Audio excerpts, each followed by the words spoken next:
Preface. The idea for this volume evolved from a remarkable conference held at the University of California, Berkeley, and organized by John Abromeit and W. Mark Cobb in honor of Herbert Marcuse's centennial.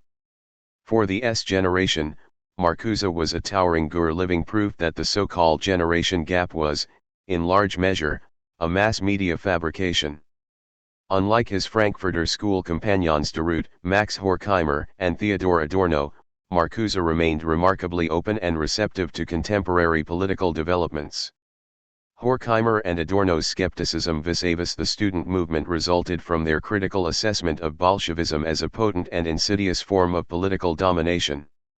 Their assessment was consistent with the criticisms of the so-called left communists such as Anton Pannekoek, Hermann Gorter, and Rosa Luxemburg. But their views were also conditioned by Germany's vulnerable geopolitical position on the front lines of the Cold War.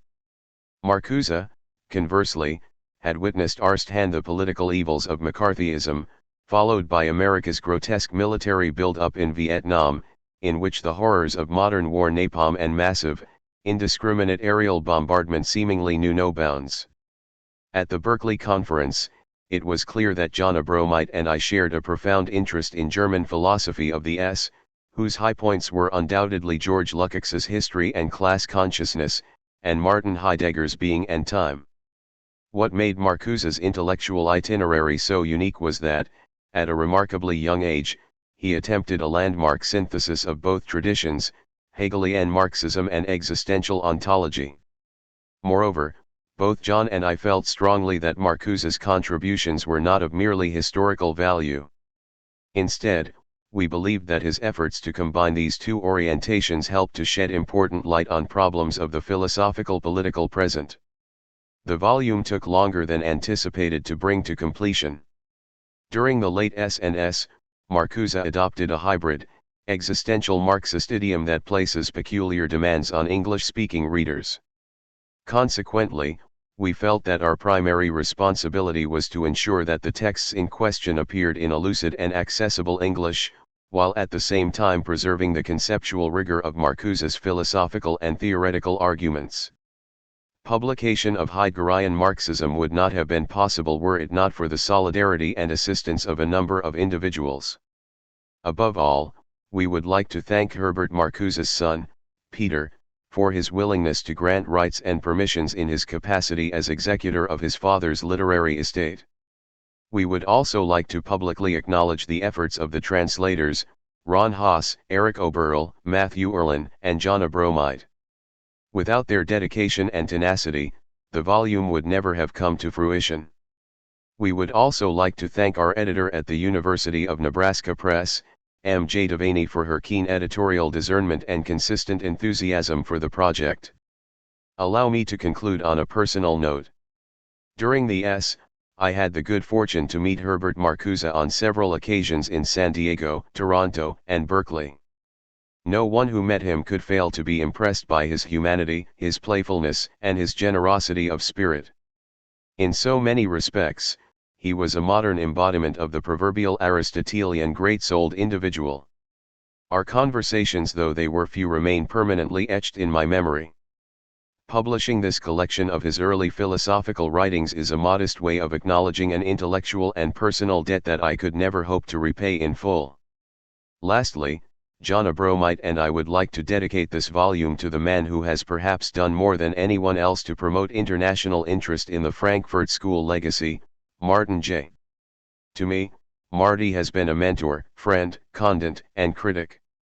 His generosity and open-mindedness are matchless. We have known each other now for nearly 20 years. May our friendship last at least another 20. Richard Wolin, New York. Introduction. What is Heideggerian Marxism? Richard Wolin.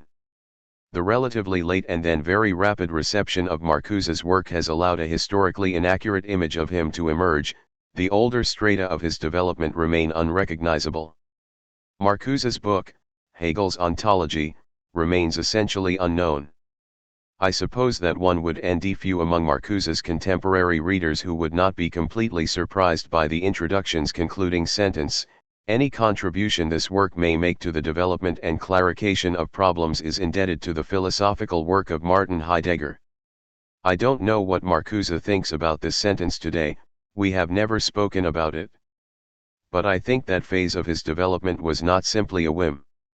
Indeed, I believe that it is impossible to correctly understand the Marcuse of today without reference to this earlier Marcuse. Whoever fails to detect the persistence of categories from being and time in the concepts of Freudian drive theory out of which Marcuse in Eros and Civilization develops a Marxian historical construct runs the risk of serious misunderstandings. Jürgen Habermas. Since Habermas RST wrote these words some 30 years ago, more information concerning Marcuse's youthful Heideggerian allegiances has come to light. But confusions and misunderstandings persist. By collecting the philosopher's early, proto-Heideggerian writings in one volume, we hope to shed additional light on what remains a fascinating and under-researched chapter of 20th century intellectual life, an encounter between two schools of thought, philosophical Marxism and fundamental ontology, that soon proceeded in opposite directions. In retrospect, it is clear that Marcuse's political worldview was shaped by the key events of his youth, the traumas of World War and, above all, the failure of the German Revolution of. At the age of 20, Marcuse was elected as a social democratic deputy to one of the soldiers' and workers' councils that mushroomed throughout Germany during the climax of World War I. He resigned, he later claimed, when he noticed that former officers were being elected to the same bodies. He bid an unsentimental farewell to social democratic politics following the vicious murders of Spartacus Bund leaders Rosa Luxemburg and Karl Liebknecht by Freikorps troops acting at the behest of the newly installed social democratic government in January. During the early years of the Weimar Republic, Marcuse underwent a type of self-imposed inner emigration.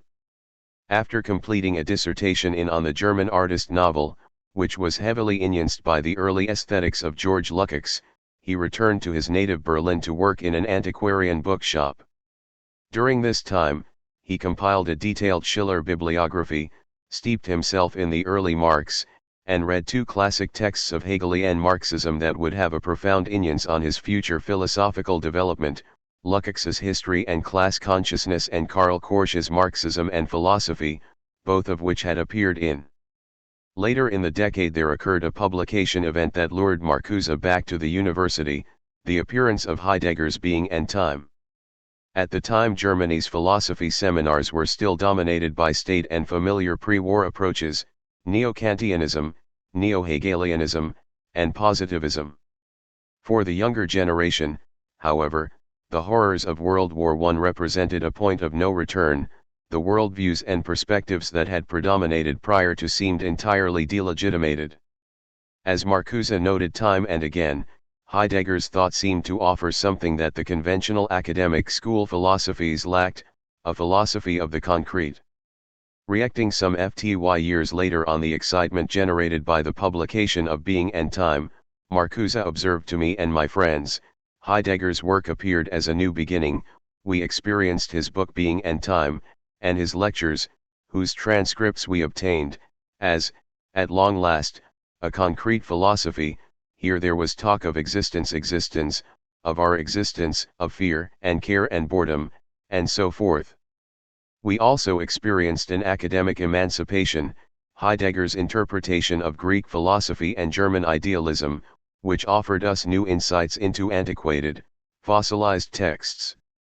Marcuse's testimony concerning Heidegger's pedagogical prowess conforms with that of the philosopher's other prominent students during the S. Hannah Arendt, Hans-Georg Gadamer, Hans Jonas, and Karl Loewe. All v.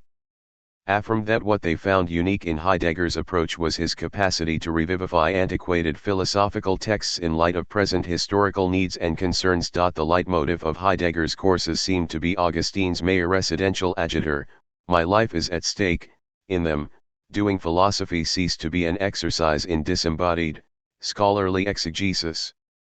At issue was a momentous, hermeneutical encounter between the historical past and the contemporary being in the world. By proceeding thusly, Heidegger was only being self-consistent, he was merely applying the principles of his own philosophy of existence to the subject matter of his lectures and seminars. Two of the central categories of being and time's existential analytic were temporality and historicity. Both notions address the way that we situate ourselves in time and history. In Heidegger's view, one of the hallmarks of authentic being in the world was a capacity to actualize the past in light of essential future possibilities.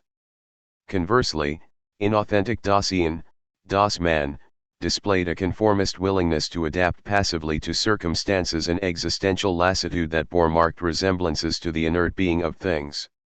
Heidegger's ability to fuse the discourse of everydayness with the demands of rigorous science he had imbibed during his youthful apprenticeship with the founder of the phenomenological movement, Edmund Husserl, distinguished his thinking from the Lebensphilosophie or philosophy of life that flourished among popular writers, example Oswald Spengler and Ludwig Clausius, at the time.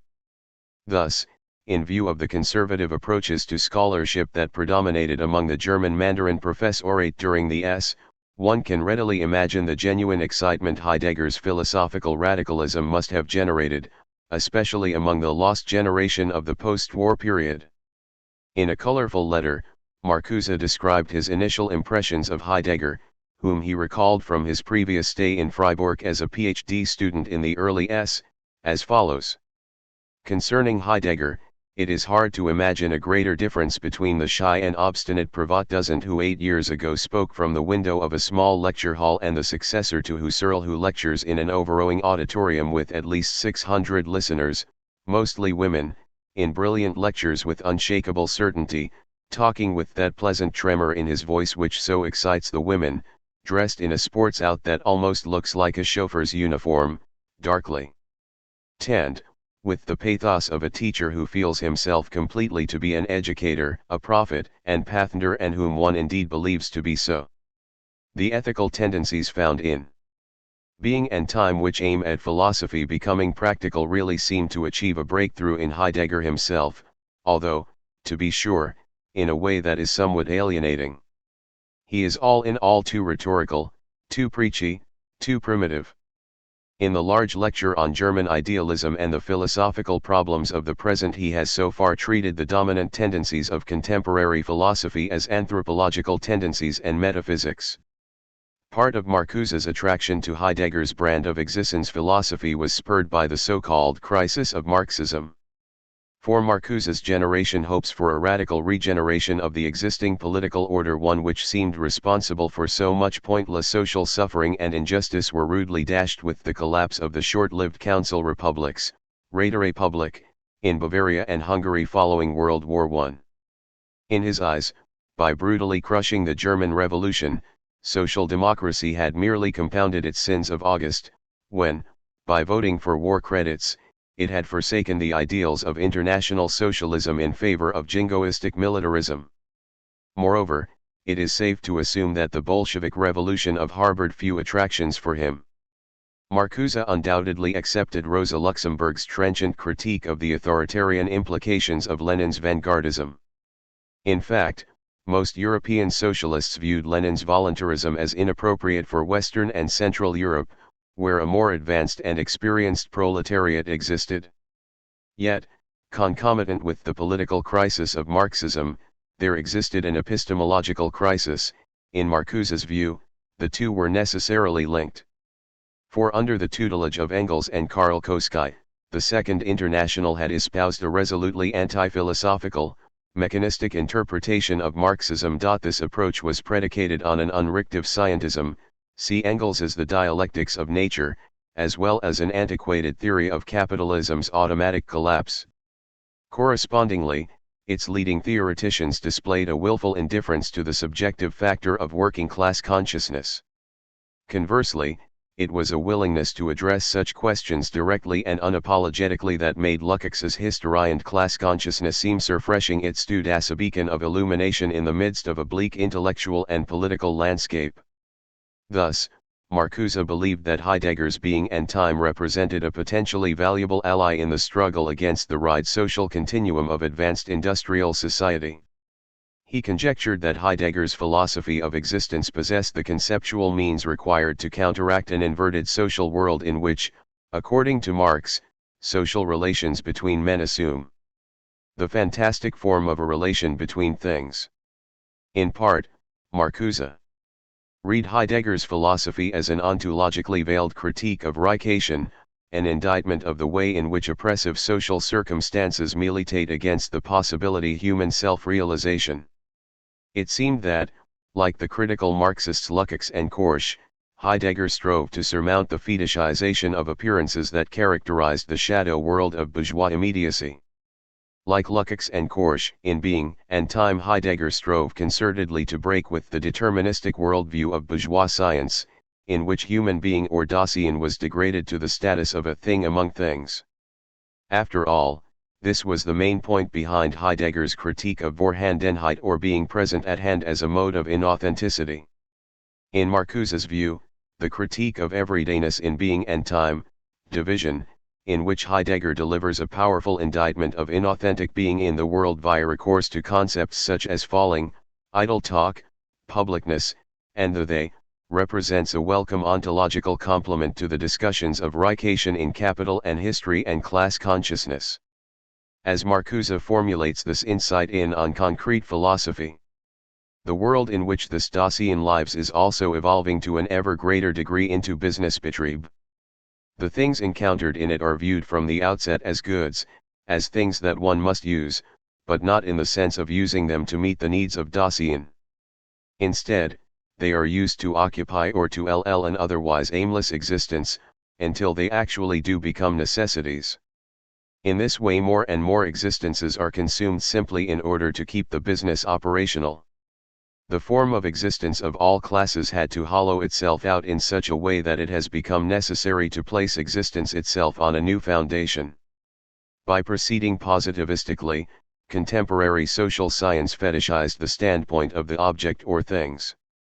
Methodologically speaking, it treated persons like things as objects of administrative manipulation and control. The breakthrough achieved by Heidegger's philosophy of existence was that, proceeding from the standpoint of Dasein, it placed human reality rather than objectivity or thinghood at the center of its phenomenological perspective. It was this practice that provided it with the conceptual leverage to overcome the reifying orientation of traditional science. As Marcuse explains, the ontological historicity of Dasein must assume decisive significance for the methodology of the social sciences. Social arrangements, economic orders, and political formations together constitute the happening of Dasein and must be viewed from the perspective of this existence. If they are investigated from the outset as things, with an eye toward their structure, their relationships, and the laws of their development, the observations, most likely undertaken with the model of the natural sciences as their mistaken ideal, that result will be such that the meaning of these constructs cannot even appear. On Concrete Philosophy. In the Theses on Feuerbach, Marx had praised Hegel for having developed the active side of the dialectic, a dimension unknown both to the materialism of the High Enlightenment as well as 19th-century positivism. The chief defecto filitherto existing materialism that Feuerbach included is that the thing, reality, sensuousness, is conceived only in the form of the object or of contemplation, but not as human sensuous activity, practice, not subjectively. Hence it happened that the active side, in contradistinction to materialism, was developed by idealism, but only abstractly, since, of course, idealism does not know real, sensuous activity as such. That Heidegger, whose existential ontology seemed to be motivated by an analogous antiscientic animus, could be enlisted as fellow traveler in the Hegelian Marxist cause was the wager that Marcuse laid in when, as a 29-year-old, he followed Heidegger to Freiburg. At the time, Marcuse optimistically described the potential of Heidegger's masterwork as follows: Being and Time seems to represent a turning point in the history of philosophy, the point at which bourgeois philosophy unmakes itself from the inside and clears the way for a new and concrete science. Marcuse was also favorably impressed by the Freiburg sages' efforts to break with the paradigm of German idealism. The transcendence of German idealism, here was a project that seemed to unite Heidegger's existentialism and Marxism in a common cause. In keeping with the spirit of the age, thinkers in the second half of the 19th century transformed Neo-Kantianism into an epistemological vindication of philosophy of science or positivism. The noumenal dimension of Kant's ethics, for example, the regulative idea of humanity as a kingdom of ends, had been banished as an atavistic, metaphysical excrescence.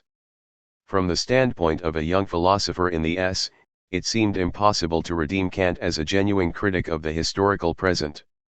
A similar fate of terminal irrelevance had apparently befallen Hegel's system.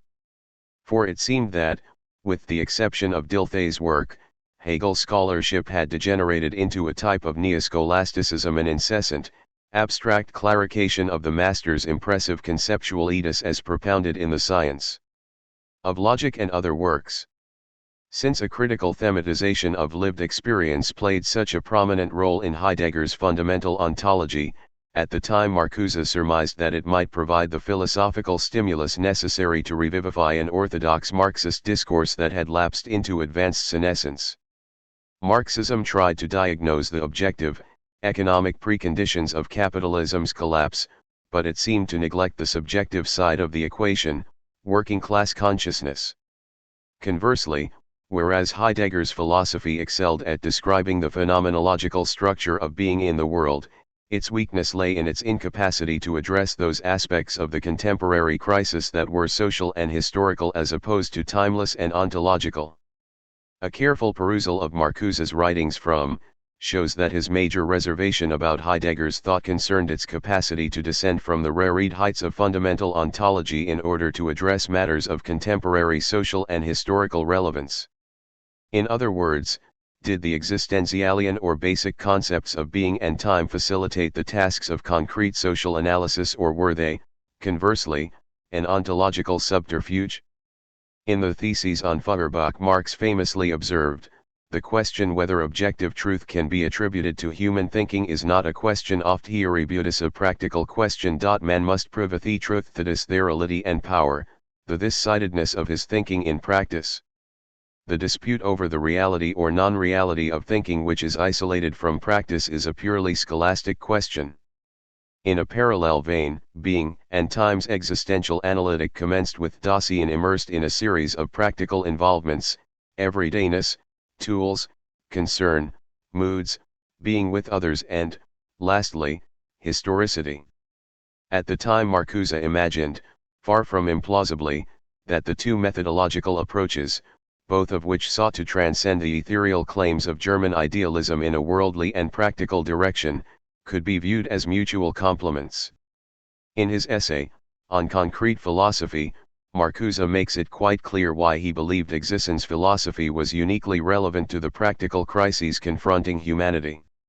If the meaning of philosophizing is the making visible of truth, and if this truth has a fundamentally existential character, then not only is philosophizing a mode of human existing, but philosophy itself is, according to its very meaning, existential. Authentic philosophizing refuses to remain at the stage of knowledge, rather, in driving this knowledge onto truth it strives for the concrete appropriation of that truth through human Dasein. Kehrsarge. For human existence and its truth makes philosophy a practical science in the deepest sense, and it also leads philosophy, and this is the crucial point, into the concrete distress bedrangness of human existence.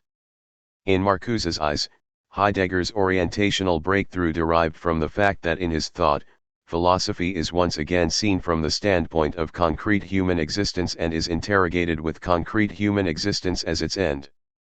Part of Marcuse's attraction to Heidegger stemmed from his frustrations with the limitations of bourgeois inwardness, Innerlichkeit, so pronounced in the tradition of German idealism, and his corresponding sympathies for the concepts of action and life that were so current during the S. He therefore harbored a certain admiration for the activist components of existential ontology, in which decisiveness or resolve, Entschlossenheit, was one of the hallmarks of authenticity. Similarly, in the habilitation study, or second dissertation, that Marcuse wrote under Heidegger's supervision, published 2 years later as Hegel's Ontology and the Theory of Historicity, the concept of life plays a key role. Life refers to the dimension of practical experiential immediacy, thought asserul, is shunned by the contemplative and intellectualized orientation of bourgeois thought. As Marcuse observes, the we-like process of life, the confrontation through which reciprocal recognition is actualized, is thus characterized by an acton. Life fools its ontological meaning as well as its universal substantiality, that is, the bringing to truth and letting be of all beings, only through the accomplishment of an act, through the concrete actual confrontation with itself and the world. Undoubtedly, Marcuse felt that an infusion of actionist sentiment might awaken the proletariat from its narcoleptic torpor. Hence, in the passages from these early texts in which Marxian and existentialist notions are most intimately fused, Marcuse treats the proletariat both as the answer to the inequities of capitalism as well as the solution to the Heideggerian problem of authenticity. Knowledge of one's own historicity and consciously historical existence becomes possible at the moment when existence breaks through reification. Right objectivities are things that historically come to be in that they have been objects of provisioning by a Dasein living among them. Bourgeois philosophy must, according to its rootedness in being in bourgeois society, insist on the Dasein independent objectivity of the environment, or alternatively, in those cases where it did maintain that the world is constituted in Dasein, it needed to contain this constitution within the immanence of consciousness. But there is a Dasein whose thrownness consists precisely in the overcoming of its thrownness. The historical act is only possible today as the act of the proletariat because it is the only Dasein within whose existence the act is necessarily given. Contributions, emphasis added. But undoubtedly the Heideggerian concept that most appealed to Marcuse during the late S was historicity. As Marcuse observes in Contributions to a Phenomenology of Historical Materialism, it is precisely knowledge of historicity that leads to the most momentous decision, the decision either to struggle for the recognized necessity, even against Dasein's own inherited existence, in division of being gone time Heidegger abruptly from adopting the standpoint of a highly individualized, Kierkegaardian Dasein, reminiscent of Fear and Trembling's Night of Faith, to adopting the perspective of a historical collectivity.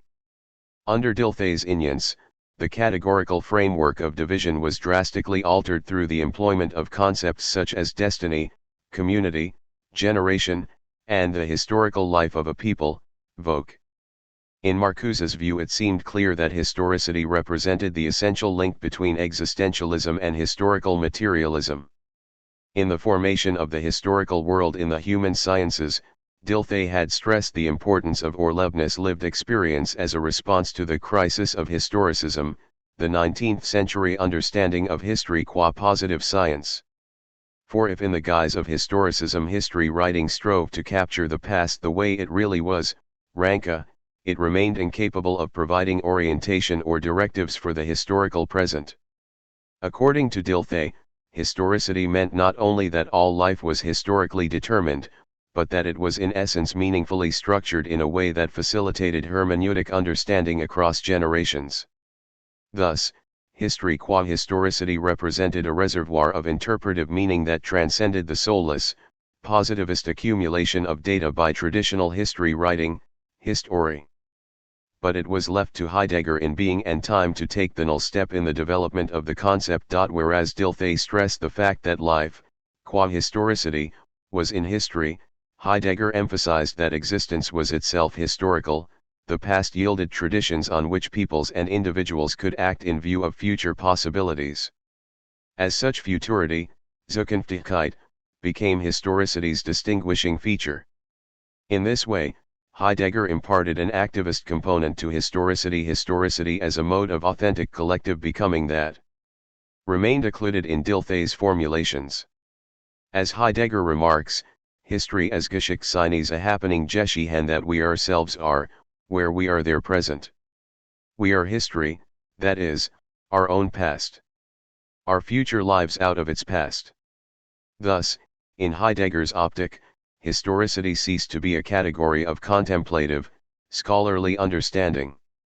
Instead, it became a virtual call to arms, a summons to authentic ontological engagement.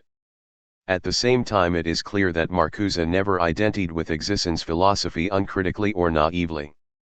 In the essays that follow, time and again, he openly ponders whether Heidegger's ontological standpoint can be reconciled with the genuinely historical concerns of critical Marxism. As he demonstratively opines in Contributions to a Phenomenology of Historical Materialism, we therefore demand that the phenomenology of human Dasein initiated by Heidegger forge onward, coming to completion in a phenomenology of concrete Dasein and the concrete historical action demanded by history in each historical situation. In the back of his mind there seemed constantly to lurk a troubling question: were Heidegger's efforts to produce a philosophy of the concrete genuine, or did they merely culminate in an alluring yet deceptive pseudo-concreteness? For if the state of alienation, or inauthentic Dasein, described by existential ontology were perceived as a timeless and unalterable condition humane, there would be no real incentive to practically redress it. Instead, it would represent an inevitable destiny we would be powerless to amend. As Marcuse observes, now in order to even be able to approach Dasein, in order to be able to take hold of it in its existence, concrete philosophy must become historical, it must insert itself into the concrete historical situation. The becoming historical of philosophy means, RSTLY, that concrete philosophy has to investigate contemporaneous Dasein in its historical situation, with an eye toward which possibilities for the appropriation of truths are available. Concrete philosophy can thus only approach existence if it seeks out Dasein in the sphere in which its existence is based, as it acts in its world in accordance with its historical situation. On concrete philosophy, Marcuse's early essays make it unmistakably clear that capitalism, imperialism, Nance capital, monopolies, cartels, and so forth was the social formation that determined the nature of contemporary politics and society. In his view, in order to become concrete, philosophy at some point would need to address these problems and themes. After a prolonged philosophical apprenticeship under Heidegger's tutelage, during which time he completed the aforementioned habilitation study, Marcuse concluded that Heidegger's approach was incapable of making the transition from the ontological to the ontic, or historical, plane of analysis. In other words, fundamental ontology's original existential promise remained annulled, it provided only a pseudo-concreteness. In an interview, Marcuse reeks on the reasons underlying his ultimate disillusionment with Heideggerianism. IRST, like all the others, believed there could be some combination between existentialism and Marxism, precisely because of their insistence on concrete analysis of the actual human existence, human beings, and their world. But I soon realized that Heidegger's concreteness was to a great extent a phony, a false concreteness, and that in fact his philosophy was just as abstract and just as removed from reality, even avoiding reality, as the philosophies which at that time had dominated German universities, namely a rather dry brand of neo-Kantianism, neo-Hegelianism, neo-idealism, but also positivism. One aspect of Heidegger's philosophy that, early on, raised suspicions in Marcuse's mind was the metaphysical orientation his thought assumed following the appearance of being and time. In Heidegger's subsequent writings, What is Metaphysics? Kant and the Problem of Metaphysics, and the Essence of Reason's its method, instead of turning toward problems of lived experience, his thought became increasingly ethereal and unworldly. What differentiated his thought from the traditional contemplative ideal of philosophia perennis became difficult to specify. Indeed, circa, with the celebrated turn, care, in his thinking, Heidegger's philosophy seemed to abandon the existential concerns that had occupied center stage in being and time. He increasingly gravitated toward a more hermetic, self-referential, ontological focus in which the history of being, Seinsgeschichte, took precedence over the paltry pursuits of Dasein. Ironically, as his philosophy became more attuned to the primordial sendings of being, Seinsgeschichte, Heidegger personally became embroiled in a series of compromising political involvements on behalf of the 20th century's most murderous political dictatorship, Hitler's Third Reich. The circumstances surrounding Marcuse's failure to habilitate under Heidegger with his study of Hegel's ontology are still ambiguous.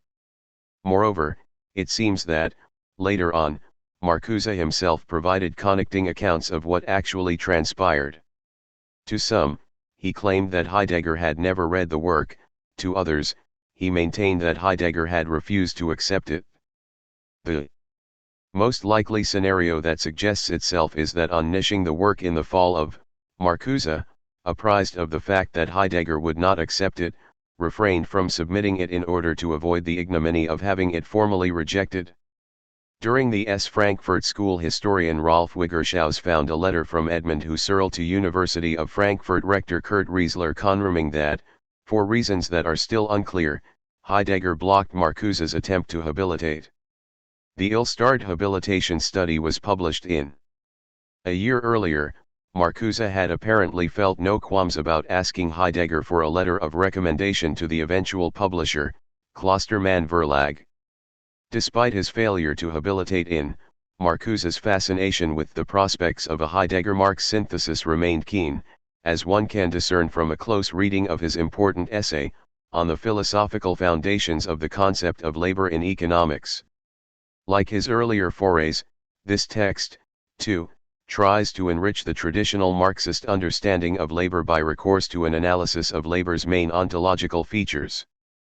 But one of the most surprising aspects of the essay is Marcuse's distinctly un-Marxian denigration of labor. In the Paris manuscripts, Marx had opposed the predominant Lockean Puritan understanding of labor, the sweat of our brow, the blood of our hands, which is integrally tied to the notion of original sin, by viewing labor as an essential manifestation of human self-foolement. Under the influence of romantic doctrines of self-cultivation, Bildung, Marx argues that, via labor, humanity simultaneously humanizes the natural world and realizes its own innate potential. Conversely, in On the Philosophical Foundations of the Concept of Labor, Marcuse's operative idea is the burdensome character of labor, Lastcharakter der Arbeit. Contra Marx, he suggests that one is never free when one labors insofar as praxis remains subordinate to the contours and dictates of the object or thing. As Marcuse contends, whether explicitly or not, willingly or not, labor is always concerned with the thing itself, die Sache selbst. In laboring, the laborer is always with the thing, whether one stands by a machine, draws technical plans, is concerned with organizational measures, researches scientific problems, instructs people, etc. In this doing he allows himself to be directed by the thing, subjects himself and binds himself to its laws, even when he masters his object, handles it, guides it, and lets it go. In each case he is not with himself, does not let his own Dasein happen. Emphasis added. The philosophical sources for Marcuse's skepticism about the emancipatory potential of labor are various. In part, he relies on the Aristotelian, and scholastic, concept of Schule or leisure as a sphere existing beyond the realm of material necessity. He also seems to embrace the Hegelian German idealist elevation of subjective spirit, philosophy, culture, religion, over objective spirit, politics, economics, social institutions.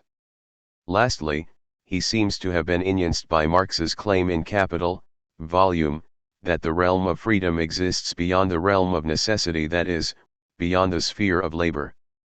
The other notable feature of On the Philosophical Foundations of the Concept of Labor is Marcuse's enthusiastic endorsement of Schiller's notion of the play impulse as a salutary contrast to the drudgery and toil of labor. After completing his dissertation on the German artist novel in, one of the tasks to which Marcuse turned his energies was the compilation of a comprehensive Schiller bibliography, which he completed in. In Letters on the Aesthetic Education of Man, Schiller deemed the play impulse as the activity capable of reconciling the rational and sensuous dimensions of human nature, which, in the modern age, seem irreconcilably opposed. In Letter, Schiller set forth his radical proposition: man plays only when he is in the full sense of the word a man, and he is only wholly man when he is playing.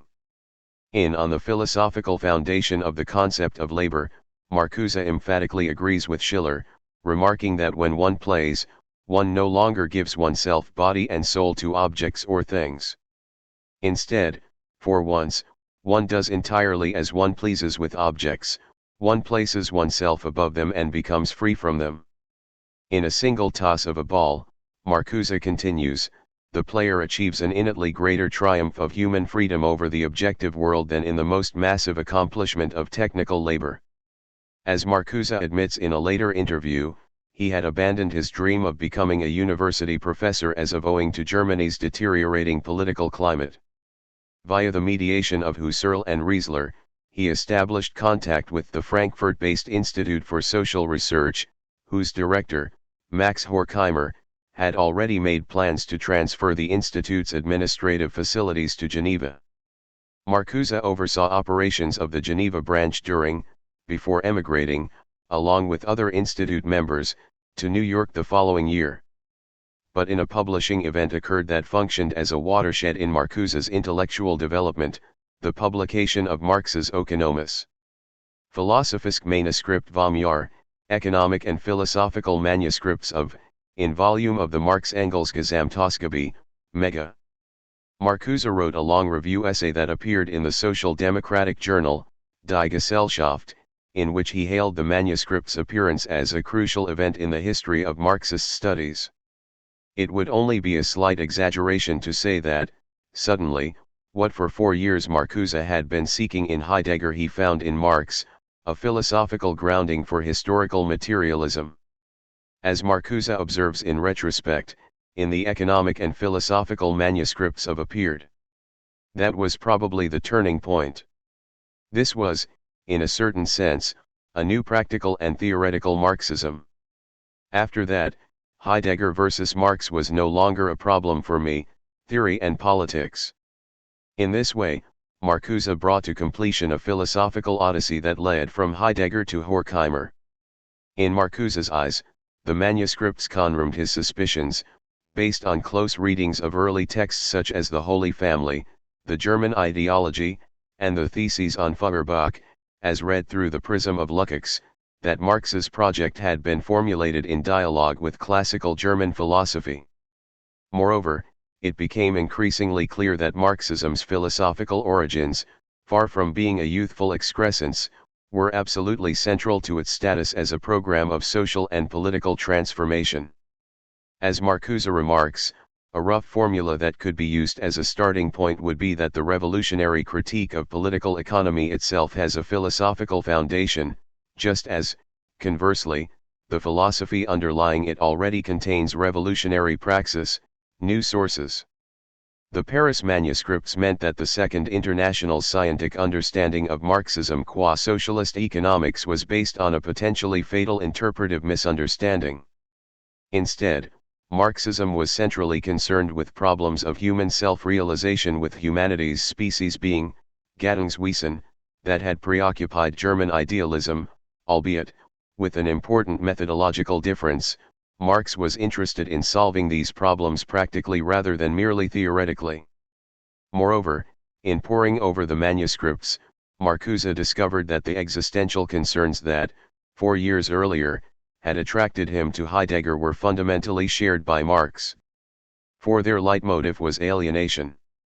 Thus, they confirmed the reading of Marx that Marcuse had heretofore found most persuasive Lukács's understanding of Marxism as a critique of Reichation, the unwarranted transformation of human society into a world dominated by economic categories or things.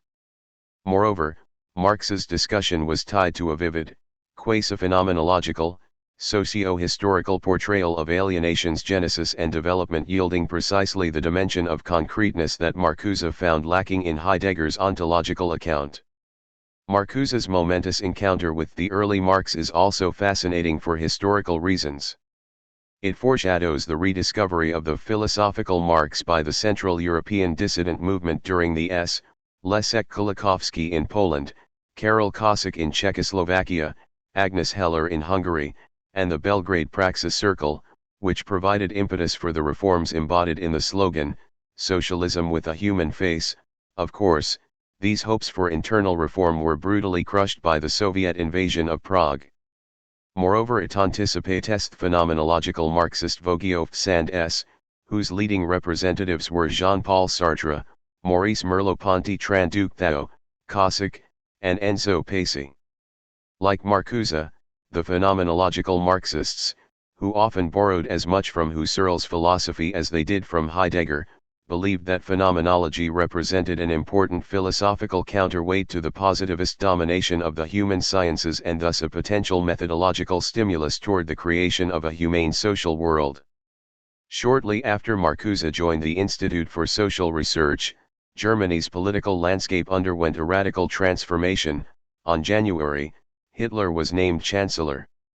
The end of the Weimar Republic was a foregone conclusion. On March, following the Reichstag a month earlier, German legislators, minus the communists, voted emergency powers that facilitated dictatorial rule.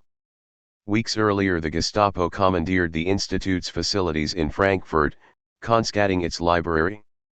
On April, the Nazis implemented the anti-Semitic law for the restoration of the professional civil service, which effectively banned Jews from university life. It was under these circumstances that, on May, with great fanfare, Heidegger officially joined the Nazi Party. A few weeks earlier, he had been elected rector of Freiburg University by an academic senate that had already been purged of Jews and political undesirables. In his new position of authority, Heidegger oversaw changes in the university system that accorded with the Nazis' Führerprinzip. In June he sent an urgent telegram to Hitler recommending that an upcoming conference of German university rectors be postponed until Gleichschaltung, the Nazi euphemism for the elimination of political opposition, could be completed. In the fall, he went on the stump on behalf of the Nazi referendum on Germany's withdrawal from the League of Nations, claiming, "Let not ideas and doctrines be your guide. The Führer is Germany's only reality and its law." One of the most troubling aspects of Heidegger's political conversion was the facility with which he was able to legitimate his Nazi allegiances via concepts seamlessly culled from Being and Time. For example, he invoked the notion of existential decisiveness, Insgelassenheit, as a justification for collective engagement on behalf of the National Socialist Volksgemeinschaft. In a stroke, Heidegger reconquered the ontological framework of being and time, division, which stressed concepts such as destiny, historicity, vogue, and choosing one churro, to provide philosophical window dressing for Germany's national revolution.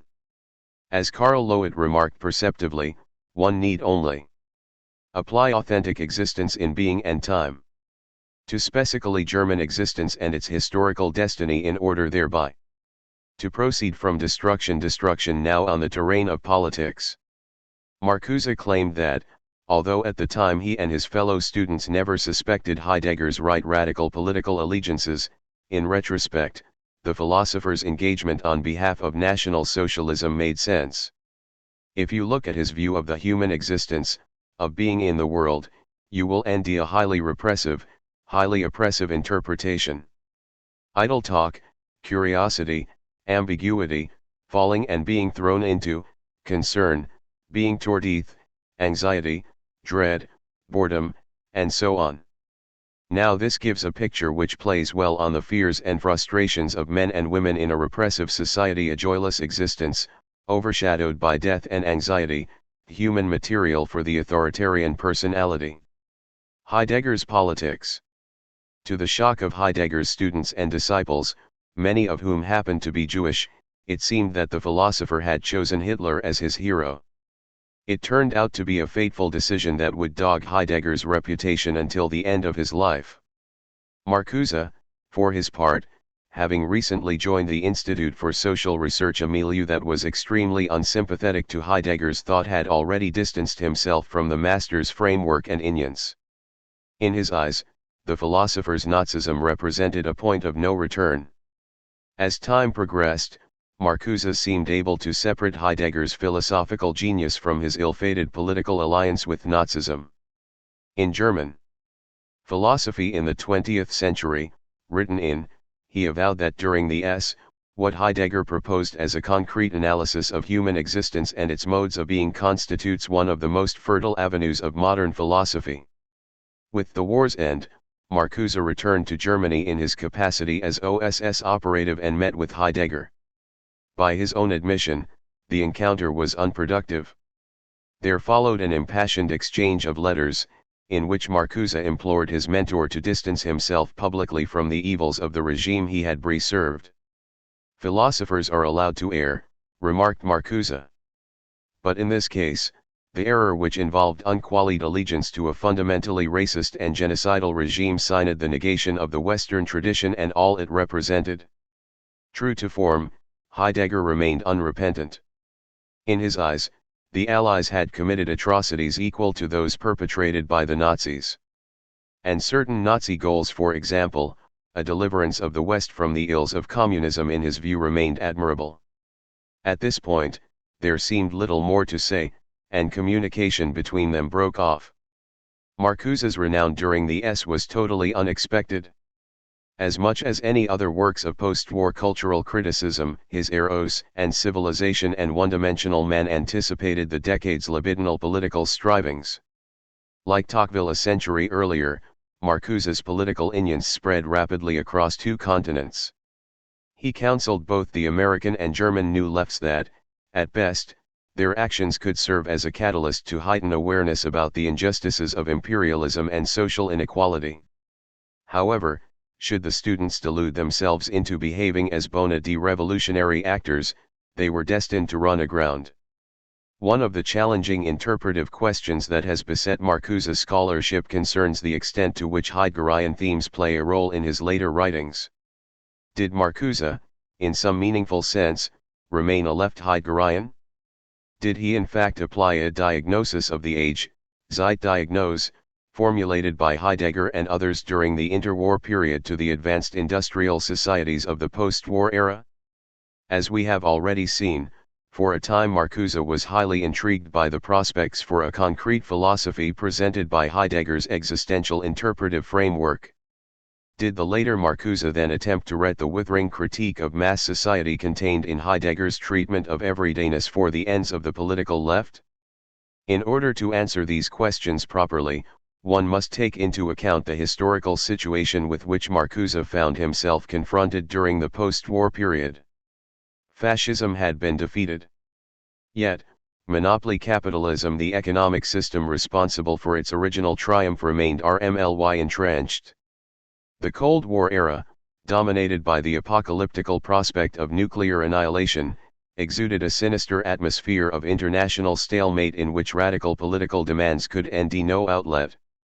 Moreover, unprecedented economic affluence lent Western societies a distinctly Huxleyan quality, as though the West had responded to by creating its own brave new world. A ceaseless proliferation of superfluous commodities seemed to obliterate the distinction between true and false needs. Prodded by Madison Avenue, a narcissistic libidinal cathexis developed between consumers and their commodities. They seemed to be literally in love with their own affiance. In One-Dimensional Man, Marcuse proffered a memorable analysis of this strange social psychological conjuncture in his discussion of repressive desublimation. Whereas for Freud, sublimation bespoke the rechanneling of libidinal impulses into higher creative pursuits, the ethos of post-war capitalism, conversely, demanded a diversion of eros toward the regressive ends of consumption for consumption's sake. The entire system, lamented Marcuse, seemed impervious to rational critique. Its implicit rationality, its awless capacity to deliver the goods, masked a greater irrationality, the fact that life's higher purposes were sacrificed to a never-ending cycle of production for production's sake. Under these circumstances, the later Heidegger's quasi-phobic concern about technology qua and framing the thoughtless expenditure of being under the sign of standing reserve seemed fundamentally confirmed. At a strategic juncture of One-Dimensional Man, Marcuse quotes Heidegger's argument in The Question Concerning Technology to drive home his point: modern man takes the entirety of being as raw material for production and subjects the entirety of the object world to the sweep and order of production. The use of machinery and the production of machines is not technics itself, but merely an adequate instrument for the realization of the essence of technics in its objective raw material. In Some Social Implications of Modern Technology, written during the late S, Marcuse hewed to the Marxist view that technology was socially neutral. Its employment under a given set of social relations determined whether its effects would be emancipatory or reactionary. However, by the mid-S, Marcuse came to believe that qualitatively new forms of domination had been introduced by late capitalism. Instead, given the seductive blandishments of a new form of socially administered hedonism that classical Marxism had never anticipated, science and technology now appeared as autonomous sources of domination. In Capital, Marx, basing his views on a theory of social immiseration, foresaw the collapse of capitalism. But the new industrial state, J.K. Galbraith, of late capitalism had forced critical Marxists to confront an unforeseen situation in which the basic needs of the working classes had been satisfied within the canons of the existing system. In essence, the consumer society had succeeded in rendering the emancipatory aims of social revolution superfluous. Given the system's unprecedented capacity to sublimate and diffuse social conflict, Marcuse began to search for heretofore untapped repositories of contestation. One well-known source was the great refusal of modern poetry and literature, whose foremost representative was surrealism. Marcuse perceived the surrealists' love of scandal and provocation, their open renunciation of the predominant universe of social signification, as a direct challenge to the reigning social order's raison d'etre. But just as in Being and Time Heidegger had explored the ontological basis of social being, during the Marcuse began investigating whether new incentives to social rebellion could be discovered in Freud's theory of the instincts. Thus, in Eros and Civilization, departing from Freud's notion of the pleasure principle, Marcuse postulated a biological drive toward uninhibited libidinal gratification that had been blocked by the performance principle of late capitalism. Could there exist, mused Marcuse, an instinctual basis for socialism, one capable of undermining from within the contemporary continuum of domination? Certainly these late reactions on matters of philosophical anthropology bore a distinct resemblance to the mode of ontological questioning Heidegger had developed in Being and Time. As Marcuse speculates in an essay on liberation, prior to all ethical behavior in accordance with specific social standards, prior to all ideological expression, morality is a disposition of the organism, perhaps rooted in the erotic drive to counter aggressiveness, to create and preserve ever greater unities of life. We would then have, this side of all values, an instinctual foundation for solidarity among human beings, a solidarity which has been effectively repressed in line with the requirements of a class society, but which now appears as a precondition for liberation. From these remarks, one can readily discern the extent to which German thought of the remained a determinate influence on Marcuse's later worldview. Without much effort, one can trace his powerful critique of social technocracy in One-Dimensional Man and other later works to the intellectual framework he developed under Heidegger's tutelage in the late and early S. For it was under the Freiburg sage's influence that Marcuse cultivated a sensitivity to the manifestations of societal reichenation, phenomena that, in Being and Time, Heidegger treated under the rubric of inauthenticity. If Marcuse's writings still speak to us today, and on this score there can be little doubt, it is because of his talents as an unorthodox Marxist. For in an era during which official Marxism had degenerated into a repressive science of legitimation, Oskar Negd, the Frankfurt School philosopher, proceeded to reinvigorate dialectical thought by drawing freely on a plethora of complementary critical approaches, Hegelianism, psychoanalysis, and the aesthetic dimension. In retrospect, however, it is clear that during the late he took an important step in the spirit of left-wing heterodoxy when he experimented with the iconoclastic idea of fusing Heidegger with Marx. It is one of the true ironies of 20th-century intellectual history that during the Marcuse went on to reign this paradigm under the auspices of the Institute for Social Research, where matters Heideggerian were viewed as heresy and anathema. Contributions to a Phenomenology of Historical Materialism. Introduction. The object of the investigation must be provisionally determined according to its givenness. Marxism, in whose epistemological context historical materialism enters into history, does not appear in the form of a scientific theory as a system of truths whose meaning rests wholly in its accuracy as knowledge Erkenntnisse, but rather in the form of a theory of social action, of the historical Aktat. Marxism is both the theory of the proletarian revolution and a revolutionary critique of bourgeois society, it is a science insofar as the revolutionary action that it wishes to set free and to stabilize requires insight into its own historical necessity, into the truth of its being. It lives in the inseparable unity of theory and praxis, of science and action, and every Marxian investigation must maintain this unity as its central and dominant component. Such an investigation would miss its object entirely if it were to attempt to inspect Marxism from the vantage of some transcendent position beyond Marxism, applying the terms of logical closure, universal non-contradiction, and atemporal validity. The truths of Marxism are not truths of knowing erkennens, but rather truths of happening geschichten. The critical question can thus only be posed in the following way: does the framework of theoretical concepts from which Marxism derives truth, that is, the necessity of the historical action it addresses and comprehends, emerge from a full grasp of the phenomena of historicity? Within Marxism, historical materialism refers to the entire domain of knowledge related to historicity, to the being, the structure, and the motility of happening. A phenomenology of historical materialism sees within the sketch of the givenness of its object a broad outline of the path it will follow.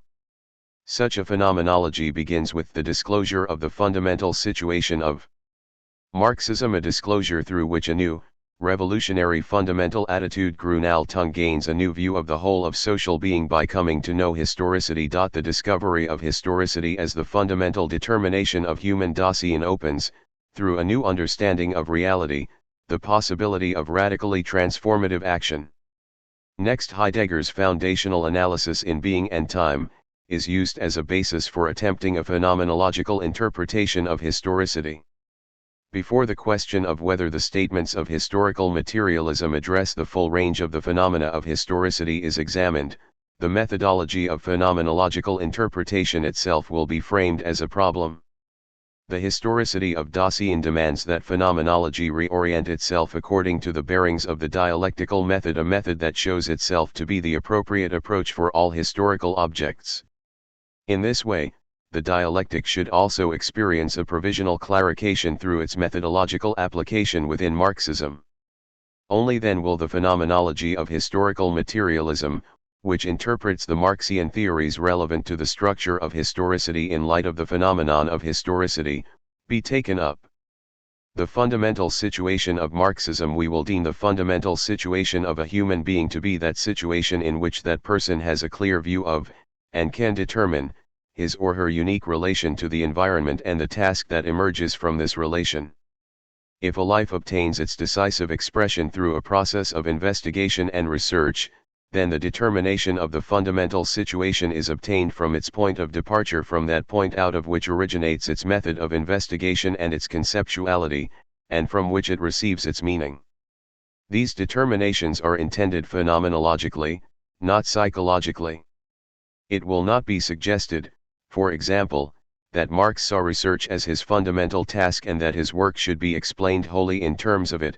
Rather, the present work sees Marx's investigations and the overall shape they take in his work as the historical material through which the determination of the fundamental situation is to be carried out. The question whether and to what extent such a determination is possible and of where the measure of its correctness lies can be answered preliminarily by developing the sketch of the modes of givenness of the determination's object already provided in section. The Marxian fundamental situation can be correctly interpreted once its historical position and the meaning of this historical position are ascertained. This possibility has its foundations in the mode of being of human Dasein as a historical mode of being. Precisely because human Dasein expresses itself in historical situations, situations cannot be repeated. They can, however, be understood by being retraced and reacted on. Later, it will be shown under which conditions such reaction is possible. The object of knowledge as it is given does not here stand over and against the knower. It is not a different, a foreign, being, as is the case with objects of the physical world. Rather, it lives with him and has the same mode of being. Marx frequently refers to this unique quality of historical knowing, which arises out of the fact that human beings are, at once, both subjects and objects of history. To this point as well, it will be necessary to return. The question of the Marxian fundamental situation must confront still another methodological objection. For even if the investigation restricts its use of sources writing soft Markendangelsis the original historical expression of Marxism, as does the present paper, it is clear that even these writings were produced in so many different periods that the idea of a unifying fundamental situation seems to entail, at the very least, a dogmatic prerequisite, namely, the demanded unity.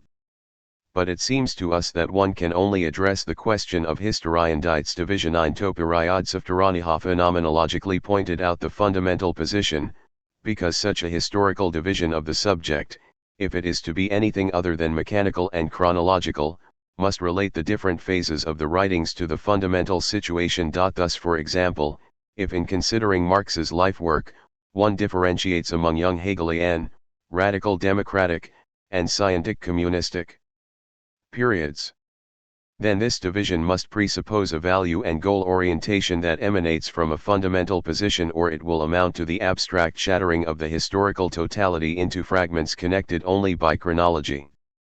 Given Marxism's dialectical unity, the latter procedure would offer what is probably the most inappropriate method imaginable. The exhibition of the fundamental situation is, by the way, not an attempt to make the goal of this investigation that of establishing, once and for all, the meaning of Marxism.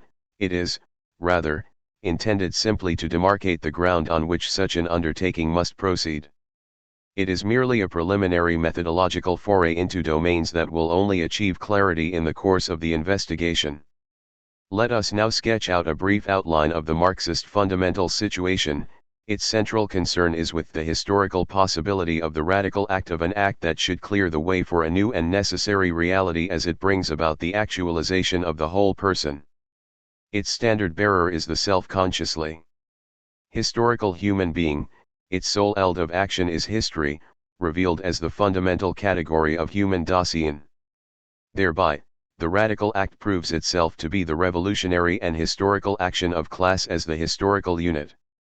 For the sake of presentation, we must dissect the sketch of the fundamental situation into a set of decisive partial situations, even while emphasizing that this is purely a methodological expedient.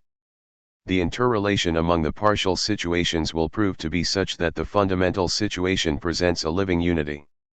The question of radical action can only meaningfully be posed at the moment when the act is grasped as the decisive realization of the human essence, and yet when, at the same time, precisely this realization appears to be a factical impossibility, that is, in a revolutionary situation. Even in our initial approach, the fundamental situation reveals itself to be a unity, and this unity pushes itself immediately into historicity, thus demonstrating that the fundamental position is eminently historical. Surveying the concrete historical situation, one sees an endless sum of activities, one next to the other, and each inextricably bound and determined by the other. All of these activities seem to be detached from the human actors who, in turn, do not seem to live in them, but merely to be occupied with them, or the ultimate absurdity, one sees actors carrying out actions not to live, but for the sake of mere survival. Here one sees the transformation of personal powers into thingly ones, and what is left behind is an abstracted individual, robbed of all life content, whose own deed becomes an alien power opposed to him. This Marxian vision cuts through to the existence of capitalist society. It reaches behind society's economic and ideological forms to touch the reality of an inhuman existence, and to counter this inhumanity by calling for human existence in its reality, by demanding the radical act. How will one deem the qualities of the radical action that unfolds as a counter-movement against capitalistic activity? To be radical is to grasp a matter by its roots. The root of humanity is, however, humankind itself. Action is comprehended as an existential, that is, as an essential mode of conduct of human Dasein, and as something that essentially seeks to fool itself in human Dasein. Social life is essentially practical. All mysteries which mislead theory into mysticism and their rational solution in human praxis and in the comprehension of this praxis. Every act is a human transformation of circumstances, but not every action also transforms human existence. One can change circumstances without transforming. In its existence, the human Dasein that lives in and is surrounded by these circumstances. Only the radical act transforms circumstances as well as the human existence acting within them. The transformation of circumstances and the transformation of human action coincide only when that transformation is framed as revolutionary praxis and is understood as rational. Radical action is, according to its essence, necessary, both for the actor and for the environment in which it is performed. Through its historical occurrence it transforms necessity, transforms something that had become utterly unbearable and posits in its place precisely the necessity that alone can sublate the unbearable. Any act that does not have the specific character of necessity is not radical and also might just as easily not take place, or might just as easily be performed by someone else. This leads to the last, decisive meaning of necessity. Necessity is immanent to the radical act. That it must occur right now, that it must be done precisely here and precisely by this person, means that it cannot, under any circumstances, be forced on the doer tater from outside, that the doer must in the sense of an immanent must commit it now because the deed tat is given along with the doer's very existence. Only under these circumstances does the act become truly necessary, in that its happening does not allow itself to be prescribed from outside, but rather brings itself forth out of itself. But how can one concretely determine this necessity? We have already seen, the act is intended existentially in that it emerges from human Dasein as essential conduct and in that it is directed toward human Dasein. The radical act must, in relation to the doer, happen as a concrete necessity of concrete human Dasein, and it must, in relation to the environment, be necessary for concrete human Dasein. The sphere of this concrete necessity is history. All determinations of the radical act unite in their foundational determination as historicity. With the discovery of history as the fundamental category of human existence, Marx lays down the concept of historical existence, a concept that, in contrast to all factical deviations, he characterizes as the authentic, meaningful, and true existence. We know only a single science, the science of history. The world historical existence of individuals is existence that is immediately bound up with history. Just as human Dasein is essentially practical, so it is also essentially historical. Its situation is a historical one, whether it grasps it or not. As a determinate person, as an actual person, you have a determination, a task, whether you are conscious of it or not. This determination of existence is a historical one. It is circumscribed by the historical situation of existence, and the prevailing possibilities of concrete human beings are prescribed by it, as are their reality and future. Certainly, there is such a thing as unhistorical existence. The isolated individual and the unconscious masses alike can misunderstand their historical situation or rebel against it, but in that case, their existence would lack that necessity that alone can provide the basis for the radical act. Later we shall have to return to examine more fully the fundamental phenomenon of historicity and the Marxist conception of it. At this point we simply wish to emphasize its relations to the question of the radical act. The radical act only possesses immanent necessity if it is historical, if its necessity is historical precisely because human Dasein essentially fools itself in history and is determined through history. This means that the doer of a radical deed must have historical existence and that the eld of action must be history. Both the direction and goal of the radical deed must themselves come out of history and must affect historical existence. In order for the concrete possibility of the radical act to be determined, the historical situation within which it should be done must be recognized erkannt. For this to be possible, it is necessary to clarify both the structure of historicity in general and the fundamental conditions of historical existence. The exploration of this question in the German ideology begins with the awareness of the fundamental meaning of historicity. Initially, the method is purely phenomenological. The state of affairs of historical man is supposed to be exhibited in its full concretion, and there are no valid considerations outside of that which can be demonstrated in this historical and human state of affairs. The presuppositions with which we begin are neither arbitrary nor dogmatic, rather the real presuppositions from which on can abstract only by means of imaginative fancy. These presuppositions include the true individuals, their action, and their material conditions.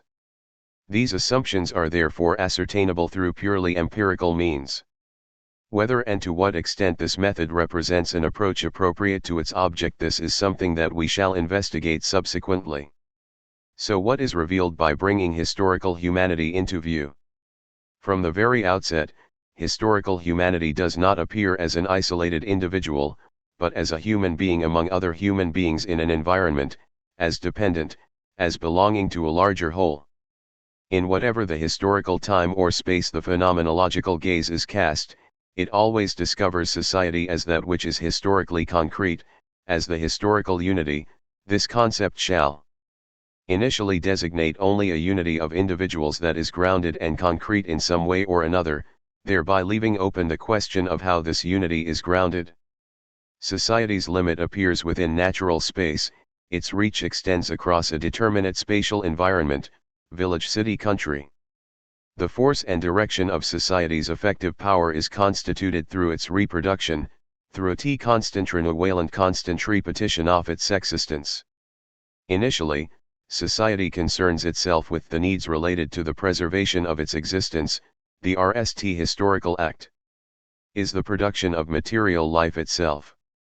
Production always originally appears as reproduction, as the preservation and propagation of existing society according to the natural conditions prevailing under varying modes of production. With the reproduction of material life, the ideal is also reproduced. The production of ideas, representations, and consciousness is initially immediately bound up with the material activity and the material intercourse of man. The fundamental historical phenomenon shows the spiritual realities of a society to be grounded in material realities, to be dependent. Law, ethics, art, science do not, in the historical view, appear as abstract domains lying outside or beyond historical being, but rather as that which has grown out of and is rooted in the concrete being of a concrete society. Men are the producers of their representations, ideas, etc. By men one means real, acting men, as they are determined through a specific development of their productive forces and of their corresponding forms of intercourse. Human Dasein, as something that is historical in its being, needs neither otherworldly impetus to set it in motion nor a preset goal toward which to move, because it can be only as happening. It is not, for example, history which needs people as its means in order to make its way to its goals, as if history were some sort of special and distinct person. Rather, history is nothing but the activity of human beings pursuing their own ends. All historical development rests in the immanence of history itself. It is the unfolding of societies as the concrete historical unities propelled by their reproduction and conditioned by the natural environment. At this point we shall forego a further presentation of the theory of historical development based on Marx's texts, since it is familiar to the readers. Only those aspects of this theory necessary for clarifying the fundamental phenomenon of historicity will be mentioned here. As historical existence, human Dasein is the succession of generations. In its reproduction, every generation takes the previous generation as its foundation. It receives as its inheritance the materials left to it by the previous one, these being the forces of production as well as the relations of production. But the second generation receives these under completely transformed circumstances, since history as the past activity of human beings as occurred activity Jeshi Heni Tatikite is, in every instance, transformation. Therefore, the new generation must either develop or modify the received inheritance or, should it no longer correspond to the transformed circumstances, destroy it. Whichever of these possibilities it embraces, and whatever it elevates to replace that which has been toppled, they can only come to it from history. The new generation can only become the subject of history if it recognizes and grasps itself as the object of history, if it acts from the knowledge of its singular historical situation. With the expansion of social reproduction, growth of populations, pressure of spatial expansion, commerce and connect with other societies, and with the division of labor that results from this expansion, class arises as the unifying force driving history. In the RST approach to the fundamental historical phenomenon, society could still appear as a uniform totality. Considered in a more rigorously concrete manner, however, production in general is an abstraction. Since there is no uniform reproduction, but rather various forms of it, the totality of concrete historical society disintegrates once more into other unities. Even if a particular society's mode of production should prove relatively uniform, the division of labor nonetheless guarantees that the relative position of an individual vis-a-vis society depends upon his or her place within the process of production, and it is these different positions that constitute class as the decisive unity. Through the development of the forces of production, the national division of labor becomes an international one, the universal character of class becomes visible beyond all national and spatial particularities. This development has reached its zenith in the creation of the modern world market. The comprehensive dependency of the individual in its reproduction transforms the individual's historical existence into a world historical one.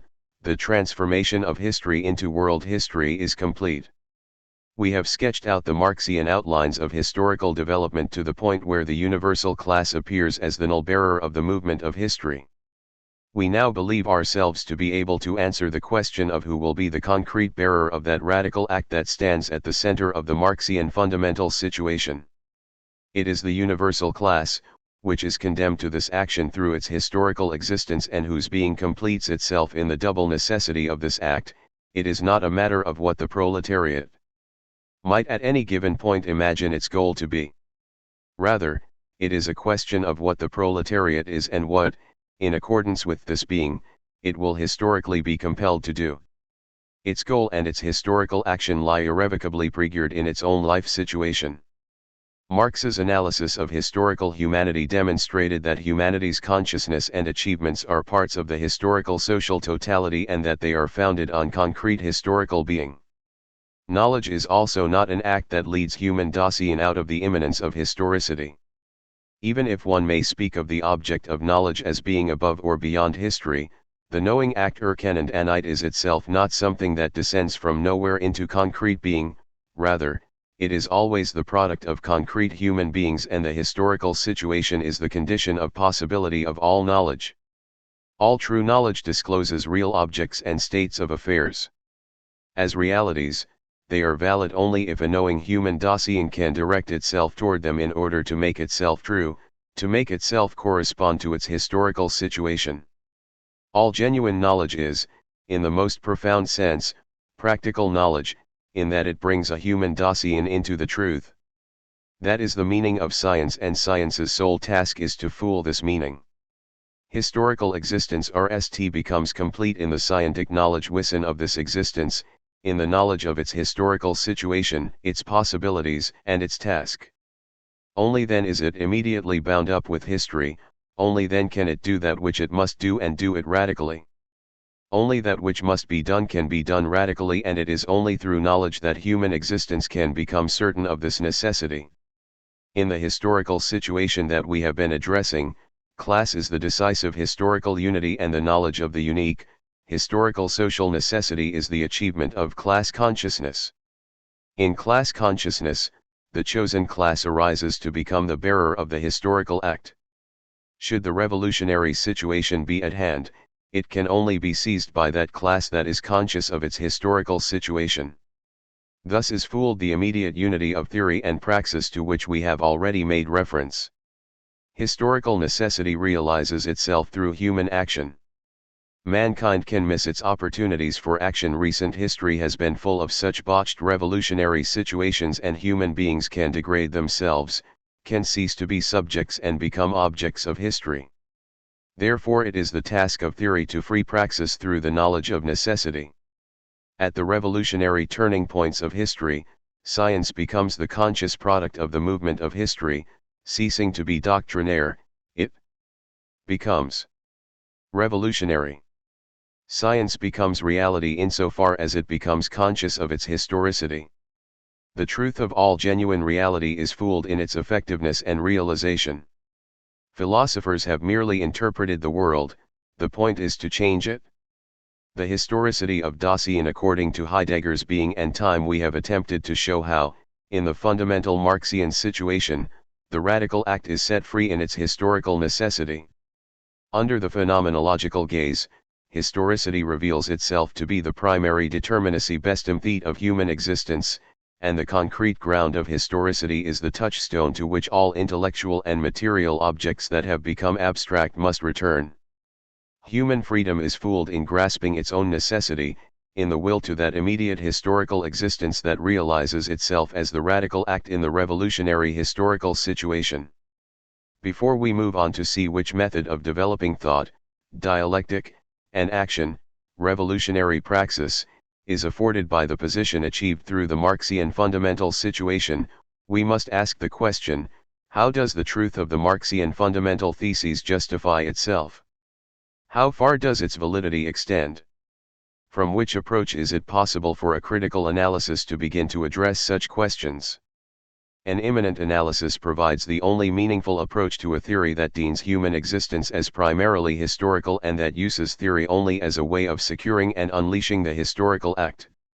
Such an analysis takes the basic intention of this theory itself as its basis and asks, can human Dasein in general be thought of as primarily historical? If so, has the theory in question brought historicity fully into view?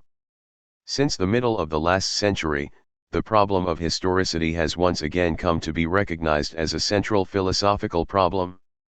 Droysen, working quite outside the system of Hegel and the Hegelians, threw open the question for debate in his outline of the principles of history, but it was only with Dilthey that historicity came to be the driving force within philosophical thought. Since then, the problem of historicity has been seized on from all sides, with the increasing awareness that no less than the fundamental question of all of science might be at stake. Here we can only list the names, Simmel, Rickert, Troeltsch, Max Weber, until, Nally, Heidegger posed and then answered the question, in all of its radical gravity, from the perspective of a rigorous phenomenology. If, in turning toward Heidegger's being and time, we linger somewhat longer than might be necessary in this context, it is because this book seems to represent a turning point in the history of philosophy, the point at which bourgeois philosophy unmakes itself from the inside and clears the way for a new and concrete science. The question concerning the meaning of being is Heidegger's starting point and its clarification is his goal.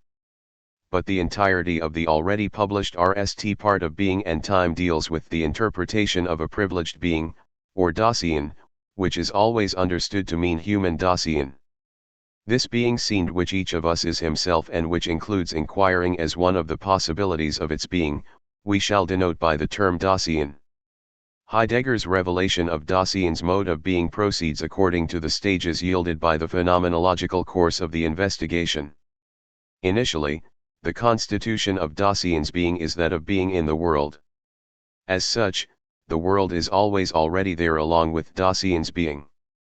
The traditional problems of the transcendence, reality, and demonstrability of the world reveal themselves as false problems because Dasein in general is there only as being in the world, while the world is originally given only with Dasein's existence and wholly according to a determinate mode of discovery and disclosure.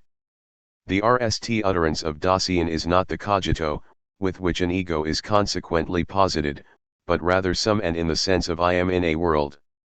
The riddle of how knowing can be the crossing over of a worldless subject into a world found without is solved once it is demonstrated that knowing is a mode of conduct inherent to the being of primordially world-bound Dasein.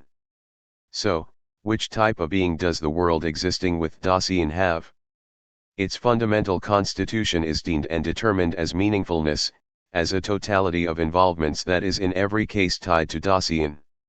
Insofar as they are not themselves Dasein, the objects that Dasein encounters in the world partake of the mode of being of equipment, that of ready-to-handness. The objected environment comes to Dasein as a world of meaning directed toward it, not as rigid residential extensi as abstract physical things independent of Dasein, but rather as related to a Dasein that needs it, that orients itself toward it, that concerns itself with it and that in every case gives it its meaning, its time, and its place. This statement should not, in the manner of some idealistic philosophical position, be misunderstood to suggest that Dasein creates the world. On the contrary, this argument presupposes the objective reality of the world as self-evident and as not worthy of being deemed a philosophical problem. Yet Dasein and world are primordially related to one another in their being, are parts of a concrete totality that cannot be torn asunder. No attempt to posit a temporal or ideal priority should be supposed as a consequence of this argument. The theoretical interpretation of the world as pure present-at-handness does not correspond to the way in which the world is primordially revealed to Dasein. The theoretical mode of conduct that investigates objects as present-at-handness according to their structure and form, relation, and movement, examples of which can be found in mathematical physics, in formal logic, and in ontology, is a derived and derivative mode. It is a modification of the originary understanding of the world as meaningful. The encounter with the world entailed in a practical needful making provision is the RST and genuine mode, and all theoretical, knowing modes of conduct are based on it, even if only in the manner of turning away from it. In the course of a closer interpretation of being in the world, Dasein is shown to be being with. By reason of this with-bound mythafton being in the world is always the one that I share with the conventional self, the they. The world of Dasein is a with-world mitwelt. Being in is being with the they. It is from the they, and from its grounding in this with-world, that everyday Dasein receives its determination. The average subject of Dasein is the they. A thorough analysis shows not only how this they assumes for itself, from the very outset, all possibilities and decisions of Dasein, but also how the values and impulses of Dasein are created from its public interpretation. This fallenness of Dasein into its world, this inauthentic existing must, importantly, be understood as one of Dasein's essential modes of being, the they-isane existential, and des primordial phenomenon. It belongs to Dasein's positive constitution. This leads to the central point of the interpretation to thrownness. Dasein, according to its being from origin, is always already handed down, its being is laid on it without it having knowledge of its whither and whence. With this thrownness, Dasein is also thrown into its environment and with world, falling under its sway in a constant turning away from its own authentic being. In all of this fallenness, however, there remains, at the ground of Dasein, an understanding, however hidden it might remain, of its own authenticity. For Dasein, the important issue is in fact always its own being, and it is through this existentially grasped concern that the authentic being of Dasein is addressed. In this Kehrsarge inheres the possibilities of Dasein grasping its own being and of breaking out of inauthentic and into authentic being, despite all thrownness and fallenness. Here we must set aside the interpretation of the being of Dasein as Kehr and of temporality as its ontological meaning, the ground of its possibility. The exegesis of temporality culminates in the thesis that temporality is neither an a priori form of intuition Anschauungsform nor an empirical order of objects, but rather a fundamental constituent of Dasein through which alone Dasein can be. Having been, being present, and the future are Dasein's modes of being, and these together RST make possible fundamental phenomena like understanding, care, and resoluteness. Thus, the way is opened up for demonstrating historicity as the fundamental determination of Dasein, the point in Heidegger's phenomenology that is decisive for us. In the thrownness of being in the world, everyday Dasein derives its possibilities from the handed-down, inherited interpretedness of the they. In resoluteness, however, Dasein can call itself back to its own authentic being, it can take over in its thrownness that being seen which it is itself, and take it over wholly. But even in the resoluteness in which the authentic being of Dasein constitutes itself, Dasein remains thrown. Its freedom resides only in an assumption of its inheritance that is steeled in expectation of its own death, in the self-chosen foulement of necessity. The inheritance remains essentially determining, it makes up the constitutive historicity of Dasein. The resoluteness in which Dasein comes back to itself discloses current factical possibilities of authentic existing, and discloses them in terms of the inheritance which that resoluteness, as thrown, takes over. In the resolute return to thrownness, there is hidden a self-handing down of the possibilities that have come down. In resolutely handing itself over to historical inheritance, Dasein grasps its own fate. It brings itself out of the fallenness of existing inauthentically and into authentic existence insofar as it becomes historical, It itself chooses its inherited, historically determined possibility and recovers its existence out of this possibility. But this recovery as resoluteness, a resoluteness that explicitly understands the origins of the possibilities to which it hands itself over, is only possible as disavowal. It is no mere reliving or recuperation of a decaying, past existence, but is rather something new, a response to and renewing Erweiterung of past possibilities. As such, moreover, it must necessarily collide with the today das Heute. It can only be attained as a countermove against that which factically exists in the today. Even a fate-bound Dasein essentially exists in being with others, and thus its happening is a co-happening and is determinative of it as Destiny-Geschick. This is how we designate the happening of the community, of a people. In historicity, Dasein is necessarily rooted in the Dasein of others. An authentic happening of Dasein is Dasein in and with its generation. With its demonstration of authentic existence as authentic historicity and, equally, of the openness to the prevailing historical situation as its most distinguished fundamental attitude, Heidegger's inquiry into the being of Dasein comes to its completion. From this point on, the origins and objects of history as a science are also determined. History is always concerned with the Dasein that has been. All historical facts, everything material, must be traced back to a Dasein that has expressed itself in these facts according to its own possibilities. Nature, too, is included in history insofar as the structure of the environment as Dasein-related meaningfulness is exhibited in it. Historicity as the basic determination of Dasein demands, moreover, a destruction of history as it has existed up to the present point. The preserved facts and their inherited interpretations must be brought back into the living totality of the historical Dasein that belongs to them. Heidegger has already announced that the second half of Being and Time will be an attempt of this sort, an attempt at a historical destruction of the history of philosophy. Numerous objections may certainly be made concerning Heidegger's analyses, and his methodological foundations can be rejected outright.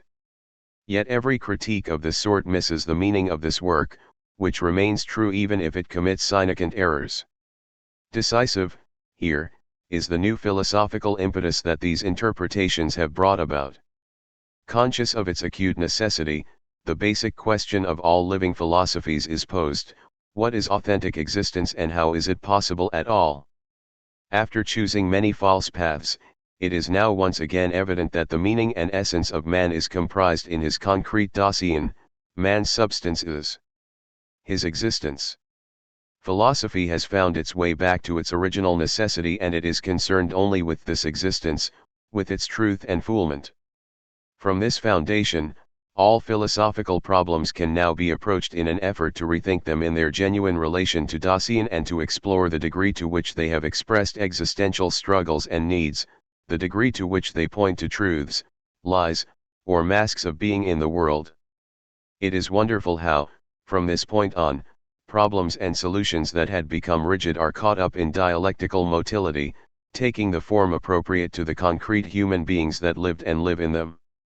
Concepts such as knowledge, truth, science, understanding, reality, the external world, etc. become clear when their objects are unveiled as the originary modes of conduct of human beings, or as the basic, natural phenomena of Dasein. And if, in the course of such interpretations, the obvious fallenness of everyday existence should once again be brought back to the possibility of authentic, true existing, then this philosophy attains its highest meaning as a genuinely practical science, as the science of the possibilities of authentic being and its foulement in the authentic act. Recognizing the historical thrownness of Dasein and its historical determinateness and rootedness in the destiny of the community, Heidegger has driven his radical investigation to the most advanced point that bourgeois philosophy has yet achieved and can achieve. He has revealed man's theoretical modes of behavior to be derivative, to be founded in practical making provision, and has thereby shown praxis to be the eld of decisions. He has determined the moment of decision resoluteness to be a historical situation and resoluteness itself to be a taking up of historical fate. Against the bourgeois concepts of freedom and determination, he has posed a new definition of being free as the ability to choose necessity, as the genuine ability to grasp the possibilities that have been prescribed and pregiven. Moreover, he has established history as the sole authority in relation to this delity to one's own existence.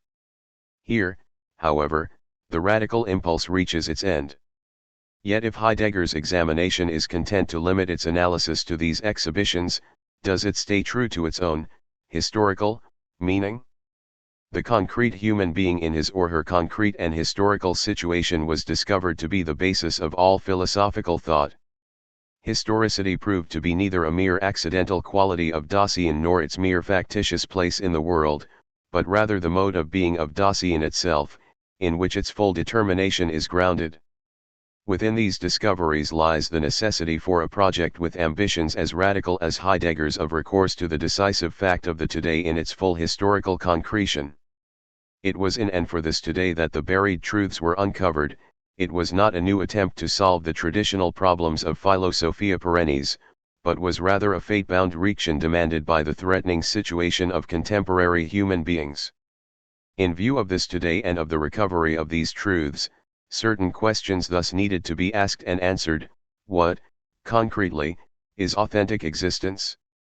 How is authentic existence concretely possible, if at all?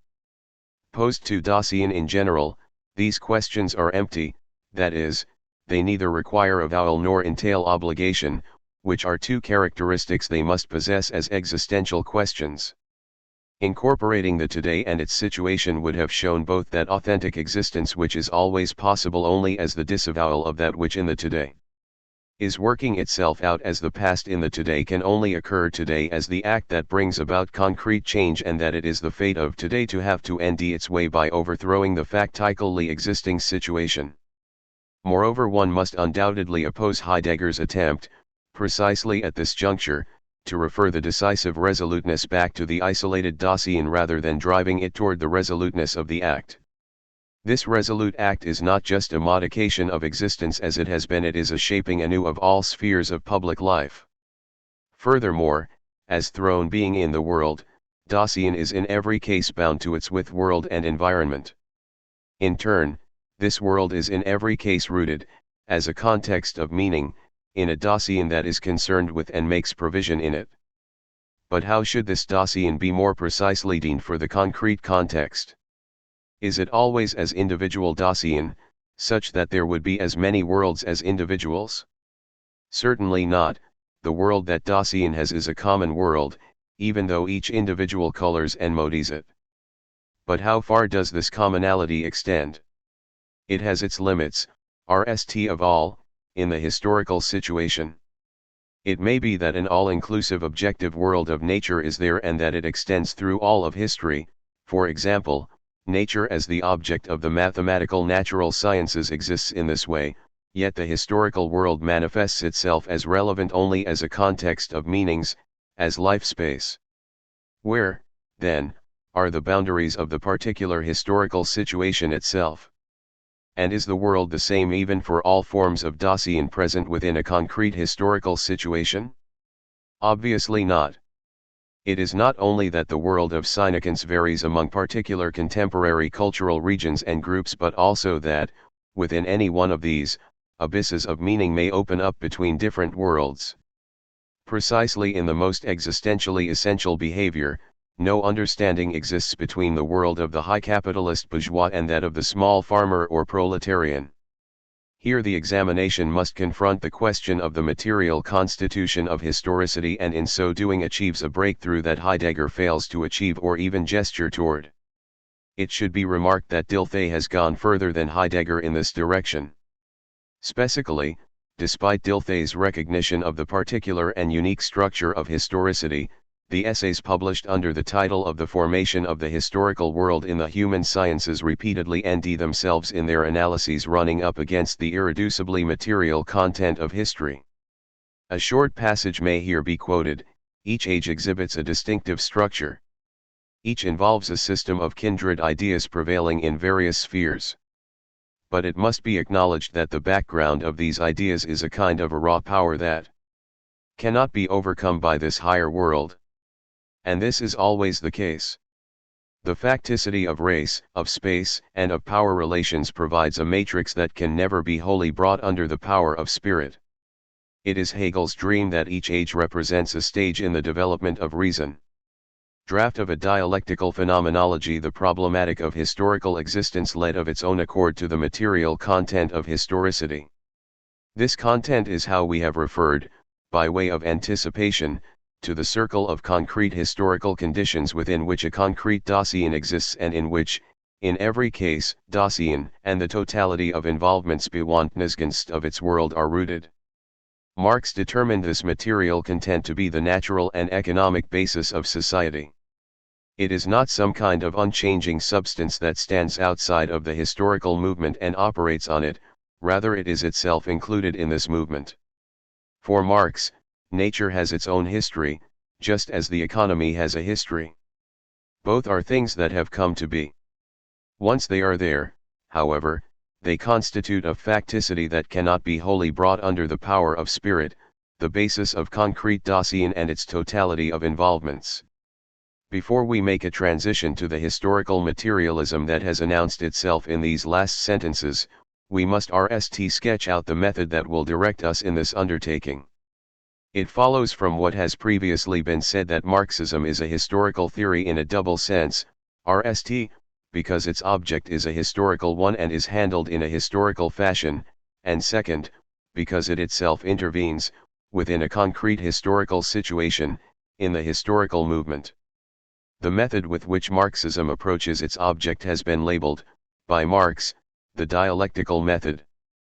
The relationships between the Marxian and Hegelian dialectic cannot be entered into at the present. Our current task is merely to reveal the dialectic's methodological meaning and, in turn, to ask whether it is adequate to its object.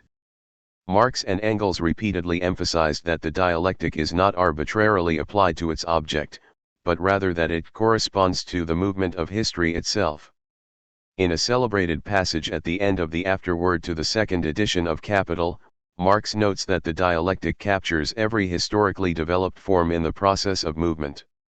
From the very beginning, thus, the dialectical method sees its object as historical, that is, it regards it in terms of becoming and of transitoriness, as something that has developed in a particular historical situation, that is thus related to the form of Dasein peculiar to this situation, and that is only to be understood by that form of Dasein.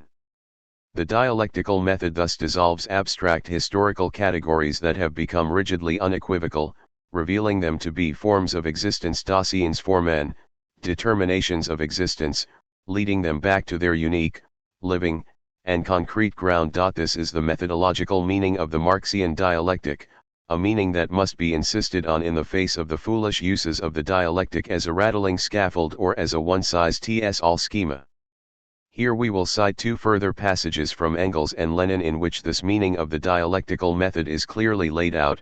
It is the great, fundamental thought that the world cannot be understood as a complex of ready-made things, but rather as a complex of processes, in which the things apparently stable no less than their thought images in our heads, the concepts undergo an unceasing process of coming into being and passing away.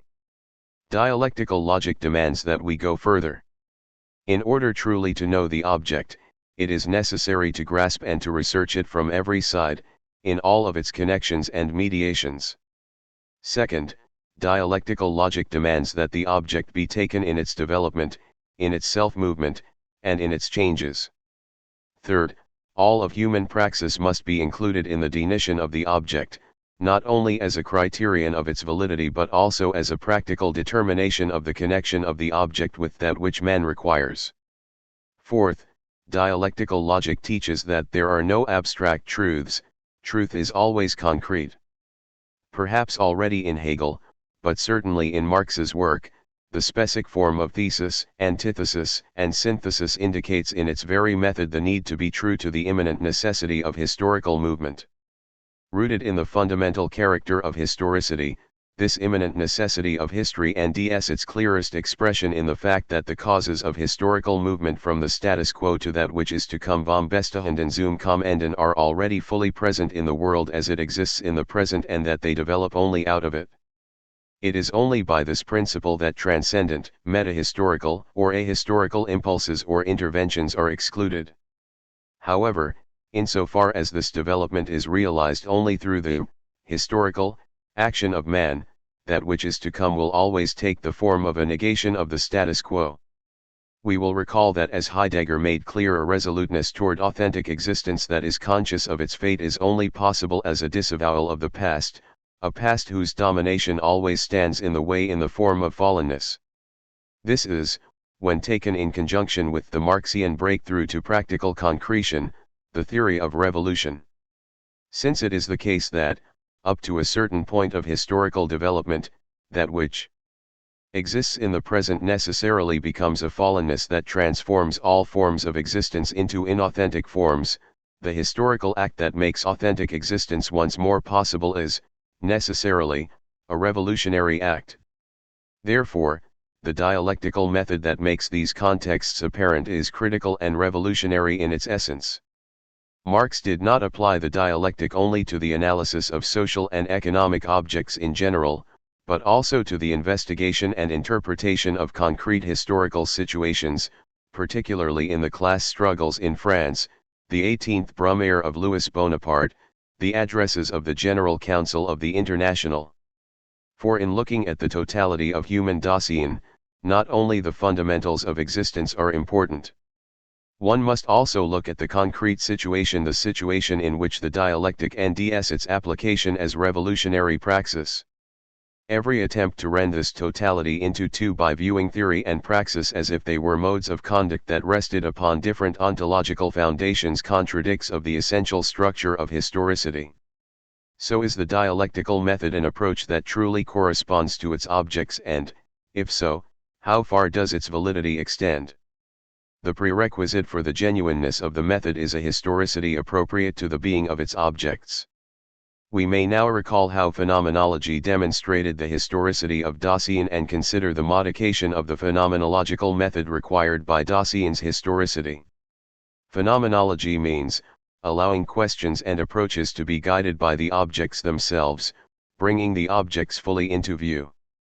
In being grasped, however, the objects always already stand in historicity. This sphere of historicity already begins, as a concrete historical situation, in the development of the question as it seeks the object. It includes the unique individuality of the questioner, the direction of his question and the way in which the object RST appears. Certainly, there is a scientific method, as for example, that of mathematics and mathematical physics, that begins by viewing its objects in complete abstraction from their historicity and that therefore sees them as principally ahistorical, and this scientific method can and must do this, for the type of being of its object is not historical. Circumventing the sphere of historicity in this way, however, is completely out of place in all sciences that deal with human existence, the modes of this existence, and the domains of meaning that are grasped by them as objects of Synekensbedutzamketten. Such a failure to situate a given historicity within a phenomenological analysis signs that the investigation has failed to bring its object fully into view. But there is more. Phenomenology should never let its investigation end simply with the exhibition the historicity of its object, only subsequently to return it to the sphere of abstraction. Phenomenology must constantly maintain its object in the most rigorous concretion. This means that as an examination of a historical object, as an examination grounded in historicity, phenomenology must allow the concrete historical situation, its concrete material content, to work its way into the analysis.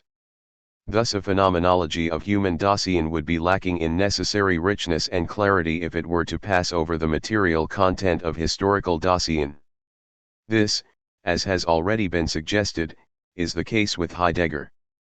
If Dasein is historical in its very being, then it stands at every moment in a concrete, historical situation, a situation that must be destroyed before its basic structure can be exhibited. The achievement of the dialectical method is precisely this last concretion.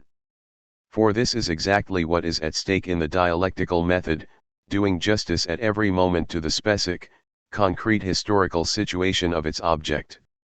The Petride and Freuding abstracta become concrete again for the dialectical method once they are seen reunited with the human existence that belongs to them.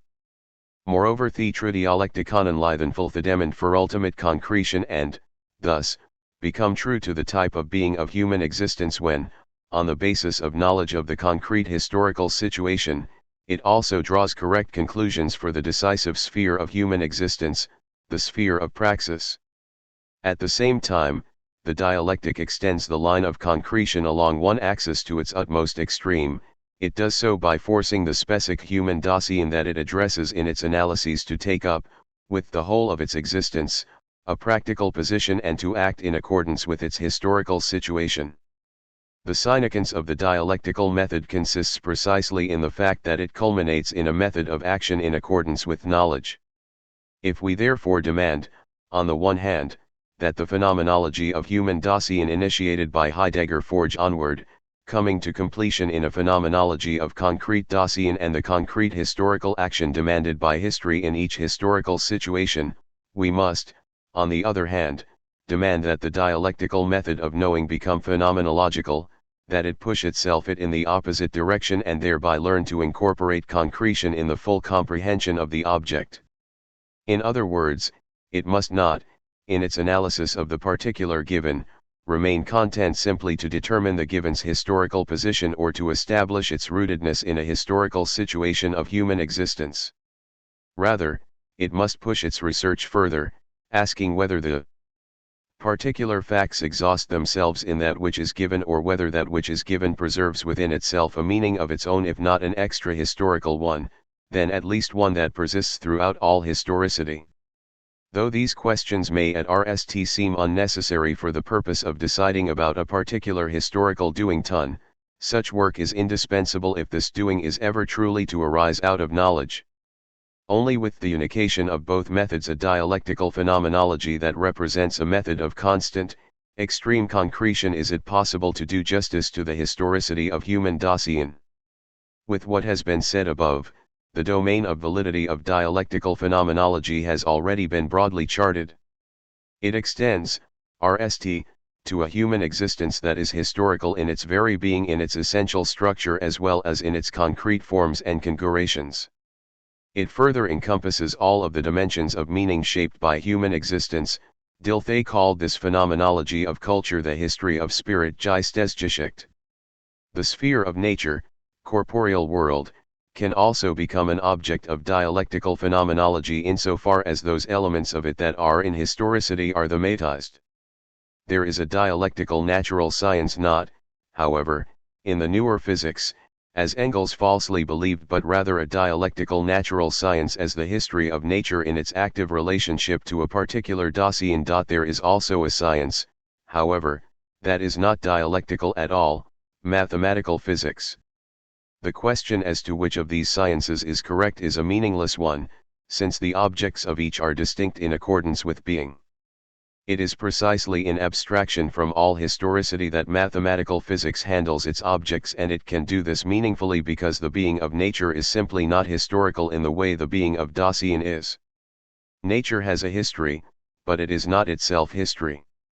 Dasein is history. The fundamental dialectical science is the science of the essence of historicity in general, of its structure and of the rules of movement and the possible forms of existence of historical Dasein. Dilthey tackled this fundamental theme in his introduction to the human sciences. Every dialectic presupposes a thematization of historicity of this sort. In fact, the fundamental dialectical insights that determine the further course of the investigation are rooted in it. For Marx, the term historical materialism refers to this domain of basic insights into the structure of historicity. It is in this domain alone, the domain of historicity, that the question of the correctness of Marxism can be meaningfully posed, if by correctness is meant a truth valid for every Dasein. All truths pertaining to the structure of historicity in general and of historical Dasein in general are, in this sense, universally valid. But, we should add, only these truths. All other dialectical insights refer to truths that pertain to a particular, concrete historicity and that are only possible to discover and identify through a phenomenology of this historicity. Within this same context appears the problem of the pure fact, a problem that has particularly occupied the study of history since Droysen. If by pure fact is meant the distillation of univocal facts, such that each fact would be expected to have the same meaning for every historical dossier that approaches it, then a history of pure facts would be equivalent to a complete emptying out of history, for nothing would then remain but a naked, spatial temporal skeleton, mere data. A fact is RST produced in its historical purity when it is situated in the concrete context in which it RST became a fact.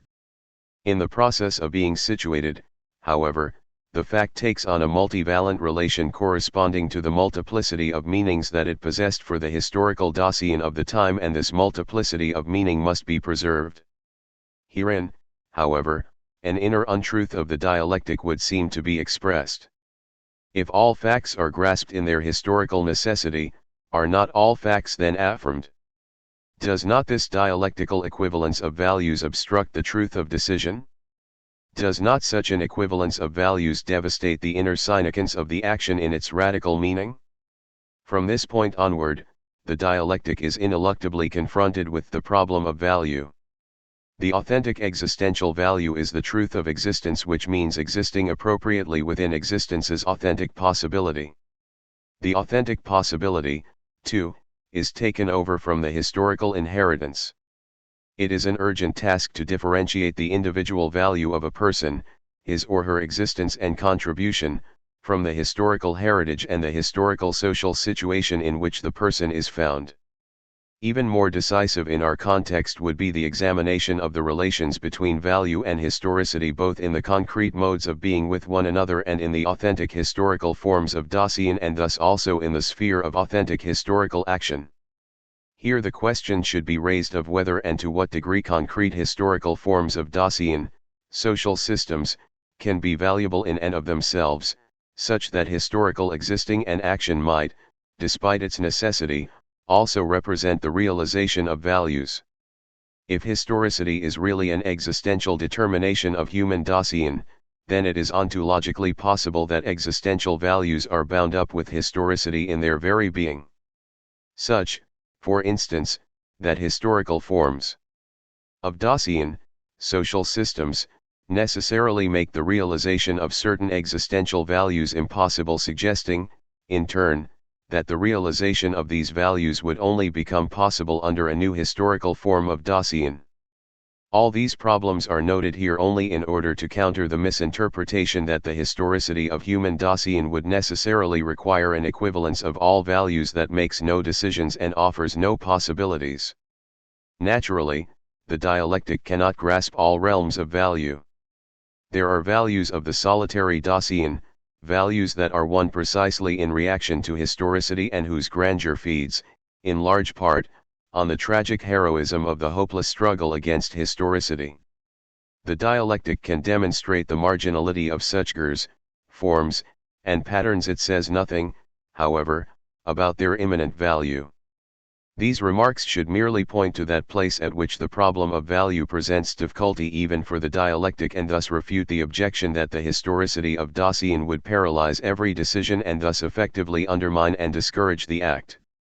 It is precisely knowledge of historicity that leads to the most momentous decision, the decision either to struggle for the recognized necessity, even against dossier's own inherited existence, or to remain in necessarily fallen forms of existence. The alternative ways of denning the act will be taken up and explored further later.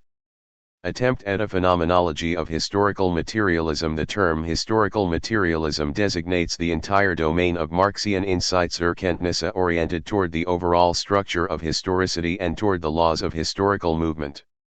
We know that these insights are integral to the entire structure of Marxism and play an important role in every concrete analysis, but we can and must mark off this domain as the only one to which the question of the correctness of Marxism can meaningfully be applied.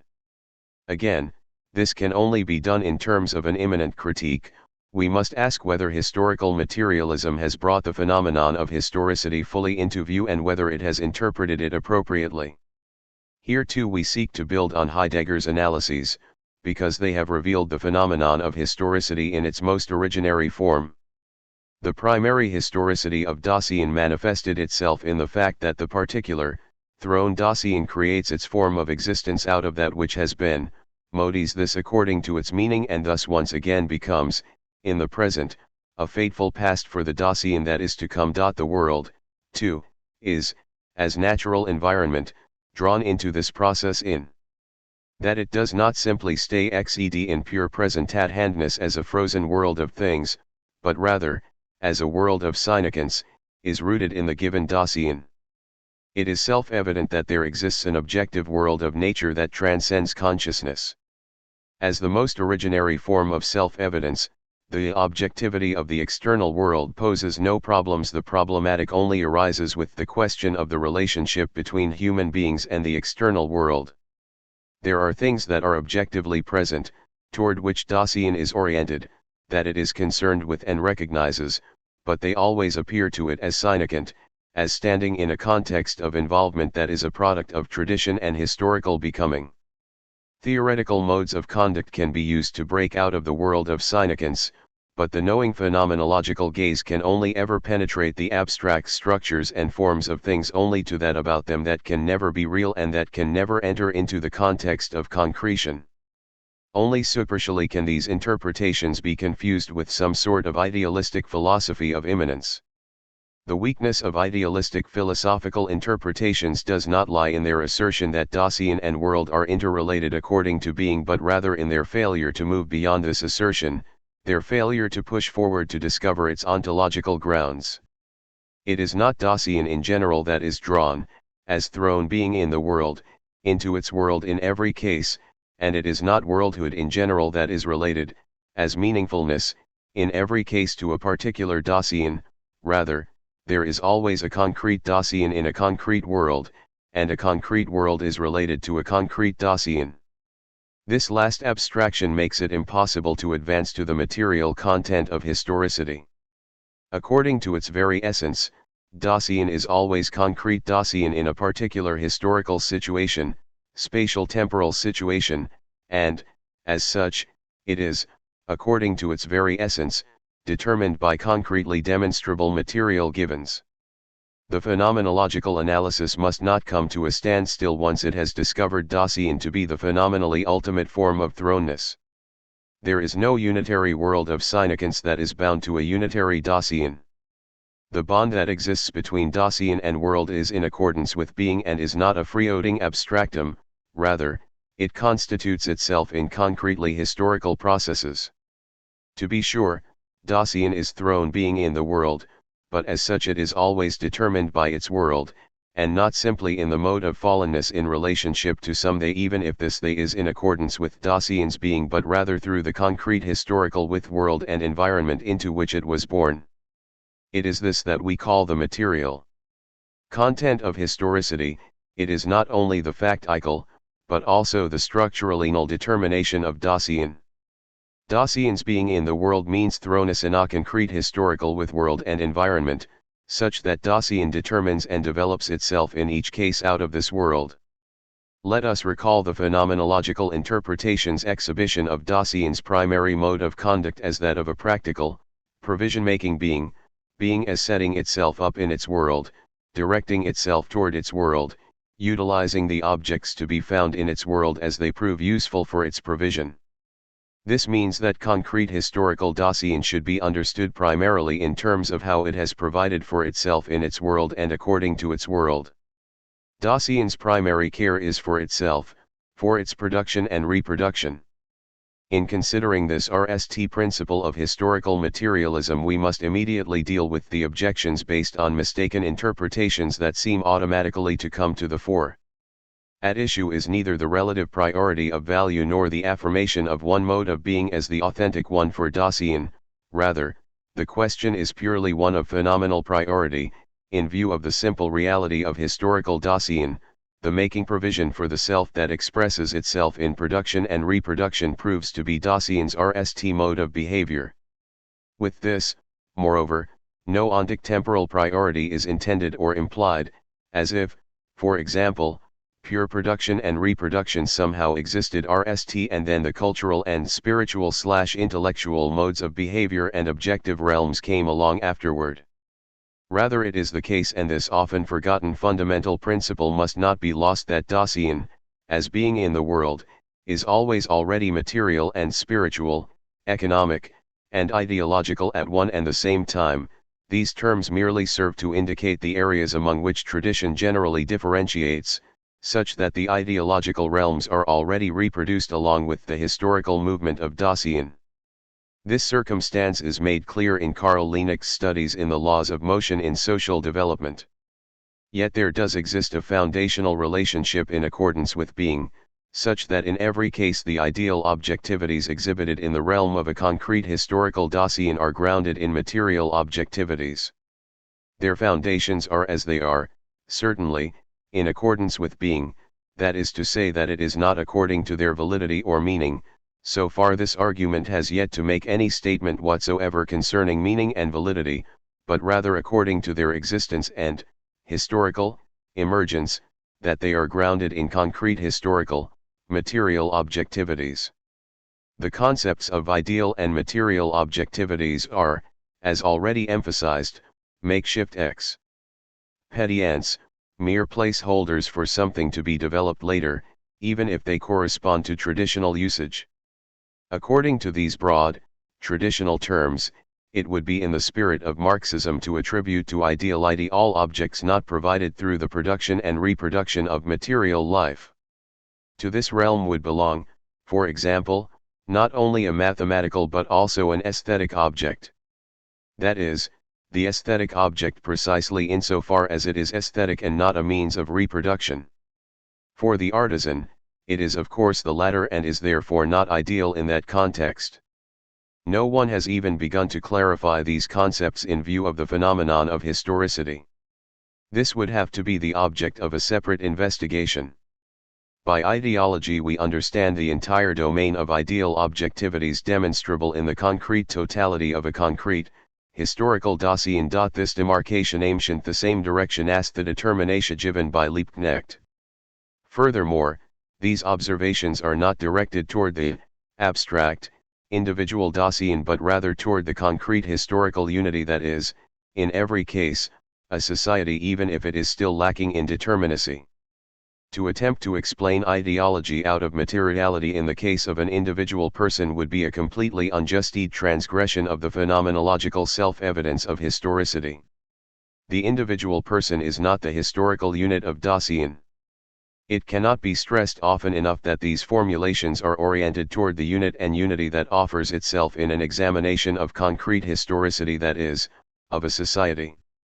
Moreover, there is no correspondence between what has been said and the claim that the survival instinct is Dasein's basic drive or instinct, for no such unitary drives can be attributed to society nor, as will become evident, to a society divided within itself. In general, the greatest misunderstandings concern the explanation of ideologies. There should, as a matter of principle, be a distinction between the exposition of the immanent meaning of an ideology and its historical meaning, locus. It is one of the fundamental theses of historical materialism that that which an ideology intends, its immanent meaning, is by no means the same as its historical significance. It is only the latter that interests historical materialism, and it alone is accessible by means of historical materialism's dialectical method. The explanation of the immanent meaning demands an approach directly contrary to that of the dialectican approach based on grasping the ideology to be explained as a self-contained, independent unity. Even though aimed at the kind of misunderstandings that can only be eliminated through detailed analyses, these anticipatory refutations should serve, as much as is possible, to ensure that old confusions are not allowed to encumber an examination just as it is getting underway. We now return to the RST theses in which historical materialism expressed itself. The course of the analysis of historicity has made clear that Dasein is always concrete historical Dasein and that it specifically takes the form of the determinate society, determinate in some form or another, determinate according to Dasein itself, into which the concrete historical Dasein in its making provision has been thrown. Dasein's original mode of conduct is practical active, as production and reproduction, on which the domains of cultural, spiritual, and intellectual objects are founded. It is now our task to add precision to these still largely suggestive remarks. First of all, what constitutes that society which we have already addressed as the authentic historical unity? The answer is that unity that proved itself to be a multiplicity of Dasein, such that individual Dasein only becomes historical as a part of that society. This unity we now speculate is at the same time that society in which and for which those worlds of significance are constituted and toward which each of the totalities of involvement of the everyday environment is oriented. To every concrete historical Dasein there belongs a concrete historical life space. The thrownness of Dasein is also thrownness into a particular part of the natural world. Out of this part of its natural environment, Dasein RST creates the possibilities of its existence as possibilities of production and reproduction. The circle out of which Dasein creates these possibilities is what we call life space. This circle is no inviolable barrier, it can be blasted open, expanded, or contracted, but these explosions, expansions, and contractions are, in each case, modifications of this particular life space and, as such, are determined by the life space, such that the life space enters into the historical movement as an inescapable inheritance. It is neither a form of intuition nor an empty spatiality of nature, but rather is full of the ready-to-handness of the Dasein that is concerned with, appropriates, and provisions it. Life space is LLED with everything that Dasein needs and to which it lays claim for its use. Out of this life space come the objects of Dasein's fears, hopes, and beliefs, and from it Dasein receives the impetus for everything Dasein does. From life space as well come the impulses to movement, to every movement that seizes the whole existence of the society for which Dasein makes provision. This may be the case when the life space proves no longer sufficiently fertile to bear the production and reproduction of the society concerned with it and is therefore expanded or improved, or when it must be protected from the assault of another society and thereby is circumscribed or destroyed, or when new spaces with new societies appear in its train, which are then drawn into the circle of its provisioning. Life space appears in first instance as the frontier of concrete historical Dasein, the historical unity as determinative of society. This becomes most easily and graphically evident in the historical forms of the horde, the tribe, the village community, and the antique city-state. The question of how much family and clan contributed to the creation of the historic unities will not be explored here. Though their importance cannot be denied, they are not in a phenomenological sense primary historical unities, and factically they could not have been such unless they possessed, in the sense of complete autarky, their own life space. We will later see whether this determination is sufficient for the interpretation of a fully historical Dasein. Let us now consider how historical society makes provision for itself in its life space. Heidegger's analysis of Dasein once again exposed the truth that man's substance is his existence. That means that the human being can only fool its essence if it fully grasps and shapes its existence. The human being's RST concern is for its own existence, and not, moreover, for its existence in the vegetative sense, which would merely be the instinct of self-preservation, but rather for the maintenance, formation, and furtherance of being as thrown being in the world, which is to say, with the inclusion of the material and ideal concretions that belong to it existentially. We may designate as existential needs the circle of objects comprehended within Dasein's primary concern, and we may designate as economy the provisioning aimed at fooling these needs. The existential needs of society are rooted in the objects whose provision is necessary for the maintenance, formation, expansion, or furtherance of its being. The meaning of social production and reproduction is determined by the totality of existential needs and the modes of provisioning arising from them. Social production and reproduction are truly the most originary and the ultimate constituent of every historical unity, because they, without exception, affect its pure existence, and the essential distinction and characterization of human Dasein can only be derived from an existential difference. And one cannot deduce anything more about this totality, nor does it allow itself to be further reduced, for it is immediately rooted in the thrownness of Dasein itself, in the sense that it is, on the one hand, determined by the natural environment, soil conditions, climate, situation, etc., into which Dasein is thrown and, on the other hand, determined by the historical inheritance of past generations, to which it is, positively or negatively, committed. As the expression of the existential needs of a society, the society's mode of production is both the constitutive historical foundation on which it rests and the ground on which the historical movement takes place. Yet it must be remarked ever again that the ideological dimensions of a society are produced ahead of and alongside the economic dimensions, and that is precisely because the former have their foundations in the latter.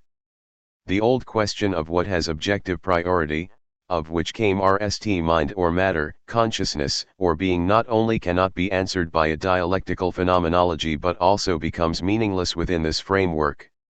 What is given is simply always Dasein as historical being in the world, which already includes, at one and the same time, spirit and matter, consciousness and being, and it is only on the basis of this evident circumstance that assessments can be made of the foundational relationship that prevails in Dasein. Every attempt to reshape givenness so that it favors the absolutization of one of its parts is dogmatism, a dogmatism that dialectical thought can only hold in contempt, for it constitutes an attempt to begin a dialectical examination with a rigid abstraction, with a primum absolutum. Let us summarize once again. Historical society constitutes itself in the modes of production corresponding to its thrownness, in the modes in which it provisions its life space in accordance with its existential needs. Only then, when a society truly provisions its life space in a unit way as a society, is it a historical unity, the bearer of historical movement. In the moment when this unity is torn asunder, when the whole society no longer exists in making provision for its existential needs, and where a division of labor is sufficiently advanced that the provision for life space is no longer regulated through the voluntary act of the whole society, but is rather distributed by means of various coercive measures, such that now the hardest work appears as the activity of the subordinate and the inferior, in this moment the existential needs, to grow out of and differentiate themselves from this division of labor within a society that was once unit. As soon as the mode of production of a society is so arranged that it constitutes different strata within the same life space, strata that exist only in and through their position within the productive process, then these strata become the authentic bearers of historical movement. With the emergence of classes, new historical unities also arise, which are more originary, more authentically historic than the, seemingly, inclusive communities of the city, the country, the nation, since class exists solely in and through the primary mode of historical Dasein, through the mode of production, and only class is determined through it. Thus we already stand in the eld of inquiry constituted by the problem of historical movement, its ground, its direction, and its goal. The problem is falsely posed from the very beginning if one seeks to explain the historical movement as something somehow added onto an originally static, historical society, however one characterizes this original society. Dasein is, rather, in accordance with its being, historical, and as such, it is always already modal bewegts, only in historical movement can it exist at all. Provisioning the life space means, necessarily, altering that which is present at hand, pressing natural forces into service, moving between natural positions, seeking out new sources of nutrition, preparing and distributing products, trade, etc. The whole process by which nature becomes history, cf. The German ideology, belongs to the primary modes of conduct of Dasein and to the fundamental structure of historicity. Furthermore, historical changes are by no means pure changes of location, spatial displacements. Heidegger has forcefully called attention to the ontological enigma of the motility of happening. What happens to equipment and work as such has its own character of movement, and this character has been completely obscure up till now. The motility of happening in which something happens to something is not to be grasped in terms of movement as change of location. In fact, every authentically historical movement proves itself to be change of meaning, a movement that changes the meaning of the objects it grasps. With the foundation of worlds of meaning, including ideal ones, by the provision-making Dasein, the world of meaning is, from the very beginning, drawn into the historical movement. Every authentic historical movement is always a movement of provisioning Dasein and is, as such, economic movement according to the expression of this historical movement. For only such a movement takes hold of the primary modes of conduct of historical Dasein, reshapes society according to its historical existence and can, therefore, also reshape the worlds of meaning, ideologies, founded on this existence. The direction of the economic movement, however, can only be derived, as historical facticity, from the analysis of the concrete historical circumstances, and it is therefore not accessible to a phenomenology of historicity as the fundamental structure of Dasein. Such an economic historical analysis must always precede every theory of a historical action, for it performs an initial ground clearing on which the action can subsequently happen as necessary change. In this context, an attempt can now be made to clarify the concept of historical necessity. If motility, as transformation of the environment, belongs to the fundamental structure of historical Dasein, then talk of the necessity of this change can no longer be misunderstood as suggesting that it is something the world performs on Dasein the way the laws of gravity act on bodies. Historical necessity is not something that happens with or through Dasein, rather, it is characteristic of the being of historical Dasein itself and is always already given with its thrownness. Historical necessity is the necessary act of historical Dasein, the act that becomes mature in recognizing the historical situation and completes itself in seizing the historical situation. This act is neither good nor bad but is merely necessary or unnecessary. It would be a complete misrecognition of the being of historical Dasein if one were to pose the question of whether something can also happen without the act that wills and desires it. Certainly, one would be wholly wrong to suggest that necessity is only necessity when accompanied by this will and desire. It does not happen at all, rather, the acting being of Dasein happens and constitutes the entire realm of happening. An eclipse of the sun, an earthquake, a storm does not happen, but rather enters into happening. The question that is posed by it happens comes out of theology and all but cries out for a God who allows something to happen to Dasein. The question is simply whether the historical act is done necessarily, that is, whether it is already given in pure historical existence. Here we return to the concept, developed by Marx and newly interpreted by Heidegger, of authentic historical existence. Historical Dasein does not by any means always exist as if it were aware of its historical situation, its fate as if it knowingly took that fate upon itself and carried it out. If this were the case, then the historical act would indeed happen in the sense of not being able to exist otherwise.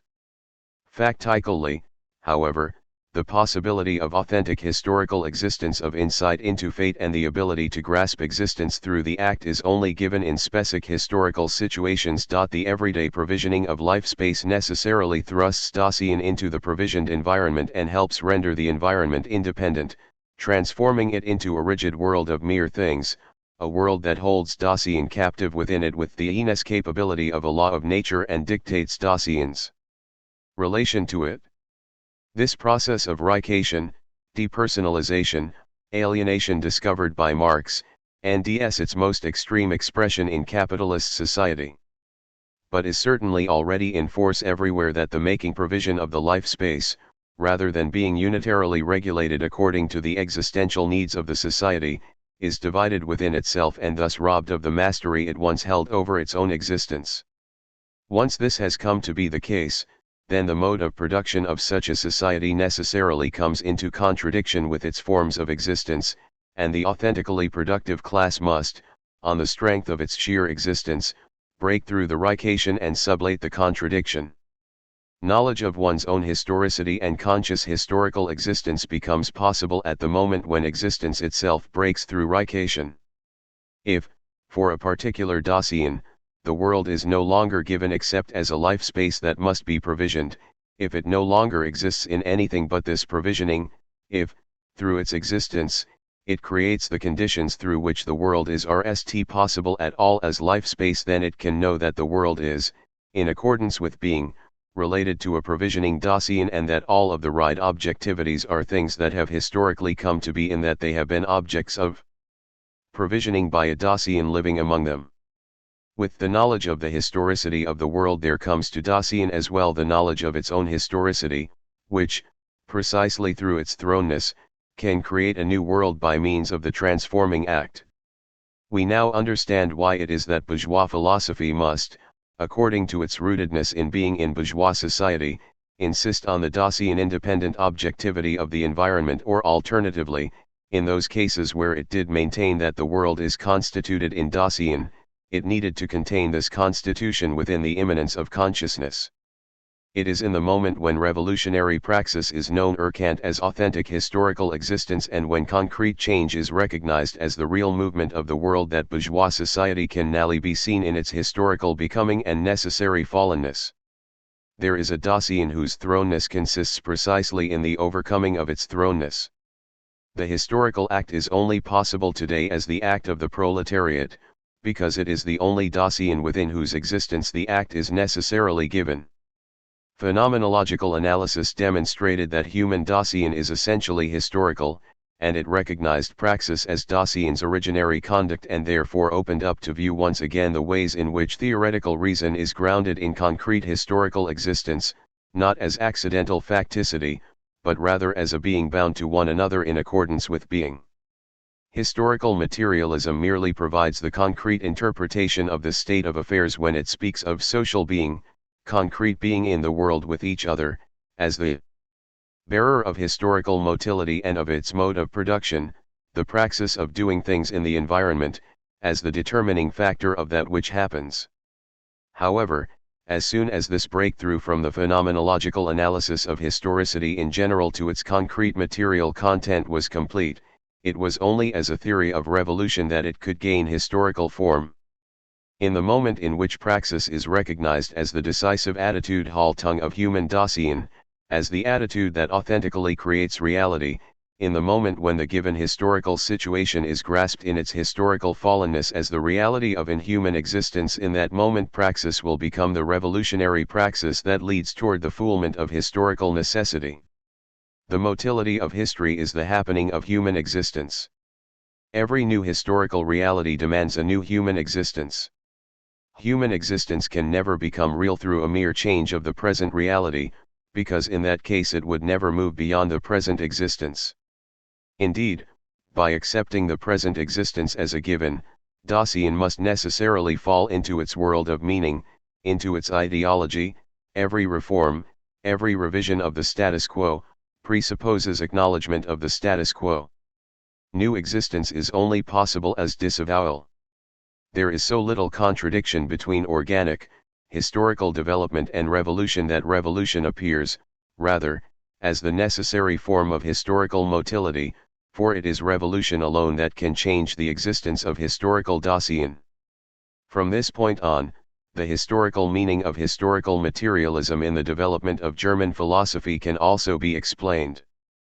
But its historical significance was not its philosophical achievement, which was, rather, the proclamation of praxis as the decisive attitude of human Dasein. Marx expressly emphasized that in contrast to materialism, idealism has always developed the active dimension, but only abstractly. In order to demonstrate the aptness of Marx's thesis, it suffices merely to mention the fact that both in the Kantian system and in Fichte's philosophy of the act, pure reason is grounded in the practical. The historicity of the world and its dialectical motility already permeate, as living truth, the externally rigid architectonics of Hegel's teachings as well. But idealism cheated human praxis out of its meaning and cheated the act of its decision insofar as it enclosed human knowledge in the world of appearances constituted a priori in consciousness, thereby elevating this a priori constitution above concrete experience. Historical materialism turned this relationship around, not, however, in order to pose the philosophical problem in a new way, but rather because it was forced, out of the necessity of an existence that had become unbearable, to comprehend anew that which happens. Webigener investigation with a consideration of philosophizing gas the human activity in which philosophy constitutes itself. Philosophizing, if one takes the meaning of this word seriously, is a mode of human existence. Human existence is in all its modes subject to the question of its meaning sin. It is the distinguishing characteristic of human existence that it is not realized through its mere being, that it confronts its possibilities in a very specific way, that it must seize these possibilities and, in this seizing, live in the shadow of the question concerning its to what end wozu. All conceptions of this to what end as the sphere of the purpose that transcends human existence, for the sake of which it would exist, will be avoided here and elsewhere. Even when bracketing any thought of purpose, one can still speak of a to what end, namely when the to what end of existence is grounded in its own being. This to what end in its relationship to human existence is what we mean here by meaning. Nor can the meaning of philosophizing, with regard to the original understanding of philosophizing, be conceived as the realization of a purpose transcendent to it. All genuine philosophizing has found its meaning in itself and grasped it through itself. Authentic philosophical effort aims at knowledge as the becoming visible of truth. The meaning of philosophizing can be designated provisionally as the making visible of truth. Among the many determinations of truth we consider that of validity Geltung. Truth is not validity, it does not exhaust itself in its validity, but validity belongs to the essence of truth. Invalid ungültige truths, truths that are not valid gelten, do not exist. But what is the meaning of validity? There is validity only in relation to human existence. The laws of nature are not valid for a nature that operates in accordance with them, but rather for the humans who understand nature. It is not valid for iron that the magnet attracts it, but rather for the person who observes the iron and the magnet. To say that certain conditions have validity means that I, to the extent that I am concerned with these conditions, must know of them, must be familiar with them, must act accordingly, must adjust myself to them. This I is absolutely essential. It points in every case to human existence. Validity does not mean that the valid conditions are only for human existence, but it does mean that they can be meaningfully spoken of as true only for human existence. The conditions expressed by the laws of nature are not true for nature they simply are, but only for man. A valid set of conditions can be independent of all human existence as far as its being is concerned, but validity, as truth, is only for man. If truth is thus related to human existence through validity, this relation receives its existential significance through a phenomenon that is often overlooked, appropriation die Einung. Truth demands by its very nature, however independent from all human existence, the being of its conditions may be an appropriation through human existence. Truths are not sought out and secured, not grasped through the labor of knowing, then to be tucked away somewhere and preserved in abstracto, rather, in the knowledge of truth lies the demand for its appropriation. Knowledge is an appropriation only for the one who knows primordially, for the one who discovers and achieves mastery over what is known for and in his person, as if it were the time.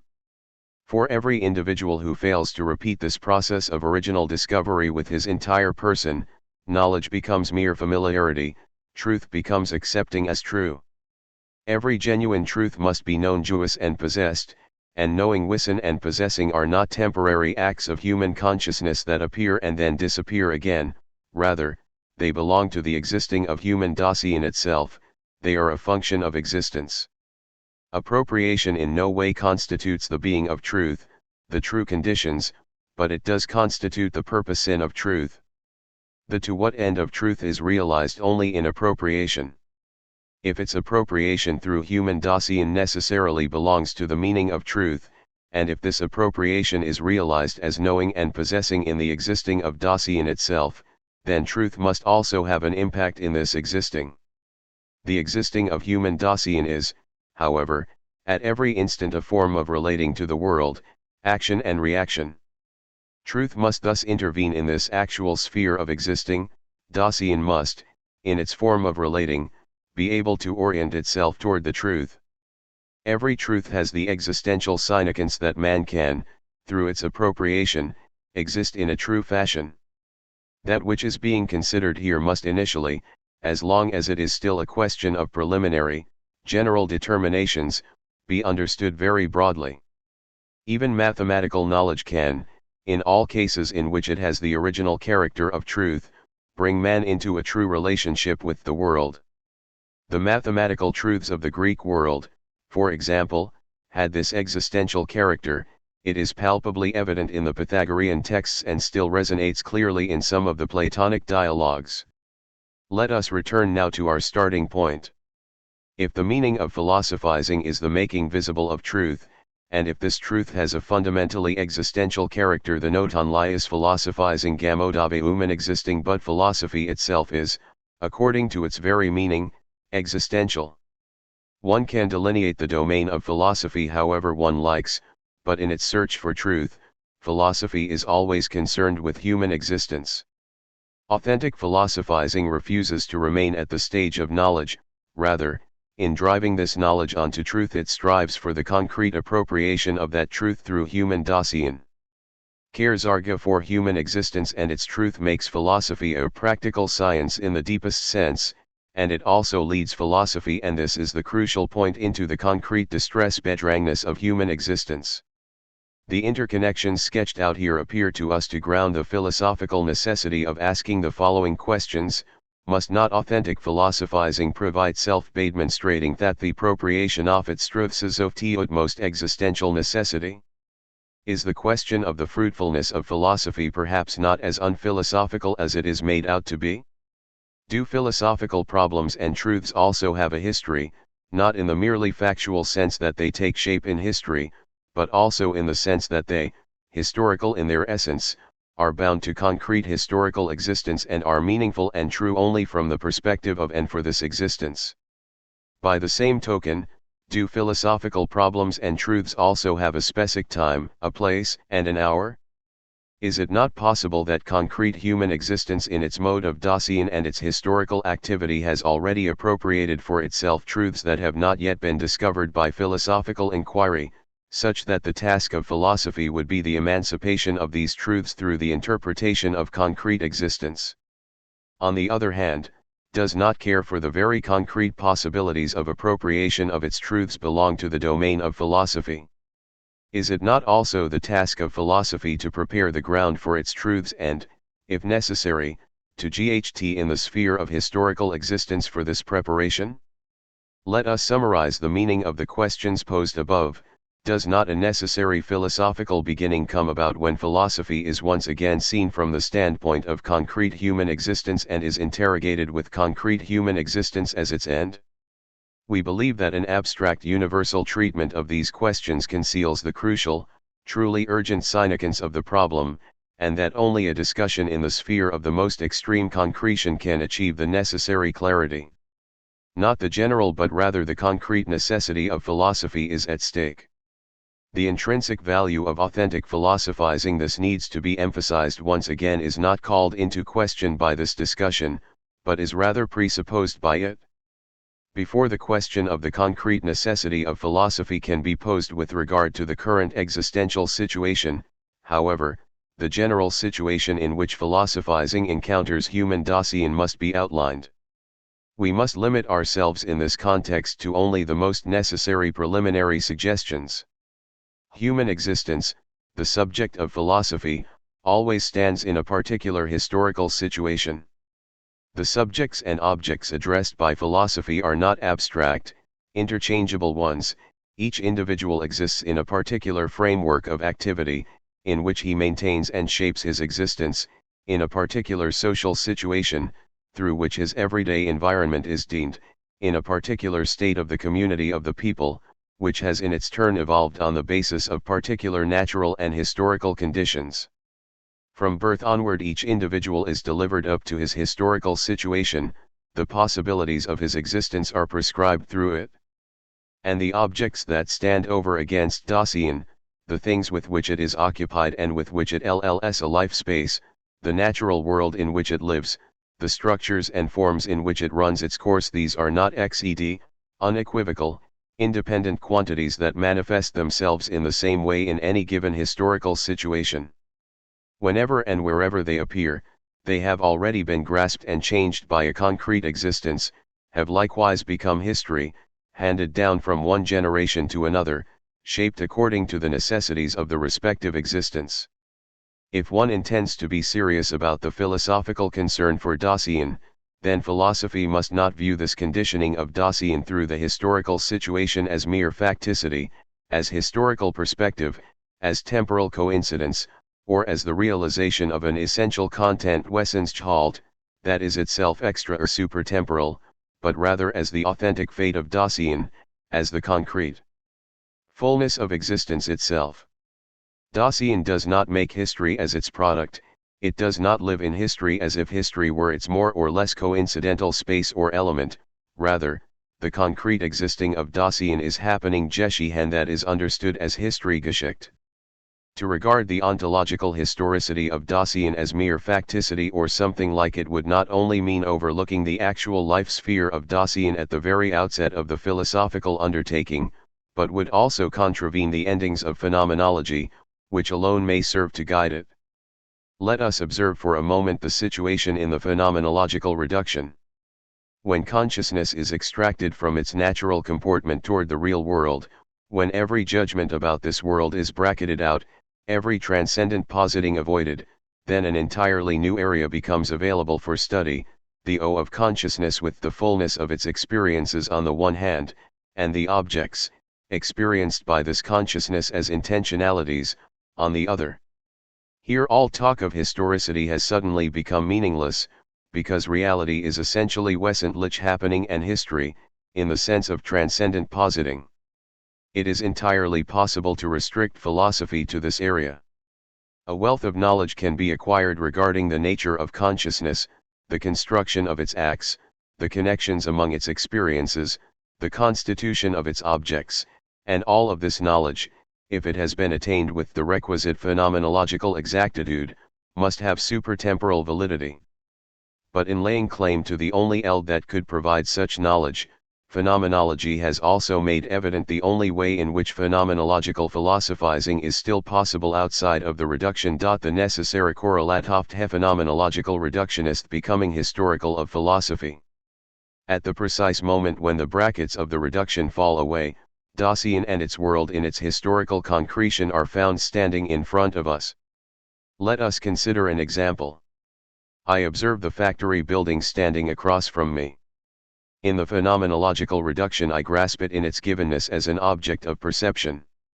I exclude all transcendent positing and can now study the constitution of this intentional object in perception, the sequence of the acts through which it is constructed, the laws governing the relations among them, the levels of evidence through which it appears, etc.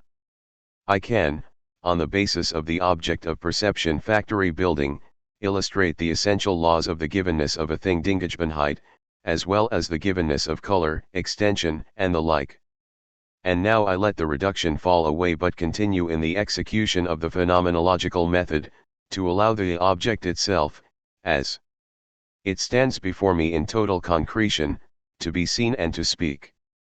What I now have is the complex factory building in the, more or less abundant, fullness of its concrete meaning, location of economic activity, in which something is produced, temporary residence of X number of workers, property of Y corporation, modern or obsolete, small or large.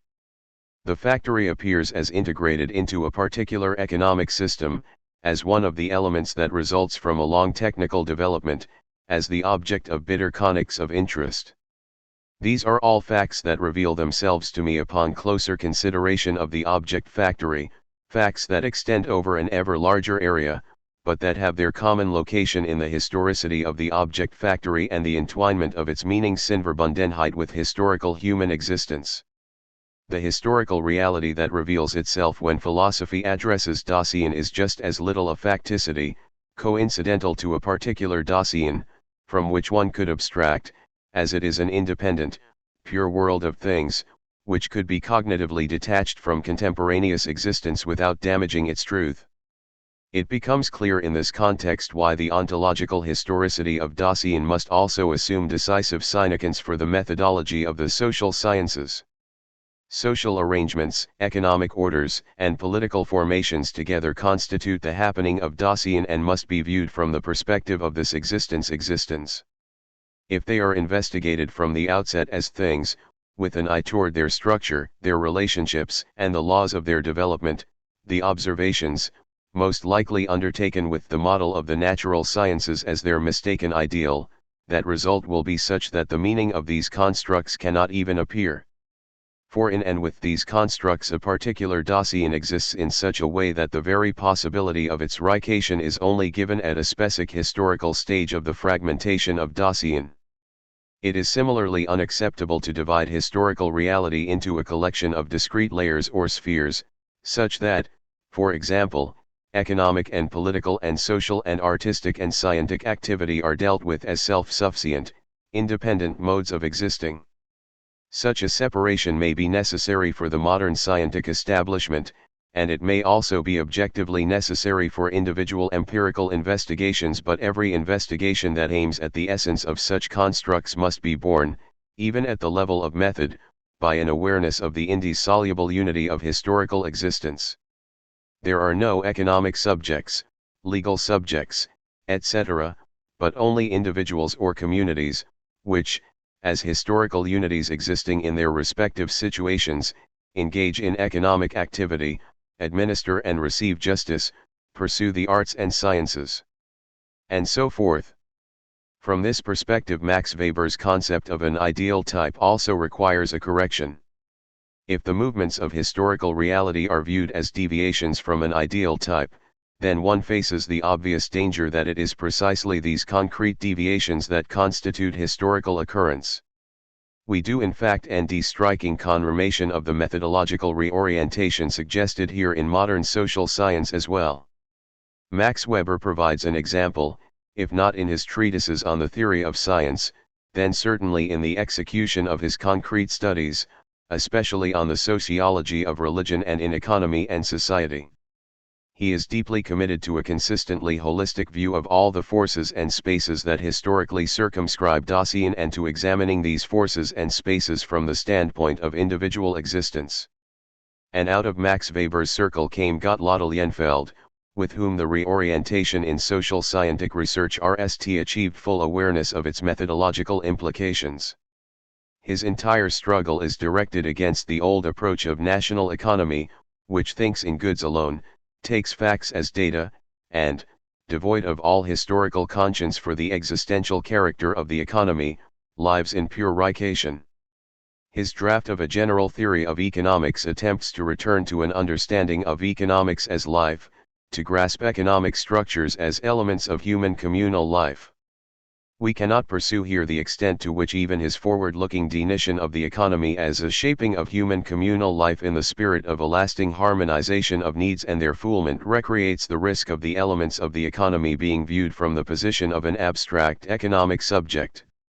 Having sketched out a general approach, we will now attempt to concretize the question of the existential significance of philosophy in terms of the present situation of Dasein.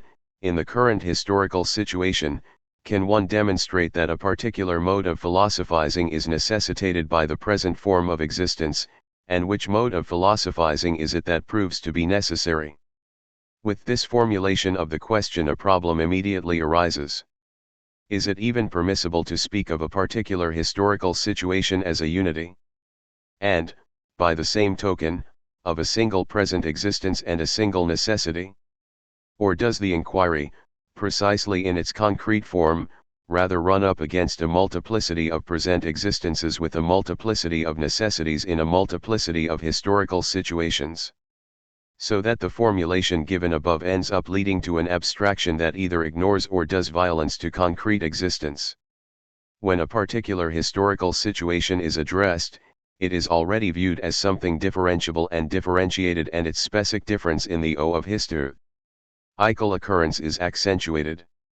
Decisive here is the visible line of demarcation from what has been, a concretely demonstrable state of economic and social development, which can be differentiated from the previous state in its structure. This difference is to be demonstrated RST on the basis of the material content of the situation under consideration, the mode in which the Dasein in question produces and reproduces, the structure of social stratification that corresponds to this mode, and the forms of social being. Numerous variations among individual classes, peoples, countries, etc. may become apparent in the process, but they are all merely variations within a unity that provides their foundation, different positions and developments within the same economic and social being. And only as far as the unit structure of this being extends can one speak of a unit situation.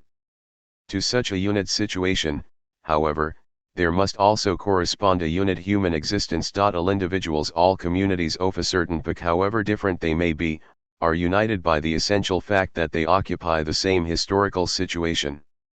To be sure, there are as many modes of existing as there are individuals, and thus also just as many existential possibilities and necessities. But the individuals are by no means the ultimate unities on which the analysis of historical existence must rely. To begin this investigation with them would be to veer off arbitrarily when one is only halfway to the intended object, concrete historical existence. What appears under phenomenological scrutiny as a historical unity are higher unities, communities or societies in their respective life spaces. An attempt to clarify these concepts will be undertaken later. Thus, if the question concerning the type of philosophizing necessary for a concrete historical existence is posed here, it must aim at an existence that can be addressed as a unity for the reason that, and insofar as the historical situation in which it is based demonstrates a unit structure in the sense suggested above. A specific type of philosophizing would then be necessary for concrete existence when this existence ends itself in a state of existential distress, not, that is to say, distress that concerns and takes hold of it as existence, a type of philosophizing that could help ameliorate this distress. It will be necessary to return later to the reasons why philosophizing is restricted here to the role of contributing, of helping. The historical situation in which contemporary existence ends itself, and in view of which this investigation was begun, is determined in its structure through the structure of capitalist society at the stage of high capitalism, organized capitalism, imperialism. These concepts, which are intended to outline the situation, are by no means meant to refer to merely political or scientific circumstances, rather they seek to address the existential determinations of the present Dasein. In capitalist society, a particular mode of human existing, one that belongs only to that society, has become reality. The economic system has drawn all areas of life into the process of reichation, which has detached forms of life and unities of meaning Sinnesenheiten, previously bound up with the concrete individual, from any form of individual personality, and has created a Forstgewalt that operates between and above individuals. Having been established, this force now subsumes all forms and values of the individual and the community under itself. The modes of being with one another miteinander are emptied of any essential content and are regulated from without according to foreign laws. Fellow humans are primarily economic subjects and or objects, professional colleagues, citizens, members of the same society. The essential relationships of friendship and love, any authentic form of human community is restricted to the small sphere of life that remains separate from general occupation Geschäftigkeit. At the same time as this situation drives individualism to the fore, which in no way contradicts a pronounced collectivism of the economy, the individual is also separated from his activity, which is assigned to him and is carried out without any possibility that it could actually lead to personal fulfillment. The world in which this Dasein lives is also evolving to an ever greater degree into a Businessbetrieb. The things encountered in it are viewed from the outset as goods, as things that one must use, but not in the sense of using them to meet the needs of Dasein. Instead, they are used to occupy or to an otherwise aimless existence, until they actually do become necessities. In this way more and more existences are consumed simply in order to keep the business operational. The form of existence of all classes has hollowed itself out in such a way that it becomes necessary to place existence itself on a new foundation. These remarks were not intended to depict the worldview and the position of capitalist society at the stage of high capitalism.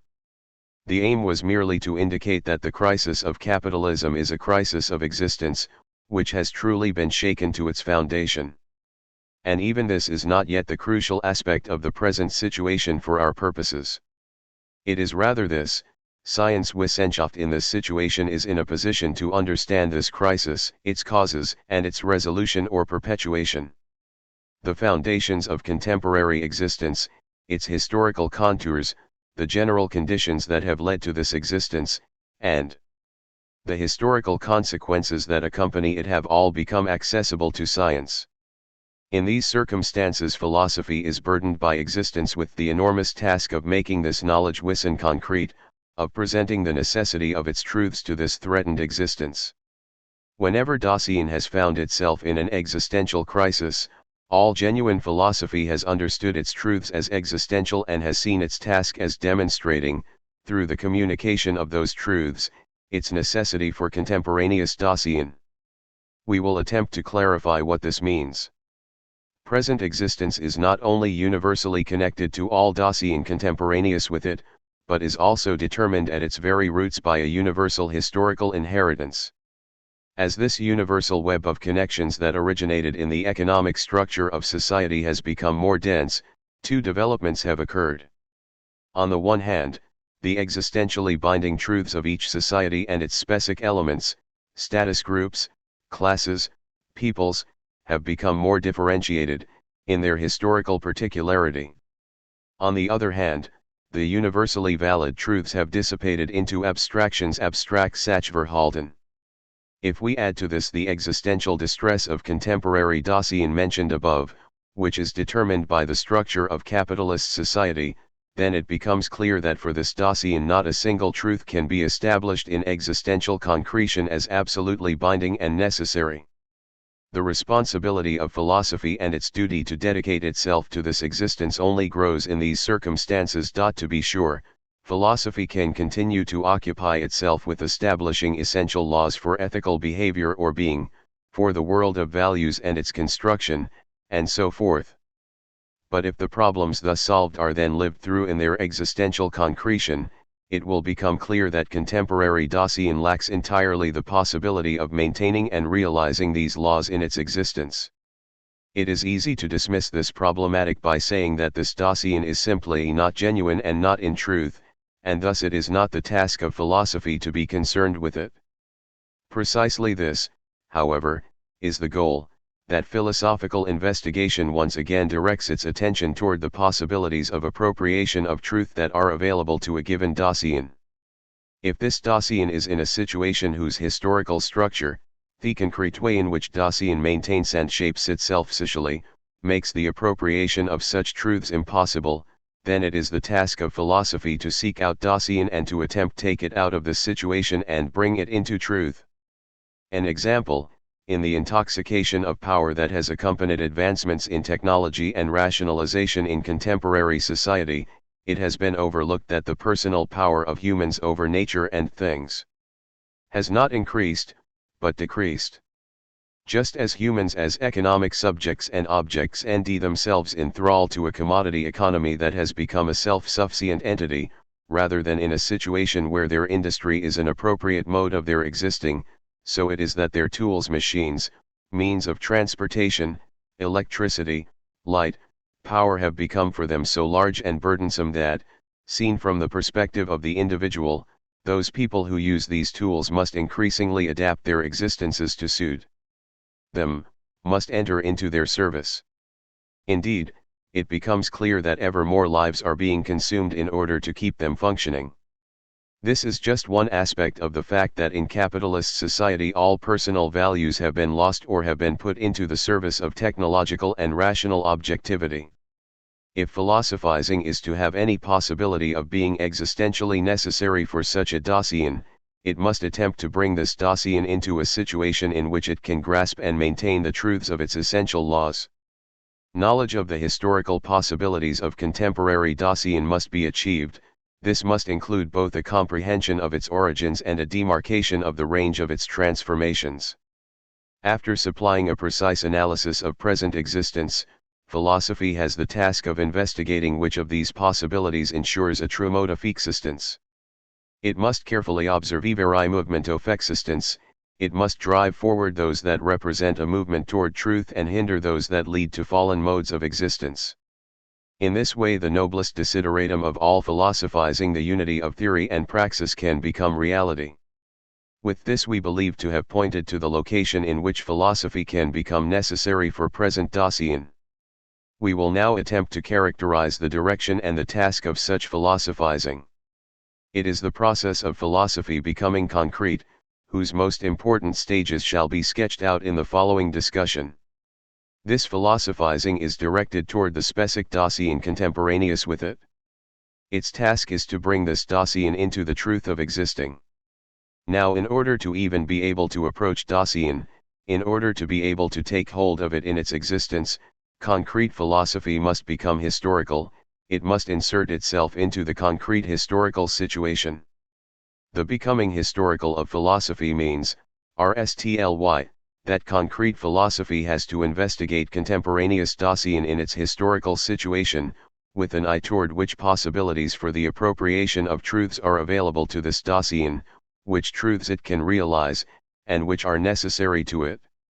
Investigate should not be understood here in the sense of an opportunistic philosophy of utility that places itself, as a scientific discipline, in the service of contingent factiscan Dasein, allows itself to be used by it. The truths of philosophy are not grounded in facticity, even though they must in each case also be realized by contingent Dasein.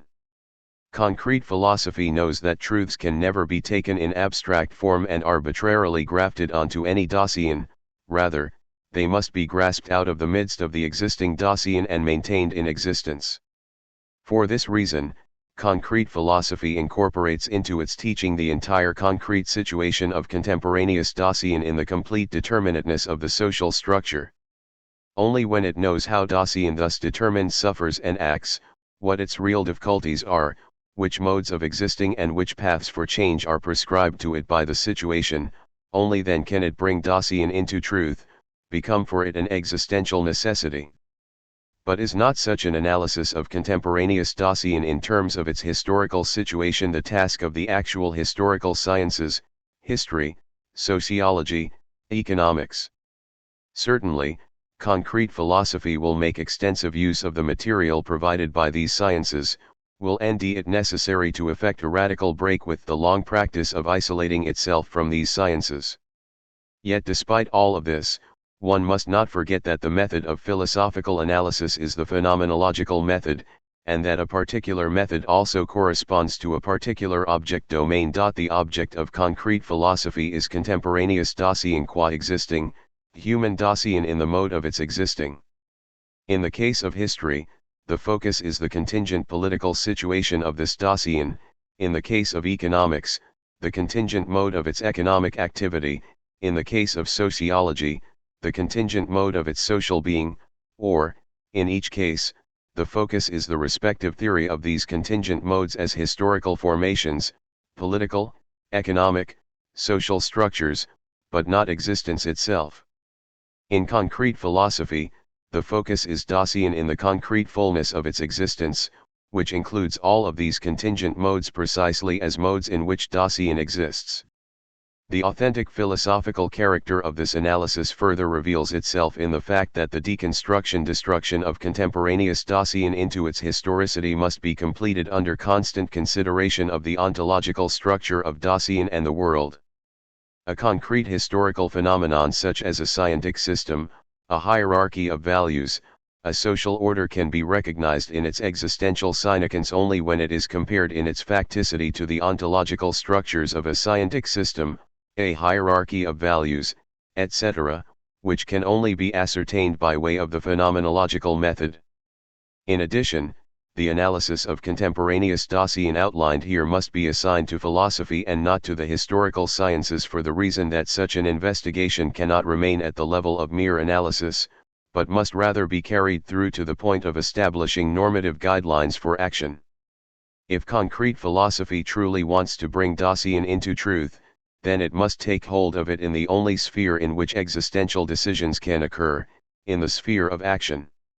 The existing of Dasein in its concrete form as happening is always a changing, a transforming of conditions, an affecting, in other words, an acting. Even a bios theoreticos, as long as it gives expression to an authentic existing, as long as it is concerned with existential necessities, will entail a changing and thus an affecting working and acting, even where such an effect working is in no way its intent. The guidelines for action in which concrete philosophy culminates will never contain this will have already become clear from the preceding discussion. Abstract norms, empty imperatives. They will necessarily have been drawn from the necessities of concrete existing in its historical situation and will in every case be addressed, not to an abstract universal, but to a concrete, existing subject. The question that now arises is this: how does philosophy arrive at such guidelines for action and what type of subject will follow them? How can philosophy approach concrete existence at all? Certainly not by confronting existence with truths, taken from who knows where, that are presented as unconditionally binding and stopping short at the proof or the demonstration of these truths.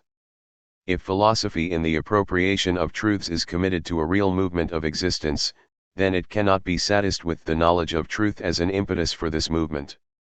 Human Dasein does not exist on the basis of knowing, but rather on the basis of fateful happening in a particular situation in the shared and surrounding world. Welt.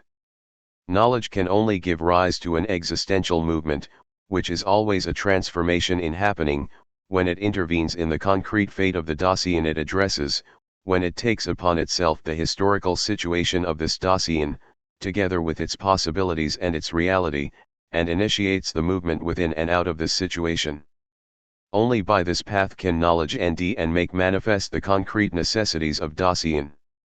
And such knowledge will complete and realize itself in a real transformation of the structure of historical existence and its world, not in the vague sense of some or other instance of the idea on historical reality, but rather in the sense of a conscious transformation of this reality with the real means made available by the situation. Concrete philosophy can thus only approach existence if it seeks out Dasein in the sphere in which its existence is based, as it acts in its world in accordance with its historical situation. In becoming historical, concrete philosophy, by taking the real fate of Dasein upon itself, also becomes public. It must take upon itself the existence of the Dasein contemporaneous with it, and this is at bottom only a grasping of its own fate. For contemporaneity Gleichzeitigkeit does not mean a mere temporal juxtaposition, but rather is always an existing with another miteinander existieren, a sharing of fate. To say that philosophy is in a relationship of contemporaneity with the concrete Dasein is to say that philosophy must concern itself with the thoroughly concrete struggles and difficulties of this Dasein, that it is burdened by the same cares regarding a life that must exist in this and no other way. Kierkegaard saw most clearly this existential character of contemporaneity and the profound obligation it entailed for philosophy, for contemporaneity is the tension that prevents one from allowing the matter to remain undecided. Rather, it forces one either to be offended or to believe. It provides the proper qualitative pressure, distance, in contrast, helps both to make something into nothing and to make something, more or less from nothing, into the extraordinary. Concrete philosophy grasps the situation of contemporaneity as a demand for relevance. If contemporaneous Dasein is to be brought into truth, then this must occur as the movement of a present existence, Dasein's present existence in the fullness of its historical uniqueness, under the full strain of its historical position. With this, philosophy's occupation with sich-Kummern existence becomes a concern for Bekummerung the thoroughly concrete difficulties of this existence. Philosophy, once it has found itself in a situation of contemporaneity with its Dasein, can no longer philosophize as in a vacuum, in generalities without qualitative pressure, existing in reality. It will be forced to take an unequivocal position, to make decisions, to choose its point of view, visibly and tangibly, ready to submit itself to any test. Concrete philosophy will exist in the public realm, because only by so doing can it truly approach existence. Only when, in full public view, it grabs hold of existence in its daily being, in the sphere in which it actually exists, can it effect a movement of this existence toward its truth. Otherwise, only an absolute authority, which is believed unconditionally to be in possession of revealed truth, can call forth such a movement. The phenomenon indicated above can be illuminated by considering the null development of Kierkegaard's philosophy as a becoming public of concrete philosophy. Seldom has a philosophizing torn open so deep a chasm of meaning between the eternal, absolute, divine, and the historical Dasein of man as did Kierkegaard's. Seldom has it aligned itself more deliberately with the idea of the eternal and judged from this perspective, or denounced more vociferously, as cowardly escapism and irresponsibility, all grasping of historicity, all attempts to address historical social being as the true world of humans. Yet at the same time, seldom has a philosopher been as concerned, from the very outset of his philosophizing, with the truth of concrete existence. Seldom has a philosopher been so convinced that the foundation of all philosophizing is found in the tribulations of simple existing. And so it necessarily came to pass that Kierkegaard, at the end of his career, came to recognize and understand the public sphere, where contemporaneous Dasein existed in an active state, as the authentic sphere of activity even for a philosophizing entirely aligned with the eternal. He takes leave of his solitude, he, who had always addressed himself only to the individual, for whom the public impact of his books was completely unimportant, takes to the streets, in a truly Socratic act. He writes article after article for a daily newspaper, publishes pamphlets, and focuses his entire struggle on the central decision of the historical moment. And this struggle in the public realm does not take the form of Kierkegaard abstractly opposing the truth of the eternal to concrete existence and addressing existence from the realm of the eternal. On the contrary, he directs his efforts with absolute precision toward the achievement of a concrete movement of contemporaneous Dasein, a real transformation of its existence, and his attacks and demands are thus always directed at the concrete forms and tasks of this existence, keeping in sight the full range of possibilities for such achievement available at that moment. Only when one grasps how very important the immediacy of a real decision was for Kierkegaard in realizing the meaning of his concrete philosophy, to what degree he strove for a real movement and transformation of contemporaneous existence, only then can one understand the ferocity of his attack, the agitational force of his public appearance, the deliberate collision with representative publickers, the revolutionary concreteness of his demands, such as that its members should secede from the state church. In addition, only then can one understand how deeply Kierkegaard necessarily suffered from the absence of an impact, how agonizing he found the silence of the attacked, and how he tried again and again to break the silence. The question concerning the reason for Kierkegaard's public collapse leads us to a problem that lies once again within the scope of our general investigation. How can the becoming public of philosophy become actual in Co and Series 2? To which concrete Dasein can philosophy address itself, and where can it grab hold of concrete existence? Is there a guarantee of the possibility of an existential impact? Concrete philosophy is concerned with the truth of contemporaneous human existence. The bringing into truth of Dasein means, concretely, a real change in existence, not just a peripheral change of its contingent forms and formations, forms of life and culture in the sense of the customary terminology, but rather a change in the mode of existing itself, which constitutes the foundation of all these forms in the RST place. The concrete mode of existing is the true sphere of happening, history. It is the mode in which a given Dasein grasps and lives its fate in its world, a fate, moreover, that unfolds in a particular historical situation, one that can be identified and distinguished through its particular economic and social structure. If concrete philosophy intends to elicit a real change in existence, it must seek out existence in the sphere of historical occurrence. Only the true subject of historical occurrence can be the subject of such change. Concrete philosophy must inquire as to the subject of historical occurrence. And here it becomes clear that the subject of historical occurrence is not the individual. Human Dasein, as something historical, is in its essence a being with sen with others, and the historical unity is always a unity of being with one another, of social being it is always a society. The limits of being with one another, the constituents of society, are different in the different historical situations and must in each case be demonstrated for a specific situation. In accordance with these circumstances, concrete philosophy must address itself to the society contemporaneous with it, seek it out in its historical situation, analyze its forms of existence and the realms of meaning and value seized by it, and in this way work through to the truth of this society.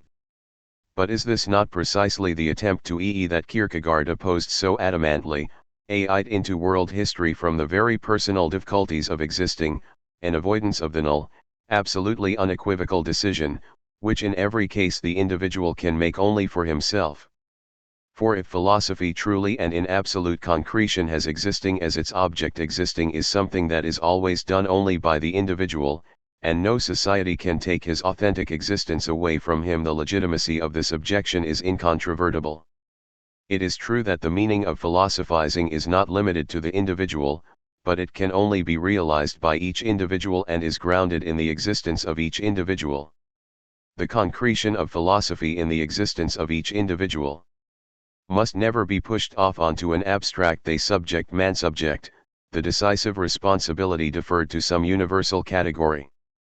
But precisely because concrete philosophy is concerned with concrete existence, it must ask itself this question: how is it possible, in concrete terms, to approach this individual?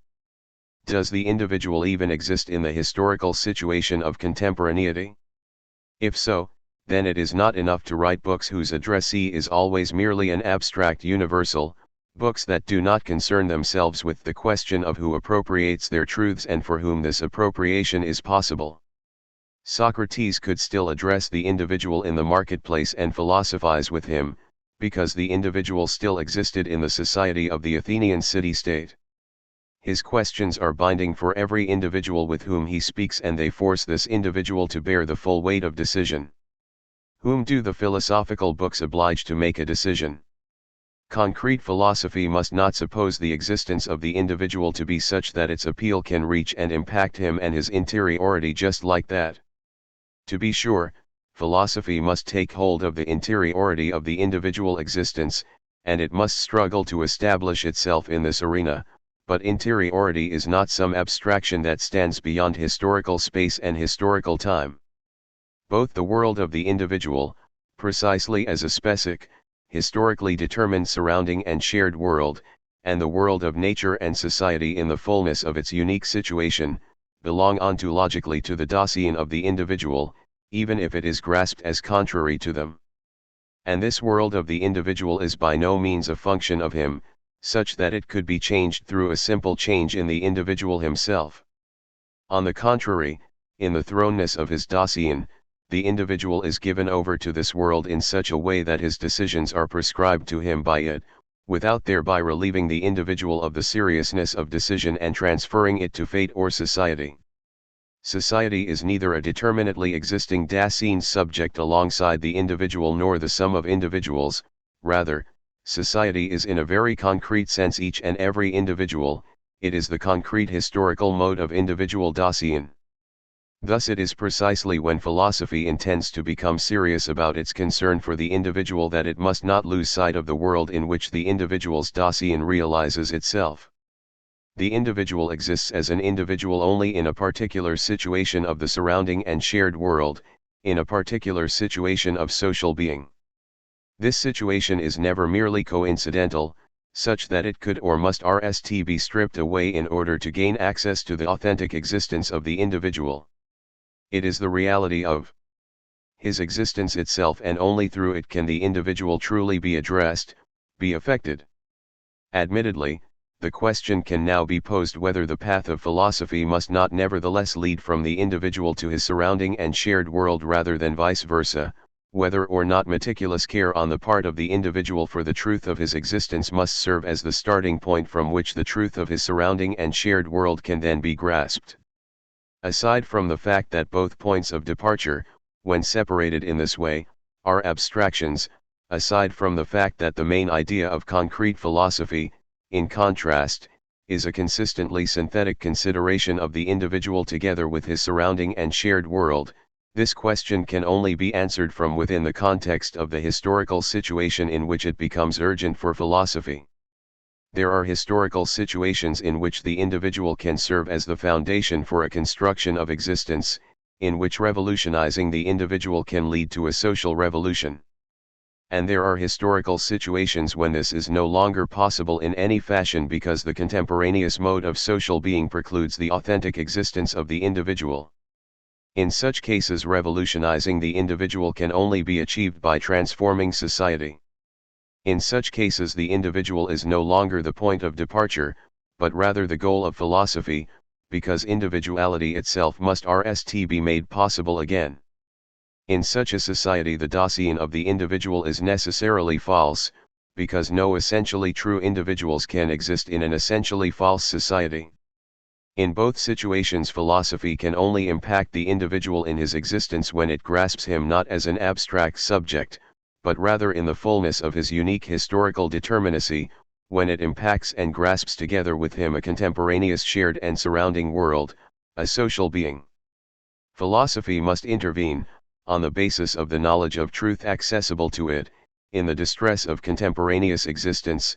It must propel existence forward in accordance with its historical possibilities. The becoming concrete of philosophy is impossible without philosophy's commitment to contemporaneity, in the Kierkegaardian sense. And this is the crucial point: this commitment can never remain on a merely theoretical level. If philosophy is truly concerned with existence, then it must take this existence upon itself and, existing together with it in a state of contemporaneity, for truth. The philosopher must know that he has not only the right, but also the duty, to intervene in the entirely concrete difficulties of existence, because the existential meaning of truth can only be realized in this manner. Thus, at the endpoint of every genuine concrete philosophy, one nds the public act, the accusation and defense of Socrates and his death in prison, Plato's political interventions in Syracuse, and Kierkegaard's struggle with the state church. The task that remains is to explain the philosophical possibility of linking knowledge and truth with historical contemporaneity. The necessary presupposition is that philosophy can only intervene in contemporaneity by means of knowledge, that every attempt to animate the concepts of philosophical knowledge by subordinating them to life, by trying to make them duplicate the movements of life, means abandoning philosophy. Furthermore, the relation of concrete philosophy to contemporaneity is not to be understood in the sense that contemporaneity is in each case the truth to which philosophy must accommodate itself. On the contrary, as corresponds to the existential character of truth, a given human existence has a very particular relation to its possible truths, whether of falling short of or achieving realization, proximity or distance, striving toward or concealing. To the extent that philosophy constantly opposes the truths that have become known to the state of contemporaneous existence, it lives in the crucial tension out of which alone it can become necessary and productive. Rather than being commingled in an artificial manner, the true interconnectedness of knowledge and life, truth and contemporaneity, will be established when completed knowledge is propelled forward toward the realization of its truth in contemporaneity, after knowledge itself has been achieved on the basis of genuine care for existence. The concrete tension of philosophy will not lead in every historical situation to public acts, to an intervention in the sphere of happening. But in situations where contemporaneous existence has actually been shaken to its foundations, that is to say, where a struggle is actually taking place over new possibilities of being, it would be a betrayal by philosophy of its own meaning, not, as some would claim, of history, to stand on the sidelines and continue to occupy itself with timeless discussions. Philosophy lives up to its traditional title as the science only when it takes the lead at precisely this moment. In the framework of this journal, the full-length acknowledgement and review of a book with purely philosophical intentions is justified by the central position that the dialectic occupies within Marxism, and through the insights that could be obtained if one considers contemporary philosophy from a dialectical perspective relating philosophy to contemporary society and to the entire socio-historical situation. This approach underlies the following critical remarks. It is not a question of analyzing Marx's particular examinations of systems of modern philosophy and his reactions to them. Instead, it ought to be asked whether and to what extent the basic problem of the dialectic is developed in these works, and whether a cross-section of current philosophy, from the viewpoint of the problem of the dialectic is at all possible. To anticipate, Marx's particular examinations are of a level of accuracy and penetration that is seldom found in modern histories of philosophy. Even though the basic intentions and meaning of the systems Marx presents vary widely, his book is distinguished by his constant effort to nd the correct approach and to achieve a genuine understanding of each one. In contrast to all putatively value-free objective descriptions, which view all types of philosophizing as equally disinterested, Marx succeeds in illuminating the internal vitality and limitations of many types of philosophizing, because he examines them from the standpoint and in view of a real problem. This is the case even when Marx's critical presuppositions lead the analysis astray, as in the last chapters of the section on Heidegger. The meaning and intention of Heidegger's philosophizing is not captured by the opposition of existentialism and Platonism, which is as little correct as substituting for validity or the metaphysical concept of being a concept of being derived from Dasein. The a priori dualism of ego and is, of validity and existence, is disastrous for Marx here. We shall return to this dualism, whose unresolved tension Marx sees as the root of the dialectic. In the RST half-volume Marx treats the following philosophers under the heading of Perspectives on the Problem of the Dialectic: Rickert, Lask, Kroner, Kierkegaard, Borth, Gogertman, Brunner, Tillich, Lenin, Lukács, Griesbach, and Heidegger. J. Cohn, Honigswald, Bosch, Naderp, N. Hartmann, Cassirer and M. Adler are announced for the second volume, and Skeeler, Driesch, Litt, Spranger, W. Stern, and O. Span are also to be examined. When one considers that Marx proposes no ordinary sketch of contemporary philosophy, but an analysis aiming at one particular problem, the combination of these philosophers is cause for astonishment.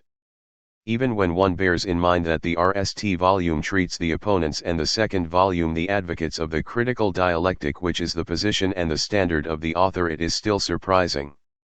What on earth has the inner meaning of the philosophizing of Rickert to do with the religious socialists? What have Heidegger, J. Cohn, Lukács, Naderp, Bosch, and Adler to do with each other? What is it about the dialectic that it is able to bridge such chasms? Our initial assumption was the central position of the dialectic within Marxism. So, has all of current philosophy suddenly become Marxist? Or, since we do not believe that it has, what does Marx actually mean here by his use of the term dialectic? Marx's investigation is directed not at the dialectic per se, but at the critical dialectic. He characterizes its meaning as insight into the irreconcilability of the contradictions in the foundation of philosophy, and as preservation, not sublation, of the contradictions resulting from this. An essential aspect of this meaning is the unresolvable tension between the existing subject and the realm of validity, the rejection of the construction of an ideal subject. It follows that the dialectic belongs, in a not yet elucidated manner, to the foundation of philosophy, and more specifically, to the foundation of a particular philosophy, namely critical philosophy. Its meaning is an insight, and its dimension the knowing that resides in the tension between ego and the realm of validity. This tension is preserved in its progression and its result, and therefore functions, as it were, as a guide and as a medium of knowing. So far as it is evident from this RST half-volume, this philosophical foundation to which the dialectic belongs retains from critical philosophy the a priori constitution of the world and the self-enclosed realm of validity that stands opposed to the ego, but foregoes the construction of an ideal subject, that is, pure consciousness or consciousness in general. A sufficient portrayal and critical analysis of this foundation is made even more difficult by the fact that its systematic underpinnings will be presented only in the second volume. For our purposes these remarks can and must suffice. They make clear the direction from which this dialectic comes and the region in which it is at home. The direction is critical philosophy, the region epistemology, and only on this basis is something like a dialectic of being sane to itself, of reality, formulated. The word dialectic and the concept of it have been so abused in recent philosophy and in Marxist theory and praxis that it has become necessary to reconsider its origins. Philosophy appears to view the dialectic as a panacea that will allow it to escape from the helpless confusion and lifelessness that it has brought on itself. Philosophy grasps the dialectic in a confused manner as the necessity of contradiction, tension, and movement, partly in knowing, partly between knowing and reality, ego and world, ego and validity, partly within reality itself.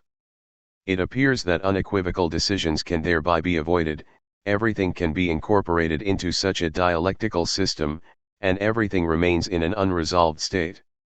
Dialectics is used within Marxism in a similar manner. To some, this development is only a historical contingency, a moribund residue of Hegelianism in Marx and, for that reason, something that can without detriment, indeed with pride, be removed from Marxist theory and practice. To others, it is an essential part of Marxism, and this point is decisive, what for Marx was the meaning and essence of historical movement has become a fetter in the present. Through a faulty dialectic, each mistake, each step backward, can be justified and can be claimed as a necessary link in the dialectical movement, so that in the end the same thing results as with bourgeois philosophy: decisions are avoided. In view of this, one should either abandon all talk about the dialectic or make an effort to reappropriate its originary meaning. This exercise tries to make a small contribution in this direction. If we now begin with an examination of Plato, we do this not merely out of a desire to see the manner in which the dialectic has been treated historically, but because we believe that Plato has understood the meaning of the dialectic in its most fundamental sense, and that Hegel, at least in the phenomenology of spirit and in the science of logic, started from the Platonic tradition when laying the foundation for his dialectic. It should be clear that only preliminary suggestions can be made here. When we examine the passages in which Plato discusses the meaning of the dialectic, in regard to the proper ordering of Plato's writings, we will use Stenzel's interpretation in his studies on the development of the Platonic dialectic. Even though we are not in agreement with it in all respects, we see right away that the dialectic always addresses true being, being as it really, authentically is, in contrast to all that is apparently real or not authentic being. The dialectic belongs to the highest level of human knowledge, reason or Erkenntnis, although one must dismiss all the more recent rationalistic interpretations of reason as mere conceptual knowledge, in other words to logos itself, precisely in double meaning of the original Greek, as the logos of being and as the logos of human speech that makes being visible. Reason makes apparent what each being is as such, Republic B. It is a capacity vermogen of human reason to see being as it is in truth, Republic B, Philebus D. It is, therefore, by no means an instrument of knowledge or a method of knowledge that everyone can use at all times. In the Philebus, Plato sharply opposed such abuses of the dialectic. Since for Plato, true being does not consist in the multiplicity of objects of sensual experience and everyday opinions, but rather in a commonality and unity that is not immediately apparent yet is the foundation of this multiplicity, the dialectic is necessary to comprehend it, Republic, C. Phaedrus. Comprehension of true being requires the dialectic, because this being itself is given to men as dialectical being, it is concealed in a state of inauthentic dispersal and togetherness that can be cleared only through a difficult process of genuine unifying and separating. Stenzel has conclusively demonstrated that in the great dialogues after the Republic, particularly in the Theaetetus, Sophist, and Philebus, the dialectic acquires a deeper meaning and with it a more central position in Plato's philosophizing. Beginning with the Theaetetus, the dialectic stands in an essential union with becoming, which attains a new significance in the Platonic system. The things of which we naturally say that they are in the process of coming to be, as the result of movement and motility and blending with one another.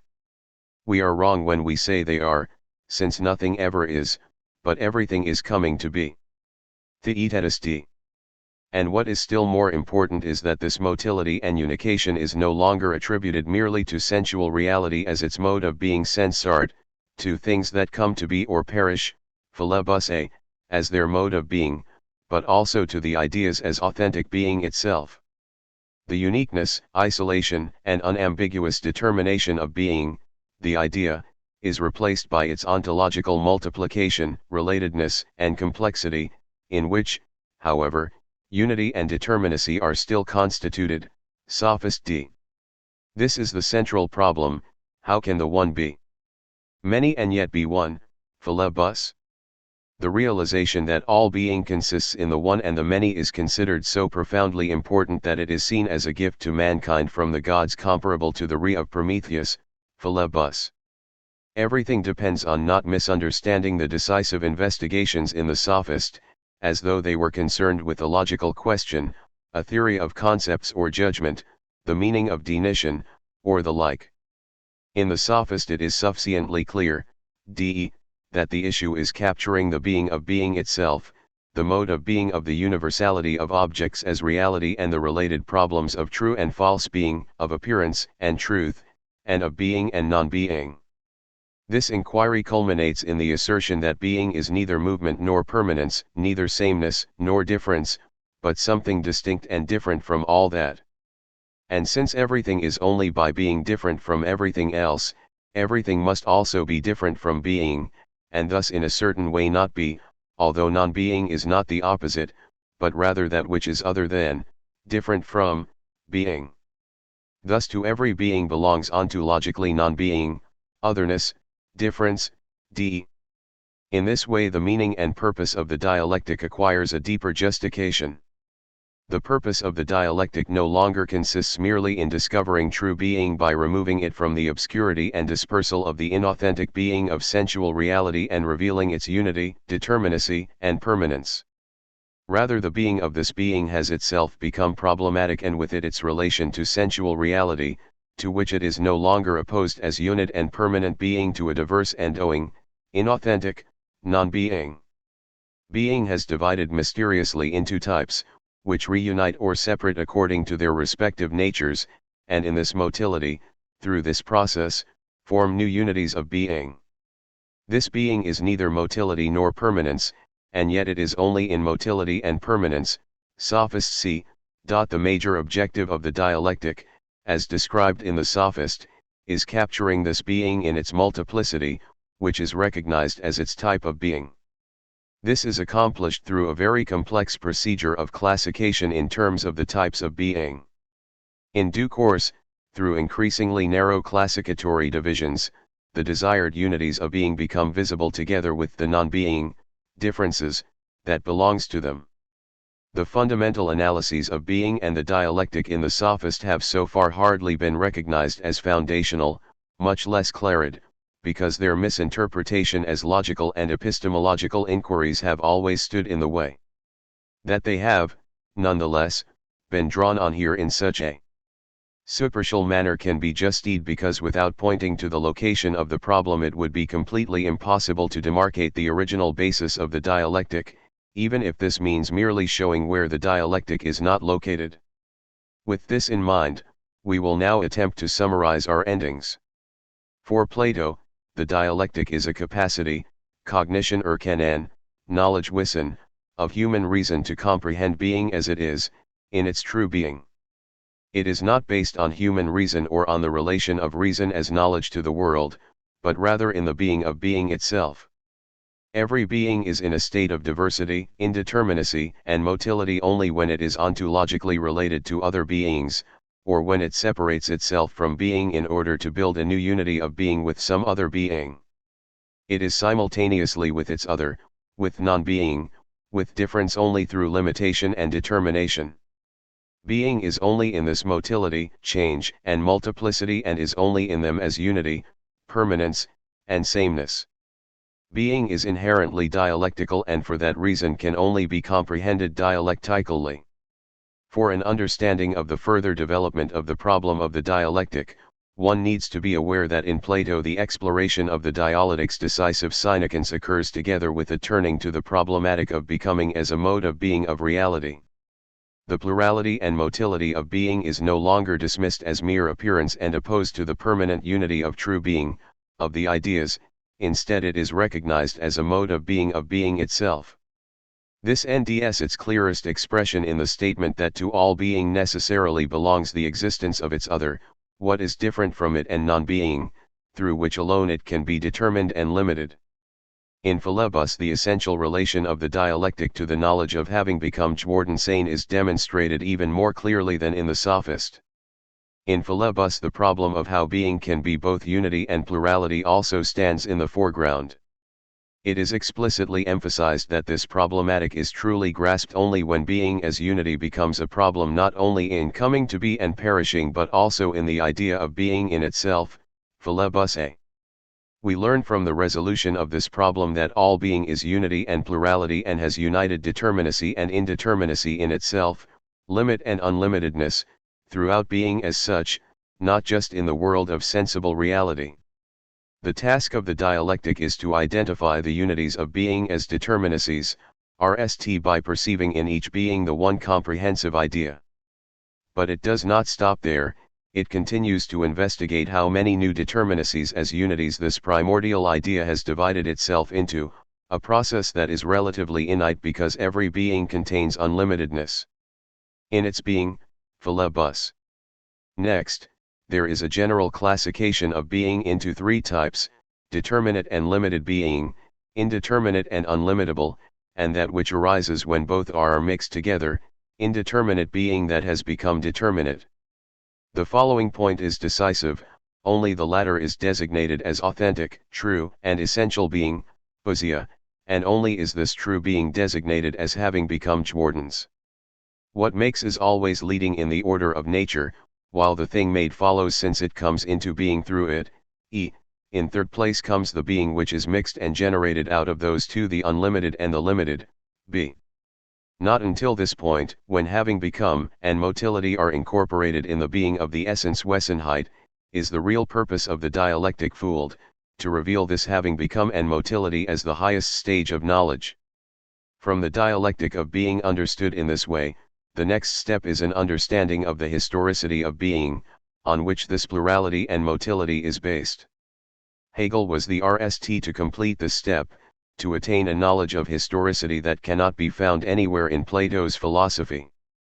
Plato's incorporation of the dialectic into his theory of ideas barred the way to any development beyond the horizon of the Greek world. Whenever the discussion has not been advanced to the level of historicity, this has also led to a condemnation of the dialectic as a pseudoscience.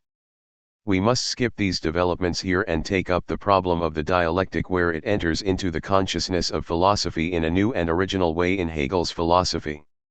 We now want to show where Hegel took up the problem of the dialectic again, and in so doing, we must omit the important point that Kant made in his critique of pure reason, namely, that the dialectic, which was considered for so long as mere appearance without essence, is still appearance, but is also necessarily rooted in human reason.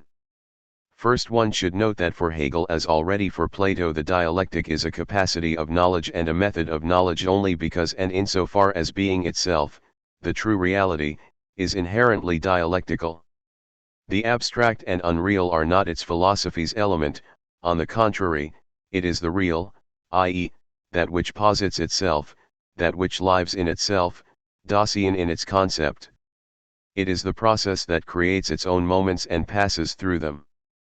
The entirety of this movement constitutes its positive element and its truth. The dialectical method as a philosophical method is nothing other than the expression and representation of this necessary motility, the necessary becoming of reality itself. Its highest principle is surrender to the life of the object. The dialectical method should free all being from its apparent ossification and isolation and comprehend it as a necessary moment in its totality, as a result of becoming, and in this way comprehend being in its genuine essence. With this knowledge of the essential having become of all being, one also understands its essential limits, its negativity, and its transition into a new and higher being. The comprehension of reality as a necessary becoming not only reality as a whole, but each real particular views each being, which has developed out of something different and will become something different later, as it really exists, as a unity of opposites. Thus for Hegel the origin and basis of the dialectic lies in being itself. It is, as Hegel continually stresses, not a method, which is applied to being by the ego, the knowing subject, not simply an instrument of knowledge, but is nothing different from its object and content, for it is the content in itself, the dialectic that the content has in itself, that moves it forward. It is the motion of thing itself. When each real particular is comprehended as it has become and is becoming, as a process and a moment of the totality, as an outcome which contains essentially that out of which it results, the essential historicity of reality is disclosed at the same time. While the mode of being is recognized as historicity with the comprehension of that which has become and is becoming as the authentic being of being, one can hardly envy a truer understanding of historical being than one that states that it contains essentially that out of which it resulted. Hegel's determination of substantiofreality as subject shows how seriously he took the historicity of reality. Perhaps it is possible to clarify the difficult and oft misinterpreted understanding of authentic being, of the absolute substance as subject, only when one keeps this insight in mind, namely that only being with the mode of being of a subject, for which being is being for it and which has a self and knowledge within of itself and of being, can be essentially historical. But Hegel explicitly emphasizes this essential historicity of the absolute and concrete individual in this context, since the substance of the individual, the world spirit itself, has had the patience to pass through these forms, i.e., forms of reality over the long passage of time, and to take upon itself the enormous labor of world history, in which it embodied in each shape as much of its entire content as that shape was capable of holding, and since it could not have attained consciousness of itself by a lesser effort, the individual certainly cannot by the nature of the case comprehend his own substance more easily. These comments must suffice for what we want to now add, as the origin of the dialectic lies in being, in reality itself. The foundation of the dialectic lies in the ontological historicity of being, of reality. Only because and insofar as the real is historical is it dialectical, and it can and must be comprehended through the dialectical method. We now ask what is meant by dialectical as a determination of the essence of historical being and to what extent the designation of such being as dialectical is an accurate characterization of its real being. And secondly, can and should all being be understood as historical and thus also as dialectical, or, if not, which being can and should be? Both questions lead beyond what has been said in the context of Hegel's philosophy to Marx's treatment of the problem of the dialectic, on the one hand, and to the general formulation of the problem, on the other. With respect to the RST question, what is meant when we designate historical being as dialectical? As an answer we always hear, among other things, something about opposition and unity, recognition and preservation of contradiction, of movement and thesis, antithesis and synthesis, but it is not at all apparent what this has to do with the historicity of the real and why it has anything to do with it. The revolutionary significance of such a determination remains completely opaque, and it does not help to appeal to Marx, as long as the original meaning of the dialectic in Marx's theory has not been reappropriated. Let us now examine the presence of a concrete historical being, for perhaps this a good approach to understanding its dialectic. Let us take as our example a large-scale modern factory. At RST glance, there does not seem to be anything ambiguous about this factory's presence. It is the same for everyone who sees it and sets foot in it, not only as a totality but also in its machinery, its workers, the parts of its building, and so forth. But when I really see the factory and the parts and people in it, I have to know what they mean, what factory, machine, worker is and ought to be, what their significance and purpose is. If I do not know these things, this knowledge is, of course, usually completely unconscious, and unnoticed, habitual knowledge. I do not see a factory, machinery, workers, and so forth but only a pile of stones, iron, people, etc. I do not know what it really is or what it is supposed to mean. When we consider that in all of our everyday perceptions, these habitual and familiar meanings shape our perception and experience, and that without them we could see nothing, the ambiguous presence of such an object suddenly becomes doubtful. Is the factory really the same for the workers employed in it, for its owners, for the idle traveler who happens upon it, and for the architect who built it? Or is it not each time the same and yet something quite different?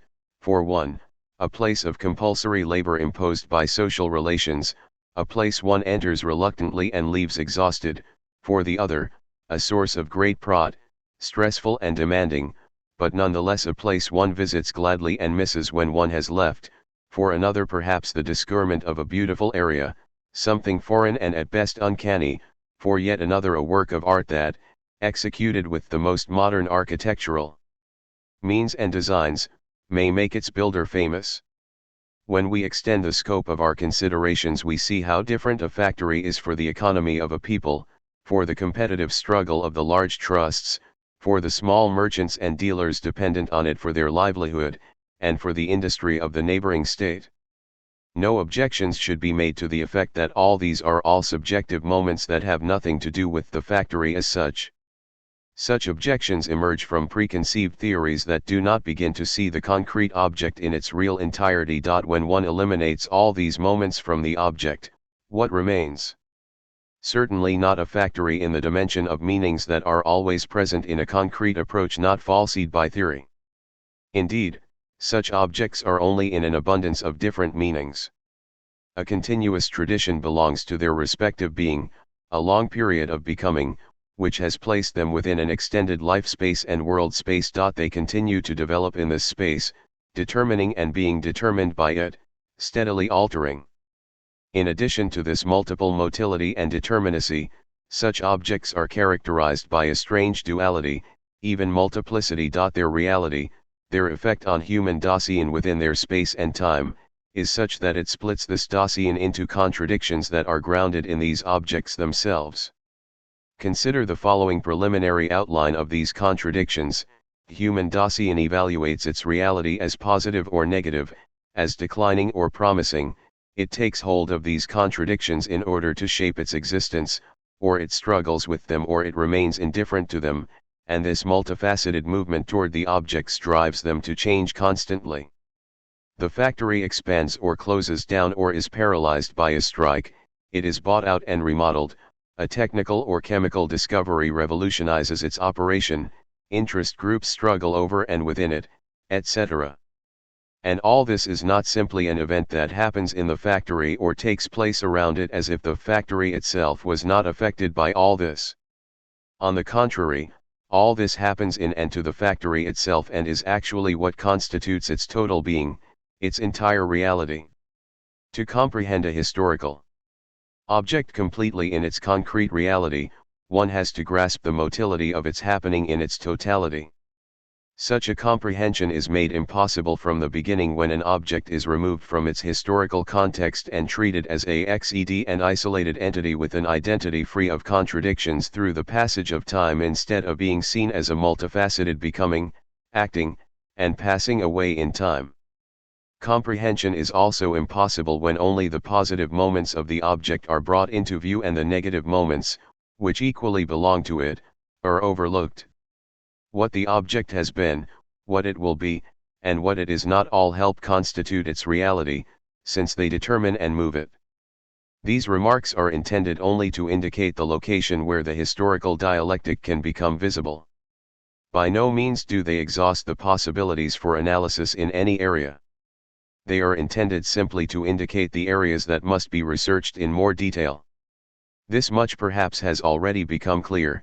A procedure that designates the historical object from the outset as a unity of opposition or, even worse, places it within the schema of thesis, antithesis, and synthesis always does violence to its historical complexity. In any case, this procedure does not belong to the original meaning of the historical dialectic, it does not appear until much later. Each historical object by no means stands in such a twofold or threefold relationship from the very beginning. Its relations can be grasped only from within a comprehensive, larger historical totality, periods, evolutionary stages, and this presupposes the dialectic and dialectical knowledge. We now come to the second question: which objects are historical in their mode of being and hence dialectical, or are all objects, indeed, is all of reality, dialectical? Hegel chose the latter answer, and in view of his system it is evident that absolutizing historicity or historicizing the absolute in this way forces both the essence of historicity and the essence of reality into a tidy construct. When we now attempt to answer the question about the positive domain of historicity, it must be said that such an answer necessarily presupposes further inquiries into ontology. We can mention here only the results of these inquiries, although this shortcoming can be remedied by pointing to the fundamental examination of this problematic by Dilthey, especially also in his correspondence with the Graf Jurk v. Wartenberg, and more recently by Heidegger, Being and Time. Only human Dasein and all the objects seized, formed, created, and animated by this Dasein in its existence are ontologically historical, such that their entire being, their entire reality exists only in history and as historicity. This would be true of human life in all its ways and forms, of all of its works and creations, but also of nature as an occupied life space and a power to be used. The ontologically non-historical would include the objects of mathematical and physical science, whose being is constituted in abstraction from their relatedness to human Dasein, and not just nature as an object of physics, but also as far as its mode of being is different from that of human Dasein and insofar as it is objected in this mode, as it can be, for example, in our experience of nature. Thus the dividing line between historicity and non-historicity is ontological, not merely arbitrary. All objects can become historical or non-historical objects, even human existence, although since human being is thoroughly historical, this is possible only on the basis of a very particular negation of reality that results in an unreality, as when a person becomes an object of art, for example. In the true sense of the word only human Dasein can be called historical because knowledge wissen of one's own existence and a knowing wissens, not merely cognizing erkennens, relation to reality belong to authentic being historical. It now becomes clear how things took a new turn on the path from Hegel to Marx. When Marx set the Hegelian dialectic right side up, this was no mere correction of a part of Hegel's philosophy, no mere selective appropriation of method, no materialist reinterpretation, but the return of the dialectic to its proper domain and, hence, the scientific discovery of the authentic dimension of history, which now, since the dialectic had also been rediscovered, could be grasped in its basic structure. Marx was the RST to grasp the authentic historicity of human Dasein using the only approach appropriate for this purpose. In a much deeper sense, Marx is the heir of German idealism because this philosophy was only able to become authentic again by way of and through the historicity of human Dasein. Our results so far are summarized in the following theses. The theses are by no means proved in the text above, but are rather only meant as a guide for further discussion of the problem. The dialectic is not a method or form of knowledge based on some philosophical or sociological theory, nor is it a means of knowledge, but rather the designation for a mode of being itself. Only because and insofar as a mode of being is dialectical can research on this mode of being be dialectical. Only such research can be understood as dialectical. Not all beings are dialectical in their mode of being, rather only those whose being is historicity are. Only authentic historical being is in the true sense dialectical, human existence in its reality, in its happening, and in the world it takes hold of and shapes. The idea of a tension or opposition between the human ego, on the one side, and a posited world of being, superbeing Überseins, God, or validity, on the other, is never dialectical because such an interpretation abandons the fundamental basis of the dialectic at the very outset in its approach.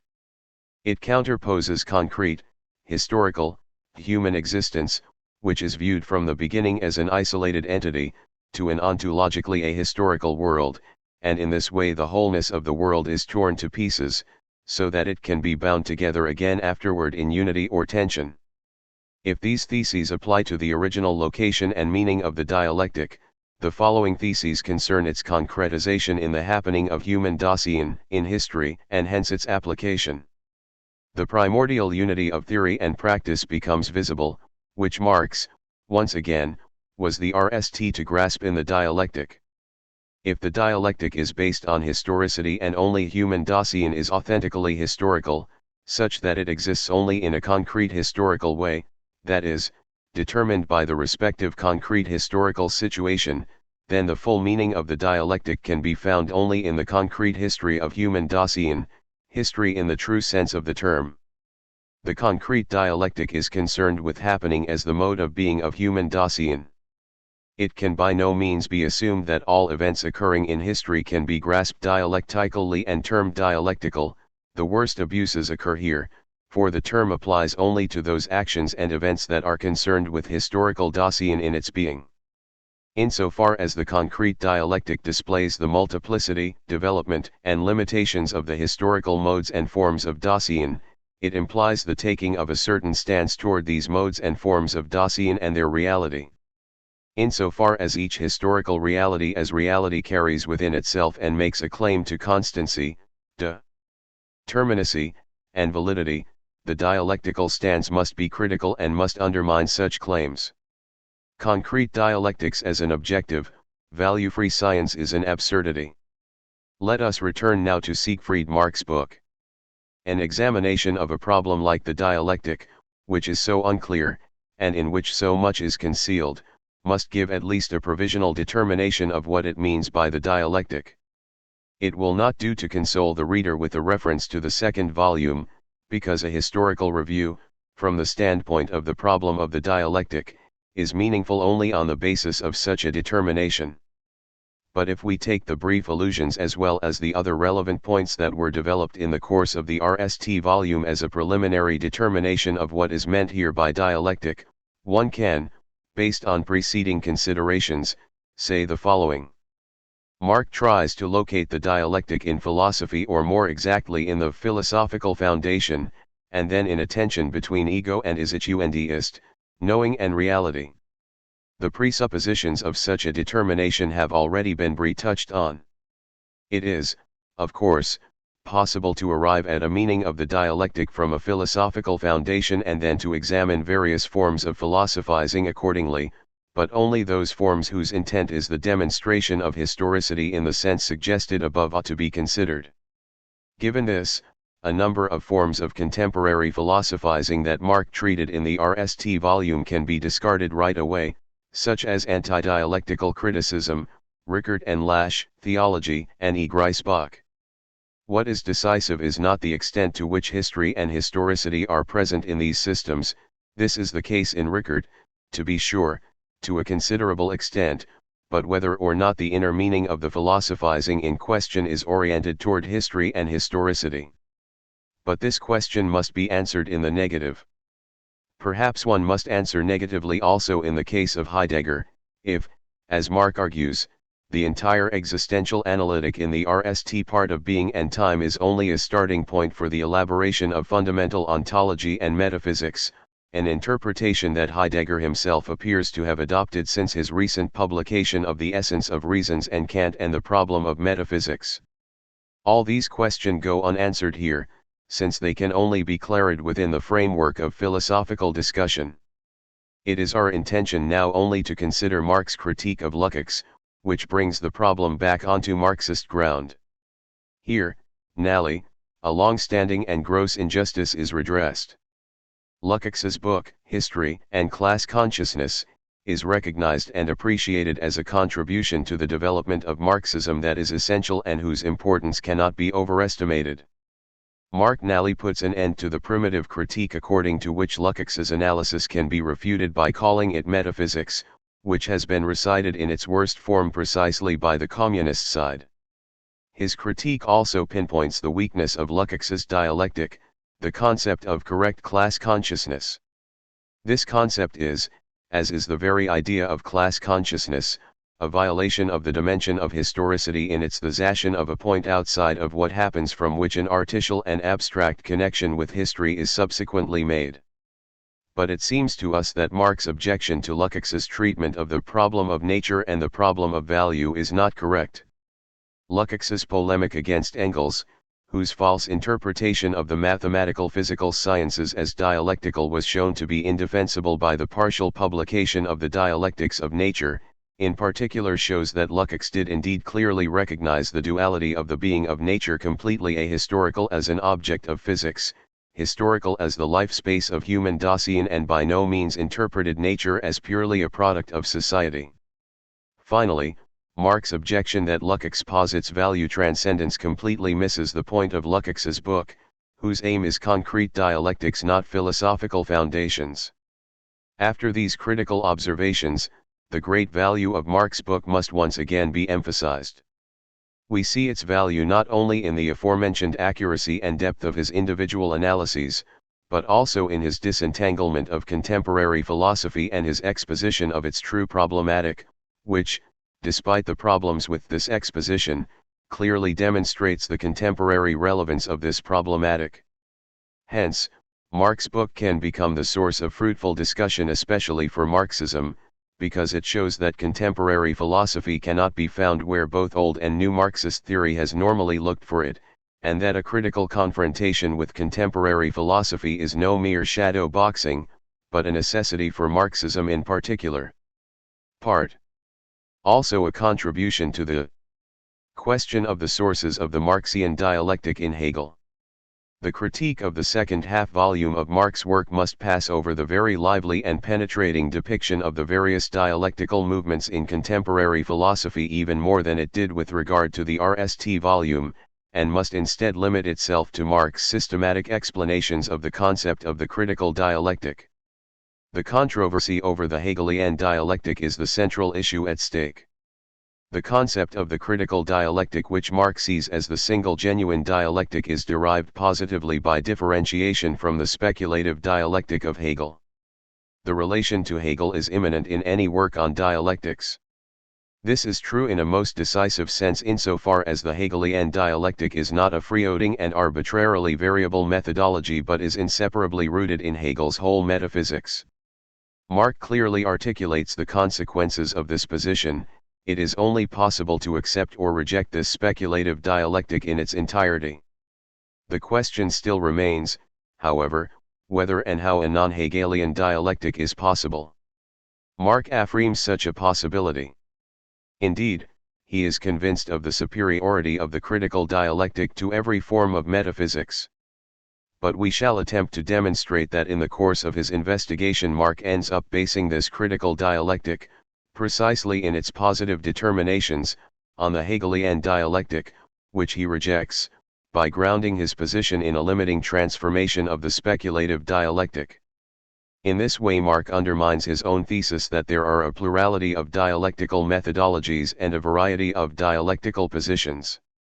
Our criticism is intended to show how far such a limiting transformation of the Hegelian dialectic discloses new and fruitful philosophical problems or reveals old problems in a new light.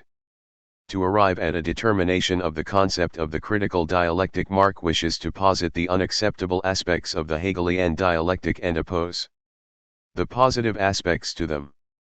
These unacceptable aspects are for him the complete fusion of consciousness and object, and thus also the interpretation of substance as subject, as well as the transformation of the object into a process through which its structure becomes identical with the structure of the ego, consciousness, the progress from night to innate consciousness, the sublation of the night spirit in the innate spirit, Hegel's central concept of the absolute, the sublating, neutralizing power of negation, particularly the sublating power of the human ego, of self-consciousness.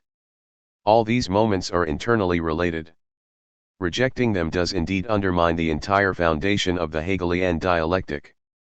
Marx would then have to prepare a new foundation for the critical dialectic. First, let us see how he establishes the unacceptability of these moments of Hegel's philosophy. Marx maintains that the two major theses of Hegelian metaphysics, the fusion of consciousness and object and the transition from night to innate reason, are based solely on the mystical pantheistic belief in the unity of spirit and world, God, and man, a conviction that can only be directly believed or intuitively grasped. But if these theses are only the expression of a mystical conviction, then it is strictly speaking impossible to criticize them philosophically, since such a conviction precedes any speculative proof and any mediation. It is given before the RST step of thinking begins.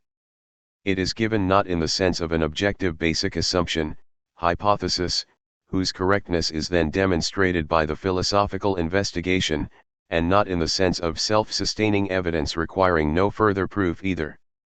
Instead, it is given in the sense of an incomprehensibility without the aid of the mystery.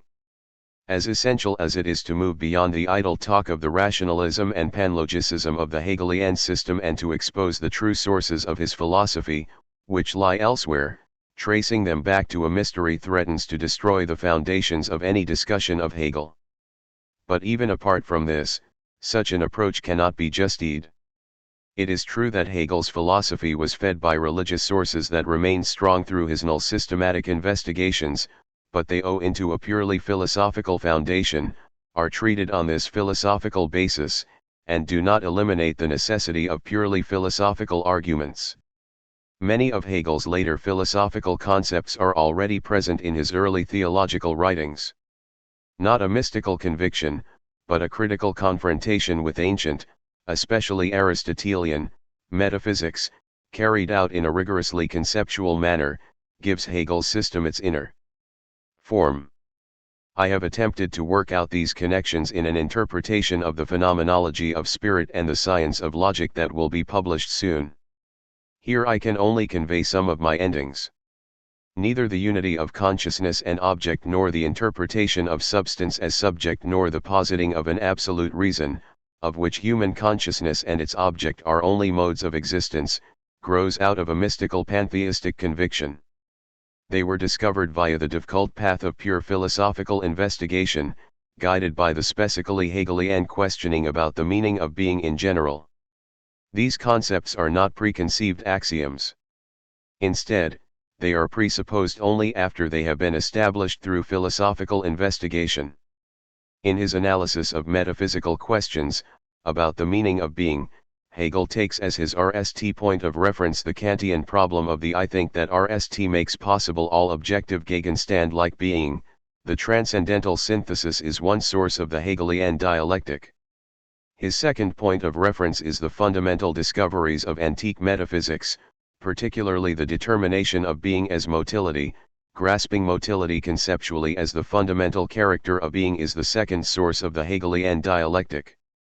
Both of these sources merge in the conceptualization of being as life on which the phenomenology of spirit is based and toward which Hegel had already begun working in his early theological writings. The original proof of the unity of consciousness and object, of the subject character of substance, and of reason as the authentic being of being is completed in an exposition of the being of life and its historical occurrence in the world. The primordial basis of the Hegelian dialectic is the being of life and its specific motility. The highest point of Kantian philosophy, the original synthetic unity of the I think, which in the process of its thinking being RST makes objectivity possible, and the knowledge of the central determination of being as motility, both become concrete in the concept of life. From this position Hegel also formulates the concept by which he intends to comprehend the essence of being. That concept is equality with self in otherness sich Selbstgleichheit im Anderssein. All being exists as motility but cannot be reduced to it, it preserves itself in the various conditions of its motility as one and the same thing. This oneness onsomeness which determine what the being realized developen lie in the self-preservation in motility. Being becomes different in its existence and is always different in its existence from what it is in itself. These differences, into which it falls along with other beings it affects and is affected by, belong to its own being. Only in these differences does it maintain and conduct itself as a self, and only in this conducting oneself sich verhalten in otherness does it fool its essence. These very rough suggestions are intended to begin to clarify how Hegel came to the conceptualization of being as equality with self in otherness. This formulation is one that already contains in germinal form the basic meaning of the dialectic, which presumes in an absolute sense that concept of being and reveals the most formal and general basis of the identity of consciousness and object. This is true insofar as the structure of equality with self in otherness determines both the essence of consciousness and of the object being Gegenstand sense and addresses both modes of being as the same mode of motility. But this equality with self in otherness is only the most general and most formal determination of being. This determination receives its authentic meaning only when Hegel proves that all modes of being are concrete modes of this equality with self, that is, that the other concrete modus of conducting oneself in motility. For the sake of this proof, life is presumed to be that being which most authentically fools the posited meaning of being as such, and can therefore have validity as absolute being. In the early theological writings Hegel already wrote pure life is being. That which lives das Lebendige is in a notable sense equal with itself in the various conditions of its living Lebendigkeit insofar as it produces, preserves, and continues itself as this unity. It represents therefore the most interior and at the same time realist identity, Selbigkeit in motility. And life achieves this kind of unity and identity essentially as knowing wis ens being, as consciousness. It achieves it by bringing before itself, imagining vorstellt, the various states of its living and of the world that affects it as ego. It is not simply absorbed in these conditions but is able to transcend them by recurring to, reacting, its ego-like self ich haftes selbst, and in this way behave as a real self. Hegel's concept of consciousness should always be understood so broadly that it can embrace the entire basic conduct Grundverhalten of life. It means above all not mere thinking, knowing, etc., but a concrete manner of existence that includes both practical and theoretical behavior, that is, thinking and acting. The unity of the Kantian I think experiences in this way a decisive new meaning. The highest point of philosophy is now no longer that transcendental pure consciousness, whose cognizing erkennen rst makes the world recognizable erkennbar, but rather the being of life, through whose happen the world rst becomes alive. The other of all objectivity, against which and for which being becomes objective in the rst place, is for Kant the transcendental self-consciousness of pure apperception. For Hegel it is the living self-consciousness of concrete life. This general formulation alludes to the way in which the transcendental synthesis of pure thought becomes the living synthesis of the being that is in itself dialectical. The dialectical unity of being is the positive unity, posited in and by itself, of the living, ego-like, substance, and this of course is the result of the concrete happening of living Lebendigkeit. It is always merely a result of a constant sublation, negation, of the otherness in which life and ds itself at the time. Hegel develops this dialectical motility of life in the phenomenology of spirit, but not for the purpose of formulating a philosophy of life, Lebensphilosophie, a philosophy of history, or the like, but rather with the intention of laying the foundations for metaphysics in general. If Hegel posits the being of life as unity of life and world, consciousness and object, in Marx terms, ego and is, this is due to his objective sachliche orientation toward an apparent primordial phenomenon. Hegel bases the epistemological unity of consciousness and objectivity on the living unity of ego and the world. It is not a total melting together, a unication that excludes the correlation, i.e., difference, of the unit, but rather a unication that always allows difference to endure. This is evident from the fact that Hegel believes that consciousness inherently demands an opposing being for consciousness. Consciousness is only possible vis-a-vis an other being standing opposed Gegenstand like into it. A total merger of consciousness and object would eliminate both the concept of objectivity Gegenstandlichkeit and the concept of consciousness as well. Hegel himself has thus already corrected this moment that was unacceptable to Marx and moved him to attempt a correction of the Hegelian dialectic. It is possible to understand how life can enter into the middle of being and can be valued as the fulfillment of the meaning of being only if one is clear about the fact that Hegel understood the being of life as knowing wis ens being, that is, as self-consciousness. By this means Hegel integrates the Kantian discovery of the a priori constitution of the world into self-consciousness and follows this Kantian discovery to its null consequences. The necessity of an orientation of the concept of life to human life, in which consciousness rst becomes self-consciousness, and to the rationality of the ego, reason, spirit, is entailed by this position. We cannot address these issues in more detail here. But the sources of these determinations drawn from the concept of life cannot be overemphasized for understanding the positing of substance as reason. In sections, The phenomenology, Hegel provides the general determinations of life as the universal medium and universal substance of being. The following sections of the work are basically only an exposition and concretization of these definitions. The exposition begins with the unmediated existence of life in the world immediately present to it. The happening of life has the inner meaning of discovering and taking hold of this world as its own, as well as comprehending and taking possession of it as its own arbitrary existence, which can be more or less conducive to its potentialities and therefore also as its own otherness. The necessity of life lies in mediating the world of its immediate existence with its essence, sublating its otherness and uniting with its own authentic being. The unification of ego and world, consciousness and object takes place through the relations of mastery and servitude and desire and labor. The world is infused with life for the time in the process of this unification. This is the realization of life as universality. The master and slave relationship is the incomplete and untrue, form in which the individuals opposing each other in a life and death struggle meet in a universality. Living self-consciousness seizes and subjugates objective being, thingness, for the time through desire and labor, and in this way takes it into the universality of life. From the discussion of this immediate mode of life's historical occurrence, it will become clear what is meant by the determination of life as a universal medium and universal substance.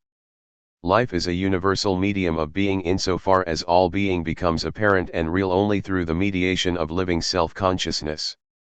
And life is a universal substance insofar as being really exists best at only through the mediation of life. Living self-consciousness is that through which and in which all being becomes full reality. Its omnipresence makes present being as something real. In the further development of the phenomenology, Hegel shows how life realizes itself in the movement from the immediate and incomplete to the true and complete forms of universality and substantiality. In the process he provides the crucial determination of knowledge Wissen, that is certain of itself in its truth, reason. Life can represent true universality and substantiality only as rational subjectivity.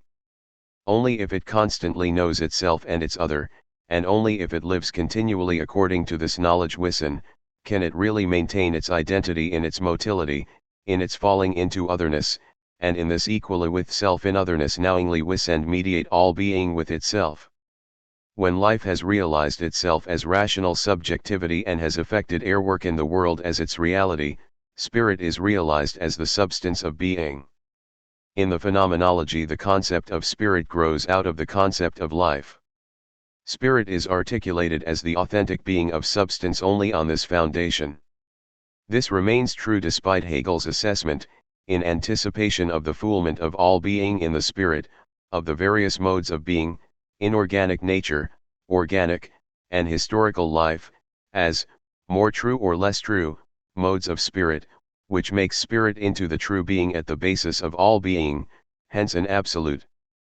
This is not mutually contradictory, for this spirit, which is always already at the basis of all being as truth, realizes and reveals itself only in the historical occurrence of life, in living self-consciousness. Despite the fact that Hegel posits all modes of being from the outset of his philosophy as modes of absolute spirit, this is not an unsubstantiated basic assumption but a result that follows necessarily from the entire conception of the problem of being and is varied in the course of his investigation. But this does not change the fact that with the interpretation of authentic being as spirit, the transition from innate to absolute reason has, as Marx notes, become unavoidable, and innate human consciousness is united with the innate consciousness of God. Hegel's dialectic is indeed an absolute dialectic insofar as it attempts to represent the essence and motility of being in and for itself and not for our thinking the bare truth, as it is in and for itself. In this absolutizing of night thought lies the second moment of Hegel's dialectic that is unacceptable to Marx. The inner experience of the night ego, the certainty of our thought, on which the critical dialectic, as opposed to the speculative, must rely, stands opposed to the speculative desire to advance from night to innate consciousness. But by invoking the experience of the night ego, Marx faces the task of establishing a new foundation for the dialectic, which can no longer be accomplished by merely correcting Hegel, in fact, in cannot orient itself at all, not even in a negative way, toward Hegel's absolute dialectic. Let us now examine the positive determinations Marx makes regarding the critical dialectic to see if they provide a new foundation for the dialectic, or at least point in that direction.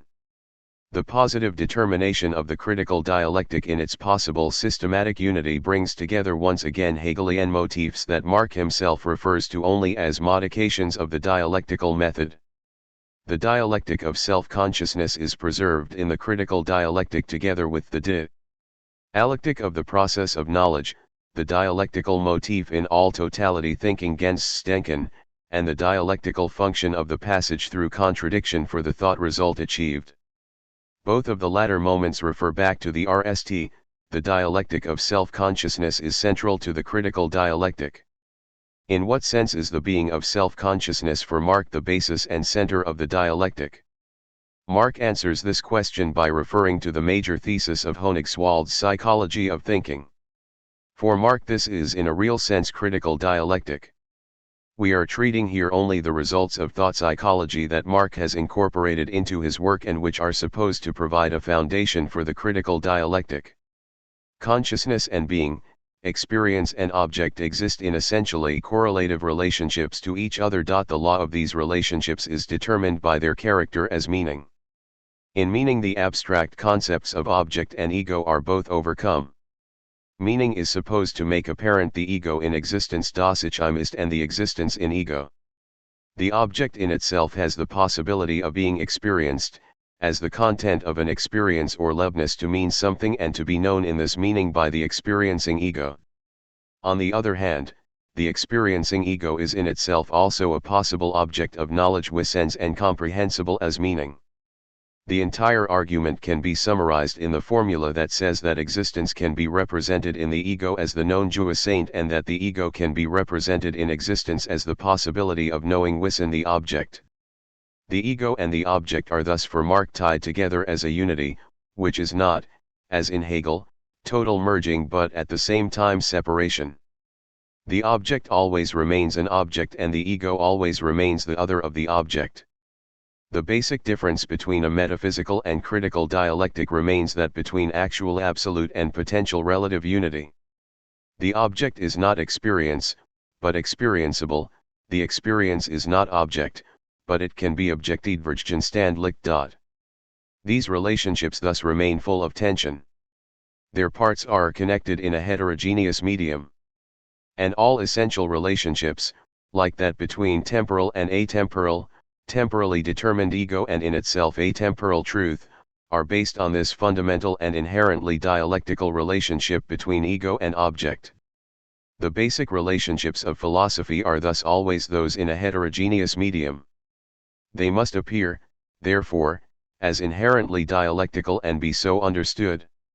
This dialectic of self-consciousness preserves the nightness of our thinking insofar as it is based on the presence and otherness of the object vis-a-vis the ego, which cannot be sublated or negated by the power of the concept. Referring to this, Marx correctly emphasizes that the critical dialectic must drop from the Hegelian concept of sublation at the moment of the negation of the negation. Our ego cannot sublate, it remains tied to that which is present, that which is given. But it must be emphasized that this theory of night self-consciousness does not go beyond a theory of cognizing erkennen self-consciousness. It grasps the relationships between ego and object primarily as relationships of cognition erkennen, which makes perfect sense within the framework of thought psychology. So even though the concepts of meaning and experience or Leibniz have been substantially deepened vis-a-vis traditional psychology, they are nonetheless still left in the realm of the knowing ego.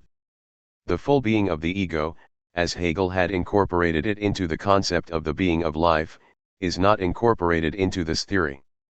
This dialectic of self-consciousness remains, therefore, a dialectic of cognition erkennen even when it aims at a reconstruction of psychological principles, or when it attempts to establish a general philosophical doctrine of principles. And both other moments, the dialectical motif in all totality thinking and the passage through contradiction by which Marx intends to delimit the critical dialectic, formulate only the most general determinations of cognitive erkennenden thought. But the question must be asked, whether referring to such determinations of cognition or canon with the term dialectic is justable based on the history of the problem, if, as Marx emphasized in the preface, dialectic is to retain its primary meaning as a philosophical basic method, Grundmethod. The dialectic as basic method cannot be separated from the deep-seated premises of its historical problematic. Those premises must be incorporated into the new foundation of the dialectic. Perhaps the decisive historical premises of the dialectic lie precisely in that which leads beyond the realm of knowing thought in metaphysics. We already alluded to these kinds of unavoidable premises in the critique of the RST half-volume during our discussion of Plato, Kant, and Hegel. A new founding of the dialectic can be developed from each of the stages of its historical development signed by these names.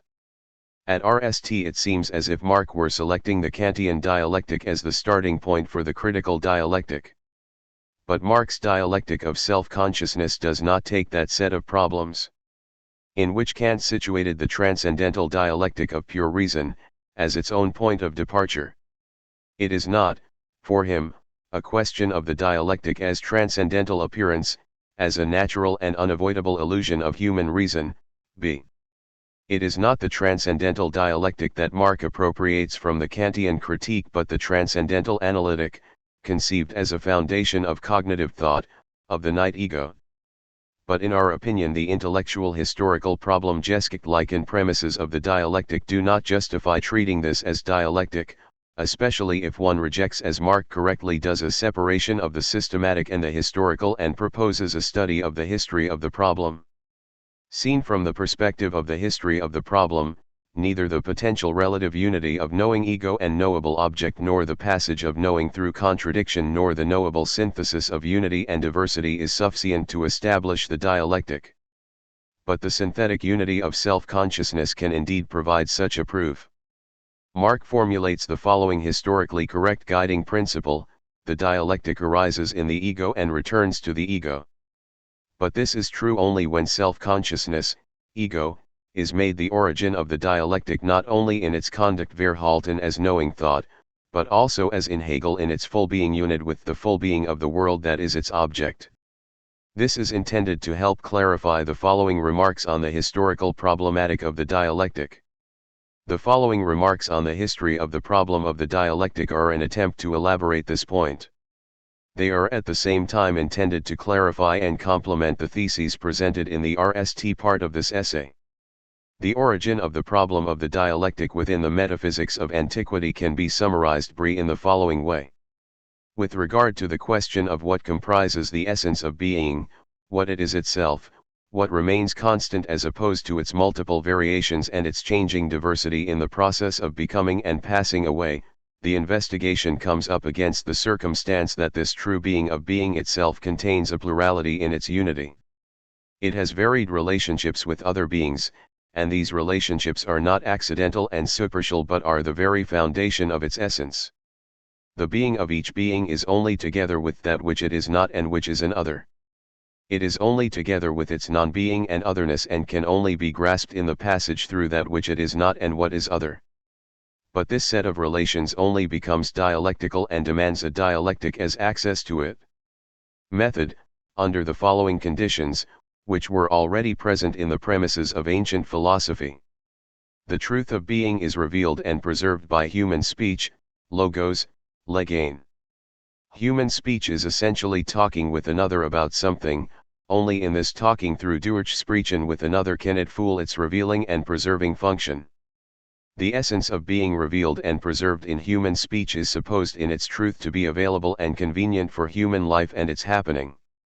Humans have to have and to understand the essence and the truth of being for the production of things, as well as for coming to terms with and confronting nature, in the broadest sense, and the state. It follows from these points that the philosophical inquiry has by no means come to an end by recognizing the circumstance outlined above, but has instead only arrived at its authentic beginning. It becomes dialectical and thus a genuine means of accessing the essence of being only when it has made the circumstance in all its parts and in its various concrete manifestations recountable in human discourse and therefore secure in its availability. This results in the demand to return the inherently plural unity of essence to its last, no longer variable basis, and secondly to allow this last basis to unfold itself into the multiplicity of being established by it, in other words, to retrace the genesis of this multiplicity in its particular countable stages. Only then, when the last basis of being is recognized, on the one hand, and the multiplicity emerging from this basis has become countable in all its parts, on the other, do the preconditions exist for making available and preserving the discovered truth in human life. We can derive from this the following premises for the history of the origin of the dialectic. The dialectic arises only in a mediated way from the ego, insofar as its immediate RST origin lies in a particular state of the essence of being itself and in the resulting necessity for human life to come to terms with and to confront this given state of affairs. This ego of human life, to which the dialectic thus returns, is not primarily knowing thought but the full being of life happening in the world. The necessity of the dialectic lies in the necessity of this life to be able to control reliably the essence of being in all life situations. The dialectic of self-consciousness is not a free-yielding dialectic of knowing, it is tied to the concrete being and action of human life. The synthesis of unity and plurality, being and otherness Andersen that is carried out in the dialectic is not just any synthesis of knowing.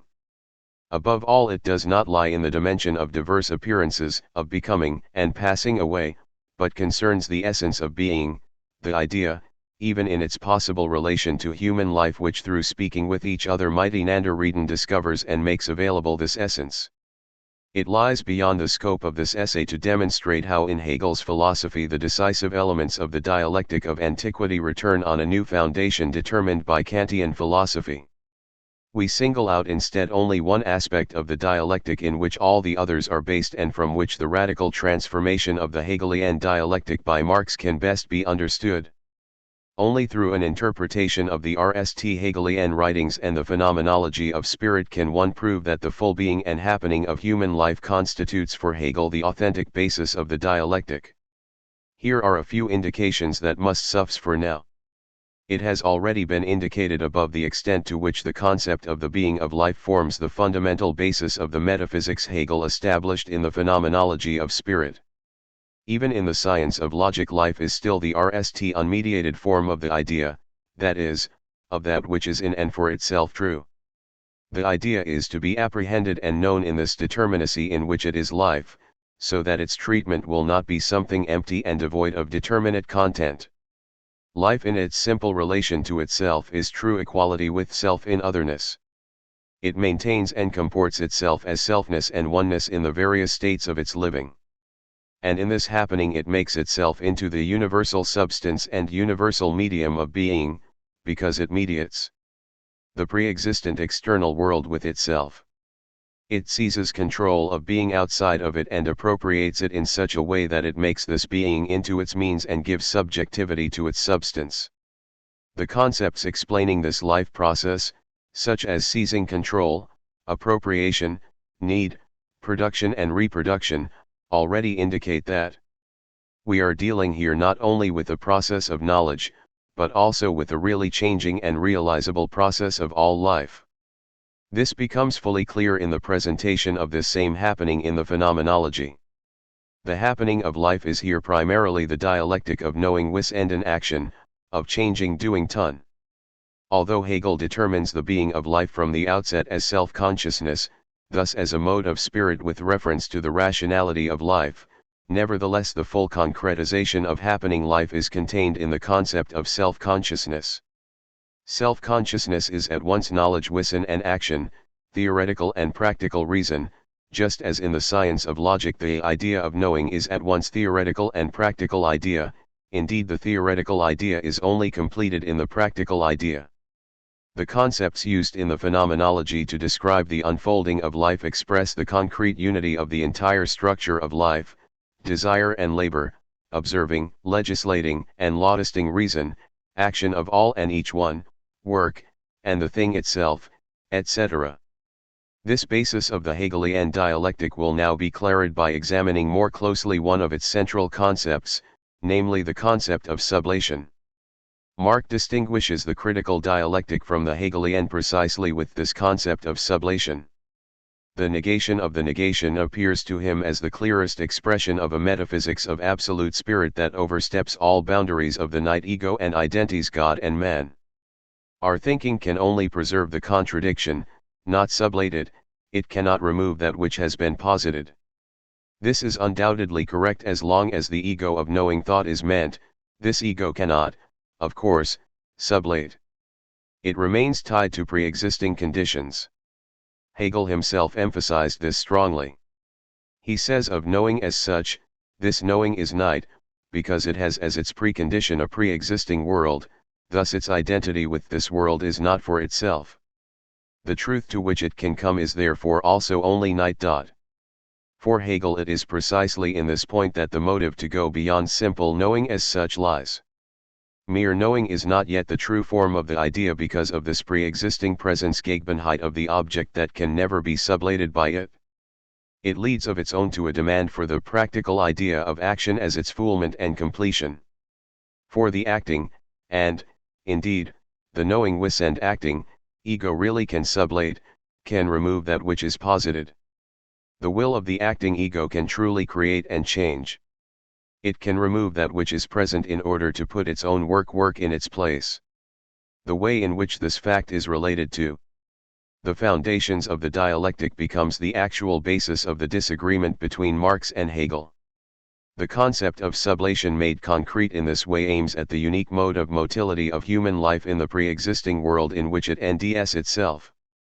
This life can only happen by going beyond the particular determinacy of its existence in which it ends itself, and that always necessarily stands in a negative and accidental relationship to its further possibilities.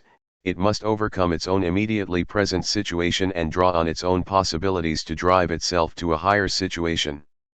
It can only fool its essence if it mediates its entire immediate existence, which, measured against its actual possibilities, is essentially an otherness, a loss of itself. With its self-being, it makes this existence its own by changing it, appropriating it, assimilating it. Only in this change through the process of sublation does the living ego remain equal to itself in otherness. This motility, grounded in the elaboration of the concept of life in the phenomenology and science of logic, of life is at play not only in single individuals, but is at the same time and necessarily always a confrontation of the individuals among themselves and with the objective world. The sublation of otherness that happens in the life process always means a happening that truly changes the respective human and objective environment.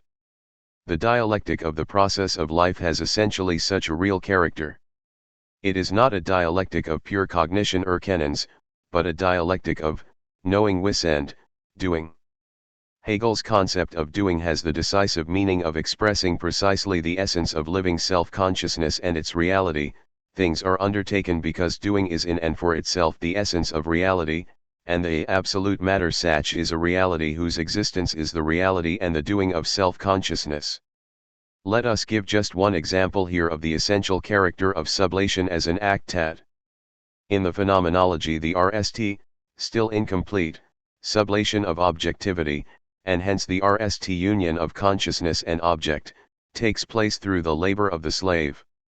By working on things, the slave sublates the form of their mere objectivity, their pure negativity and otherness vis-a-vis living consciousness. The thing already worked on no longer stands opposed to living self-consciousness as pure otherness and negativity, but rather stands as something belonging to it, available to it for pleasure and possession. Furthermore, the things continue to exist in the form that the self-conscious labor of the slave has given them, and only in this form. The laboring self-consciousness is their substance, through which they become concrete reality. Thus the thingness which the form gets in labor is no other substance than consciousness. The original negation of consciousness is now negated and taken into the unity of living self-consciousness. At the same time as this sublation, there occurs in the process of work yet another sublation. When the slave recognizes that the things have permanence and reality only in the form that his labor has given them, he who previously only stood in the service of the master becomes conscious of his own independence. Through this rediscovery of himself by himself, the slave's self-consciousness, which until then had been in the service of another, realizes that it is precisely in the slave's work wherein he seemed to have only an alienated existence that he acquires his own existence. In this way laboring consciousness comes to the perception of independent being as its own self. It is already evident from this example that Hegel is concerned here with the process of reification and its transcendence as the basic happening of human life, which Marx then represented as the basic law of historical happening. This process stands in an essential relation to the dialectical concept of sublation. It is revealed in a different form at each stage of the phenomenology. The contradiction of knowing consciousness and object of knowledge is only one of the many forms of this process which is grounded in the essence of human life. From this standpoint, the theses advanced in the RST essay about the connection between dialectic and historicity also lose their apparent arbitrariness and violence.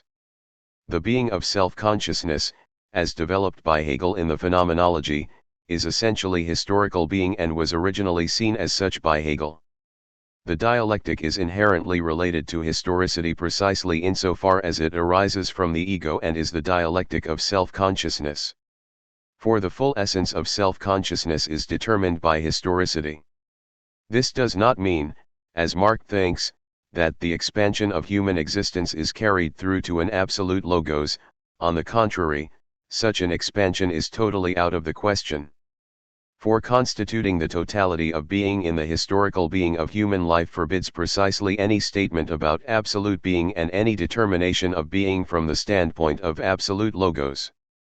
Hegel's dialectic, which was originally based on the concept of life, could only become an absolute dialectic when this original historicity of life came to a standstill within his system. A historical examination of the relationship between the dialectic and historicity would above all have to investigate this peculiar duality in the foundations of the Hegelian dialectic. Life in its full historicity originally provides the guiding concept of being, but then this being moves beyond its own historicity and brings it to a standstill. It becomes absolute spirit. This duality appears already in the phenomenology, given that absolute spirit has a history. It realizes and fools itself at a particular stage in the history of life so that it can, once thus realized and fooled, preserve and determine all past and future history. The RST side of this dual foundation, the being of life in its historicity, is developed in the RST sections of the phenomenology. These sections portray the being of life, for Hegel, self-consciousness, in its relationship to pre-existing being, the world, which always already accompanies being. These sections also show how in the history of life the totality of being is realized in that form that, as spirit, constitutes the truth of all being and completes its history. The history of life that realizes itself and the world as spirit ends with the existence of the free people. In the life of a people, the concept of self-conscious reason's realization has its complete reality.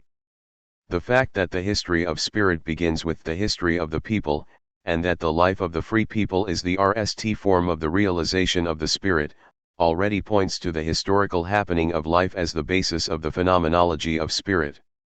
Of course, history cannot be understood here in a factual sense, as if Hegel were applying his metaphysics to factual human history and philosophizing about it, as he did in a certain sense in his later lectures on the philosophy of history.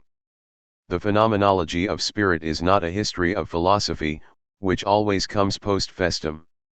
Hegel outlines in this work the history of life in its basic structure, which precedes all factual history, precedes in the sense that all factual history is a, respectively different, realization of this basic structure. In our example, the process of reification and its transcendence, sublation, is not a unique historical fact but a happening rooted in the essence of human life that repeats itself at each stage of factual history in another form. The same is true of the relationship between mastery and servitude, individual and general work, state power and wealth. It is a serious mistake to interpret Hegel's understanding of history based primarily on the lectures on the philosophy of history or the philosophy of right. This is a mistake that has concealed the internal relationship between Hegel and Marx to the present day. Both works presuppose the phenomenology, on the one hand, and the science of logic, on the other, in the sense that they already represent an attenuation of the original discoveries of the phenomenology and the logic. the historical concept that operates in them is a curtailment and transformation of the original concept of history. In the philosophy of right and the philosophy of history, history is still only a partial unfolding Teilgeschichten of the absolute spirit, and indeed a partial unfolding only of a particular form of this spirit. A sufficiently in-depth interpretation of Marx would have to show that his critique of Hegel starts at exactly the point where Hegel began falling away from the original and full concept of history. Marx recovered the original concept of history and the essential character of historical life, but not, and this separates his work decisively not only from Hegel but from all philosophy, to establish a philosophical determination of life within all being. Instead, Marx undertakes an analysis of the contemporary historical situation of this life with the aim of a revolutionary upheaval. This is why Marx explicitly limits his description of the process of Reichation and its transcendence to the historical stage decisive for this revolutionary situation, the Reichation of life in capitalist commodity production. Thus, with his radical transformation of the Hegelian dialectic, Marx did not simply extract the philosophical method from a particular philosophical system but rather rediscovered the dialectical motility of historical life that Hegel had discovered, but then covered upon Seegain. The dialectical relationship of thesis, antithesis, and synthesis is only the general expression of a basic law of the historical motility of life. It is an expression of the necessary sublation, that is, a sublation grounded in the being of life of the particular historical reality in which life ends itself, thesis, and that necessarily represents a deterioration verfall of its possibilities, negation, and, nally, the progress to a higher and truer reality that eliminates the RST, antithesis. This happening does not just sublate, it preserves at the same time. It integrates the positive possibilities that have been realized at the present Gegenben historical stage, synthesis. In a crucial sense, it is bound to this present Gegenbenheit insofar as the preserving sublation can only happen based on the particular possibilities present and on the knowledge wissen of their having become, their deterioration, and their future. Even the concept of knowledge wissen, as it appears in Hegel's philosophy in the determination of life as self-consciousness, has an originally historical content, which is expressly developed in the phenomenology of spirit. The mediating movement of consciousness in which consciousness merges its present individual existence, the form of its respective particular existence, with the universal spirit, the totality of being in its true form, takes place only by way of the system of the forms of consciousness present at that time, which has its objective existence as world history. Life as self-consciousness is a development which systematizes itself. Knowing wissens life does not, like organic nature, fall straight from pure universality into the brute singularity of existence. Instead, it gives itself its reality from the knowledge wissen of the pre-existing, already realized forms of the world and in the confrontation with the particular objective existence that has preceded it. And insofar as it does this, insofar as this preserving sublation constitutes its essence, it is history. And precisely on the basis of this, its historicity, it distinguishes itself from organic nature that has no history, because precisely this movement directed by knowledge wissen is lacking in it. From this point of view, the criticism often directed against both Hegel and Marx can be refuted, namely, that they do not apply their dialectic to themselves, that their method comes to a halt, as Max Weber puts it, before their own position. So little as the dialectic allows an arbitrary coming to a halt, just as little does it permit an arbitrary continuation. The Hegelian dialectic is rooted in Hegel's own system in such a way that it cannot transcend that system. It has no basis outside of his self-enclosed philosophical system. The Marxian dialectic cannot be applied to the situation in which Marx rooted it as long as the situation itself is not sublated and a new dialectical movement established in a new situation. Only on the basis of the realized proletarian revolution could the question regarding the possibility of a new dialectic of happening be raised. These suggestions are meant to show that Marx really raises the genuine problems of the dialectic and uncovers the precise preconditions necessary for raising the question of the Marxian dialectic. The publication of the economic and philosophical manuscripts written by Marx must become a crucial event in the history of Marxist studies.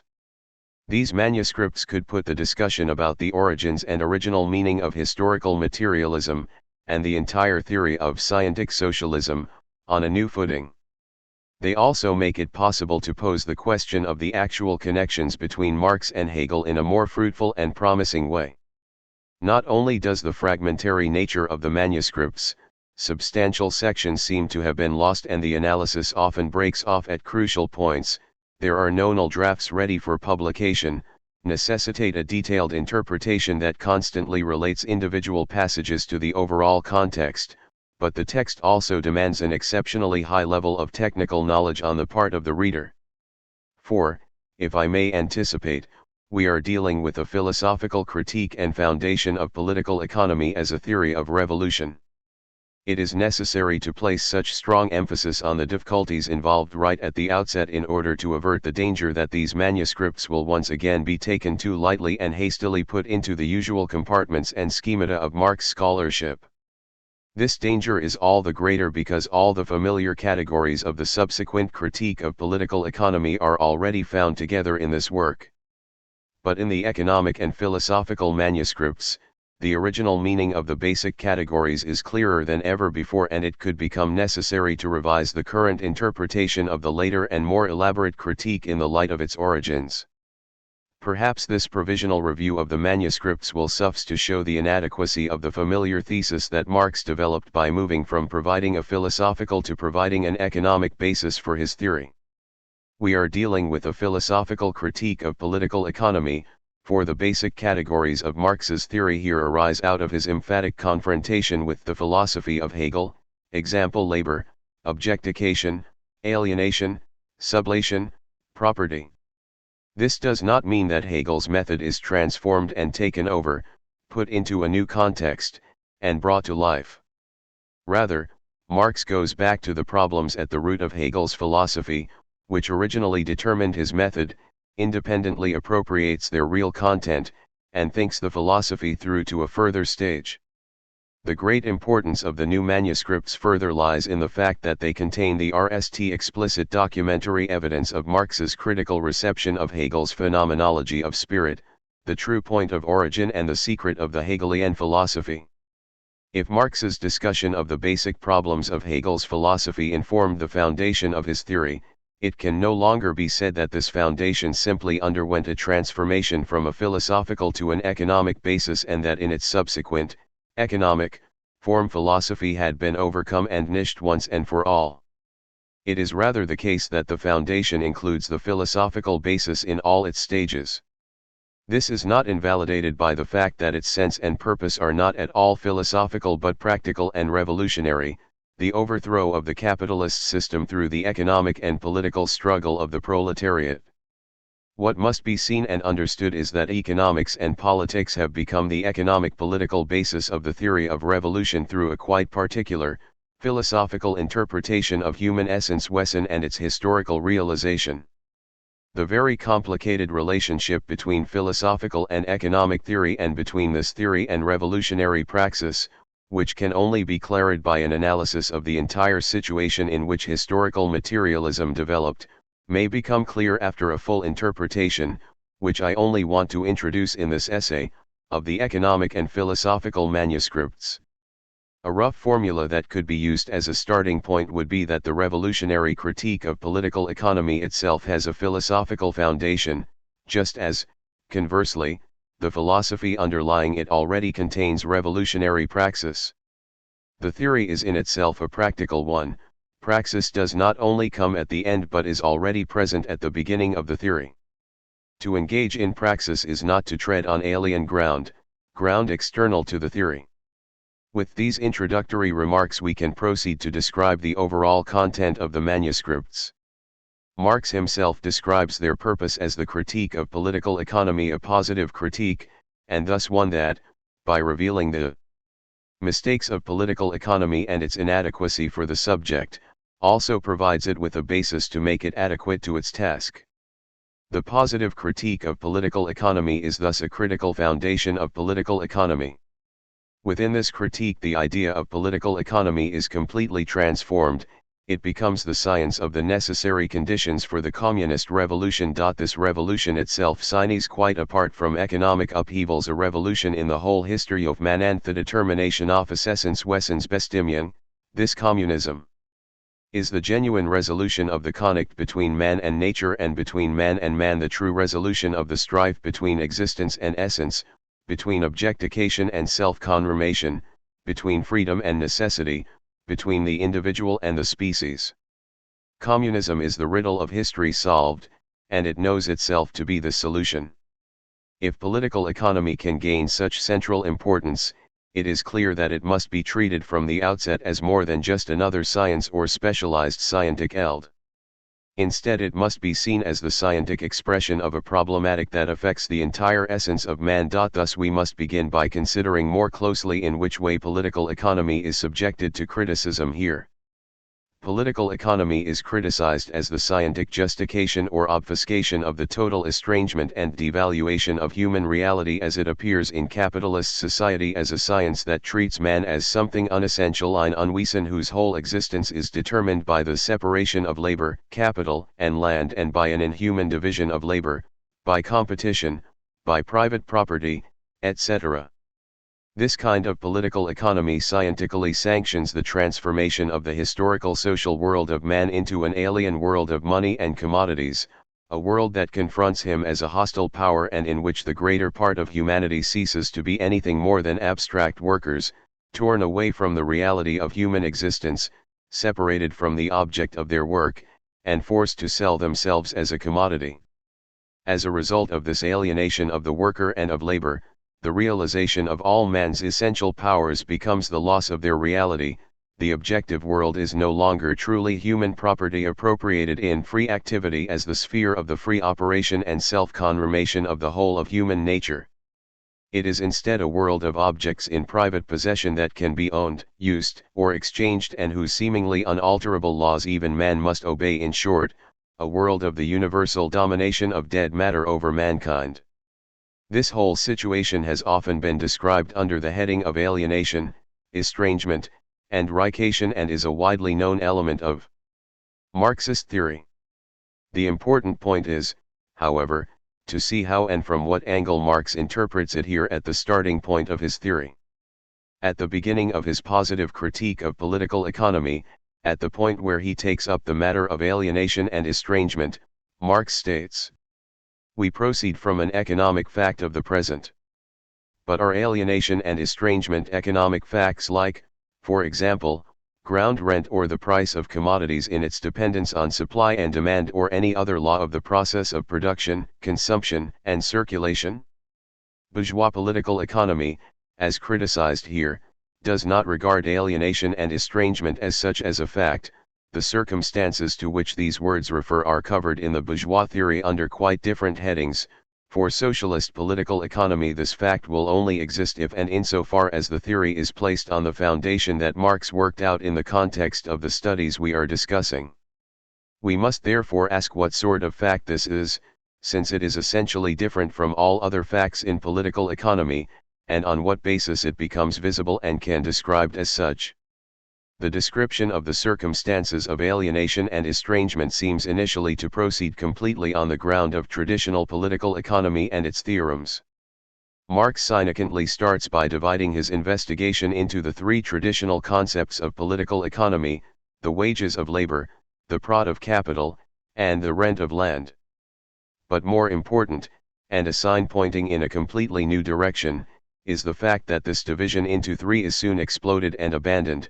From page XXII to the end of the manuscript, Marx wrote across the three columns, disregarding the headings. The text of these 6 pages, XXII, XXVII, is given in the present book under the title, Estranged Labor.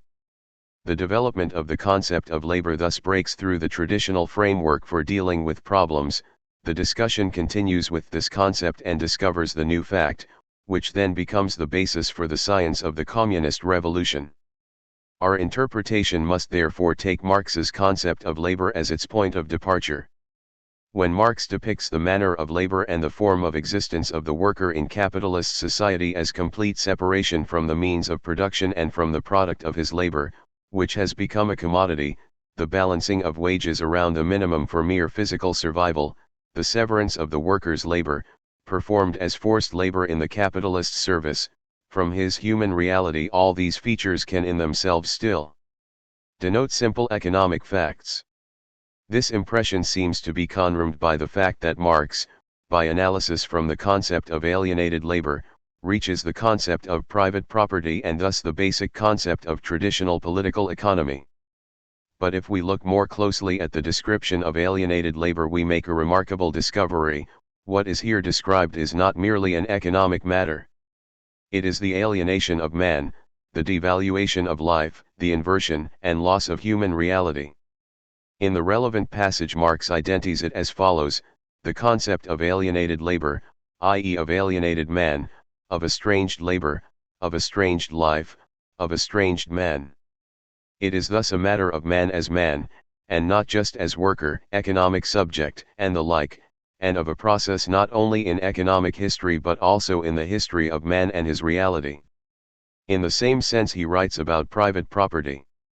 Just as private property is only the sensuous expression of the fact that man becomes objective for himself and at the same time becomes to himself a strange and inhuman object, so the positive sublation of private property is the sensuous appropriation for and by man of the human essence and of human life.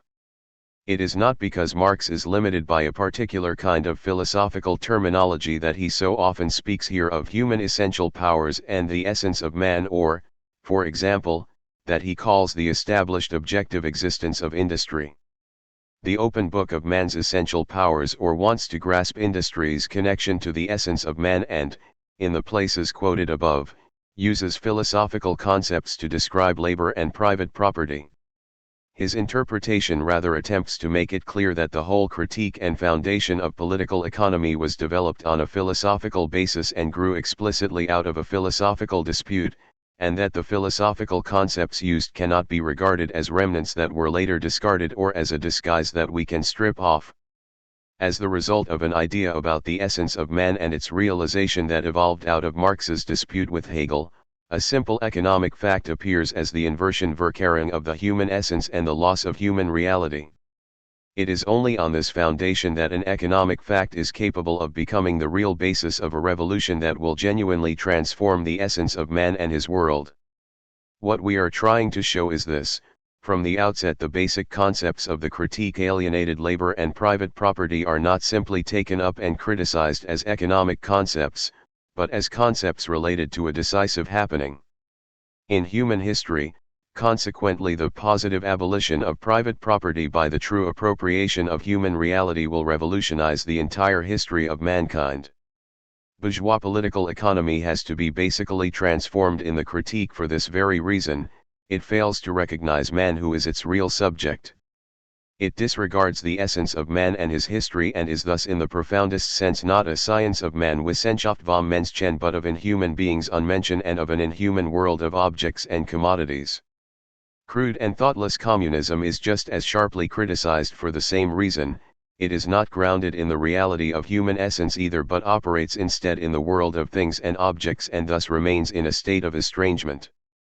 This type of communism only replaces individual private property with universal private property. It wants to destroy everything which is not capable of being possessed by all as private property. It wants to do away by force with talent, etc. For it, the sole purpose of life and existence is direct, physical possession. The task of the laborer is not done away with, but extended to all men.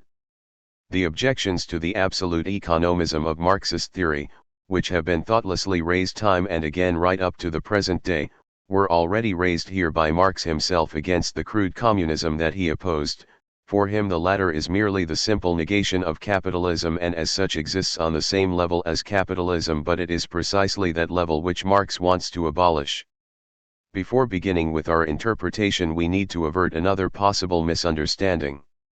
If Marx's critique of political economy and his foundation of revolutionary theory are here dealt with as philosophy, this does not mean that thereby only theoretical philosophical matters, which minimize the concrete historical situation of the proletariat in capitalism, and its praxis, will be considered.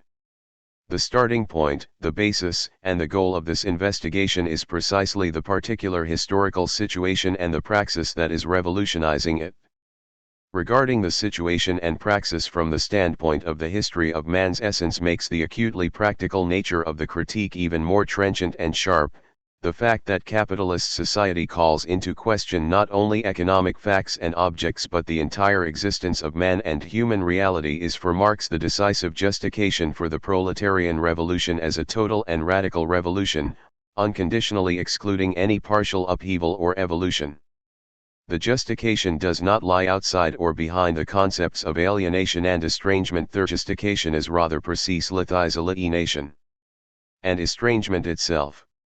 All attempts to dismiss the philosophical content of Marx's theory or to gloss over it in embarrassment reveal a complete failure to recognize the historical origin of the theory.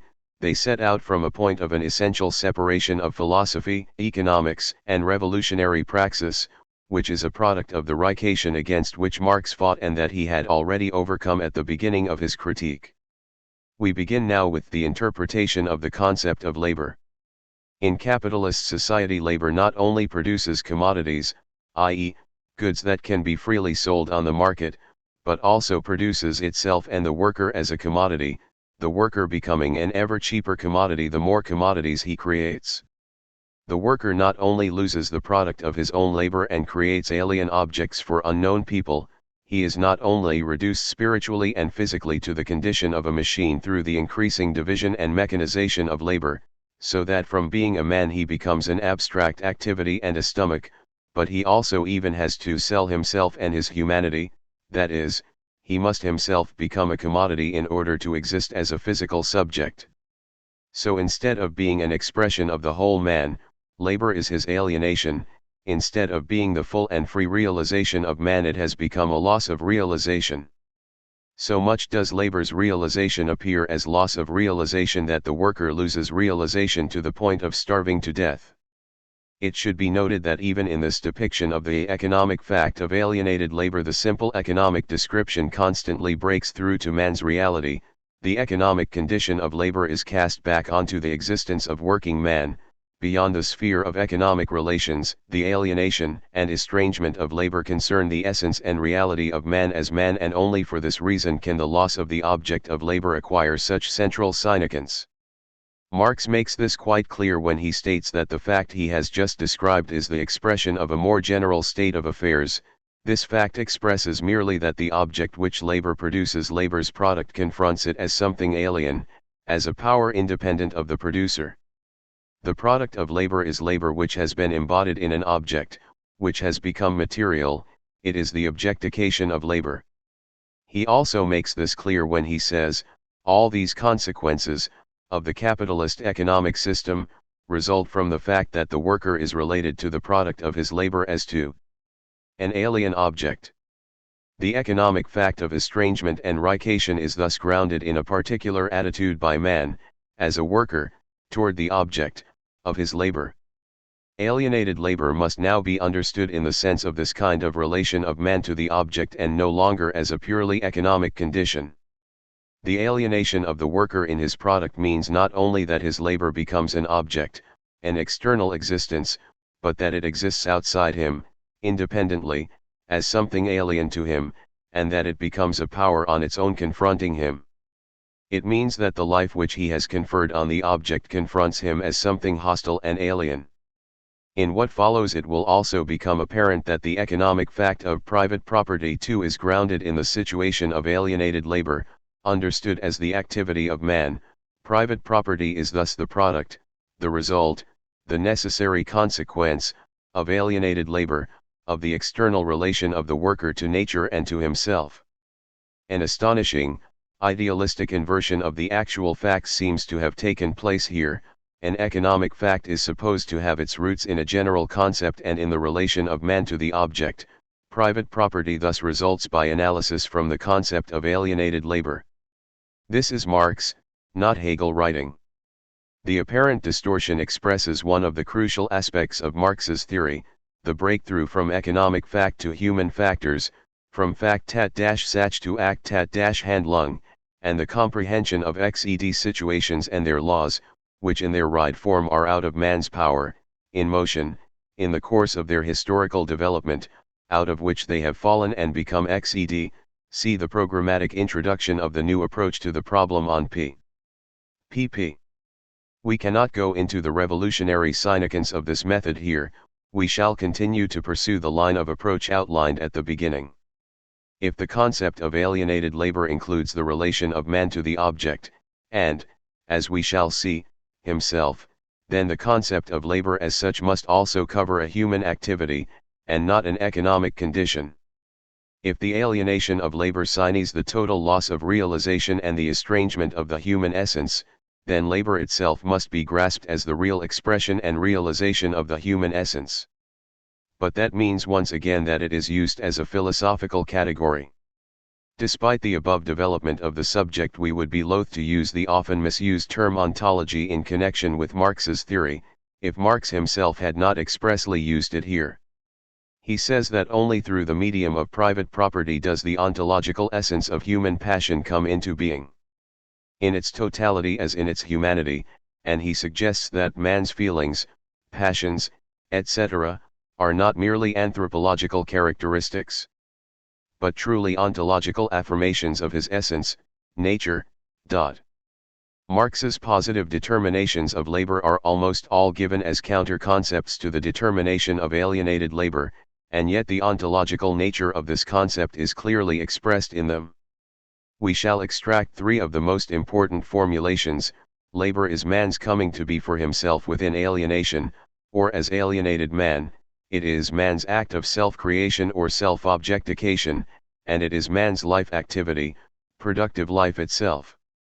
All three of these formulations, even if they did not occur within the context of Marx's explicit examination of Hegel, would still point to Hegel's ontological concept of labor. The basic concept of Marx's critique, the concept of alienated labor, does in fact arise from his examination of Hegel's category of objectification, a category developed for the RST time in the phenomenology of mind around the concept of labor. The economic and philosophical manuscripts are direct evidence of the fact that Marx's theory has its roots in the center of Hegel's philosophical problematic. We can deduce the following from these determinations of labor.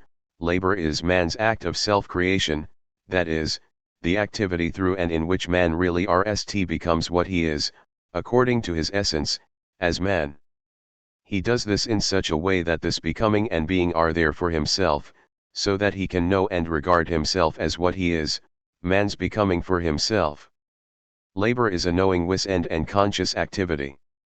In his labor man relates to himself and to the object of his labor. He is not directly one with his labor but can, as it were, confront it and oppose it, through which, as we shall see, human labor is fundamentally distinguished as universal and free production from the unmediated production of, for example, the nest-building animal. The fact that man in his labor is there for himself in objective form is closely related to the second point.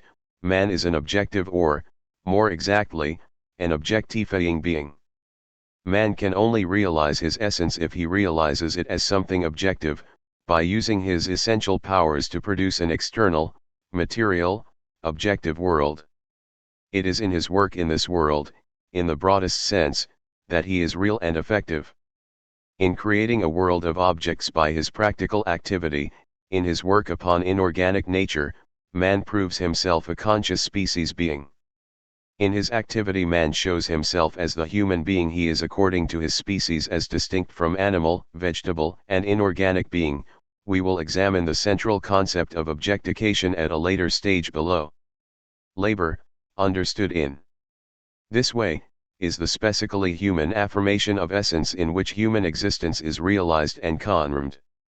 Thus even the most provisional and general characterization of Marx's concept of labor leads far beyond the economic sphere into a dimension in which the subject of the investigation is human essence in its totality. The interpretation cannot progress any further before this dimension has been described.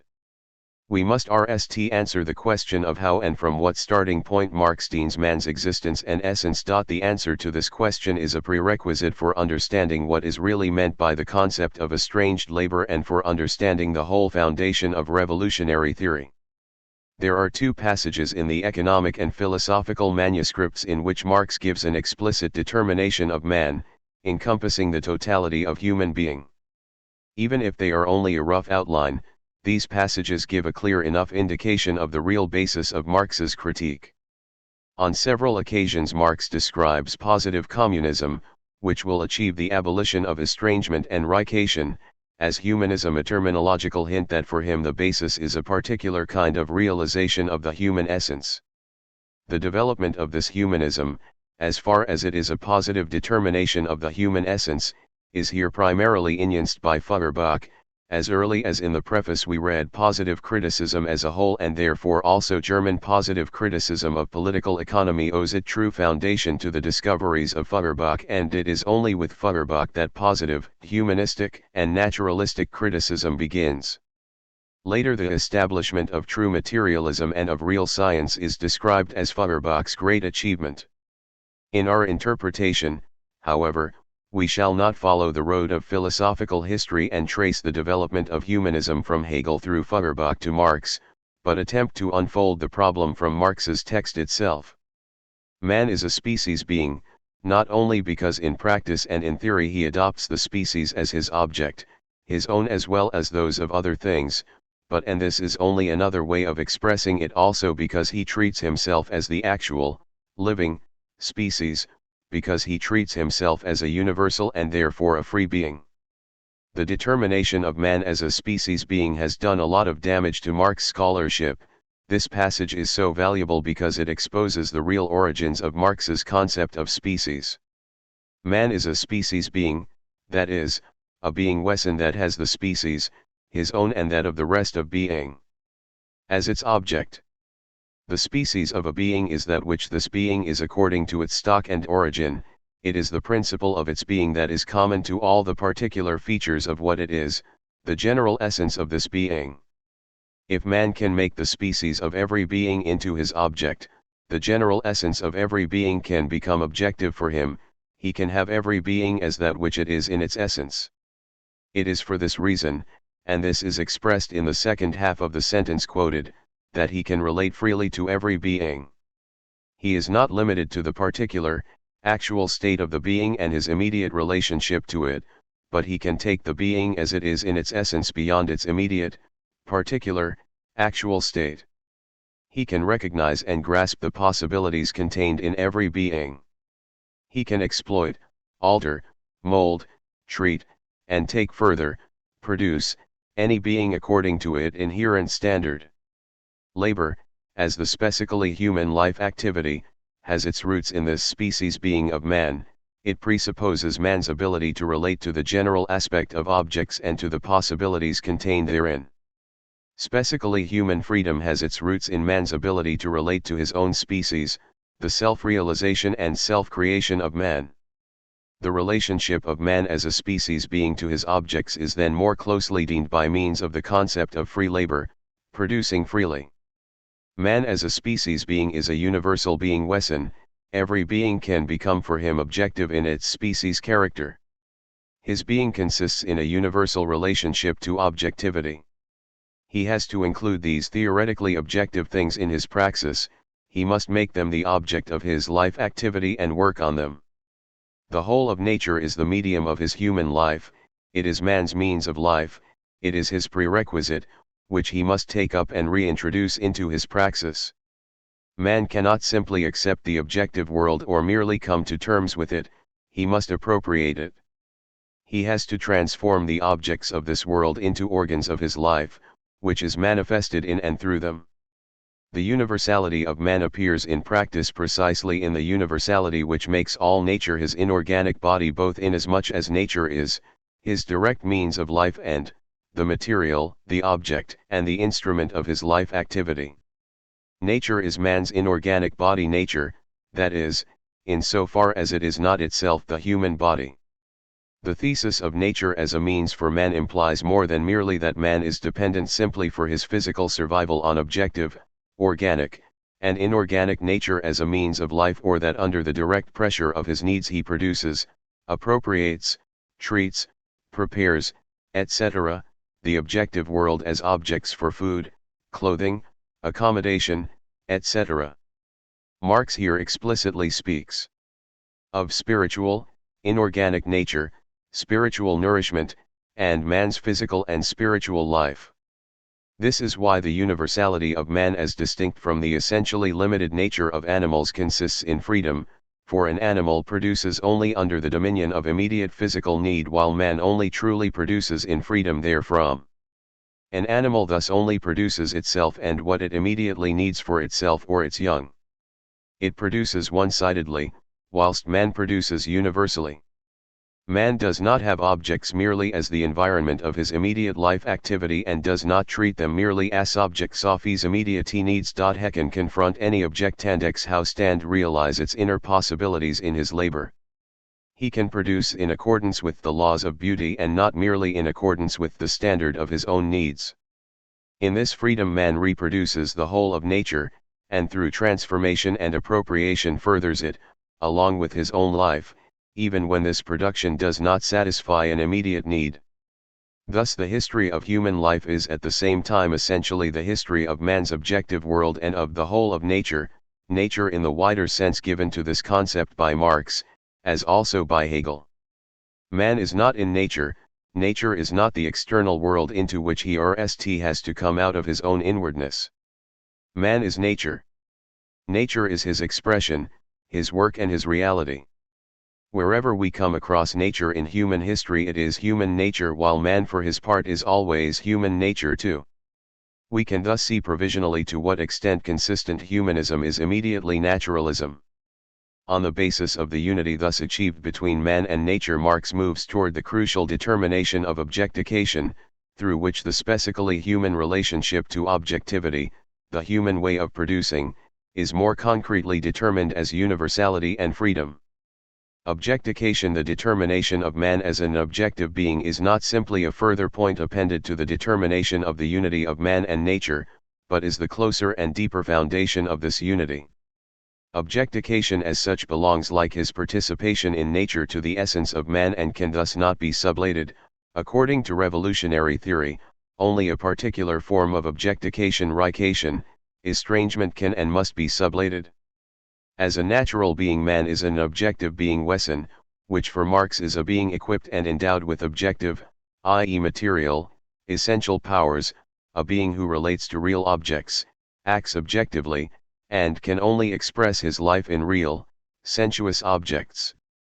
Because the power of his being thus consists in living out, i.e., through and in external objects, everything he is, his self.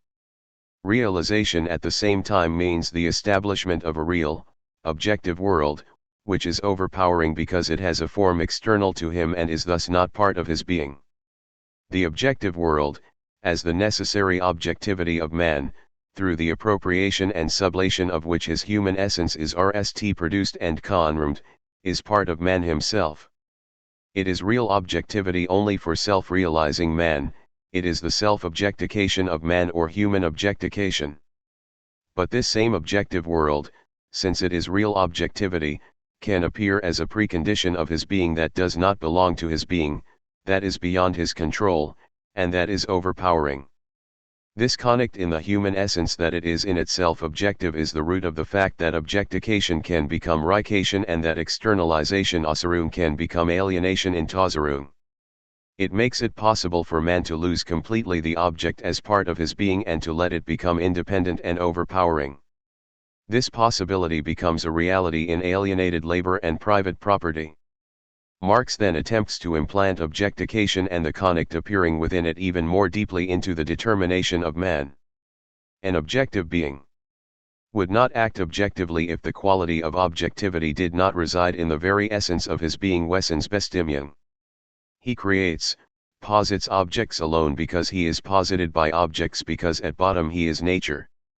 The quality of being posited by objects is, however, the fundamental determinant of sensuousness Sinnlichkeit, to have senses, which are affected by objects, and thus Marx can identify objective being with sensuous being, and the quality of having objects outside oneself with the quality of being sensuous.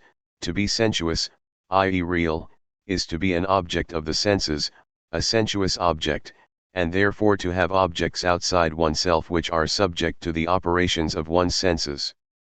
Furthermore, to be objective, natural and sensuous, and at the same time to have object, nature and sense outside oneself, or oneself to be object, nature and sense for a third party, is one and the same thing. The second identification also included here will be discussed below. Thereby sensuousness for Marx moves to the center of his philosophical foundation. Sensuousness, see Feuerbach, must be the basis of all science. It will already be clear from the above deduction that sensuousness is here an ontological concept within the determination of man's essence and that it comes before any materialism or sensualism. The concept of sensuousness here taken up by Marx, via Feuerbach and Hegel, goes back to Kant's critique of pure reason. There it is said that sensuousness is the human perception through which alone objects are given to us. Objects can only be given to man insofar as they affect him. Human sensuousness is affectability, b. Human cognition erkenntnis as sensuousness is receptive and passive. It receives what is given, and it is dependent on and needs this quality of being given. To the extent that man is characterized by sensuousness, he is posited by objects, and he accepts these prerequisites through cognition. As a sensuous being he is a receptive, passive, and suffering being. In Feuerbach, to whom Marx explicitly refers in the passage quoted, the concept of sensuousness originally tends in the same direction as in Kant. In fact, when Feuerbach, in opposition to Hegel, wants to restore the receptivity of the senses as the starting point of philosophy, he initially almost appears as the preserver and defender of Kantian criticism against absolute idealism. Being is something in which not only I but also others, above all the object, participate. Only through the senses, and not through thought itself, is an object given in a true sense become, an object. Is given. Not to the I, but to my not I in me, for only when I am passive, does the conception of an activity existing apart from me arise. This being that is accepting, suffering, needy, and dependent on given things NDS expression in man's sensuousness, and is developed by Feuerbach into the passive principle and placed at the apex of his philosophy, although he goes in a direction quite different from that of Kant. The definition of man as purely suffering and needy being is the original basis for Feuerbach's attack on Hegel and his idea of man as a purely free, creative consciousness. Only a needy being is a necessary being. Existence without needs is superfluous existence. A being without distress is a being without ground. A being without suffering is a being without being Wesen oni Wesen. A being without suffering is nothing other than a being without sensuousness and matter. The same tendency to go back to sensuousness is now also discernible in Marx, a tendency to comprehend the way man's being is deemed by needs and his dependence on pre-established objectivity by means of the sensuousness in his own being. This tendency in turn is subject to the aim of achieving a real, concrete picture of man as an objective and natural being, united with the world, as opposed to Hegel's abstract being, freed from pre-established naturalness, which posits both itself and all objectivity. In line with Feuerbach, Marx says, as a natural, corporeal, sensuous, objective being man is a suffering, conditioned and limited creature, and to be sensuousness is to suffer. Man as an objective, sensuous being is therefore a suffering latens being, and because he feels what he suffers, a passionate Leidenschaftliches being. Man's passion, his real activity and spontaneity, is ascribed to his suffering and neediness, insofar as it is an aspiration to achieve a pre-established object existing outside him. Passion is the essential force of man energetically striving for its object. Furthermore, the rich man is simultaneously the man in need of a totality of human manifestations of life, the man in whom his own realization exists as an inner necessity, as need. We cannot understand why Marx emphasized hat man's feelings, passions, etc. Are truly ontological formation sophis essence, nature. The distress and neediness that appear in man's sensuousness are no more purely matters of cognition than his distress and neediness, as expressed in estranged labor, are purely economic. Distress and neediness here do not describe the individual modes of man's behavior at all, they are features of his whole being. They are ontological categories, we shall therefore return to them in the connection with a large number of different themes in these manuscripts. It was necessary to give such an extensive interpretation of the concept of sensuousness in order to point once again to its real meaning in opposition to its many misinterpretations as the basis of materialism. In developing this concept, Marx and Feuerbach were in fact addressing one of the crucial problems of classical German philosophy. Viewed in Marxitis, this concept of sensuousness, as objectification, that leads to the decisive turn from a classical German philosophy to the theory of revolution, for he inserts the basic traits of practical and social being into his determination of man's essential being. As objectivity, man's sensuousness is essentially practical objectification, and because it is practical it is essentially a social objectification. We know from Marx's theses on Feuerbach that it is precisely the concept of human praxis that draws the line of demarcation between himself and Feuerbach. On the other hand, it is through this, or more exactly, through the concept of labor, that he reaches back beyond Feuerbach to Hegel, the outstanding achievement of Hegel's phenomenology and of its null outcome is thus that Hegel grasps the essence of labor and comprehends objective man true, because real man as the outcome of man's own labor. Things are thus not as simple as we would expect. The road from Feuerbach to Marx is not characterized by a straight rejection of Hegel. Instead of this, Marx, at the origins of revolutionary theory, once again appropriates the decisive achievements of Hegel, transforming them. We saw that man's sensuousness signed that he is posited by pre-established objects and therefore also that he has a given, objective world to which he relates universally and freely. We must now describe more closely these ways of having and relating to the world.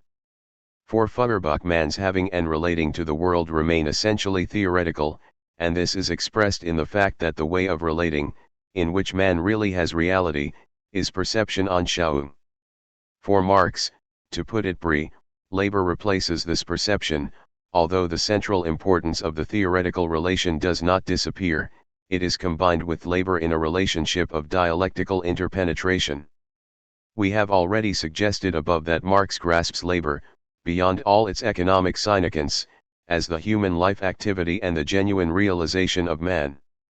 We must now present the concept of labor in its inner connection to the determination of man as a natural and sensuous, objective, being Wesen. We shall see how it is in labor that the distress and neediness, but also the universality and freedom of man, become real. Man is directly a natural being.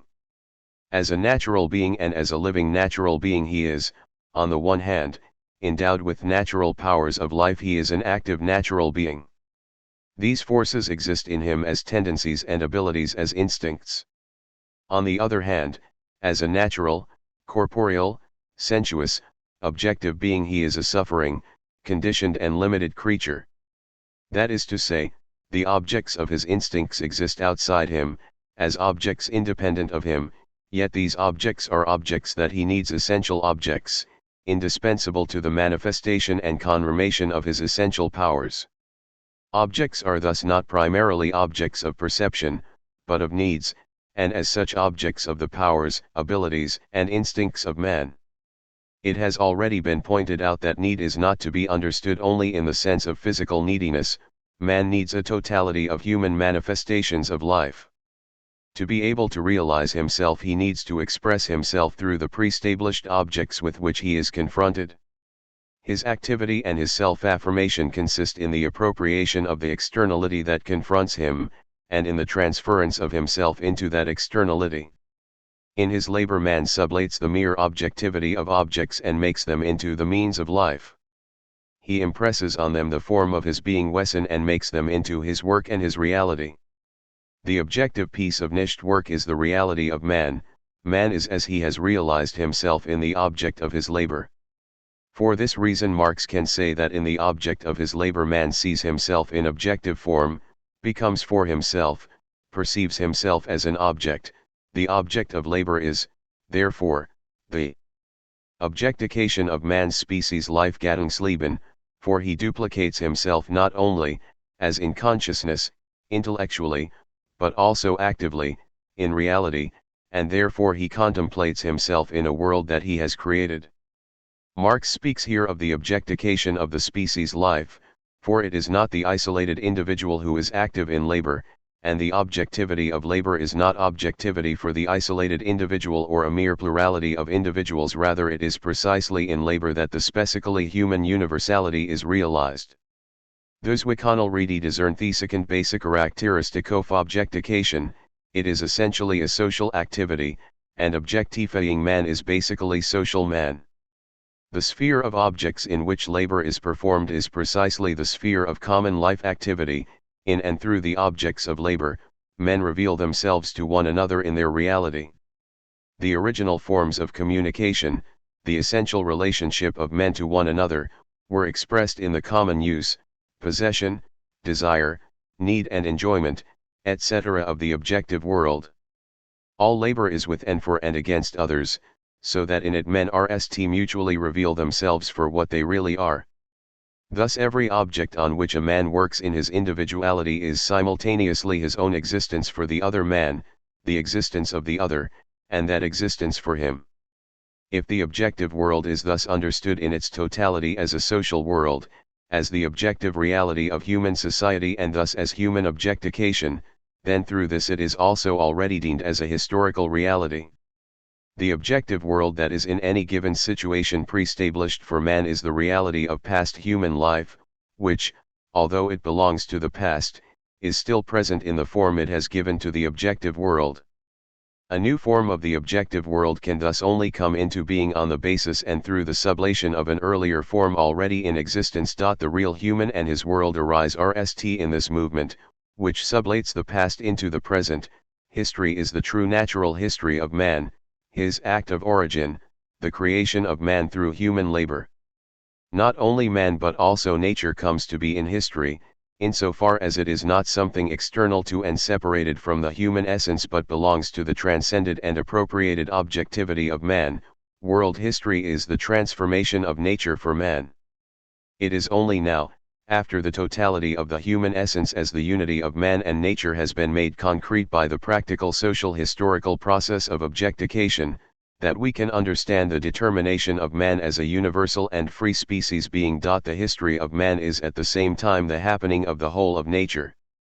His history is the production and reproduction of the whole of nature, the furtherance of objective being through the renewed sublation of its current form. In his universal relationship to the whole of nature, therefore, nature is ultimately not a limitation on or something alien to and outside of him to which he, as something other, is subjected.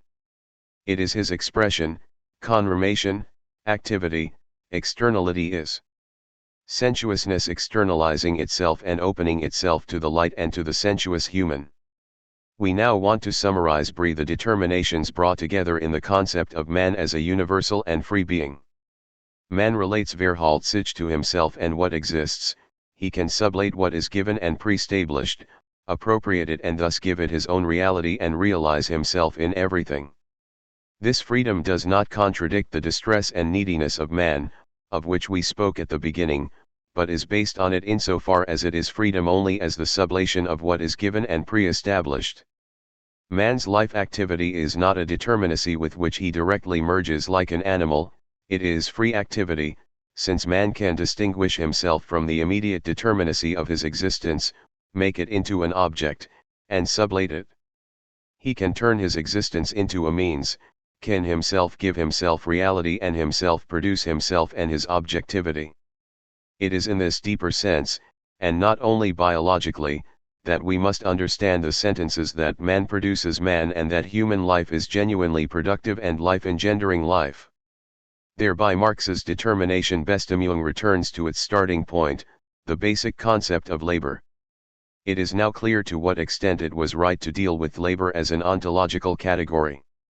As far as man, through the creation, treatment, and appropriation of the objective world, gives himself his own reality, and as far as his relationship to the object is the manifestation of human reality, labor is the real expression of human freedom.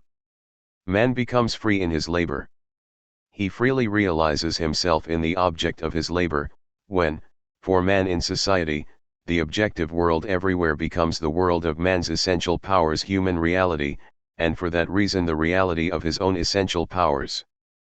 All objects become a forum the objectification of himself, become objects which can ream and realize his individuality, become his objects, that is, man himself becomes the object. In the preceding sections we have attempted to present in its context the determination of man underlying the economic and philosophical manuscripts and to reveal it as the basis of the critique of political economy. It almost appears, despite all protestations to the contrary, as if we are moving in the eld of philosophical investigations, forgetting that these manuscripts are concerned with the foundation of a theory of revolution and ultimately with revolutionary praxis. But we only need to put the resulto for interpretation extoit starting point to nd that we have reached the point where the philosophical critique in itself directly becomes a practical revolutionary critique. The fact from which the critique and the interpretation set out was the alienation and estrangement of the human essence as expressed in the alienation and estrangement of labor, and hence the situation of man in the historical facticity of capitalism. This fact appears as the total inversion and concealment of what the critique had deemed as the essence of man and human labor. Labor is not free activity or the universal and free self-realization of man, but his enslavement and loss of reality. The worker is not man in the totality of his life expression, but something unessential ein Unwesen, the purely physical subject of abstract activity. The objects of labor are not expressions and confirmations of the human reality of the worker, but alien things, belonging to someone other than the worker, commodities. As a result of all this, the existence of man does not become, in estranged labor, the means for his self-realization. The reverse happens, man's self becomes a means for his mere existence. The pure physical existence of the worker is the goal that his entire life activity serves. As a result, therefore, man, the worker, only feels himself freely active in his animal functions, eating, drinking, procreating, or at most in his dwelling and in dressing up, etc., and in his human functions he no longer feels himself to be anything but an animal. What is animal becomes human and what is human becomes animal. We have seen that Marx describes this estrangement and loss of reality as the expression Ausdruck of a total inversion, in his relationship to the product of his labor as an alien object exercising power over him, and simultaneously in the relationship of the worker to his own activity as an alien activity not belonging to him, of the conduct of man as man. This relation is by no means limited to the worker, even though it affects him in a unique way, it also affects the non-worker, the capitalist. The dominion of dead matter over man reveals itself for the capitalist in the state of private property and the manner in which he has and possesses it. It is really a state of being possessed, a being had, slavery in the service of possessions besits. He possesses his property eigentum not as a eld of free self-realization and activity but purely as capital. Private property has made us so stupid and one-sided that an object is only ours when we have it, when it exists for us as capital, or when it is directly possessed, eaten, drunk, worn, inhabited, etc. In short, when it is used by us. The life which they, this type of possessions, serve as means is the life of private property, labor, and conversion into capital. We shall return presently to the determination of true property that underlies this description of false having. If historical facticity thus reveals the total inversion of all the conditions given in the determination of the human essence, does it not prove that this determination lacks content and sense, and that it is only an idealistic abstraction, which does violence to historical reality? We know the cruel derision with which, in his German ideology, which appeared only a year after these manuscripts, Marx destroyed the idle talk of the Hegelians, such people as Stirner and the true socialist, about the essence, man, etc. Did Marx himself, in his determination of human essence, give in to this idle chatter? Or does a radical change take place in Marx's fundamental views between the manuscripts and the German ideology? There is indeed a change, even if it is not in his fundamental views. It must be emphasized again and again that in laying the foundations of revolutionary theory Marx is acting on various fronts, on the one hand, against the pseudo-idealism of the Hegelian school, on the other against Reichation in bourgeois political economy, and then again against Feuerbach and pseudo-materialism. The meaning and the purpose of his GHT thus varies according to the direction of his attack and defense. Here, where he is principally acting Reichation in political economy, which turns a particular kind of historical facticity into rigid eternal laws and so-called essential relationships, Marx presents this facticity in contrast to the real essence of man. But in doing this he brings out the truth of this facticity, grasps it within the context of the real history of man and reveals the necessity of its being overcome. These changes, then, result from shifts in the terrain of the connect. But the following point is still more decisive. To play essence, as the determinants of man, and facticity, his given concrete historical situation, off against each other is to miss completely the new standpoint that Marx had already assumed at the outset of his investigations. For Marx essence and facticity, the situation of essential history and the situation of factual history, are no longer separate regions or levels independent of each other. The historicity of man is taken up into the determination of his essence. We are no longer dealing with an abstract human essence, which remains equally valid at every stage of concrete history, but with an essence that can be deemed in history and only in history. It is therefore quite a different matter when Marx speaks of the essence of man, as opposed to Bruno Bauer, Stirner, and Feuerbach. The fact that despite or precisely because of this it is always man himself that matters in all man's historical praxis is so self-evident that it is not worth discussing for Marx, who grew up in a direct relationship with the most lively period of German philosophy. Just the opposite seems to have become self-evident for the epigones of Marxism. Even in Marx's extremely bitter struggle with German philosophy in the period of its decline, a philosophical impetus lives on that only complete naivete could misconstrue as a desire to destroy philosophy altogether. The discovery of the historicity of the human essence does not mean that the history of man's essence can be identified with his factual history. We have already heard that man is never directly one with his life activity, he is, rather, distinct from it and relates to it. Essence and existence separate in him, his existence is a means to the realization of his essence, or in estrangement his essence is a means to his mere physical existence. If essence and existence have thus become separated and if the real and free task of human praxis is the unification of both as factual realization, then the authentic task, when facticity has progressed so far as totally to invert the human essence, is the radical sublation of this facticity. It is precisely the persistent focus on the essence of man that becomes the inexorable impulse for the initiation of radical revolution. The factual situation of capitalism is characterized not merely by economic or political crisis but by a catastrophe of the human essence. This insight condemns any mere economic or political reform to failure from the outset and unconditionally requires the cataclysmic sublation of the actual situation through total revolution.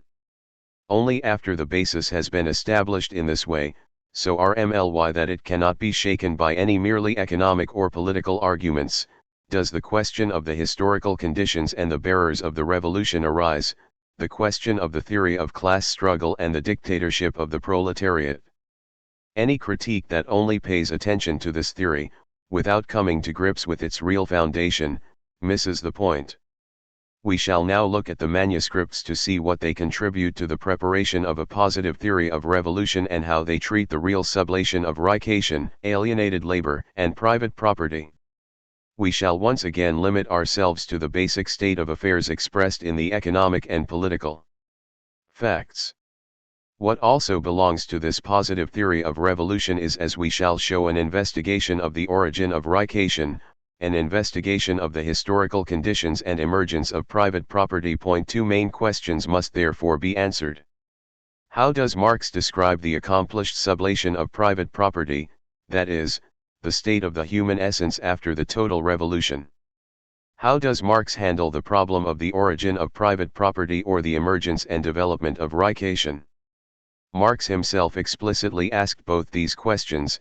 The answer is given mainly on pages and the total estrangement of man and his loss of reality was traced back to the alienation of labor. In the analysis, private property was revealed as the manner in which alienated labor must express and present itself in real life, and as the realization of alienation. We shall return to the close connection between alienated labor and private property below. The sublation of alienation, if it is to be a genuine sublation, and not merely abstract or theoretical, must sublate the real form of alienation, its realization, and so the entire revolutionary movement necessarily nds both its empirical and its theoretical basis in the movement of private property, more precisely, in that of the economy. Through this connection with alienated labor, private property is already more than a specific economic category. This extra element in the concept of private property is sharply emphasized by Marx. Material, immediately sensuous private property is the material, sensuous expression of estranged human life. Its movement, production and consumption is the sensuous revelation of the movement of all production until now, i.e. the realization of the reality of man. Through the explanatory, i.e. the realization of man, that he adds, Marx expressly emphasizes the fact that production, of which the movement of private property is the revelation, is not economic production but the self-producing historical occurrence of the whole of human life, as interpreted above. The extent to which private property expresses the movement of estranged human life is more closely described in the following passage. Just as private property is only the sensuous expression of the fact that man becomes objective for himself and at the same time becomes to himself a foreign and inhuman object, just as it expresses the fact that the expression of his life is the alienation of his life, that his realization in his loss of reality. So the positive sublation of private property is more than economic sublation, it is the positive appropriation of the whole of human reality. Private property is the real expression of the way in which estranged man objectifies himself, produces himself and his objective world, and realizes himself in it. Private property therefore constitutes the realization of an entire form of human conduct and not just a given physical state external to man or a merely objective being Gegenstandliches Wesen.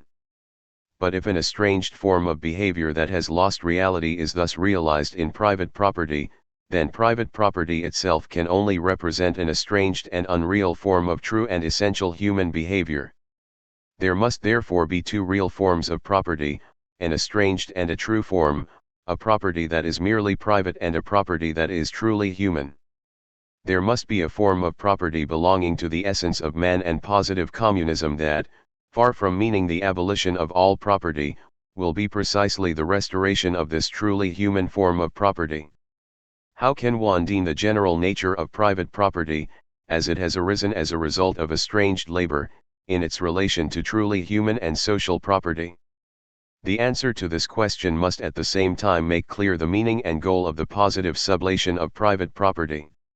The meaning of private property apart from its estrangement is the existence of essential objects for man, both as objects of gratification and as objects of activity.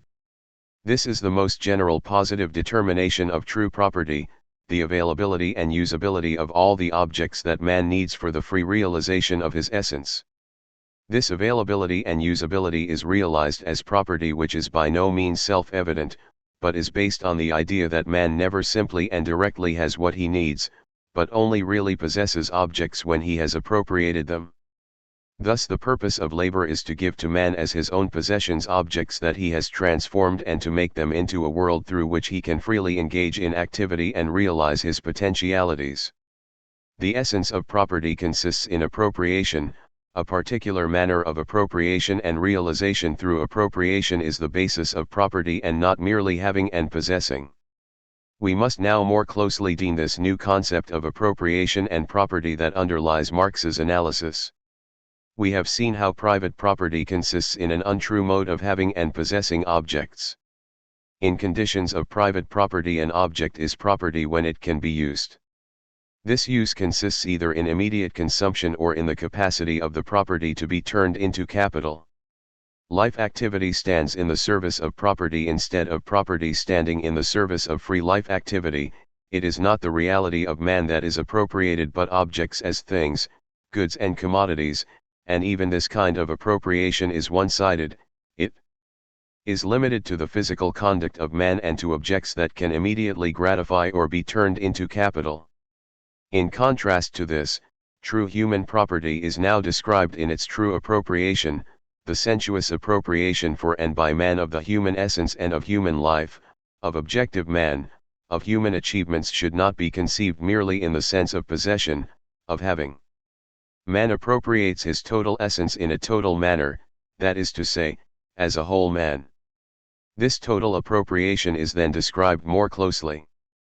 Each of his human relations to the world, seeing, hearing, smelling, tasting, feeling, thinking, observing, experiencing, wanting, acting, loving, in short, all the organs of his individual being, are in their objective orientation or in their orientation to the object, the appropriation of that object. Beyond all economic and legal relations, appropriation as the basis of property thus becomes a category that grasps the universal and free relationship of man to the objective world. The relationship to the object that is becoming one's own is total. It emancipates all the human senses. The whole man is at home in the whole objective world that is his work and his reality. The economic and legal sublation of private property is not the end, but only the beginning of the communist revolution. This universal and free appropriation is labor, for as we saw, the specifically human relationship to the object is one of creating, positing, forming. But in this case labor would no longer be an estranged android activity built around self-realization and self-expression. The inhumanity represented by rication is thus abolished at the point where it was most deeply rooted and dangerous, in the concept of property. Man no longer loses himself in the objective world, and his objectification is no longer rication, if objects are no longer had and possessed in a one-sided way and if they remain the work and reality of the one who produced or realized them and himself in them. It is not, however, the isolated individual or an abstract plurality of individuals that has been realized in them, but social man, man as a social being. Man's return to his true property is a return to his social essence, it is the liberation of society. Man is not lost in his object only when the object becomes for him a human object or objective man. This is possible only when the object becomes for him a social object, himself or himself a social being, just at society become for him in this object. There are thus two conditions for breaking through rication as outlined above. The objective relations must become human, that is, social relations, and they must be recognized and consciously preserved as such. These two conditions are fundamentally interrelated, for the objective relations can only become human and social if man himself is conscious of them as such, that is, in his knowledge of both himself and object. Thus we again encounter the central role that a particular kind of insight, man's coming to for himself, plays in the foundation of Marx's theory. To what extent can knowledge, the knowledge of objectification as something social, become the real impulse for the abolition of all rication? We know that objectification is essentially a social activity and that it is precisely in his objects and in his labor on them that man recognizes himself as a social being. The insight into objectification, which breaks through rication, is the insight into society as the subject of objectification. For there is no such thing as society as a subject outside the individual. Marx explicitly warns against playing off society as an independent entity against the individual. Above all, we must avoid postulating society again as an abstraction vis-a-vis the individual. The individual is the social being. His life, even if it may not appear in the direct form of communal life in association with others, is therefore an expression and confirmation of social life. Knowledge of objectification thus means knowledge of how and through what man and his objective world as social relations have become what they are. It means insight into the historical social situation of man. This knowledge is no mere theoretical knowing or arbitrary, passive perceiving, but praxis, the sublation of what exists, making it a means for free self-realization. This also means that the knowledge that deans this task is by no means available to everyone. It can only be known by those who are actually entrusted with this task by their historical social situation, we cannot pursue the way in which the proletariat becomes the bearer of this insight in the situation analyzed by Marx. Its content is presented at the close of Marx's introduction to the critique of Hegel's philosophy of right. It is not a matter of the task for man, but of a particular historical task in a particular historical situation. It is therefore necessary that the sublation of estrangement always proceeds from that form of estrangement which is the dominant power. Because it is dependent on the conditions pre-established by history, the praxis of sublation must, in order to be genuine sublation, reveal these conditions and appropriate them. Knowledge of objectification as knowledge of the historical and social situation of man reveals the historical conditions of this situation and so achieves the practical force and concrete form through which it can become the lever of the revolution. We can now also understand how far questions concerning the origin of estrangement and insight into the origin of private property must be an integrating element in a positive theory of revolution. Marx's handling of the question of the origins of private property shows the path-breaking new method of his theory.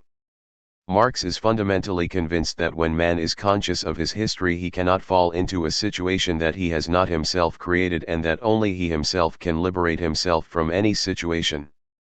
This basic conviction already NDS its expression in the concept of freedom in the manuscripts. The phrase that the liberation of the working class can only be the work of the working class itself resonates clearly through all the economic explanations. It only enters into contradiction with historical materialism if the latter is falsied and turned into a vulgar materialism.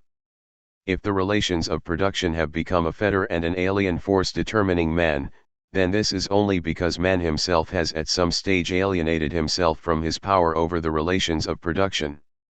This is also true if one sees the relations of production as being determined primarily by the given natural forces of production, example climatic or geographical conditions, the condition of the land, the distribution of raw materials, and ignores the fact that all these physical data have always existed in a form historically handed down and have formed a part of particular human and social forms of intercourse.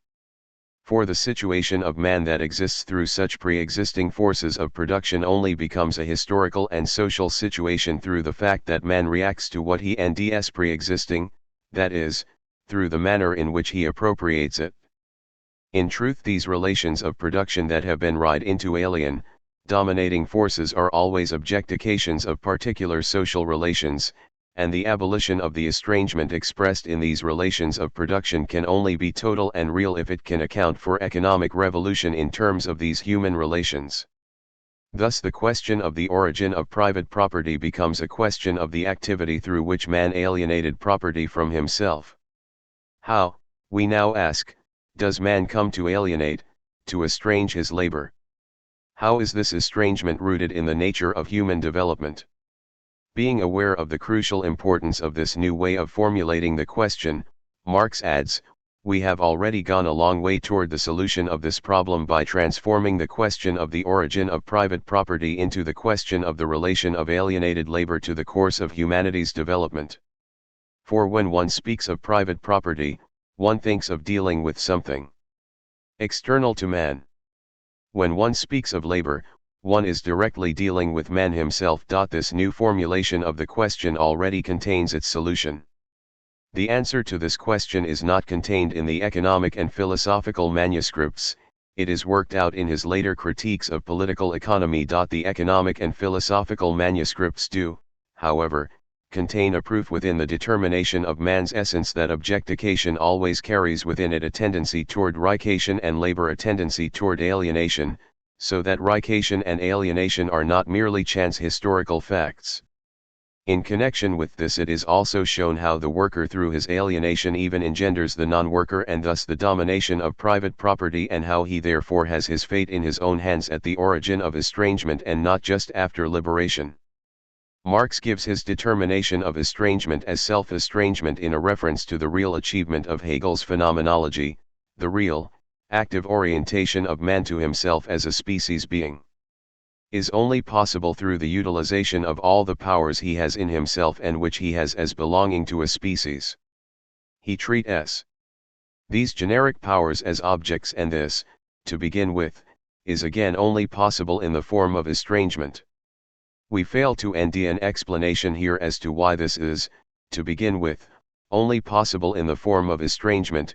It is, strictly speaking, impossible to give one, for we are confronted with a state of affairs that has its roots in man as an objective being and that can only be revealed as such.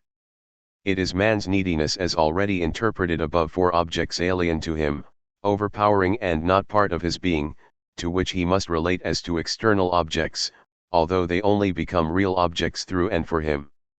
Objects confront him directly in an external and alien form and only become human objects, objectifications of man, through conscious historical and social appropriation. The externalization of man thus tends toward alienation and his objectification toward reification, so that he can only attain a universal and free reality through the negation of negation, through the sublation of his alienation and the return out of his estrangement. After the possibility of alienated labor has been shown to have its roots in the essence of man, the limits of philosophical description have been reached and the discovery of the real origin of alienation becomes a matter of economic and historical analysis. We know that for Marx the starting point for this analysis is the division of labor, c. for example, p. We cannot go into this further here and shall only look quickly at the way Marx shows that already.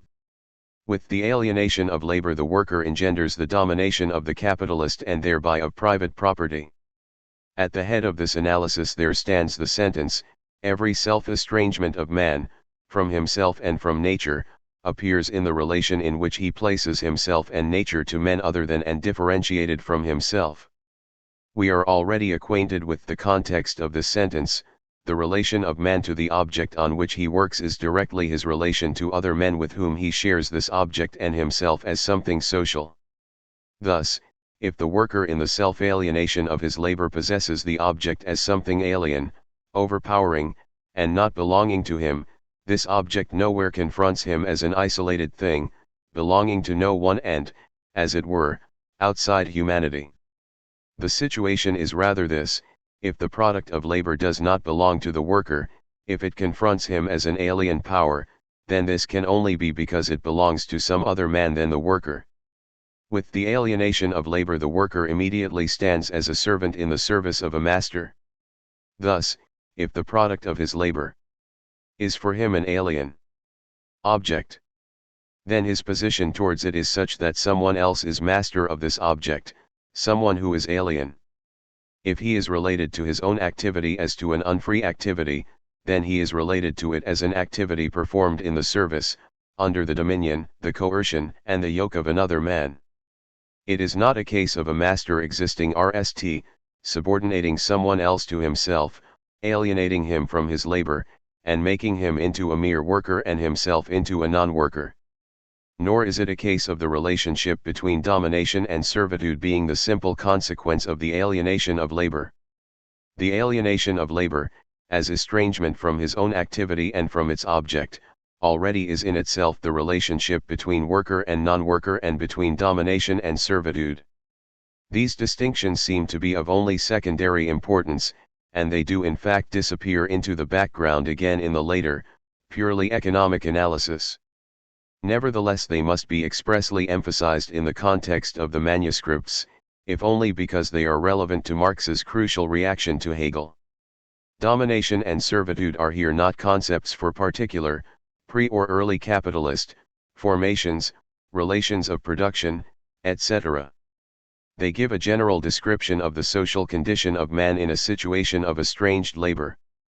In this sense they point back to the ontological categories of domination and servitude developed by Hegel in his phenomenology. We cannot discuss here Marx's further description of the relation between domination and servitude. But we shall select one important point: everything which appears in the worker as an activity of alienation, of estrangement, appears in the non-worker as a state of alienation, of estrangement. We know that the sublation of estrangement, a state in which both master and servant end themselves, although not in the same way, can only be based on the destruction of reification, that is, on the practical insight into the activity of objectification in its historical and social situation. Since it is only in labor and in the objects of his labor that man can really come to understand himself, others, and the objective world in their historical and social situation, the master, as a non-worker, cannot come to this insight. Since what is actually a specific human activity appears to him as a material and objective state of affairs, the worker has an, as it were, irreducible advantage over him. He is the real factor of transformation. The destruction of Reichation can only be his work. The master can only come to this revolutionary insight if he becomes a worker, which, however, would mean sublating his own essence. From every point of approach and in all directions, this theory, arising out of the philosophical critique and foundation of political economy, proves itself to be a practical theory, a theory whose immanent meaning, required by the nature of its object, is particular praxis. Only particular praxis can solve the problems peculiar to this theory. We see how the resolution of the theoretical antitheses is only possible in a practical way, by virtue of the practical energy of man. Their resolution is therefore by no means merely a problem of understanding, but a real problem of life, which philosophy could not solve precisely because it conceived this problem as merely a theoretical one. We could add to this sentence, but philosophy can solve this problem, if it grasps it as a practical problem, that is, if it transcends itself as only theoretical philosophy, which in turns means, if it really realizes itself as philosophy for the rest time. Marx calls the practical theory that solves this problem, insofar as it puts man as a historical and social being in the center, real humanism, and identities it with naturalism to the extent that it, if carried through, grasps the unity of man and nature, the naturalness of man and the humanity of nature. If the real humanism outlined here by Marx as the basis of his theory does not correspond to what is commonly understood as Marx's materialism, such a contradiction is entirely in accordance with Marx's intentions. Here we see how consistent naturalism and humanism distinguishes itself both from idealism and materialism, constituting at the same time the unifying truth of both. Finally, we need to examine Marx's critique of Hegel, which was envisaged as the conclusion of the whole manuscripts. We can make the discussion brief because we have already gone into Marx's elaboration of the positive foundations of a critique of Hegel, the determination of man as an objective, historical and social, practical being, in the context of our interpretation of the critique of political economy. Marx begins by pointing out the necessity of discussing a question that has still not been adequately answered: how do we now stand as regards the Hegelian dialectic? This question, coming at the conclusion of his positive critique of political economy and the foundation of revolutionary theory, shows how much Marx was aware that he was working in an area opened up by Hegel, and how he experienced this fact in contrast to almost all the Hegelians and almost all his later followers as a scientific philosophical obligation toward Hegel. After dispatching Bruno Bauer, Strauss, etc., whose critical critique makes the need to come to terms with Hegel anything but superfluous, Marx immediately gives his support to Feuerbach, the only one who has a serious, critical attitude to the Hegelian dialectic and who has made genuine discoveries in this field. Marx mentions three such discoveries. Feuerbach recognized philosophy, i.e., the purely speculative philosophy of Hegel, as a form and manner of existence of the estrangement of the essence of man. He established true materialism by making the social relationship of man to man the basic principle of his theory, and, precisely through this principle, opposed Hegel's mere negation of negation, which does not go beyond negativity, with a self-supporting positive, positively based on itself. With this enumeration, Marx simultaneously articulated the three main directions of his own critique of Hegel, and it is to these that we now turn.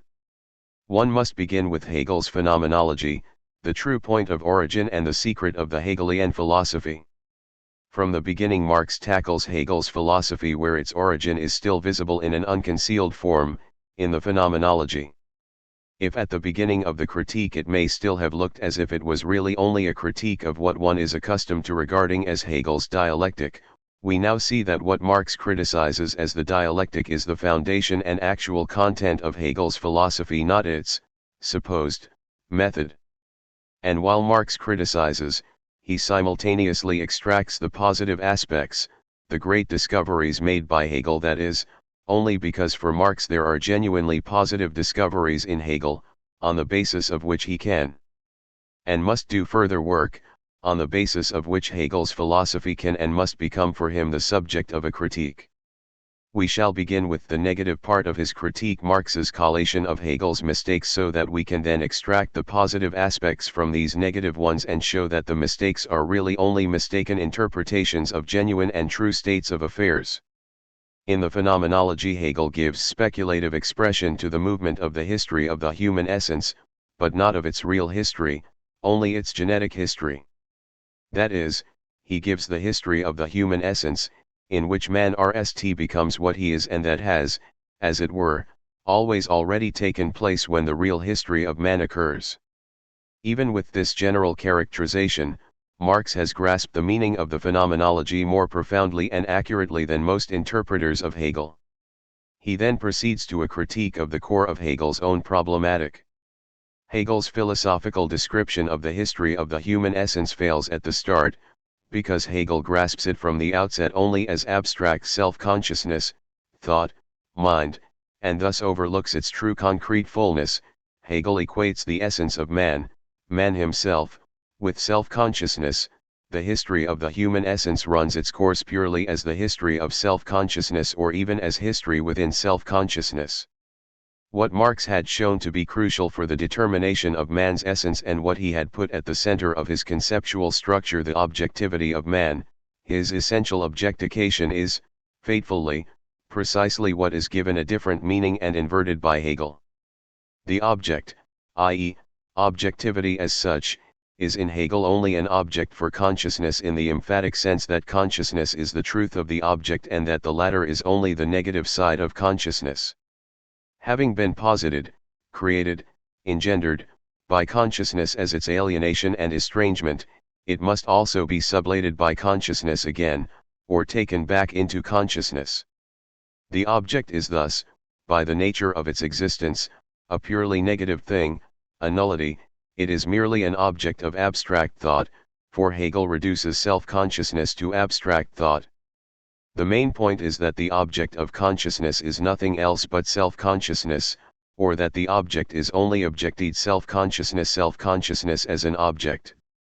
The issue, therefore, is to surmount the object of consciousness. Objectivity as such is regarded as an estranged human relationship which does not correspond to the essence of man. For Marx, however, objectivity was precisely the human relationship in which alone man could come to self-realization and self-activity. It was real objectivity, the work of human labor, and certainly not the object of abstract consciousness. From this standpoint, Marx can say that Hegel sees man as a non-objective, spiritual being. This being never exists with genuine objects but always only with the self-posited negativity of itself. It is actually always at home with itself in its otherness as such. It is thus ultimately non-objective, and a non-objective being is a non-being. This also constitutes a critique of the Phenomenology insofar as it claims to present the movement of the history of man's essential being. If this being whose history is taking place is a non-being, then this history must also be inessential in the full sense of the word. Marx perceives Hegel's discovery of the movement of human history in the movement of self-objectification as self-alienation and self-estrangement, and in the sublation of this estrangement as it recurs in many forms throughout the Phenomenology. But the objectification is only apparent, abstract, and formal, since the object only has the semblance of an object and the self-objectifying consciousness remains at home with itself in this seeming alienation. Like estrangement itself, its sublation is only a semblance, alienation remains. The forms of estranged human existence that Hegel cites are not forms of estranged real life but only of consciousness and knowledge wissen. What Hegel deals with and sublates are not real religion, the real state, or real nature, but religion as a subject of knowledge, that is, dogmatics.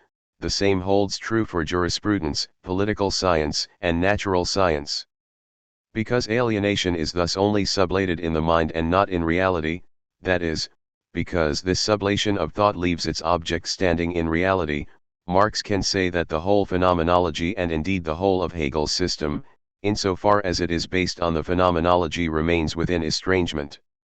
This comes out in Hegel's system as a whole in the fact, for example, that nature is not grasped as the self-expression of man's senses, in its ontological unity with man or its humanity, but is taken as externality in the sense of alienation, of a mistake, a defect, which ought not to be a nothing.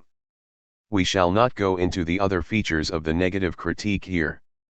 They are already familiar from the critique of Hegel's philosophy of right, for example, the conversion of mind into an absolute, the hypostatization of an absolute subject as the bearer of the historical process, the inversion of subject and predicate, etc. What must be borne in mind is that Marx regards all these inadequacies as inadequacies of a real state of affairs. If Hegel posits the human essence as a non-being, then it is the non-being of a real being, and thus a real non-being, if he has only found the abstract, logical, speculative expression for the movement of history, then this is still an expression for the movement of real history. If he has described objectification and estrangement in their abstract forms, then he has still seen objectification and estrangement as essential movements of human history. The emphasis of Marx's critique of Hegel is definitely on the positive part, to which we now proceed. The outstanding achievement of Hegel's phenomenology and of its null outcome, the dialectic of negativity as the moving and generating principle, is thus RST that Hegel conceives the self-creation of man as a process, conceives objectification as loss of the object, as alienation and as sublation of this alienation, that he grasps the essence of labor and comprehends objective man as the outcome of man's own labor. The full significance of the interpretation of the phenomenology given here by Marx could only be grasped if we unfolded the central problematic of Hegel's work, which we obviously cannot do here. It would also only then become apparent with what unheard of sureness Marx sees through all the mystifying and misleading interpretations, which begin even within Hegel's work, and gets back to the bedrock of the problems that were raised, for the RST time in modern philosophy, in the phenomenology. In the sentence quoted above, Marx has brought together all the discoveries of Hegel that he recognizes as crucial. In what follows we want briefly to explain these, for Marx, positive moments of the Hegelian dialectic. The phenomenology presents the self-creation of man, which means, after what has already been said, the process in which man, as an organic, living being, becomes what he is according to his essence, that is, human essence. It thus gives the genetic history of the human essence or man's essential history. Man's act of creation is an act of self-genesis, that is, man gives his essence to himself. He must make himself what he is, posit himself and produce himself. We have already gone into the meaning of this concept. This history that is given into man's own hands is grasped by Hegel as a process characterized by alienation and its sublation. The process as a whole stands under the title of objectification.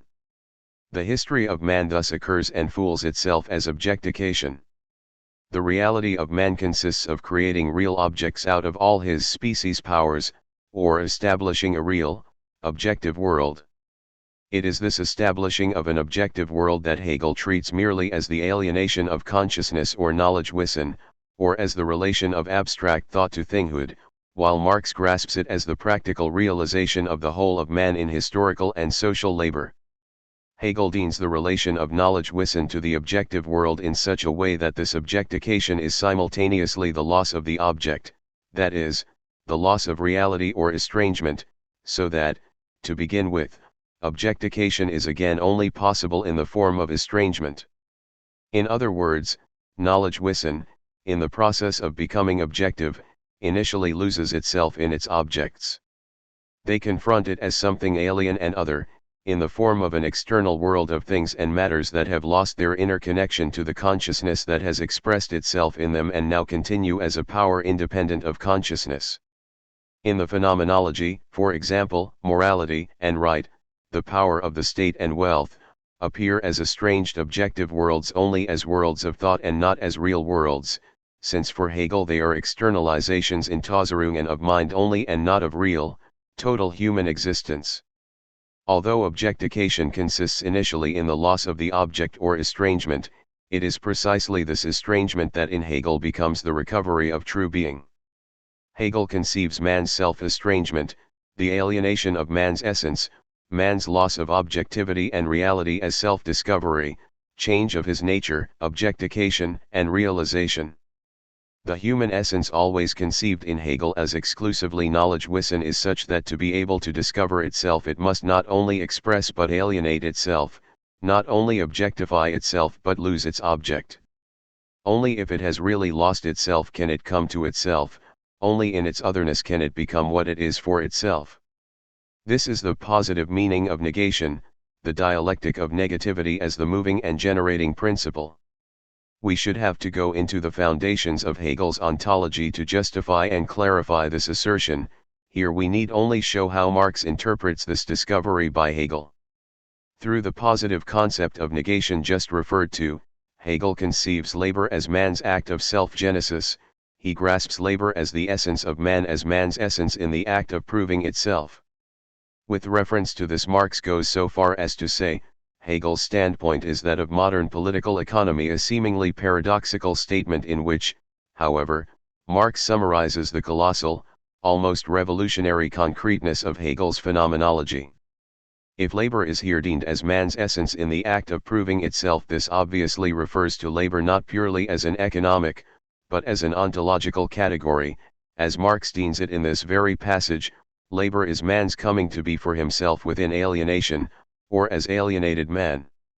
How does it come about that Marx should take precisely the category of labor to interpret Hegel's concept of objectification, a self-discovery, an estrangement, and a realization in alienation?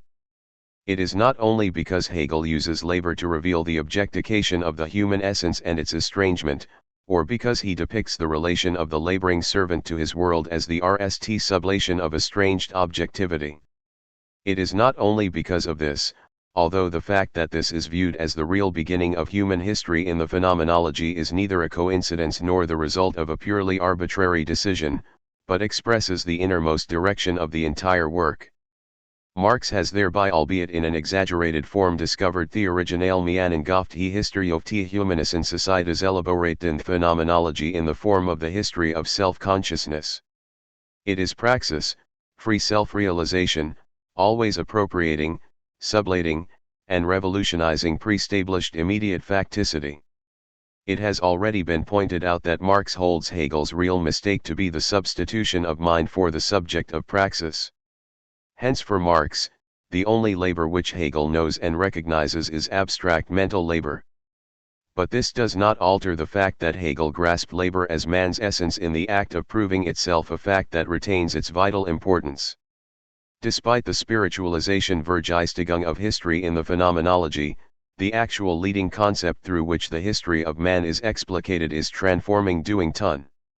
If the inner meaning of objectification and its sublation is thus praxis, then the various forms of estrangement and their sublation must also be more than mere examples taken out of real history and put alongside each other with no necessary connection. They must have their roots in human praxis and be an integral part of man's history. Marx expresses this insight in the sentence that Hegel has found speculative expression for the movement of history, a sentence that, as already stated, must be understood positively just as much as negatively and critically. And if the forms of estrangement are rooted as historical forms in human praxis itself, they cannot be regarded simply as abstract theoretical forms of the objectivity of consciousness. Under this logical speculative disguise they must have ineluctable practical consequences, they must of necessity be effectively sublated and revolutionized. A critique must lie hidden already in the phenomenology, critique in the revolutionary sense that Marx gave this concept. The phenomenology is, therefore, an occult critique still to itself obscure and mystifying, but inasmuch as it keeps steadily in view man's estrangement. There lie concealed in it all the elements of the critique already prepared and elaborated in a manner often rising far above the Hegelian standpoint. In its separate sections it contains the critical elements of whole spheres such as religion, the state, civil life, etc., but still in an estranged form, ibid. Thereby Marx has expressed in all clarity the interconnection between revolutionary theory and Hegel's philosophy.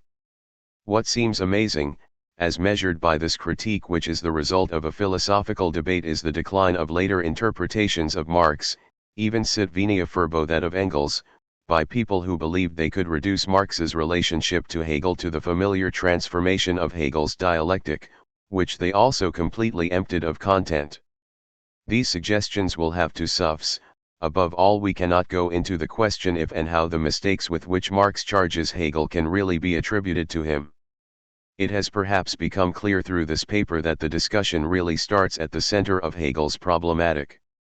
Marx's critique of Hegel is not an appendage of the preceding critique and foundation of political economy, for his examination of political economy is itself a continuous confrontation with Hegel. It has seemed superfluous to attempt a fundamental determination of the concept of labor ever since the tacit agreement was made in economic theory to avoid a definitional determination of labor as such and to conceive of labor only as economic activity, as praxis within the economic dimension. The general concept labor has received such an indeterminate content through its ordinary use that it is hardly possible to demarcate it as an unequivocal concept. It is precisely this situation that gives the representatives of economics the right to utilize a specific economic concept of labor that is not derived from a general concept of labor but, rather, through another procedure. A concept of labor so limited does not appear to prejudice decisions concerning the place, meaning, and function of labor in the totality of human dossier, the economically relevant differentiations of labor, for example, the distinctions between supervisory and supervised, free and unfree labor, and the types of labor in various branches of production, can all be subsumed under this economic concept of labor. Thus, the elaboration of a general concept of labor does seem to be required by economic theory itself. Yet, this economic concept of labor, which is definitional and not derived from or guaranteed by a general concept of labor, immediately turns up in the center of economic theory. The concept of labor has entered political economy, national economy, in three basic groups of problems: in the theory of value and prices, the theory of factors of production, and the theory of costs. Furthermore, in all three groups of problems, labor is a fundamental concept and the actual basis of the whole problematic. The theory of the factors of production as well as the theories of value, price, and costs all culminate in labor as an ultimate, or at least one of the ultimate factors. At this point, the lack of a definitional determination of a general concept of labor becomes obvious. The problem is further complicated by the fact that the economic concept of labor has also had a decisive influence on the interpretation of the essence of labor in general, including labor outside the economic sphere. It has shaped the understanding of the essence and meaning of labor as such in a very definite way, so that labor in the primary, authentic sense means economic activity, while the activity of politicians, artists, researchers, and priests, for example, is characterized as labor only in a metaphorical and somewhat uncertain sense and is, in any case, seen in fundamental opposition to economic activity. But the narrowing of the concept of labor has gone even further, and this within economic theory itself. Here the concept of labor is increasingly limited in its application to supervised, unfree activity, whose conceptual model is the labor of the wage laborer, even when the economic concept of labor is deemed explicitly in the context of the basic concepts of the discipline. For example, Max Weber wants to deal with labor only as oriented to the instructions of a managerial agency, and not managerial disciplinary activity. Gödel formulates his concept of labor from the outset as the counter-concept to any formative enterprise, example the entrepreneurs, as an activity that simply LLS time, which anyone is capable of doing whose results are measurable in terms of time, and as the everyday form of human action whose quintessential type is occupational action. Hence, the economic concept of labor, which seemed so unambiguous at RST, has been fragmented. But this fragmentation and the various concepts of labor, i.e., labor as a factor of production in general, labor as a basic concept of the theory of value and cost, labor as supervised, direction-oriented activity, etc., that have resulted from it have not been understood in terms of the context in which they arose, nor have they been derived from the concept of labor on which they are based.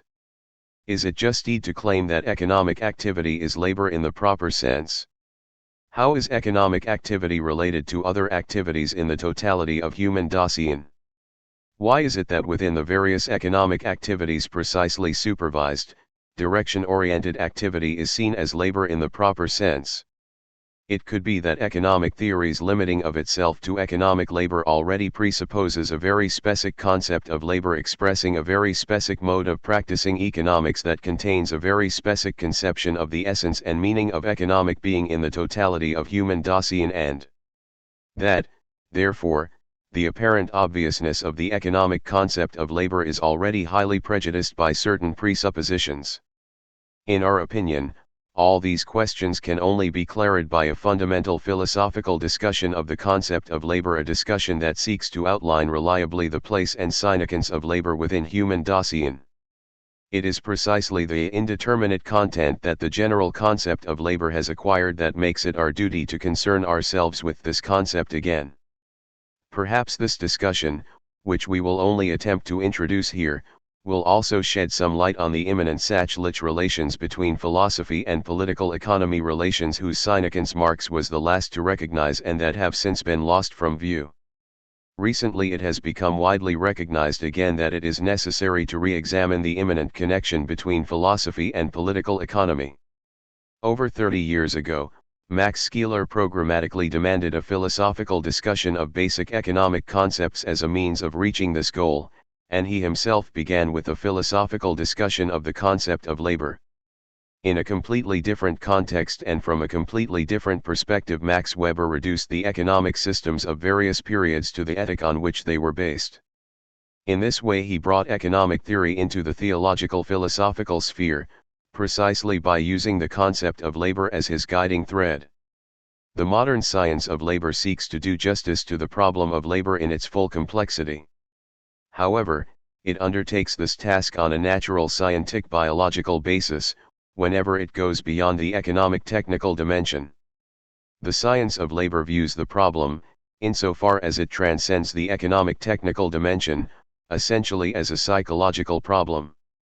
But psychology, especially if founded on the biological natural sciences, cannot adequately deal with the problem of labor since, as the following investigation hopes to make clear, labor is an ontological concept, that is, a concept that grasps the being of human Dasein itself, and as such, the basic characteristics of labor are obscured from the outset. If labor is treated as a psychological phenomenon, we shall come back to this in regard to the burdensome character of labor. Because he misunderstands, or completely overlooks, the basis of labor in this way, Gysi's philosophy of labor fails to accomplish what the book's title promises. Gysi discusses a great number of possible problems and groups of problems occasioned by the concept of labor, but their immanent and necessary interrelatedness never becomes clear. The obscurity of his concepts, which are drawn from a wide variety of disparate sciences and doctrines, is apparent already in his basic determination of the concept of labor as an epochal phenomenon. That corresponds to a purposive activity of individuals and community directed toward occupationally determined cultural goals, and that arises on the basis of biological and technological energetics, but that follows teleological directives. Within economic theory itself, the provocative philosophical underpinnings of the concept of labor are addressed for the most part only when ethical questions related to labor are raised, usually in connection with the division of labor and its effects on the laborer's entire existence. Most attempts to elaborate the fundamental significance of labor for the totality of human Dasein never get beyond the beginning stages. We are speaking here only of contemporary economic theory. Examples will be mentioned in the notes. We will examine Gödel's treatment of the problem of labor later. Within philosophy, we end in the work of Hegel the last radical reaction on the essence of labor and an elaboration of it that reaches into the concrete spheres of historical Dasein. It was taken up and further developed on the broadest basis by Marx, especially in the writings of. It is integrated into the social theory of Lorenz von Stein, whose description of the social order begins with an inquiry into the essence of labor. In the following investigation of the concept of labor we will take these three inquiries as our point of departure, but let us describe the concept of labor in economics, for purposes of comparison. In his essay What is Labor?, Karl Elster has brought together typical definitions, from textbooks, etc., of the concept of labor as generally used in economic theory. For our purposes, it is sufficient to point to the examples collected there. However diverse the definitions may sound in their details, they all agree that labor is a finite human activity, to which then is added, in various ways, the goal, object, and success of the activity. Nothing appears more obvious and unburdened by theoretical presuppositions than the statement that labor is a finite human activity.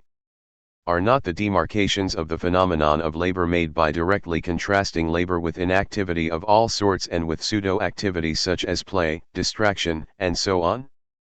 But if we contrast these definitions with the philosophically founded concepts of labor that have been formulated in the history of the problem most recently, the doubtfulness of the concept of labor in economics becomes clear at once. Nowhere in the philosophical discussion is there any discussion of labor as a specific activity. Hegel conceived of labor as doing tun, not activity Tätigkeit. We will discuss this essential distinction shortly, in which the pure being for itself of consciousness steps outside of itself into the element of permanence and comes to itself in this element by giving itself to the object of labor as a substance. Lorenz von Stein says, labor is in every way the actualization of one's innate determinations through the self-positing of the individual personality, in which the personality makes the content of the external world its own and in this way forces it to become a part of its own internal world.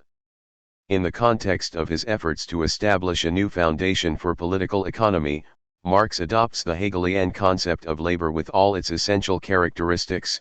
Labor is the becoming for itself of man within alienation or as alienated man.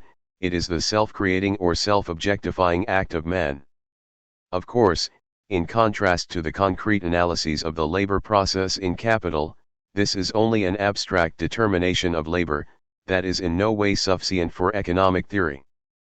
But it remains the foundation for all concrete concepts of labor in Marx and is explicitly operative in Capital, as the creator of use values, as useful labor. Labor is therefore a condition of human existence independent of all social forms. It is an eternal natural necessity that mediates the material exchange between man and nature, and thus human life. Labor as mediation, objectification, transition from the form of unrest into the form of being, and so on. These are philosophical moments of the concept of labor that Hegel elaborated.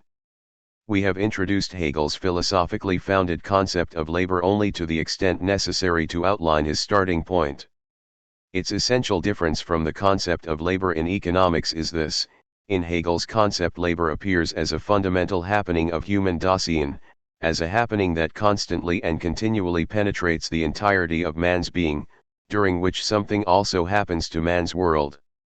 Here labor is precisely not a specific human activity, for no single activity seizes and penetrates the totality of human Dasein.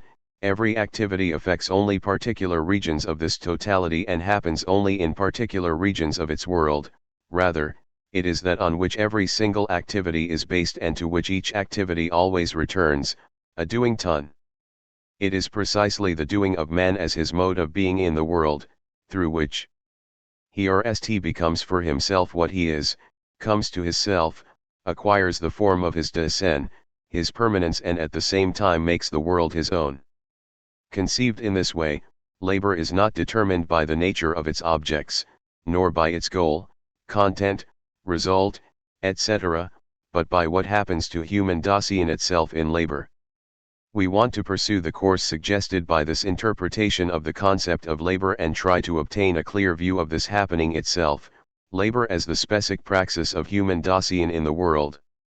We already have a further possibility for delimiting this praxis, through the relation between labor and the objective world Gegenständlichkeit that is always emphasized in the philosophically founded concept of labor. In labor something happens to man and to the objective world, such that the result is an essential unity of man and the objective world. Man objects himself and the object becomes his, a human object. And this relation between doing and objectification does not just mean, for example, that in every act of labor some sort of object is always there to be worked on. It should also designate a constitutive moment for the whole praxis of human Dasein, a task posed for human Dasein as such. It is given this task of mediating and appropriating the objective world. Only by fooling this task can human Dasein become for itself and come to itself.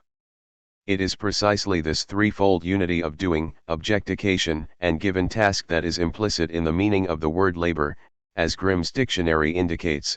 In all of its meanings it aims at a threefold phenomenon: laboring arbeiten, the object of labor gearbeitet, and the goal of labor zu arbeiten. Thus, in consideration of the phenomenon of labor, we must always keep all three moments in view. In our examination of labor as doing, we must focus simultaneously on what happens to the objective world and on the task that human Dasein takes upon itself in this doing. An obvious way to delimit the concept of labor is by means of another human doing that is often used as a counter-concept to labor, play.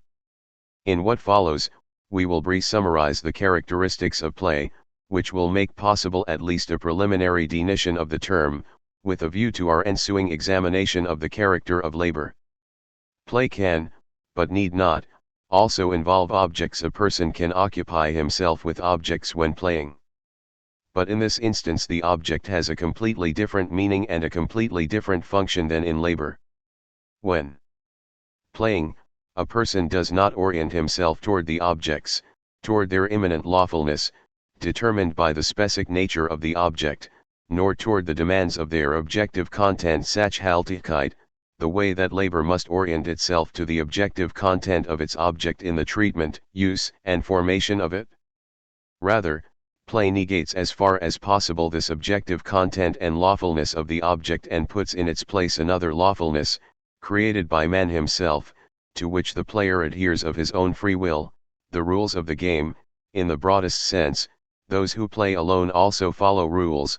Game rules need not be explicit and can be used ad hoc for single cases.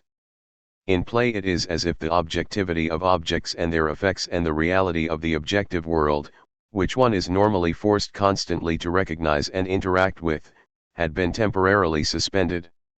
For once, one does entirely as one pleases with objects, one places oneself above them and becomes free from them. This is what is decisive.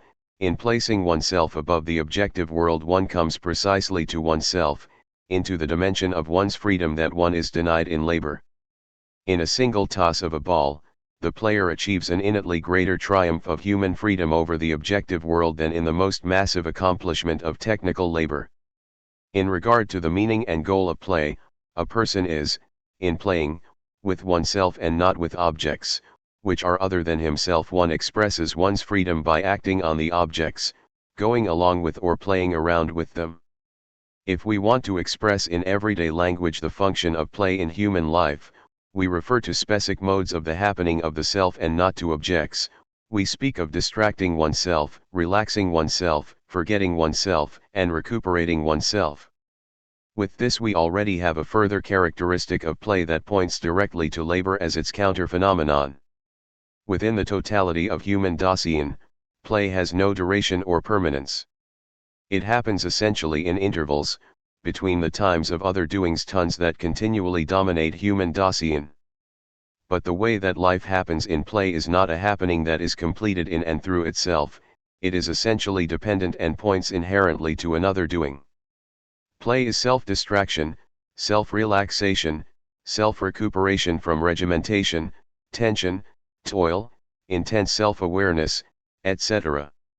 It is self-distraction, self-relaxation, self-recuperation for the purpose of a new concentration, tension, etc. Thus play is in its totality necessarily related to an other from which it comes and at which it is aimed, and this other is already preconceived as labor through the characteristics of regimentation, tension, toil, etc. On the foundation of ethnological studies, Karl Bucher has claimed that play is older than labor. Technology develops in play, and makes the transition from entertainment to usefulness only very gradually. Art is older than production for use. even among more highly developed primitive peoples. Dance still precedes all important labor or follows it. It is Bucher's great contribution to have demonstrated clearly that labor has in no way exclusively or even primarily arisen only from economic motives and that it is not originally located in the economic dimension. However, his formulations of the relationship between play and labor can give rise to dangerous misunderstandings. In the structural sense, within the totality of human Dasein, labor is necessarily and eternally earlier than play.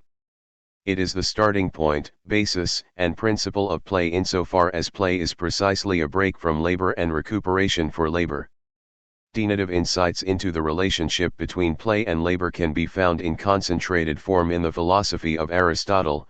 All play is not inherently telos, but is for the purpose of repose. Thus, according to its telos, it necessarily belongs and is related to absence of leisure labor in the broadest sense. To play in order to be busy, reduced to a formula, this is the essential foundational interrelationship between play and labor. From the standpoint of play, laboring doing can be characterized preliminarily by three moments: its essential duration, its essential permanence, and its essentially burdensome character. Furthermore, all three moments point beyond the individual process of labor, as an individual purposeful activity, to laboring doing as such, and to its meaning and function in the totality of human Dasein. In other words, duration, permanence, and burden do not characterize the particular laboring processes, but rather the human doing that is at their basis, is expressed in them, and that enables them to take shape.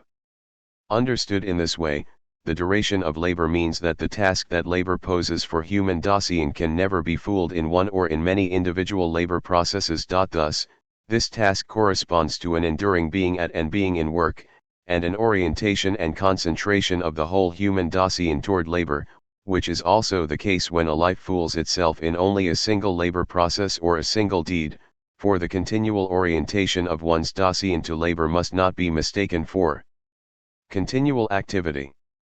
Play, on the other hand, is essentially particular, without duration. It happens only temporarily, from time to time. Regarding the happening of human life, one can speak of life as labor but not life as play. The permanence of labor can be provisionally deemed as follows: something should come out of labor that, in its meaning or function, is more enduring than the single process of labor and that is part of a universal process. What is worked on or procured by labor will be worked into the world of the laborer, just as it has been worked out of this very same world. Either it should be something permanent that, after the conclusion of the particular labor process, is still there itself and is also there for others, an object, in the widest, still to be clarid, sense. Or it should endow the laborer himself with permanence by providing and maintaining a foundation for him in his world. In the history of the problem, this aspect of labor has been treated under the heading of objectification. Labor is objectifying doing. In labor, human Dasein objectis itself. It becomes actual, existing, historical objectivity, objectivitat. It acquires an objective form in the happening of the world. The burdensome character of labor is the most susceptible to misunderstanding. One misses the point from the beginning. Iphone attempts to attribute it to specific conditions in the performance of labor, to the social technical structuring of labor, to the resistance of the materials, etc. Nor is it a question of a feeling of displeasure that appears in certain kinds of labor and that can be eliminated or arrested with technological or psychological remedies. Rather, labor as such is already experienced as a burden prior to all such problems due to the modes and organization of labor insofar as it places human doing under an alien, imposed law, under the law of the thing that is to be done, and which still remains a thing, something other than life itself, even after one has given his own labor. In labor it is always a question of the thing itself and not of the laborer, even when a complete separation between labor and the product of labor has not yet taken place.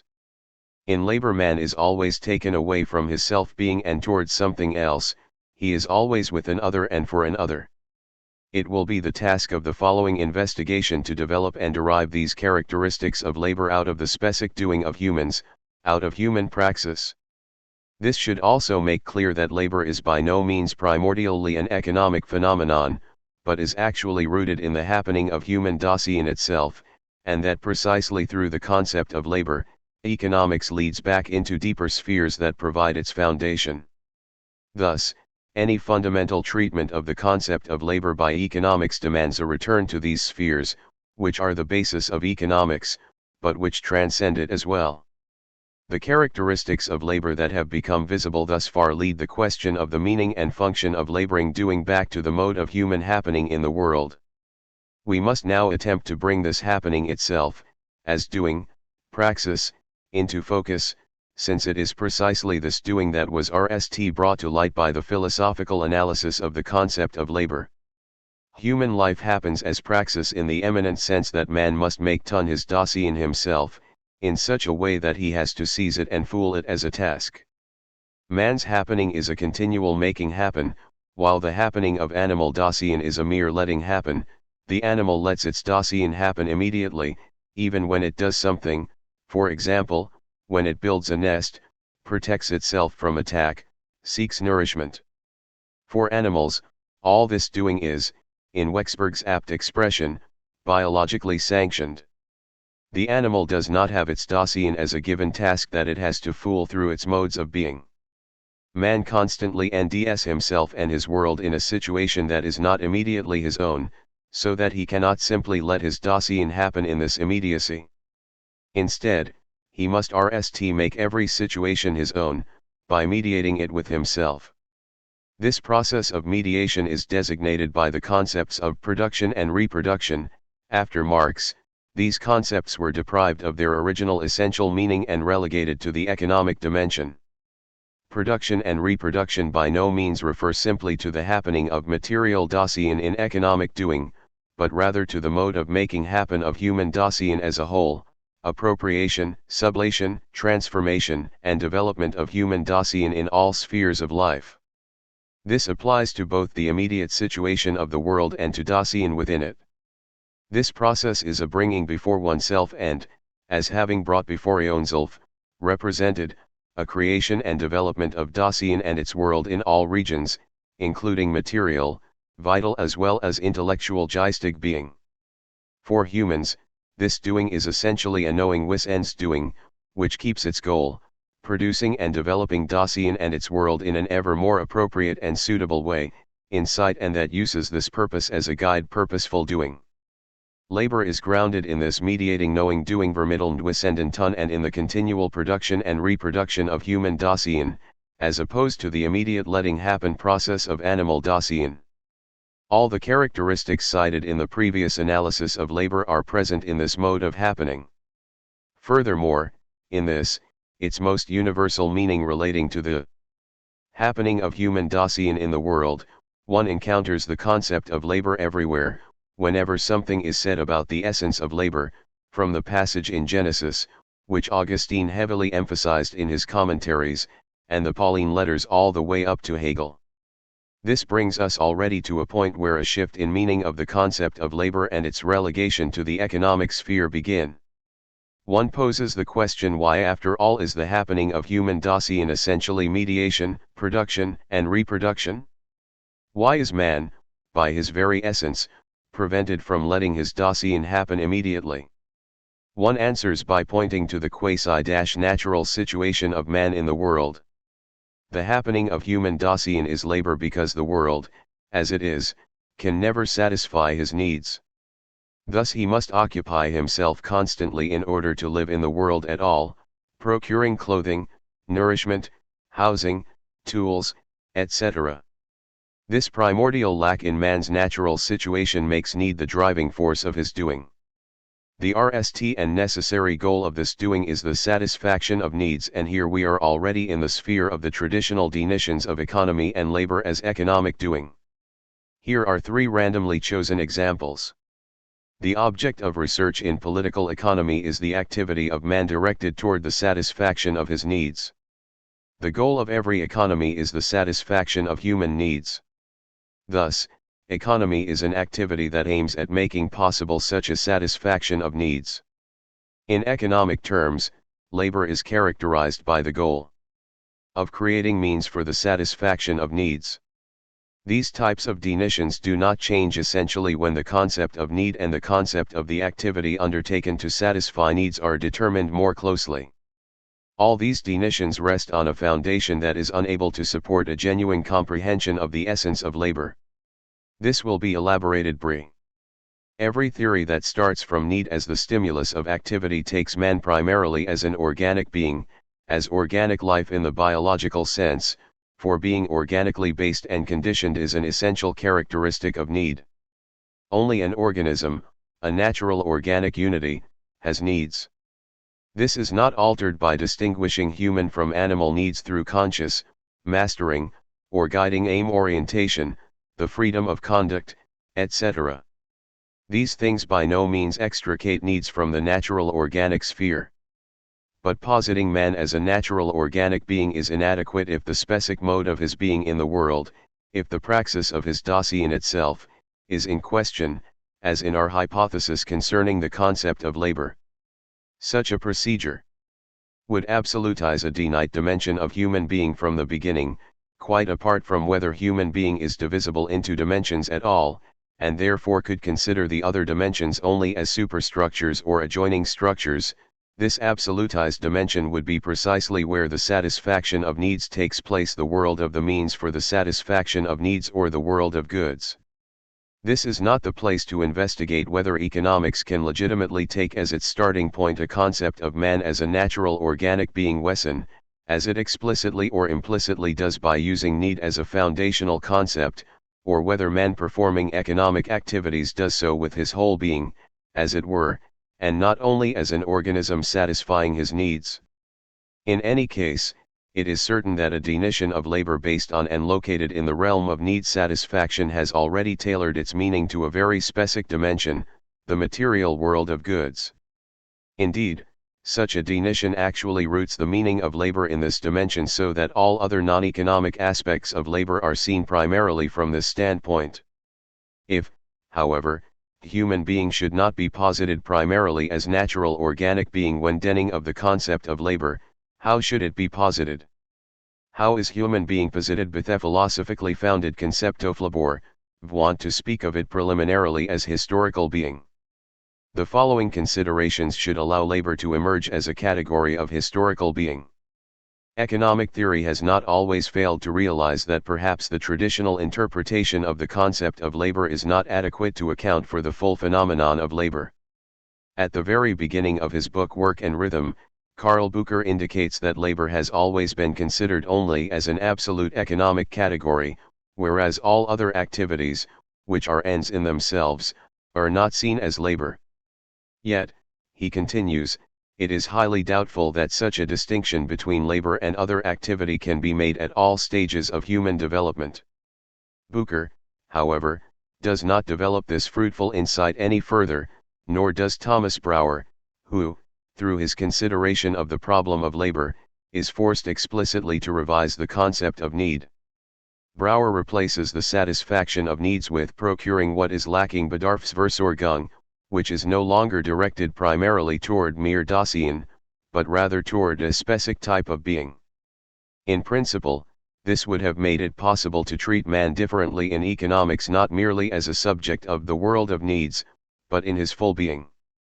Securing and expanding one's existence, which Bucher identifies as the goal of economic activity, is intended to refer to man's qualitative Dasein in contrast to his mere Dasein. It aims at the totality of human praxis.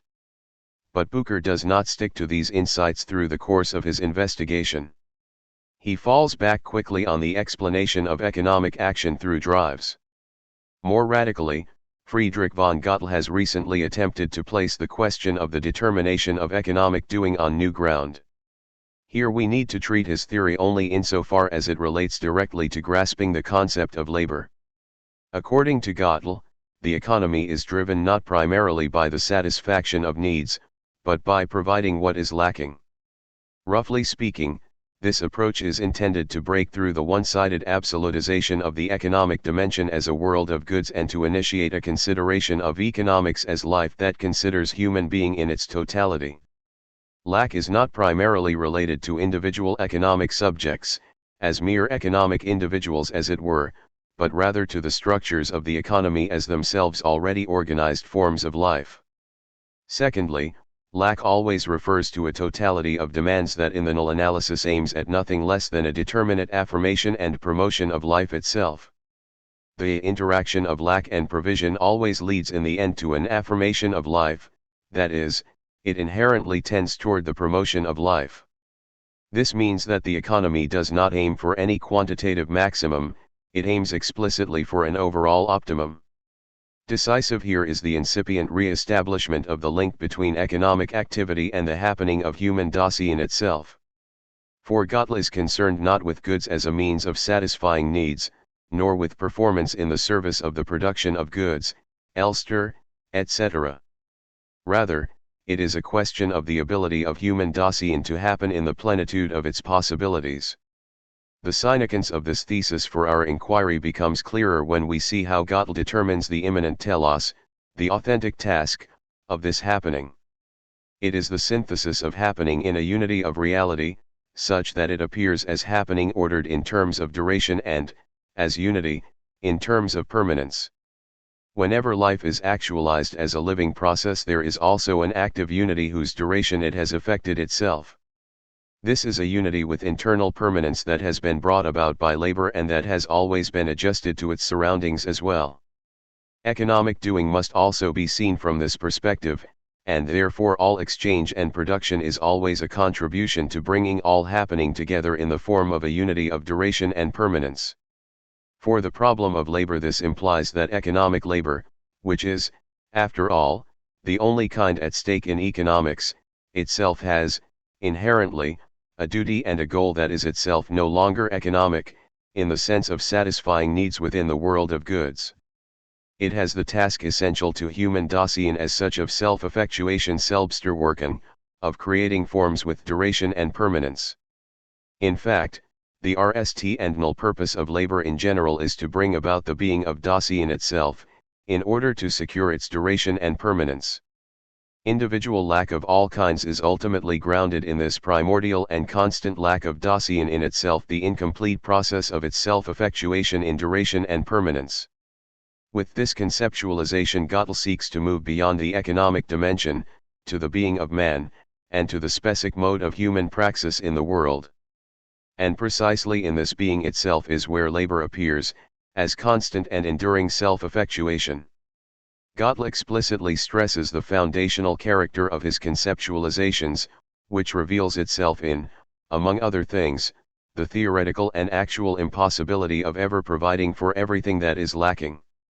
The primordial lack of human Dasein in which economic doing is ultimately grounded is not the lack of goods of any sort, but a lack in human Dasein itself that can never be satisfied. Gödel calls this the exigency of life. The fundamental nature of the exigency of life asserts itself in the fact that it is possible to imagine providing for all that is lacking, but that in the end something always remains lacking. Thus, economic theory itself has led us back to the foundation we had already attempted to outline roughly. The exigency of life refers to an ontological condition. It is grounded in the structure of human being, which can never simply let itself happen immediately, but must constantly effectuate and make tun itself. Even the very praxis of human Dasein, as knowing and mediating itself, requires labor as its mode of happening. We have attempted to show that insofar as they take the concept of needs and their satisfaction in the world of goods as the starting point, all economic theories fail to recognize labor in its entirety. At best, these theories can explain labor as material production and reproduction. In fact, they do not even explain that. Imagine a society that has succeeded in procuring all the economic goods it needs and that this condition was guaranteed for the foreseeable future.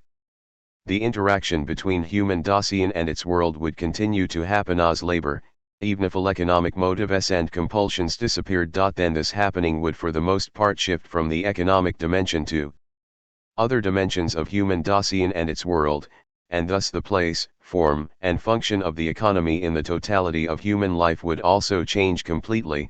In such a society, economic labor could certainly no longer serve as a model for labor in general.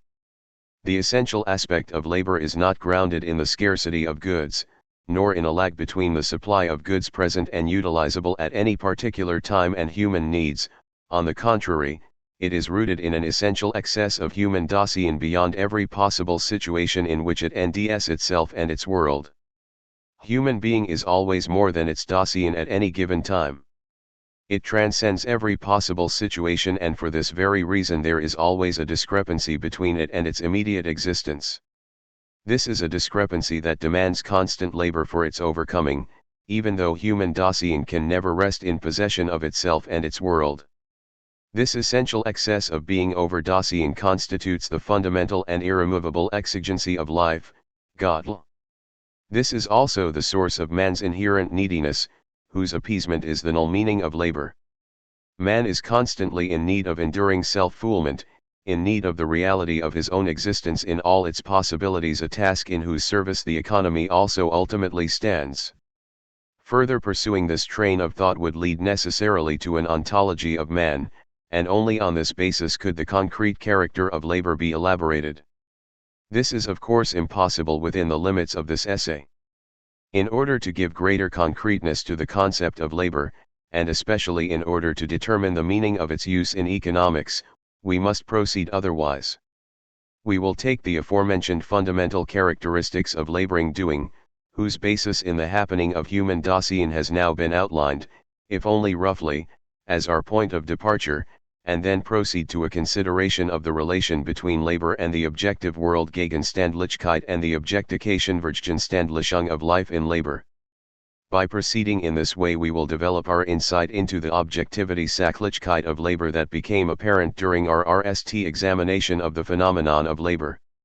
The claim that all labor is essentially related to the objective world appears doubtful at RST, if one thinks, for example, of intellectual labor, political activity, social service work, such as the activity of doctors, teachers, etc. In the context of our investigation, being an object is the counter-concept to being a self. The objective world means, RST and foremost, only what is other than the self. For the self, all being outside of it is part of the objective world. This includes even other men and one's own body. Although in different ways, works of art, science, etc., belong to the objective world, as do works of technology, nature, objects of use, etc. The self is only in the context of its world in and with the objective world. But in regard to the happening of the self, this particular world as a whole and everything in it happen in a way other than the self, they have their own history that never coincides with the history of the self. When the self begins to make its Dasein happen, it NDS itself confronted with a world that is the world of another Dasein, a world LLED and formed by a human animating power that is not its own, that is always already past and is yet present and real. This is a world of public institutions, organizations of a political, social, and economic nature, means of production and objects of consumption, things of use, works of art, etc. It is also a world of the universal division and organization of space and time that, as a whole, remains the work of past Dasein, even in every new creation. Which Dasein it was that gave a particular world its time and which was responsible for the shaping and ling of a particular life space can only be determined on the basis of the respective historical situation. Depending on the stage of historical development reached, the subject of world formation appears as the family, the tribe, the estate, the class, etc. But regardless of how the world has been formed, it is always encountered as the reality of a past Dasein, as a past that is still present. And just as the objective world is the reality of Dasein already past, so it also carries the future of this past life in it. It is the actuality of its provisions and plans, its discoveries and mistakes, its alliances and enemies. Thus, it is not a closed state Zustand, nor is it a static pre-existing multiplicity of disposable beings, but is rather through and through unished and open through and through movement, happening.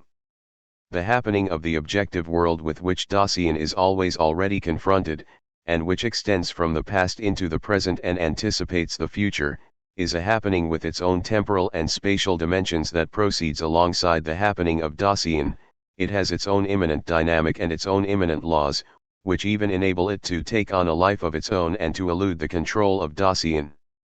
Dasein, in order to happen at all, must let this objective world happen, it must preserve it, take care of it, develop it, and work on it.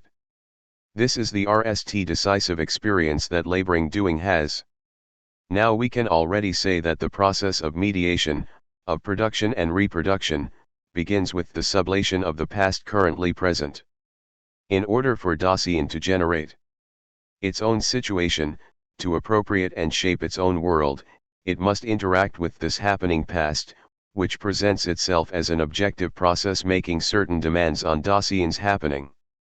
The countryside, once it is open to commerce, the eld, once it is cultivated, the mine, once it is dug, the factory, once it begins operations, the law, once it is promulgated, the constitution, once it is implemented, the work of art or science, once it is offered to the public, they all have their own history that never coincides with the history of any particular Dasein and that can never be deduced from any such history. They all have their own laws of happening.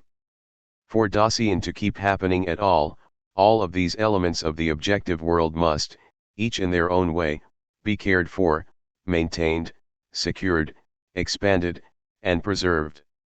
This labor is by no means determined solely by the needs of contemporary Dasein, it must take into consideration what is lacking in these various elements of the objective world, it must address the necessities that the immediate Dasein of the preformed and prelled world brings with it.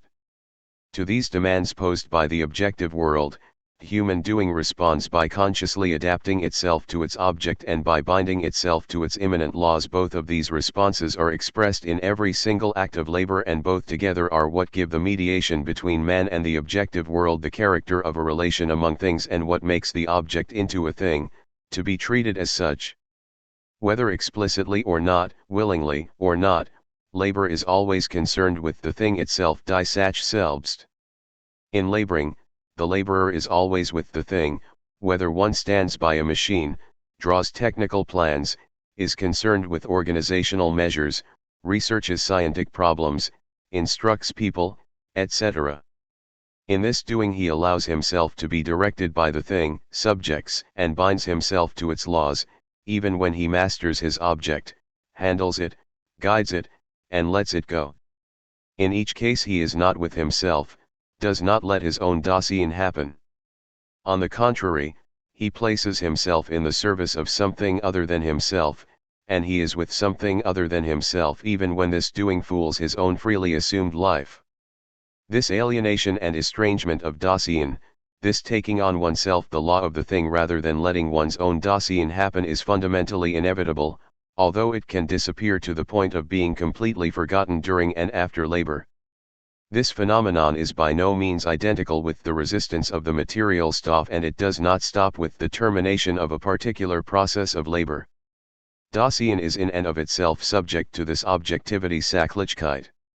We can now attempt to formulate the essential objectivity of labor in its genuine negativity, and thereby at least allude to the fundamental significance of the burdensome character of labor. The process of human being in the world is self-actualization, Selbststäterschaft from beginning to end, making one's own Dasein happen, being oneself in every Dasein, but this being oneself is possible by letting the objective world happen, by being with and for another.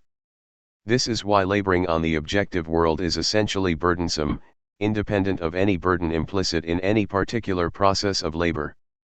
In the end, the burdensome character of labor expresses nothing other than the negativity rooted in the essence of human Dasein. Man can come to his own being only by passing through his other and through alienation and estrangement. By demonstrating the interconnection among the burdensome character of labor, its essential objectivity, and the primordial negativity of laboring doing, only a small part of the relation between labor and the objective world has been revealed. We must pursue this course further and ask, through labor, what happens to the objective world and what happens to the laborer? We approach the problem backwards, as it were, in order to show how the object looks that has already been worked on or already brought forth, that is, how it looks as a niched product of labor. One can see that its mode of being objective has become totally different. Roughly put, if it was previously raw material, matter, a thing, etc., now it is a disposable and utilizable object, a good. It now stands in a particular concrete relation to human Dasein and its history. It has been animated verlebendigt in a peculiar way. Its being and happening are no longer a natural happening. Its essence is no longer materiality, thinghood, and the like. Its motility can no longer be grasped through the concepts and laws of physics of any kind. What happens to objects worked on and obtained through labor does not take place in the dimension of nature, materiality, etc., but in the dimension of human history. Yet, this objective happening is other than that of human Dasein itself. What happens to produced commodities, the functioning factory and the cultivated landscape, happens in the space and time of a historical life. It is a historical happening, geschichtliches Geschehen. This seemingly trivial state of affairs acquires its full significance only when it is developed into the insight that the animation and historicity of the objects is not just a point of view, from which theory sees things, but instead precisely what constitutes the substantiality of objects. Through labor the object has become real and generates further effects. Man's objective world is the reality of objected life. The labor of human lives has been solided and realized in objects of use, enjoyment, decoration, etc. in home, city, and country, in all the institutions and organizations that surround us daily. Life that has been objected in these ways makes demands on, rules, and determines man at every moment, without his necessarily ever becoming conscious of it. Human activity must constantly interact with the historical life that has realized itself in its objects. By merely encountering the object of labor in a world formed in a certain way, man is forced to submit to the particular historicity of this world. In this way the object of labor also makes the historicity of the laborer itself real. By working, man actually places himself in the concrete situation of history, is forced to confront its presence, takes its past on himself, and works on its future. This practical becoming historical of man extends through the entire laboring process, from the very specific pre-existence of the object as material, which is already itself, in regard to selection and form, historically transmitted, to methodology, spatial and temporal organization, and even in the meaning and goal of labor. It is RST and only through labor that man becomes real as a historical being and acquires his determinate position in the historical process. Whoever stands behind a machine, digs coal in a mine, serves behind a counter, functions as an official in a bureaucratic apparatus, or teaches as a scientist has in each case stepped out of his own personal sphere in order to occupy a well-determined place in an already organized and differentiated setting that is divided into various corporations, occupations, classes, etc. He has found his specific place as a part in one of these larger settings. It is RST through this pre-existing arrangement of labor that the individual is rooted in a unique and non-interchangeable position stand within the historical world and its happening. The possibilities he has to appropriate and to change his situation are determined by this position.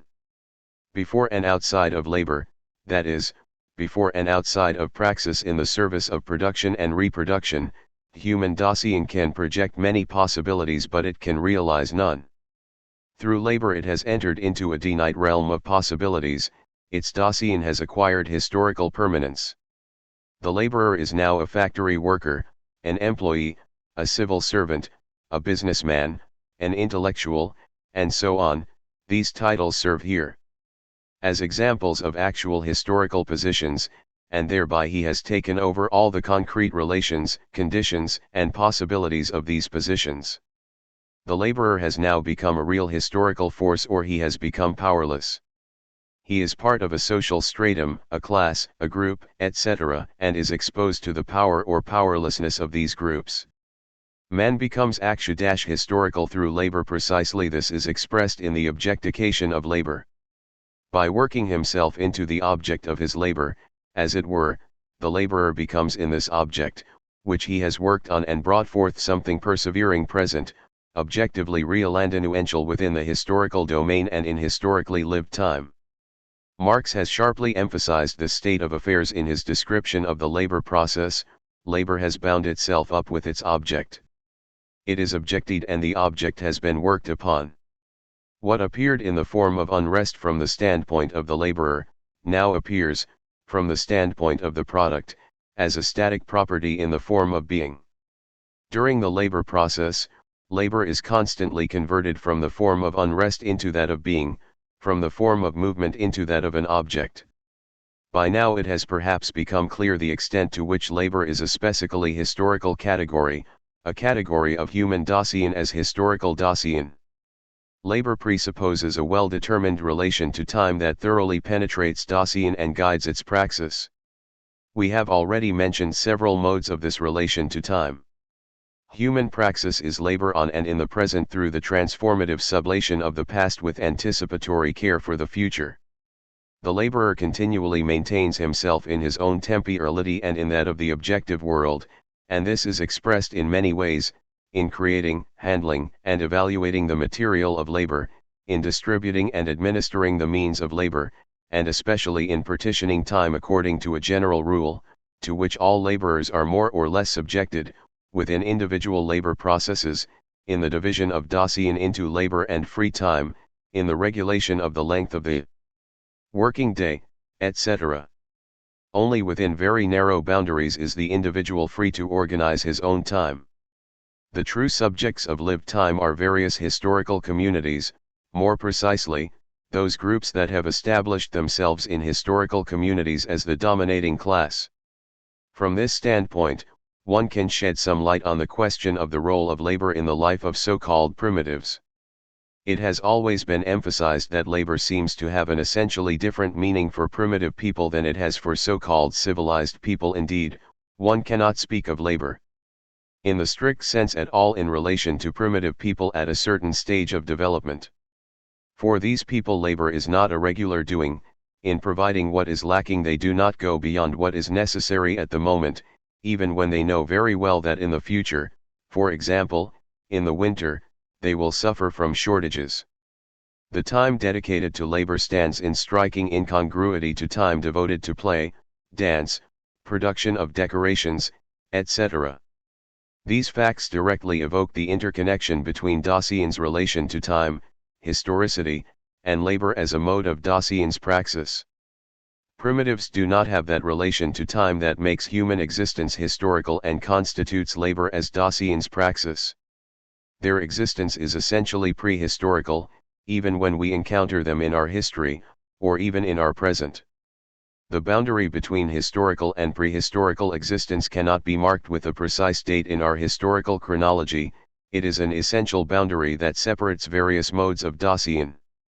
Here we cannot explore the question of whether the commencement of the historical relation to time and with it the transition to labor as Dasein's praxis can be explained through the growing neediness of Dasein resulting from decreasing availability of disposable goods. Economic theory itself seems generally to give a negative answer to this question, at least according to the authors just mentioned here. It holds that the progression from a pre-economic to an economic condition cannot be explained through purely economic motives, which. Now we can venture an attempt to outline, at least in broad strokes, the place of labor in the totality of human Dasein. In its broadest and most original sense, labor is grounded in the mode of human being as a historical being, in making one's own Dasein happen through the knowing mediating praxis of production and reproduction. This praxis, as the praxis of a historical Dasein, is always faced with a pre-existing objective world that has already been divided, formed, and led in a particular way. In its particular position, Dasein must interact with this world, and in so doing its labor unfolds in a temporal and spatial multiplicity of individual labor processes with various objects, modes, and goals. The individual labor processes take place in various dimensions of Dasein, depending on the historical situation of the worker and his world, in material or in intellectual production and reproduction, in the praxis of what is only necessary for human Dasein or in the praxis concerned with what lies beyond these necessities. All of these individual labor processes not, to be sure, as individual labor processes, but as labor in general are directed to the null intention of giving human being real duration, permanence, and plenitude in its Dasein. From this standpoint, it should also be clear that labor as such is not an end in itself, is not self-contained, and is not its own goal. For it is in and of itself lacking Mangelhaft, negative, it is directed towards something that is not yet there, that it is supposed to provide, and that is not already present in it. The genuine fulfillment of this lack Mangel, the goal and end of labor, is precisely that real plenitude of Dasein in its duration and permanence. But when one says that the goal of labor lies outside of it, this outside of is dangerously ambiguous. Since the goal of labor is the full reality of Dasein itself, outside of cannot mean something beyond Dasein, such as any kind of goal transcending Dasein, or any sort of objectivity whatsoever. The goal of labor is Dasein itself and not something outside of it. But if one speaks of outside of in regard to the essential objectivity of labor, the expression is justied. All labor, by its very essence, transcends every particular labor process and all otherness, through which it passes, on the way to the Dasein of the laborer himself. In spite of die essential universality and continuity of laboren Dasein, in spite of the determination of Dasein as labor, every human doing is not necessarily labor. Indeed, even that doing widely described and gloried as labor may not be labor. Each time one merely occupies oneself, or does something or other, that has no relation to self-actualization, to making Dasein happen, it cannot be counted as labor. The universal concept of labor outlined here spans the spectrum between two poles, both fall within the concept of labor. On the one side, there is the doing in the service of material production and reproduction, that is, providing, procuring, and maintaining Dasein's basic necessities. One should note that what is important here is not what the worker produces for another but what comes out of this labor for the worker himself. In the commodity-producing society, the null product of the labor process is no longer part of the production and reproduction of laboring Dasein itself. Even a factory worker producing luxury items works for the basic necessities of his existence. On the other side, there is all the labor that goes beyond these necessities and that is and remains tied to making Dasein happen. We shall now reconsider the difference, essential for the meaning of labor, between both forms of praxis. We have already suggested that the world of historical Dasein is divided into two regions, what must necessarily be present and disposable, so that Dasein can happen at all, and what is not merely necessary but in itself complete and fooled. We know of no better general designation for these regions than the Aristotelian concepts of necessity and beautiful things. The necessary is not already in itself beautiful thing and does not immediately contain, as we have seen, it is itself a lack, incomplete in relation to the totality of Dasein, and it is not an end in itself. It compels Dasein RST to procure and secure that in which and with which Dasein can happen in the truth and plenitude of its own possibilities. Roughly speaking, the region of necessity can be equated with the region of material production and reproduction. An appropriate term is lacking for the region beyond material production and reproduction, for that which transcends mere necessities. Marx described this sphere as the realm of freedom. We will accept this designation both because it captures well precisely what is at stake here for us, namely, the specific mode of Dasein's praxis beyond material production and reproduction, and because it also expresses the fundamental relationship between the two spheres. As that which provides for Dasein's RST and most immediate necessities, material production and reproduction are the condition of all plenitude and fulfillment of Dasein. Only when freed from this necessity can Dasein become free for its own possibilities. Even beyond necessities, the happening of human Dasein remains praxis. Even here there is labor to be done, but its character has changed. It no longer serves the purpose of making mere Dasein happen. It is no longer a constant effort to establish and secure life space. Its course has altered, as it were. Labor no longer aims at the formation and fulfillment of Dasein as something that it RST has to bring about and secure. Instead, it proceeds from the form and plenitude of Dasein as its realization. Thus, This praxis contains its goal and end in itself. It is no longer at the mercy ausgeliefert sein of an alien objective world, is no longer constantly bound to an imposed happening, to which it must submit itself in order to exist at all. What Dasein takes on itself and makes happen here is its own authentic self. It discloses the truth and plenitude of its being and maintains itself in this disclosed truth and plenitude to be, in the null sense, what it can be. Thus, praxis in the realm of freedom is authentic praxis, and that to which all other labor is directed as its end, the free unfolding of Dasein in its true possibilities. In principle, every mode of praxis can become free according to the possibility and power of the Dasein that realizes itself in it. But because authentic human Dasein is not an arbitrary function of an individual or group of individuals, Dasein itself demands the idea of a hierarchical order of the modes of praxis based on the immanent truth and plenitude of Dasein. For the Greeks, who were the RST in the West to formulate such a hierarchical order, which still influences us today, the highest mode of praxis was theory. We are inclined, although no longer with such good conscience, to maintain this hierarchical order and to place intellectual labor in art, science, etc., above other modes of praxis. We cannot go into the question of the justification of such a hierarchy here. With this, we believe we have outlined the universal concept of labor well enough to demonstrate the dimension of it that transcends economics, a dimension that, despite this transcendence, constantly protrudes into economics. For its part, economic theory would not need to concern itself with the philosophical character of the concept of labor if it were methodologically possible to conceive of the economic dimension as a self-enclosed eld of objects for scientific research, which did not have as one of its topics human praxis as such, example a model of a pure world of goods, corresponding approximately to the model of nature in modern science as eld of objects comprehensible in terms of mathematics.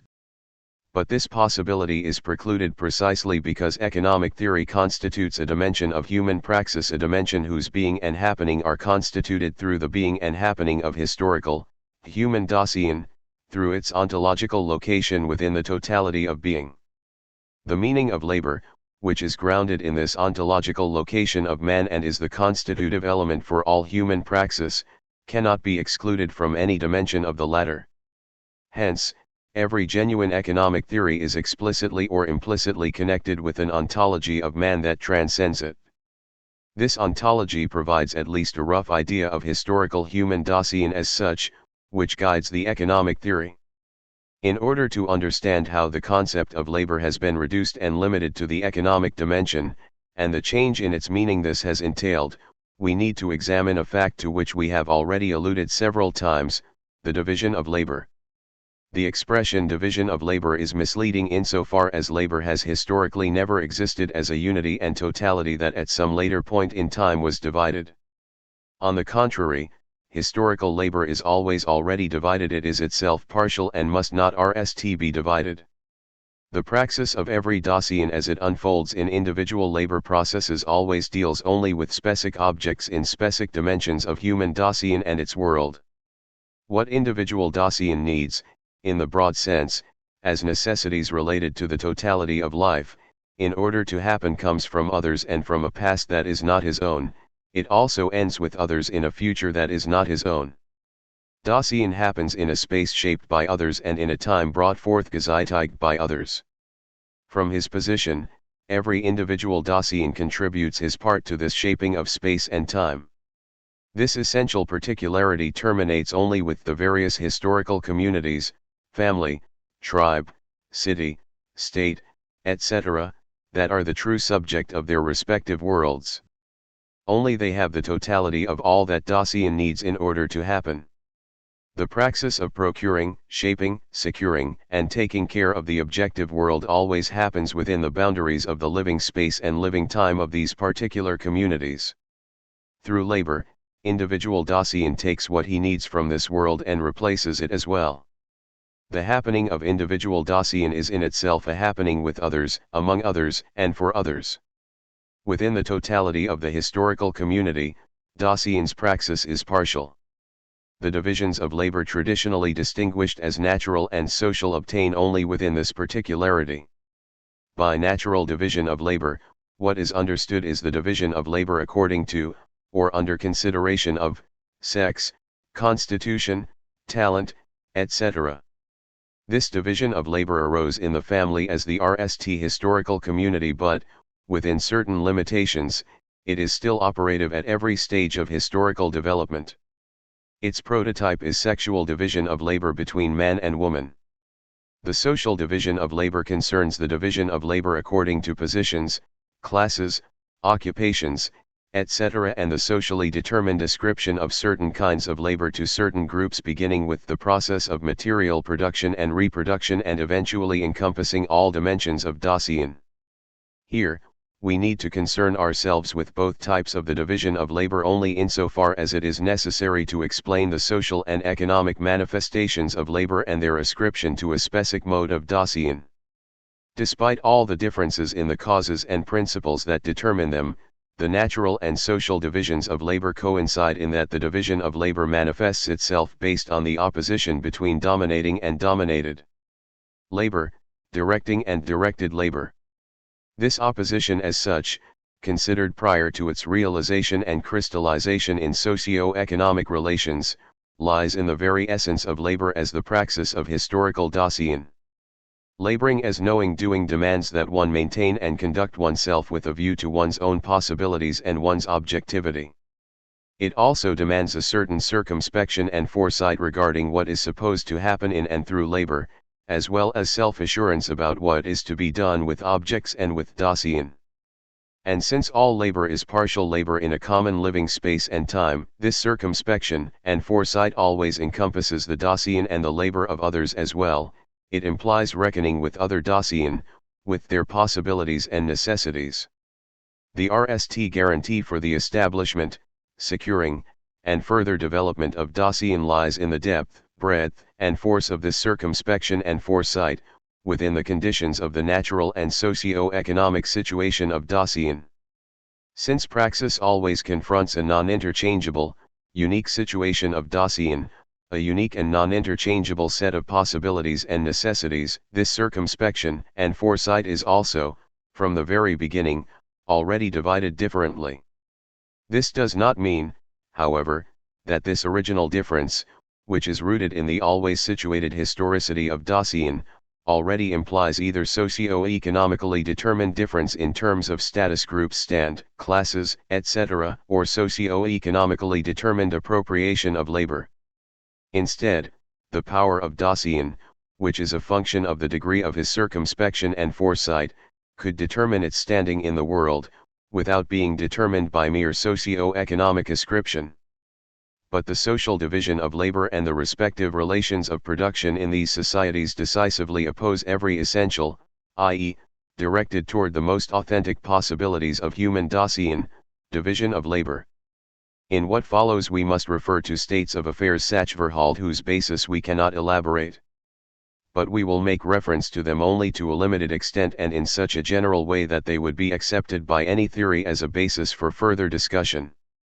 Every historical community Gemeinschaft, every political collectivity that is relatively independent and has its own socio-economic foundation and developed socio-economic structures and that can be described as the subject of its own historical space and time, is constituted by the basic relationship of domination and servitude Herrschaft und Knechtschaft. Each is constituted in a political, economic, or social struggle that results in the conquering party maintaining the conquered in a state of servitude under its domination. The concepts of domination and servitude, used by Hegel as categories of historical Dasein, designate here a universal historical condition. Servitude means the praxis of Dasein in its entirety is enduringly and constantly bound to material production and reproduction and placed in the service and under the direction of another Dasein, indeed, the one that dominates, and its needs. The historical community becomes the subject of this process Geschichten only when domination is secure and enduring and, correspondingly, servitude has the duration and permanence of a total mode of Dasein. The meaning and goal of an historical community is attained only in an order that encompasses the totality of Dasein, which prescribes the separation and satisfaction of its needs. This order is always a specific division of labor, since it is precisely in labor that the duration, permanence, and plenitude of Dasein is realized and guaranteed. The realization of the division of labor in the relation of domination and servitude, which has been constructed and secured socio-economically, is the fundamental condition of every further division among status groups, classes, occupations, etc. related to the socio-economic appropriation of labor. Initially, the praxis of the subjugated Dasein is limited and bound to providing for mere common necessities, through what means and in what way cannot be investigated here. Material production and reproduction establishes itself as a mode of being, servitude, that dominates Dasein as a whole. We saw that all labor demands a certain measure of knowing, circumspection and foresight. Praxis in the realm of freedom beyond material production and reproduction demands a circumspection and foresight that is only possible on the basis of a very specific position of Dasein within the world, a position in which Dasein has already procured what is necessary and has attained a certain distance from the most necessary and immediate things. Only in such a situation, beyond what is immediately present and what must be necessarily provided, can the totality and plenitude of being become apparent to Dasein, which must be in possession of this insight in order really to happen freely. One of Hegel's and Marx's most profound insights is that binding Dasein in its totality to material production and reproduction rise Dasein and prevents it from stepping over into the dimension of free praxis. Human labor as a mode of human being cannot be separated from man, nor can its product. When the object of labor becomes independent and is separated from the being of the worker, the latter is itself also necessarily objected. The worker's Dasein is alienated and estranged and confronts him as an alien objective power, divorced from his own freedom. Whomever's Dasein is placed in the service of things, those things become chains from which he can no longer liberate himself without negating off even his Dasein as such. Dasein's enduring and constant bondage to material production and reproduction cuts off at the roots the growth of conscious foresight and circumspection corresponding to its authentic possibilities. Status stand and the ascription of labor to it are no longer determined by the power of Dasein, grounded in foresight and circumspection, they become socio-economic bonds, into which the individual is born or forced. Labor is in its very essence and meaning related to the happening of Dasein in its totality, that is, to praxis in both dimensions, necessity and freedom. But it is transferred and becomes limited to the economic dimension, the dimension of production and reproduction of necessities, as soon as the two-dimensionality of necessity and freedom within the totality of Dasein becomes a two-dimensionality of different totalities of Dasein, different modes of Dasein founded and transmitted in the socio-economic sphere. Now, for the RST time, the entire burden and toil of labor falls, insofar as it is grounded in the objectivity of labor, into the dimension of material production and reproduction, into praxis related to necessity, while at the same time the dimension of freedom is disburdened of and separated from this praxis. The socio-economic division of labor, expressed in the fundamental relationship of domination and servitude, severs the essential union of both dimensions of human Dasein and both fundamental modes of its praxis. Since only this union can realize the full meaning of labor as making the totality of human Dasein happen, severing it also cuts off the labor of material production and reproduction from the positivity through which alone it becomes complete. The real, enduring, and constant process of making Dasein happen is now completely absorbed by the praxis of material production and reproduction, which remains in the hands of specific socio-economic status groups and classes from beginning to end, while praxis in the dimensions beyond this sphere also appear as socio-economic appropriation and is no longer open to every Dasein as one's own free possibility that can and must be realized. This crucial phenomenon of cutting off material production and reproduction from the dimensions of freedom that complete and fool it has serious repercussions for these very dimensions and praxis in them. Once separated from the spheres that both fool and bind it, the disengaged praxis of the economic dimension devours the totality of Dasein and objects its free praxis. As well. This process is taking place right before our eyes, but we cannot discuss it in more detail here. Labor is losing its authentic meaning beyond material production and reproduction as well. It is no longer essentially connected to the real happening, the real praxis of Dasein. It can no longer fool its highest possibility, which is to intervene in the happening of the totality of Dasein in order to give it meaning and purpose. Robbed of its full reality as praxis, labor does in fact reach the point where it is no longer labor in the null sense, it now only accompanies labor, follows it or precedes it, without solid ground. The sublation of the established socio-economic division of the totality of Dasein into antagonistic modes of Dasein, and the transformation of material production and reproduction, which has taken on a life of its own and been severed from the dimensions that fool it, into a praxis controlled, limited, and completed by these dimensions is the condition of the possibility of authentic labor being returned to Dasein, and that labor, freed from estrangement and rication, once again becoming what it essentially is, the free and full realization of the whole man in his historical world. In fact, the realm of freedom begins only where labor determined by necessity and external exigency ceases. Therefore, it lies according to its nature beyond the sphere of actual material production. Freedom in this realm means that socialized men, that is, the associated producers, rationally control their material exchange with nature, bringing it under their common control, instead of being controlled by it as a blind force, performing it with the least expenditure of energy and under conditions most worthy and adequate to their human nature. But it nonetheless still remains a realm of necessity. Beyond it begins the development of human powers that is an end in itself, the true realm of freedom. This, however, can only unfold on the basis of the realm of necessity. Between and the German philosophical tradition experienced a dramatic shift.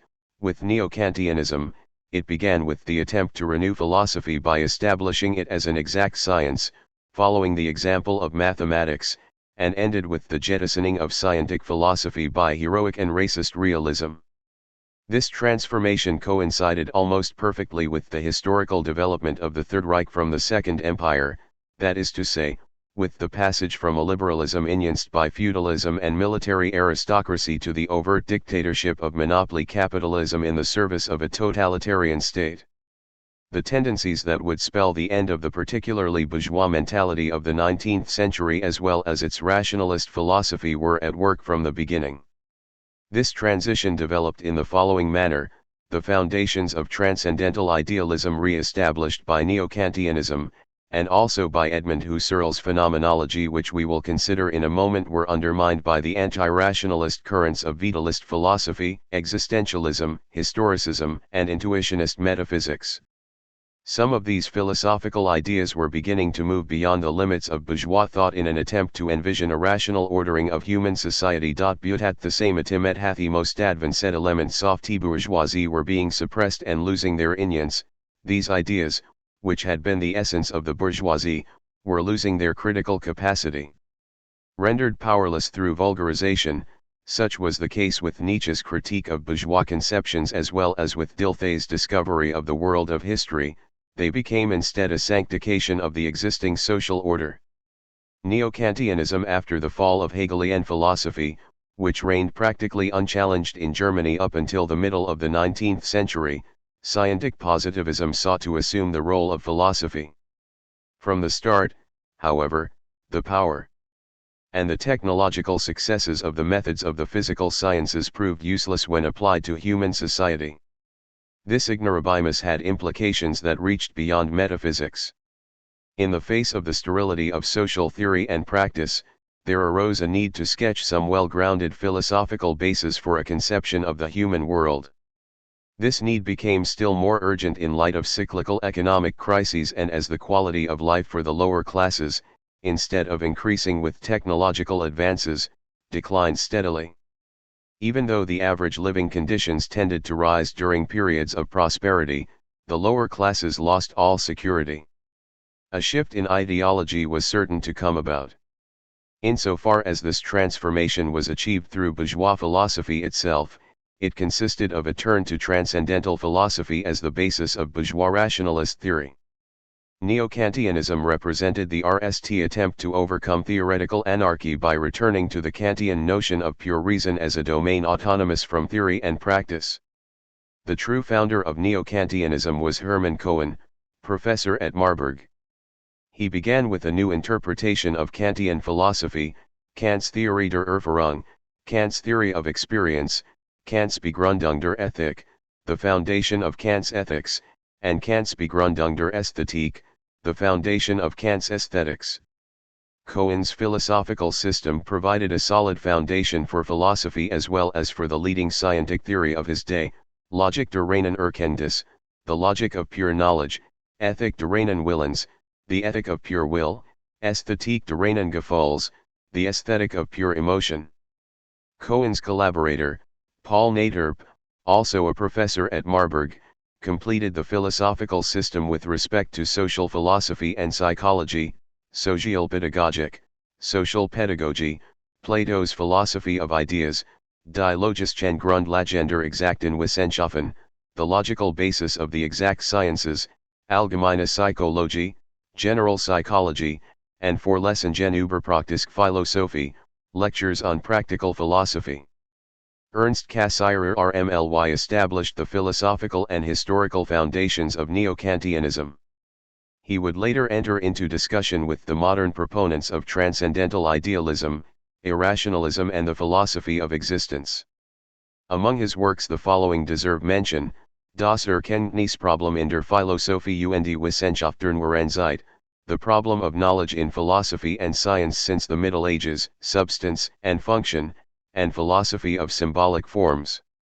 In the given context, Neo-Kantianism surpassed the autonomy of the physical sciences and aimed instead for a universal a prioristic philosophy, but it is important to keep in mind that it let itself be guided in this direction by the scientific method itself. Even more so than in the case of Kant himself, the methods and instruments of pure logic remain the directives for each part of the system. Neo-Kantianism distinguished itself from Kant's philosophy in two main ways. First of all, the empirical and non-rationalist factors of Kantian philosophy were almost entirely eliminated, for example, the dependence of reason on the immediate givens of the senses, the receptive nature of sensation, and the doctrine of the thing in itself. With Cohen, sensation is quantified by the infinitesimal method. Passive sensation becomes the product of spontaneous reason. See Cohen's work on the principle of the infinitesimal method, which appeared in. In this way, pure theory's authority as an absolute guide is preserved, thanks to a system in which empirical facts appear only as the result of reason. In other words, reason becomes a demiurge. It creates the whole of reality. The contents of reason must be considered as the products of reason itself. Cohen. Not only theoretical problems but also practical ones are treated in the same manner by this philosophy. Culture as well as nature emanates from pure reason. Within the structure of the state itself, the self-creation of the ethical person Selbstverstärkung der sittlichen Person is to be achieved. One perceives here a philosophy of the state according to which socialist ideas that were at rst dangerous enter into the construction of the democratic state, of a liberal Rechtsstaat. Of course, however, these social ideas are only incorporated on the condition that they be mitigated through metaphysical interpretation, Naderp. Second, the difference between Kant and Neo-Kantianism consists in a tendency that threatens to destroy the original sense of transcendental philosophy. The fundamental principles of reason no longer possess the character of extratemporal judgment and synthesis, the character, that is to say, of being valid for every time and place. The methods and hypotheses of Neo-Kantianism are instead subject to historical change. The eternal truths of bourgeois consciousness are put into question by this conception of the fundamental categories as variable. The certainty with which it was felt that bourgeois ideas were obvious and absolute thus suffered its RST blow. The relativism of which I will speak later in the context of Dilthey was already in progress. It would never have gained in force, however, if it were only conceived within the framework of transcendental philosophy, only by concerning itself with rationality's dependence on specific social phenomena. Would it acquire real inerrance? In any case, the doctrine of the variability of fundamental categories was symptomatic of a state of crisis in which liberal idealism had already found itself. This symptom became still more noticeable in the subsequent development of Neo-Kantianism, represented especially by Naterp's work, For Lessingen über Praktische Philosophie Lectures on Practical Philosophy. In this work, the rationalist logic of Cohen is transformed into a mystic of the logos, in other words, a pure metaphysics. Neo-Kantianism's auto-dissolution was remarkable. The faith in the creative force of reason, in its autonomy over reality, corresponded to the orisons of liberalism. At this time, the activity of each individual, guided by his autonomous reason, seemed to guarantee the good of society as a whole. The wills of individuals appeared to be harmonized by the ordering power of a superior rationality without necessitating the elaboration of any plan for the normal functioning of economy and society. But the real-world foundations of this faith had for a long time been disappearing. Repeated economic crises compromised these foundations further and further. Philosophy would not continue in the path traced out for it by Neo-Kantianism. Even during the time of the early successes of Neo-Kantianism, a reaction was beginning to manifest itself. Dilthey's introduction to the human sciences had appeared in and in Windelband famous Rectoraladresse Geschichte und Naturwissenschaft History and Natural Science. These works were an expression of bourgeois philosophy's attempt to conceptualize the historical world and re-establish the contact with the real world that it had lost. From the outset, this attempt was based on the foundations of transcendental idealism itself, and this period was marked by the rise of the Baden school. Windelband, Rickert, Lask. The efforts made by Windelband, in every domain Preludien, Preludes, Die Erneuerung des Hegelianismus, the Renaissance of Hegelianism, Introduction to Philosophy, were developed and systematized by Rickert, born in der Gegenstand der Erkenntnis, the object of knowledge, the limits of concept formation in natural science, Die Philosophie des Lebens, the philosophy of life, and System der Philosophie, systems of philosophy. The validity of using mathematical science as a model for concepts of philosophical truth, it was recognized, is limited. The cultural sciences, philosophy included, are constructed independently from them. The philosophers of this school created a fundamental division between two groups of sciences, a division that would remain dominant for decades to come. The physical sciences are nomothetic, while the cultural sciences are ideographic. The former study general laws, while the latter study concrete historical particulars. The concrete historical particulars, however, are only considered in relation to the general and perpetual values of culture. History thus loses its realist character and is moved instead to a purely spiritual and idealistic sphere. It is only a matter of eternal values whose realization is abetted or impeded by historical events. This alone seems to give history a meaning that it does not possess in reality.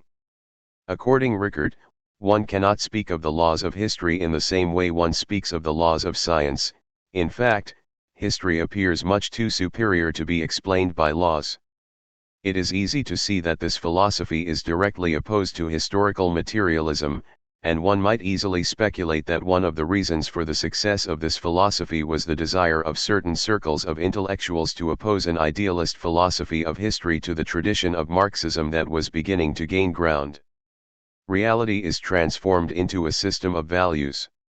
To judge, it then follows, is to take a position vis-a-vis values, and the truth is a value that one must accept. True knowledge goes beyond facticity to grasp eternal values that do not exist but valuate in an eternal domain of meaning. Acutely aware that this new domain of history and meaning would break open the traditional forms of transcendental philosophy, Emil Lask sought to create a new logic of philosophy, Die Logik der Philosophie und die Kategorienlehre, the logic of philosophy and the doctrine of categories, and Die Lehre vom Urteil, the theory of judgment. If transcendental philosophy aims to understand itself correctly, it must jettison the categories of traditional logic, because these categories correspond only to the existence of reality, they are incapable of understanding the existence of values. Whereas Lask proposed to create a new system of categories to replace the traditional system, the historicity of concepts appeared to be the culmination of philosophy, moving philosophy in the direction of a relativity of all systems of categories. Lask, who died in the Great War, was not able to pursue his radical insights. Despite its transcendental moving of history into the philosophy of values, the Baden school's way of conceiving history had an enormous influence. German bourgeois sociology owes to this school its most important methodological innovations. Its main representative, Max Weber, remained influenced by Rickert until his death. The same holds true for the cultural philosophy and the social history of Ernst Troeltsch. The influence of the Baden school spread even beyond the circles of bourgeois sociology. At the center of this school, one NDS researchers such as George Lukács, who opposed to the objective and neutral science of Max Weber a Marxist sociology conceived of as a motor of revolutionary practice. The renaissance of the new Hegelianism, the path that led from the renaissance of Kant to that of Hegel, was marked by two principal tendencies: the reaction against the autonomous subjectivity of pure reason and a certain manner of conceiving the historical world. The neo-Hegelianism inaugurated by Windelband himself never produced any original works. Its merits reside instead in the domains of the history of idealist philosophy and Hegelian philology. Richard Kroner's study, Von Kant bis Hegel, From Kant to Hegel, is without a doubt one of the best analyses of the development of German idealism from the point of view of idealist philosophy. We are indebted to George Lassen for the new and comprehensive critical edition of Hegel's works, which appeared in and contains numerous texts never published, completed and read using Hegel's manuscripts. The comprehensive monographs on Hegel by Nikolai Hartmann and Theodor Hering provide us with an understanding of Hegel still more profound than that of the old Hegelian school. The attempts at a new elaboration of Hegelian thought, for example, in the cultural philosophy of Kroner and Hans Freyer, demonstrate that the most fertile ground for a true Hegelian renaissance was not, in fact, provided by bourgeois philosophy. The real results of Hegelian philosophy are only preserved today in Marxist theory. George Lukács, in his famous work History and Class Consciousness, draws out the most extreme implications of Hegelian philosophy from a Marxist point of view. In philosophy, everything that is extreme takes on an idealist character rather than a materialist one. I might add that in France, Hegel is considered first and foremost as the philosopher who divinized the state, but I hold this view to be too narrow. Hegel, it is true, said that the rational state that reeks the idea of philosophy, in other words, the community that confers justice in the interest of all, is God on earth. It is possible that he made an error with regard to the Prussian state of his time. This is without a shadow of a doubt which he interpreted in much too positive of a light. This was not the fault of Hegel as dialectician, however, but Hegel as a Prussian citizen. Phenomenology. Everything we understand today by the term phenomenology is nothing but a mixture of disparate philosophical tendencies that no longer have anything in common with the philosophy of Husserl, the founder of the phenomenological school. Since the year, phenomenology has undergone a considerable transformation. Because divergent tendencies have dominated within the school, phenomenology's influence in the domain of ideology has by no means been uniform. The principal stages of phenomenology's development are marked by the publication dates of Husserl's various works: Born in Logical Investigations, RST edition, Philosophy as Rigorous Science, revised version, Ideas, General Introduction to Pure Phenomenology, Formal and Transcendental Logic, and Cartesian Meditations. At the outset, phenomenology geared in the general reaction against positivism. In the Logical Investigations, Husserl attacked the introduction of psychologism in logic by establishing the crucial distinction between the psychic experience that accompanies all judgments and the signification imposed by these judgments.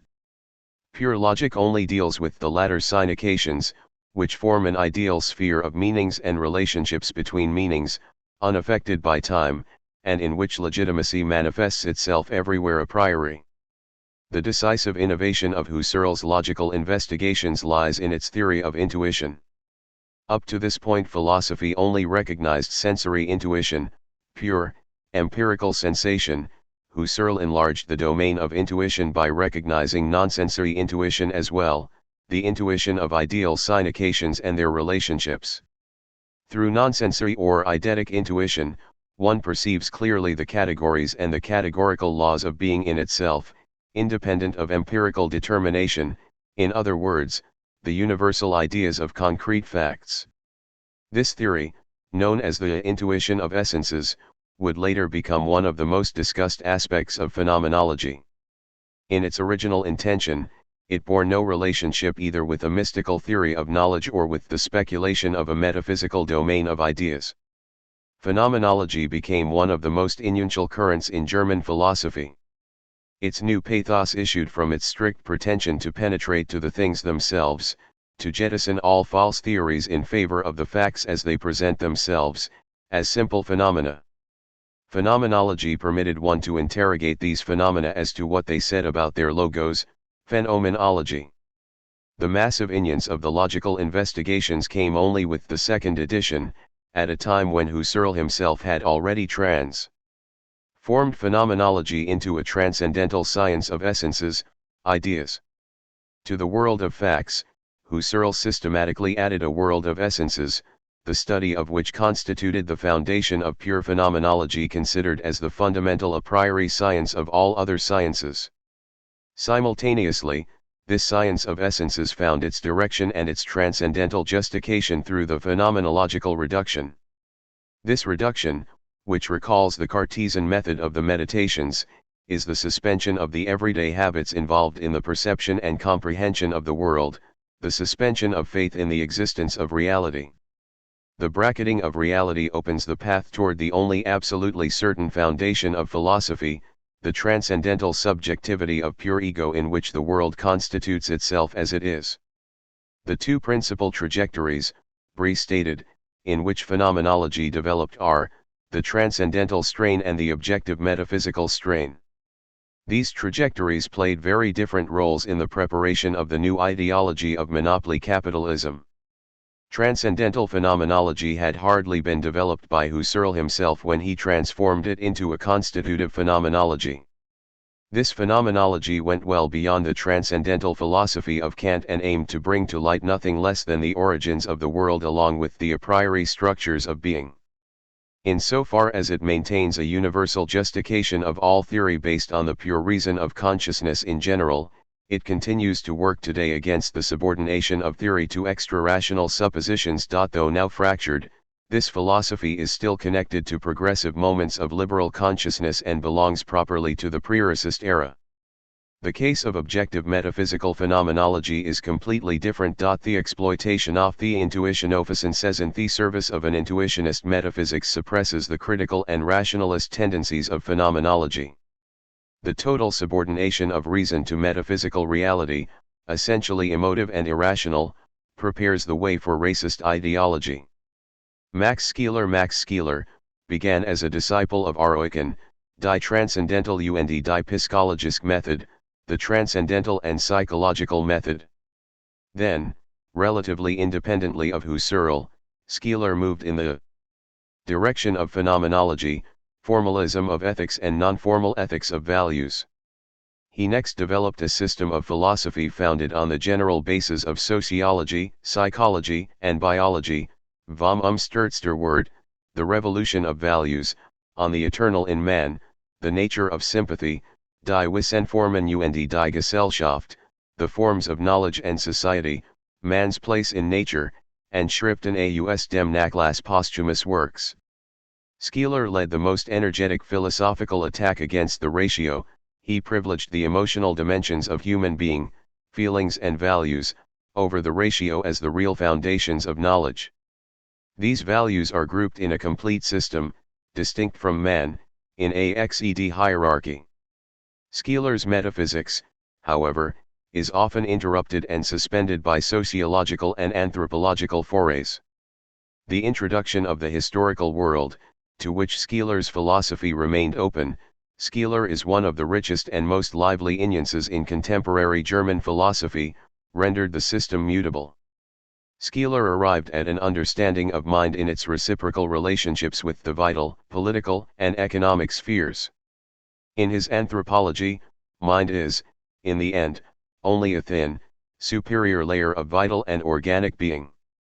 But nowhere was the philosophical concretion achieved by Skeeler extended to the real and material history of man, it remained within the framework of a metaphysics of man in general. As Skeeler's successor, Nikolai Hartmann constructed an ethics of values, ethics. Hartmann, who began as a neo-Kantian, moved quickly in the direction of an objective ontology, Grundsätzlicher Metaphysik der Erkenntnis metaphysics of knowledge, which he sought to link up to a critical idealism. His alleged independence from all previous suppositions, he rejected idealism, realism, metaphysics, and transcendental philosophy, was never more than a superficial realism, das Problem des geistigen Sinns, the problem of spiritual reality. Martin Heidegger in Heidegger's philosophy, phenomenology aims, through a sudden turnabout, to regain true human facticity. Philosophy was supposed to become part of human praxis again. It should be noted that phenomenology's radical move into the realm of facticity would, on the one hand, soon be redirected toward the transcendental and, on the other hand, lead immediately to the political ideology of racist Germany. Already in Heidegger's principal work, Being and Time, the radical motifs are submerged beneath the transcendental currents. In his more recent works, pure metaphysics absorbs all other problems. The essence of reasons, Kant, and the problem of metaphysics, and what is metaphysics.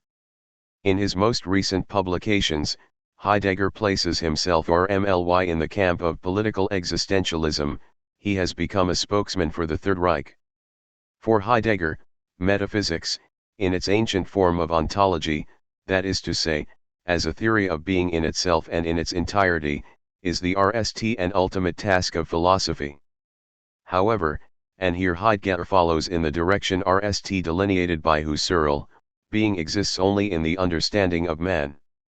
Thus, before performing ontology, it is RST necessary to analyze human being.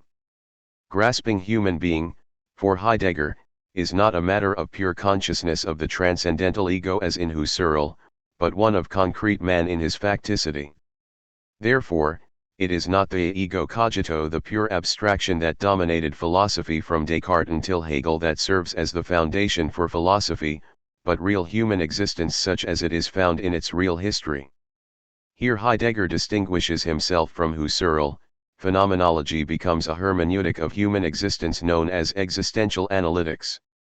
What Heidegger proposed as a concrete analysis of human existence and its modes of being constitutes one of the most fertile avenues of the new philosophy.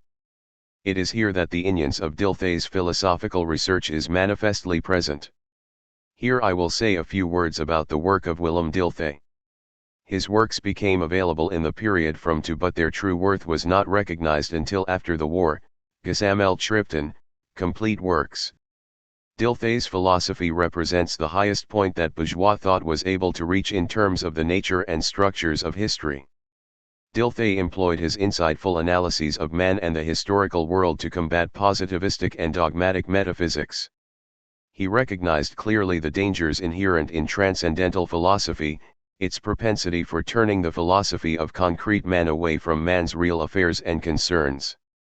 If, in his later works, he undertook a reconstruction of philosophy based on the foundations of concrete life, this reinterpretation of philosophy should in no way be identified with irrationalist misconceptions. Dilthey's conception of life is precisely the critical weapon he uses against absolute and eternal categories. He undermines these categories and Aussie's systems by revealing their true functions in history. Heidegger sought to develop Dilthey's project. The new direction signaled by Heidegger's ontology is his attempt at a universal interpretation of being in time. Here we witness a decisive abandonment of the traditional categories of bourgeois thought. Up to this point, the entirety of metaphysics sought to explain being conceptually and within the logos. As the end result in Hegel's philosophy, ontology becomes logic. According to Heidegger, it is not the logos but time that constitutes the original horizon in which one ends and understands being. Heidegger aims to renew ontology as ontochrony. In the same vein, he interprets human being in its temporal structures, in its relationships with time. The real temporality of human being is its historicity. Heidegger understands man as essentially historical. He considers the actual possibilities of the human being and the conditions of his realization as determined by history.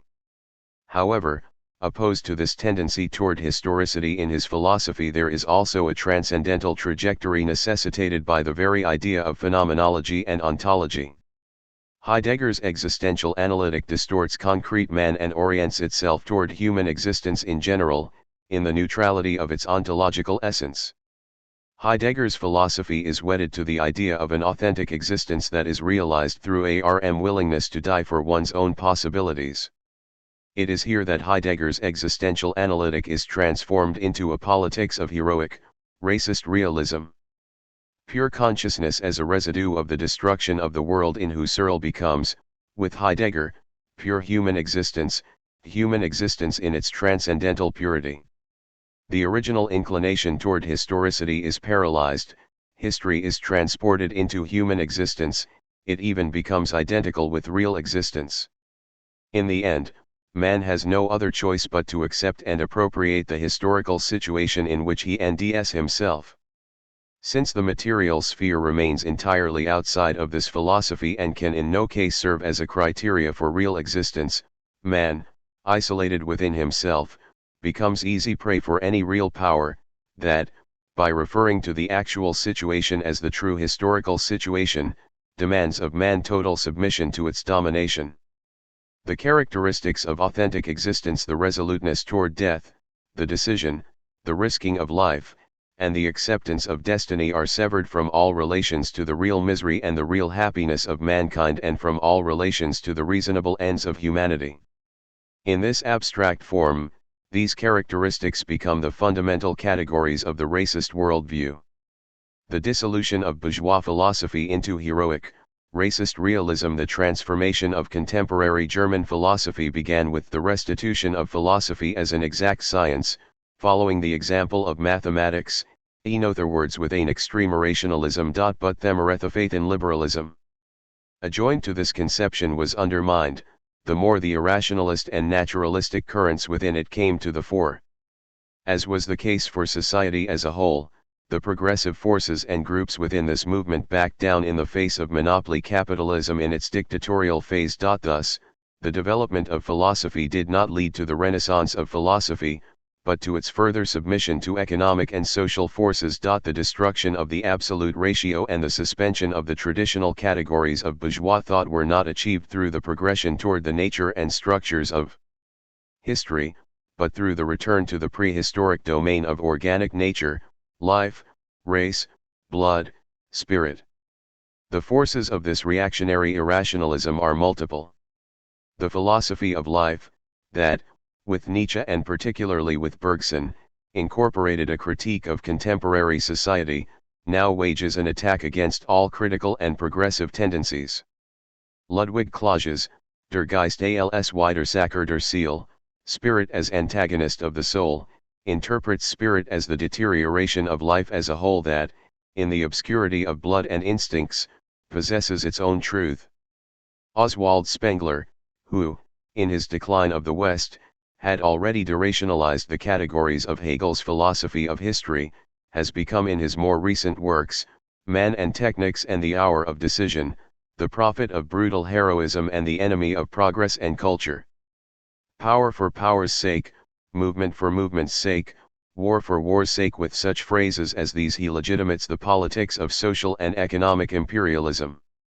Thus has the principal trajectory in German philosophy undergone a complete change of tack. The ratio abandoned its pretense to guide and now aligns itself with extra-rational forces. Reality does not let itself be known connaître, it only lets itself be acknowledged reconnaître.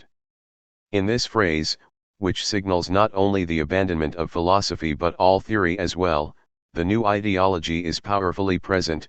Heinrich Forsthoff, Das Ende der humanistischen Illusion, the end of the humanist illusion. The truth of thought and action is rendered dependent on conditions not previously subject to the social practices of man, race, blood, soil, nationality, etc.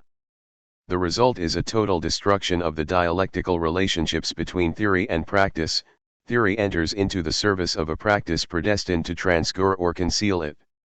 The discovery of existential analysis that the actions and dispositions, simultaneously heroic and humble, of the spirit are the authentic realization of human being is now given a xed social meaning. The resoluteness, sacrifice, and humility necessary in order to maintain an inhuman social practice and to deny an authentic human practice can be advocated by the dominant classes only as attitudes without aim or value. The human being becomes a simple means whose end is secondary, on the edge of absurdity. Man nds his true reality, Ernst Jünger, Der Arbeiter, the worker. Insofar as philosophy has yet to be fully converted into an ideology of monopoly capitalism, there remains only one possibility, apart from Marxist tendencies: the return to the interiority of man and his isolation, as well as a return to communication among isolated individuals. This is the path followed in the philosophy of Karl Jaspers. The price paid for this return, in Jaspers's philosophy, is a blindness to the real forces and sorrows of our time. At best he offers us an aristocratic psychology of a delicate and profound mind, philosophy. We will now move on to a brief summary of the main currents of this new philosophy turned politics that designates itself as heroic racist realism. The chairs of the German universities have been turned over to them almost without exception. Its main advocates are Ernst Kriek, RST at Frankfurt and now as successor to Rickert at Heidelberg, and Alfred Baumler, Berlin. In anthropology, an irrational homo animal politicum has replaced the rational homo animal, a being who acts politically and for whom the goal is rational, but the question of why, the purpose of his actions is secondary. Baumler Mannerbund und Wissenschaft, Masculine Association and Science, pages end. In place of the preracist value systems of Skeeler and Hartmann, we now endy a hierarchy of imperialistic values in which heroism, power, demonism, and sacrifice are deemed superior. Ernst Jünger and Alfred Rosenberg. In epistemology and metaphysics we endy on the primary agenda, on the one hand, a rejection of German idealism, from Kant through Hegel, as a rational humanist philosophy and, on the other hand, a rejection of materialism as a Marxist degeneration of the true values of life. The supposed realism that results is actually a mysticism of certain natural and national powers in which race, nation, blood, and soil appear as though they were handed down by God, as if they were eternal and sacred facts. Ernst Kriek in his review Volk in Werden, Volk in Development. In the philosophy of the state and the philosophy of right, the liberal doctrine of the state of the rule of law and reason is replaced by the doctrine of the total state. Considered as an ensemble of existential relations, the state is placed above all rational critique and above all legal norms.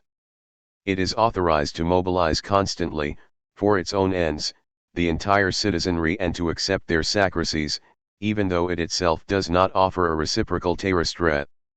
The founder of this doctrine is the famous state jurist Carl Schmitt. Already before him, the writer Ernst Jünger had proposed the term total mobilization. He advocated a constant mobilization of the civilian population akin to military mobilization and preparation. Law is understood as the expression of natural forces and the particularity is soft he people and died is consequently limited to a racist and nationalistic point of view. In psychology, Gestalt theory which, in contrast to mechanistic theory, teaches that the perceived world is constructed through indivisible, primordial forms, Wolfgang Kohler and Max Wertheimer, is utilized in order to forestall all critical and historical analysis. As a result, static forms are constructed that, abstracted from the ux and ru of movement, are not subject to historical change. A xed historical form is extracted from its developmental course and sanctioned in its extant state. Jünger, Der Arbeiter the worker. Frederick Olofsson, Professor Marcuse, you are very widely known as a social philosopher and a Marxist, but I think there are relatively few who know that Martin Heidegger and his philosophy played a considerable role in your intellectual career. Perhaps we could begin by just laying out the basic facts about that contact with Heidegger and with his philosophy.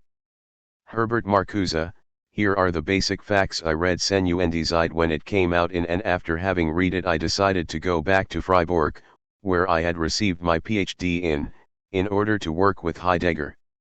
I stayed in Freiburg and worked with Heidegger until December, when I left Germany a few days before Hitler's ascent to power, and that ended the personal relationship.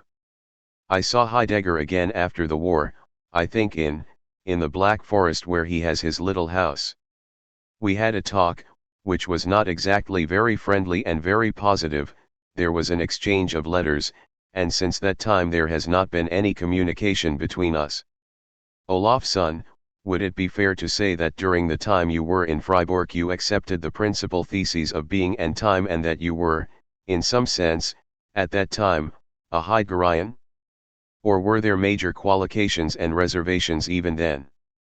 Marcuse, I must say frankly that during this time, let's say from two, there were relatively few reservations and relatively few criticisms on my part. I would rather say on our part, because Heidegger at that time was not a personal problem, not even philosophically, but a problem of a large part of the generation that studied in Germany after the First World War. We saw in Heidegger what we had seen in Husserl, a new beginning, the radical attempt to put philosophy on really concrete foundations, philosophy concerned with human existence, the human condition, and not with merely abstract ideas and principles. That certainly I shared with a relatively large number of my generation, and needless to say, the disappointment with this philosophy eventually came. I think it began in the early 30s. But we re-examined Heidegger thoroughly only after his association with Nazism had become known. Olafsson, what did you make at that stage of the social aspect of Heidegger's philosophy, its implications for political and social life and action? Were you yourself interested in those at that stage? Did you perceive them in Heidegger's thought? Marcuse, I was very much interested in it during that stage. At the same time I wrote articles of Marxist analysis for the theoretical organ of the German Socialists, Die Gesellschaft. So I certainly was interested, and like all the others, believed there could be some combination between existentialism and Marxism, precisely because of their insistence on concrete analysis of actual human existence, human beings, and their world.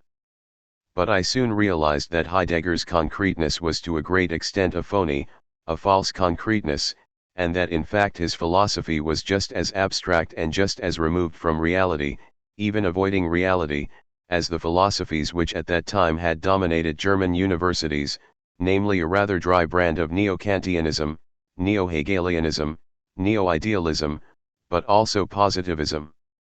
Olafsson, how did he respond to the Hopisthatiohed for some kind of fruitful integration of his philosophy with, let us say, a Marxist social philosophy? Marcuse, he didn't respond. You know, as far as I can say, it is today still open to question whether Heidegger ever really read Marx, whether Heidegger ever read Lukács, as Lucien Goldman maintains. I tend not to believe it. He may have had a look at Marx after or during the Second World War, but one don't think that he in any way studied Marx. Olafsson, there are some positive remarks about Marx in Heidegger's writing, indicating that he was not at all.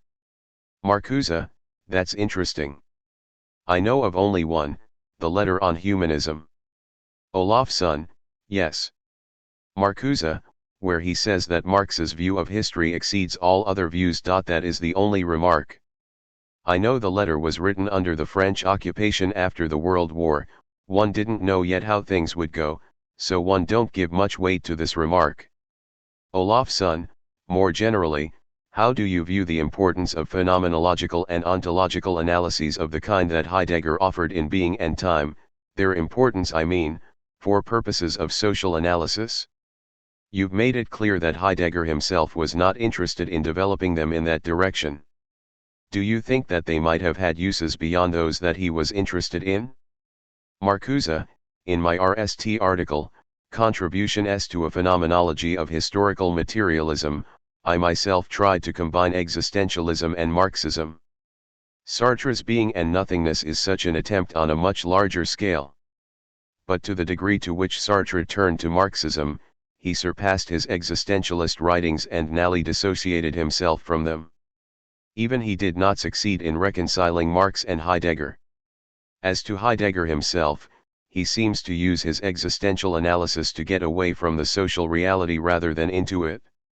Olafsson, you see these pretty much dropping out of the work of people who have perhaps begun with ontology and phenomenology, but have gone on to Marcuse, yes.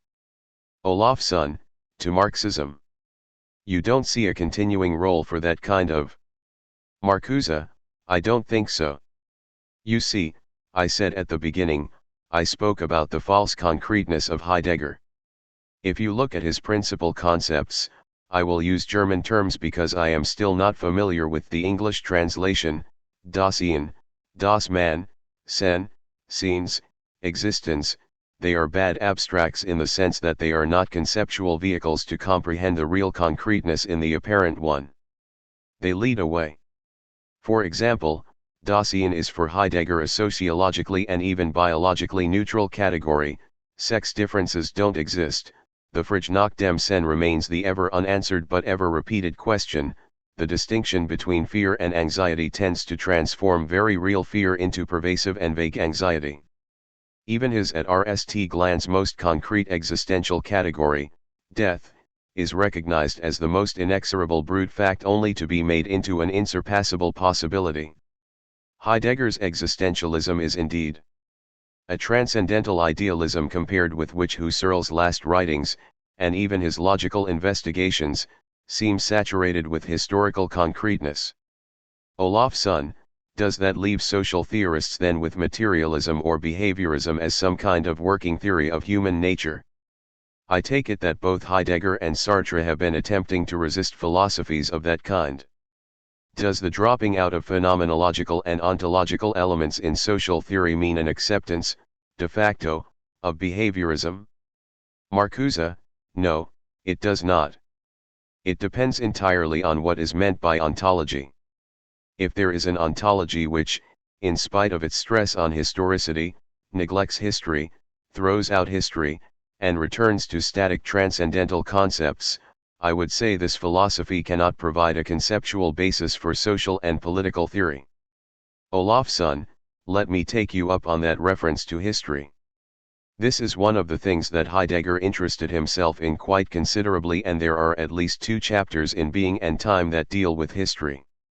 Here of course the treatment is in terms of what Heidegger called historicity, or historicality, which means that the theme is treated in terms of a certain structure of individual, primarily individual, human existence, that is to say the individual's relationship to his own past, the way he places himself in a tradition, the way he modifies that tradition at the same time as he takes it over. Does that work seem to you to have a lasting value, to have an element of concreteness? Marcuse, I would see in his concept of historicity the same false or fake concreteness, because actually none of the concrete material and cultural, none of the concrete social and political, conditions which make history have any place in Being and Time. History too is subjected to neutralization. He makes it into an existential category which is rather immune against the specific material and mental conditions which make up the course of history. There may be one exception, Heidegger's late concern, one might say, preoccupation, with technology and techniques. The Frage nach dem Sinn recedes before the Frage nach der Technik. I admit that much of these writings I do not understand. More than before, it sounds as if our world can only be comprehended in the German language, though a strange and tortuous one. I have the impression that Heidegger's concepts of technology and techniques are the last in the long series of neutralizations. They are treated as forces in themselves, removed from the context of power relations in which they are constituted and which determine their use and their function. They are hypostatized as fate. Olafsson, might he not have used the notion of historicity as a structure of personal existence in a different way? Isn't it important for a social theory to show how an individual situates himself in a certain society, in a certain tradition? Isn't it important that there be a characterization of that situation that is not just given at the level of relatively impersonal forces and tendencies, but that shows how the individual ties into those forces and tendencies. Marcuse, there most certainly is a need for such an analysis, but that is precisely where the concrete conditions of history come in. How does the individual situate himself and see himself in capitalism at a certain stage of capitalism, under socialism, as a member of this or that class, and so on? This entire dimension is absent. To be sure, Dasein is constituted in historicity, but Heidegger focuses on individuals purged of the hidden and not so hidden injuries of their class, their work, their recreation, purged of the injuries they suffer from their society. There is no trace of the daily rebellion, of the striving for liberation. The man, the anonymous anyone, is no substitute for the social reality. Olafsson, Heidegger sees individual human beings as concerned above all with the prospect of their individual death, and this supersedes all the kinds of concrete social considerations that you have mentioned. Do you think that that emphasis and that lack of interest in the concrete and the social comes out of his theological training or bent of mind? Marcuse, it may well be that his very thorough theological training has something to do with it. In any case, it is very good that you bring up the tremendous importance the notion of death has in his philosophy, because I believe that is a very good starting point for at least discussing the famous question of whether Heidegger's Nazism was already noticeable in his philosophy prior to. Now, from personal experience I can tell you that neither in his lectures, nor in his seminars, nor personally, was there any hint of his sympathies for Nazism. In fact, politics were never discussed, and to the very end he spoke very highly of the two Jews to whom he dedicated his books, Edmund Husserl and Max Scheler.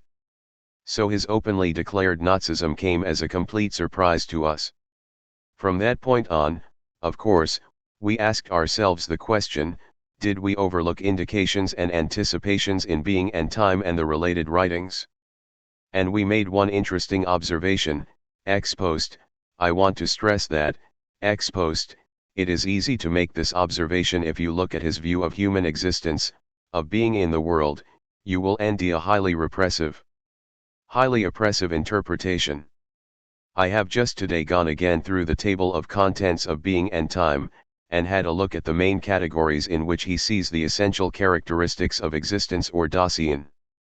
I can just read them to you and you will see what I mean: idle talk, curiosity, ambiguity, falling and being thrown into, concern, being toward death, anxiety, dread, boredom, and so on. Now this gives a picture which plays well on the fears and frustrations of men and women in a repressive society, a joyless existence, overshadowed by death and anxiety, human material for the authoritarian personality. It is, for example, highly characteristic that love is absent from Being and Time. The only place where it appears is in a footnote in a theological context, together with faith, sin, and remorse. I see now in this philosophy, exposed, a very powerful devaluation of life, a derogation of joy, of sensuousness, foolement. And we may have had the feeling of it at that time, but it became clear only after Heidegger's association to Nazism became known.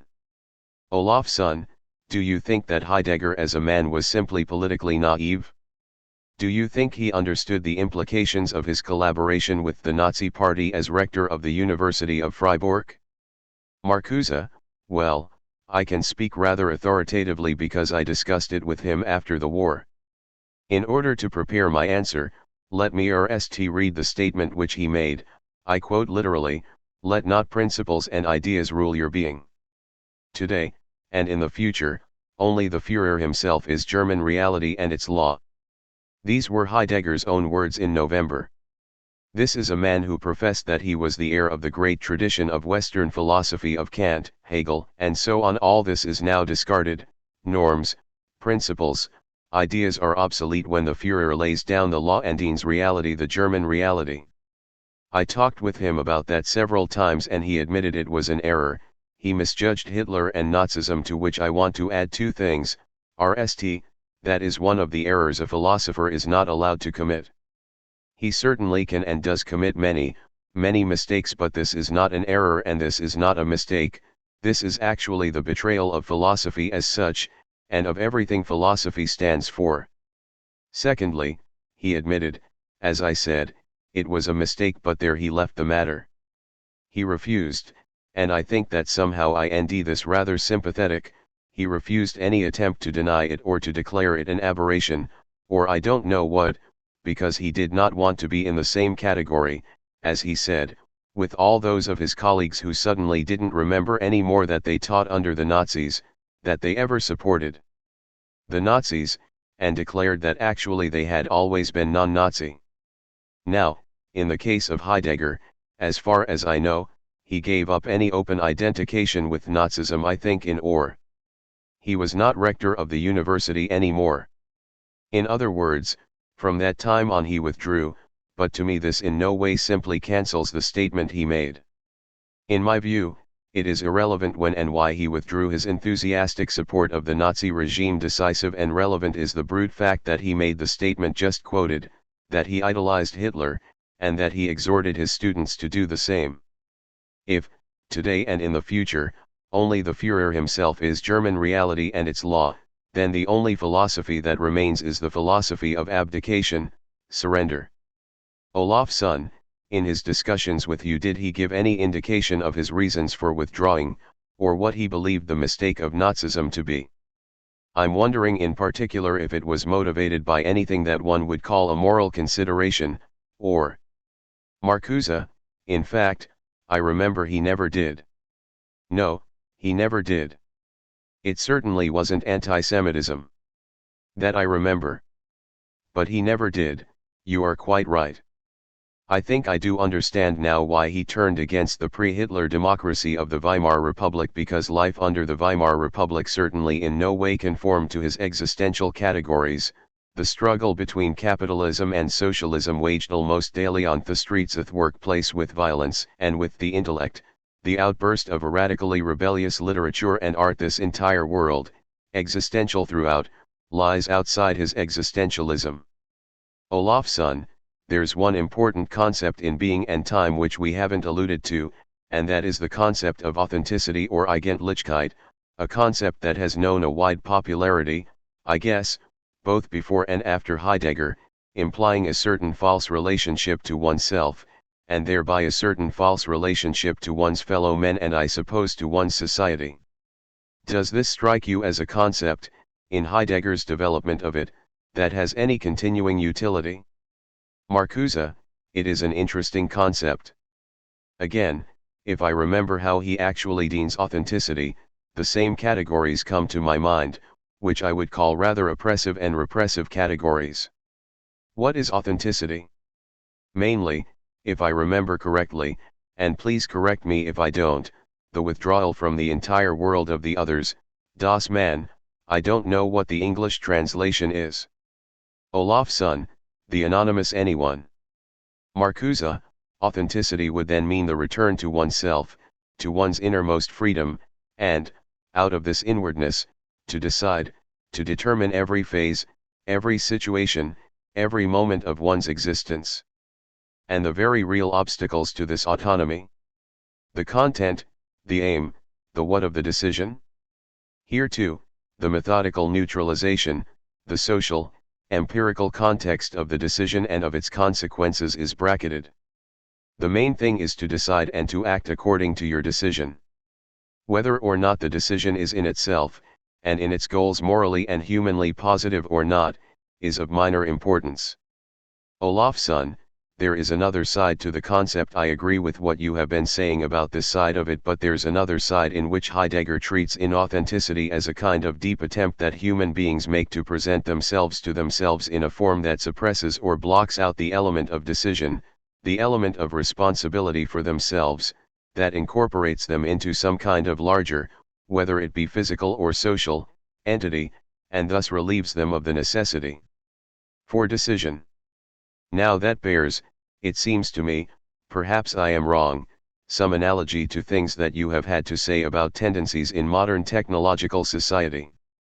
Marcuse, yes, I certainly wouldn't deny that authenticity, in a less oppressive sense, is becoming increasingly difficult in the advanced society of today, but it seems to me that even in the positive sense, authenticity is overshadowed by death, by the entire interpretation of existence as being toward death, and the incorporation of death into every hour and every minute of your life. This again I see as a highly oppressive notion, which somehow serves well to justify the emphasis of fascism and Nazism on sacris per esse, as an end in itself. I think there is a famous phrase by Ernst Jünger, the Nazi writer, who speaks of the necessity of sacris am Rande nix oder am Rande Abgrunds, on the edge of the abyss, or on the edge of nothingness. In other words, a sacris that is good because it is a sacris, and because it is freely chosen, or allegedly freely chosen, by the individual. Heidegger's notion recalls the battle cry of the fascist futurists, Vive la mort.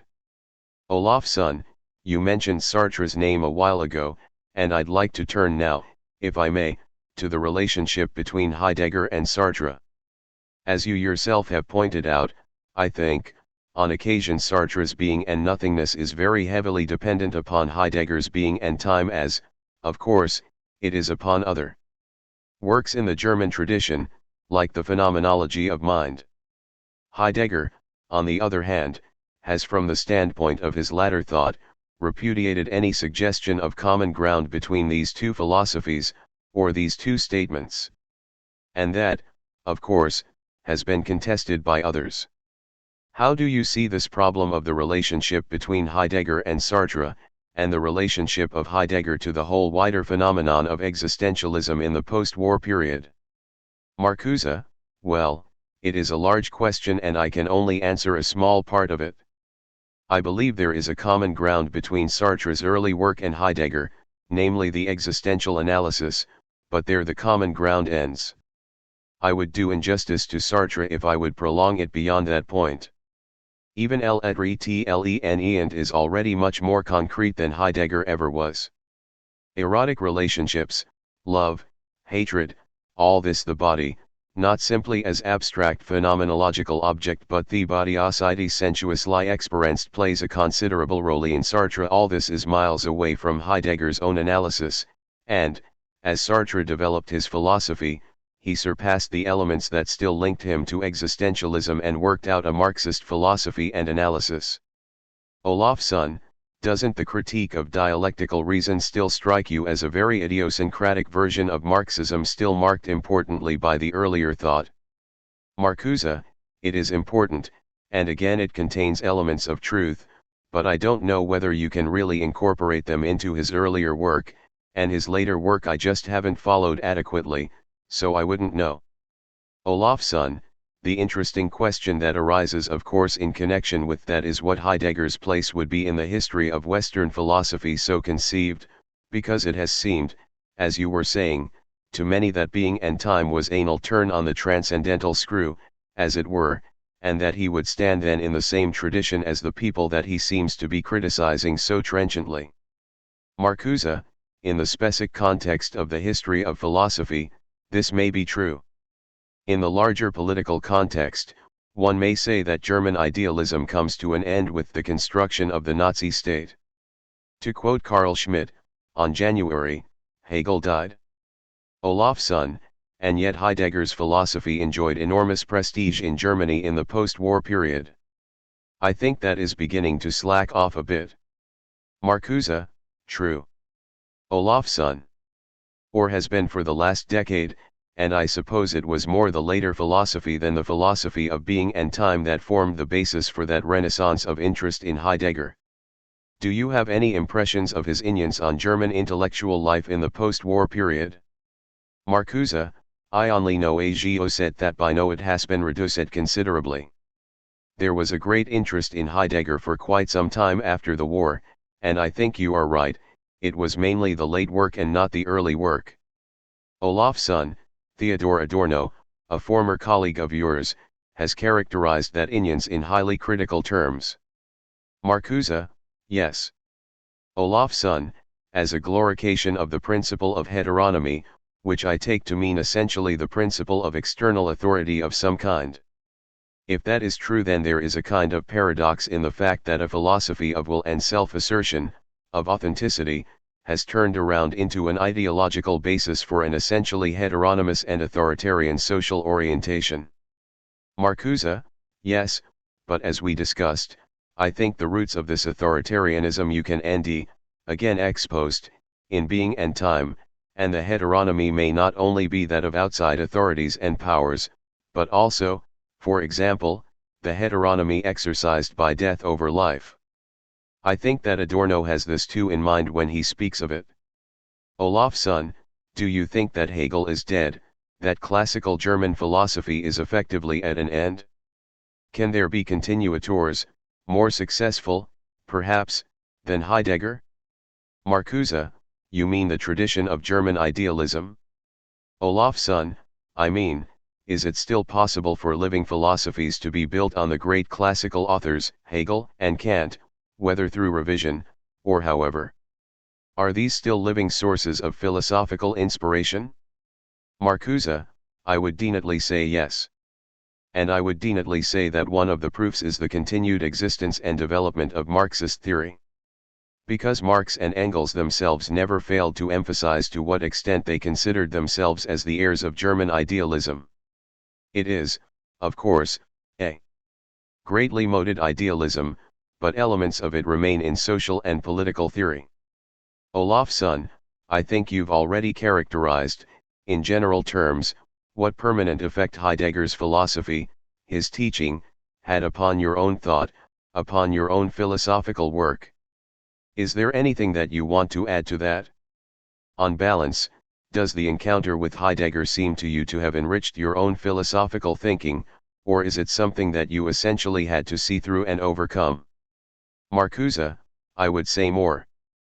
There was, as I said, the mere fact that at least a certain type and kind of thinking I learned from him, and at least the fact which again today should be stressed in the age of structuralism that after all the text has an authority of its own, and even if you violate the text, you have to do justice to it. These are elements which I think continue to be valid to this very day. Olafsson, the analysis of the situation of the individual human being, the conscious human being, is this susceptible, do you think, of continuing treatment? Marcuse, no. As far as I am concerned, the existential analysis à la Heidegger today, I don't think there is anything in it I could say yes to, except in a very different social and intellectual context. Olafsson, could you give us any indication of what the nature of that context might be? Marcuse, that is very difficult. It would open up a completely new topic. The entire dimension that has been neglected in Marxian theory, for example, how social institutions reproduce themselves in the individuals, and how the individuals, by virtue of their reproducing their own society, act on it. There is room for what may be called an existential analysis, but only within this framework. Olafsson, well, thank you very much. Marcuse, you're welcome. Postscript, my disillusionment with Heidegger. Being and Time appeared during the phase of the Weimar Republic's collapse, the impending catastrophe, the advent of the Nazi regime was generally sensed. But the dominant philosophical trends didn't wreak the situation. To me and my friends, Heideggers were kapir das eine beginning, we experienced his book, and his lectures, whose transcripts we obtained, as, at long last, a concrete philosophy. Here there was talk of existence, of our existence, of fear, angst and care and boredom, and so forth. We also experienced an academic emancipation, Heidegger's interpretation of Greek philosophy and of German idealism, which offered us new insights into antiquated, fossilized texts. Only gradually did we begin to observe that the concreteness of Heidegger's philosophy was to a large extent deceptive, that we were once again confronted with a variant of transcendental philosophy, on a higher plane, in which existential categories had lost their sharpness, been neutralized, and in the end were dissipated amid greater abstractions.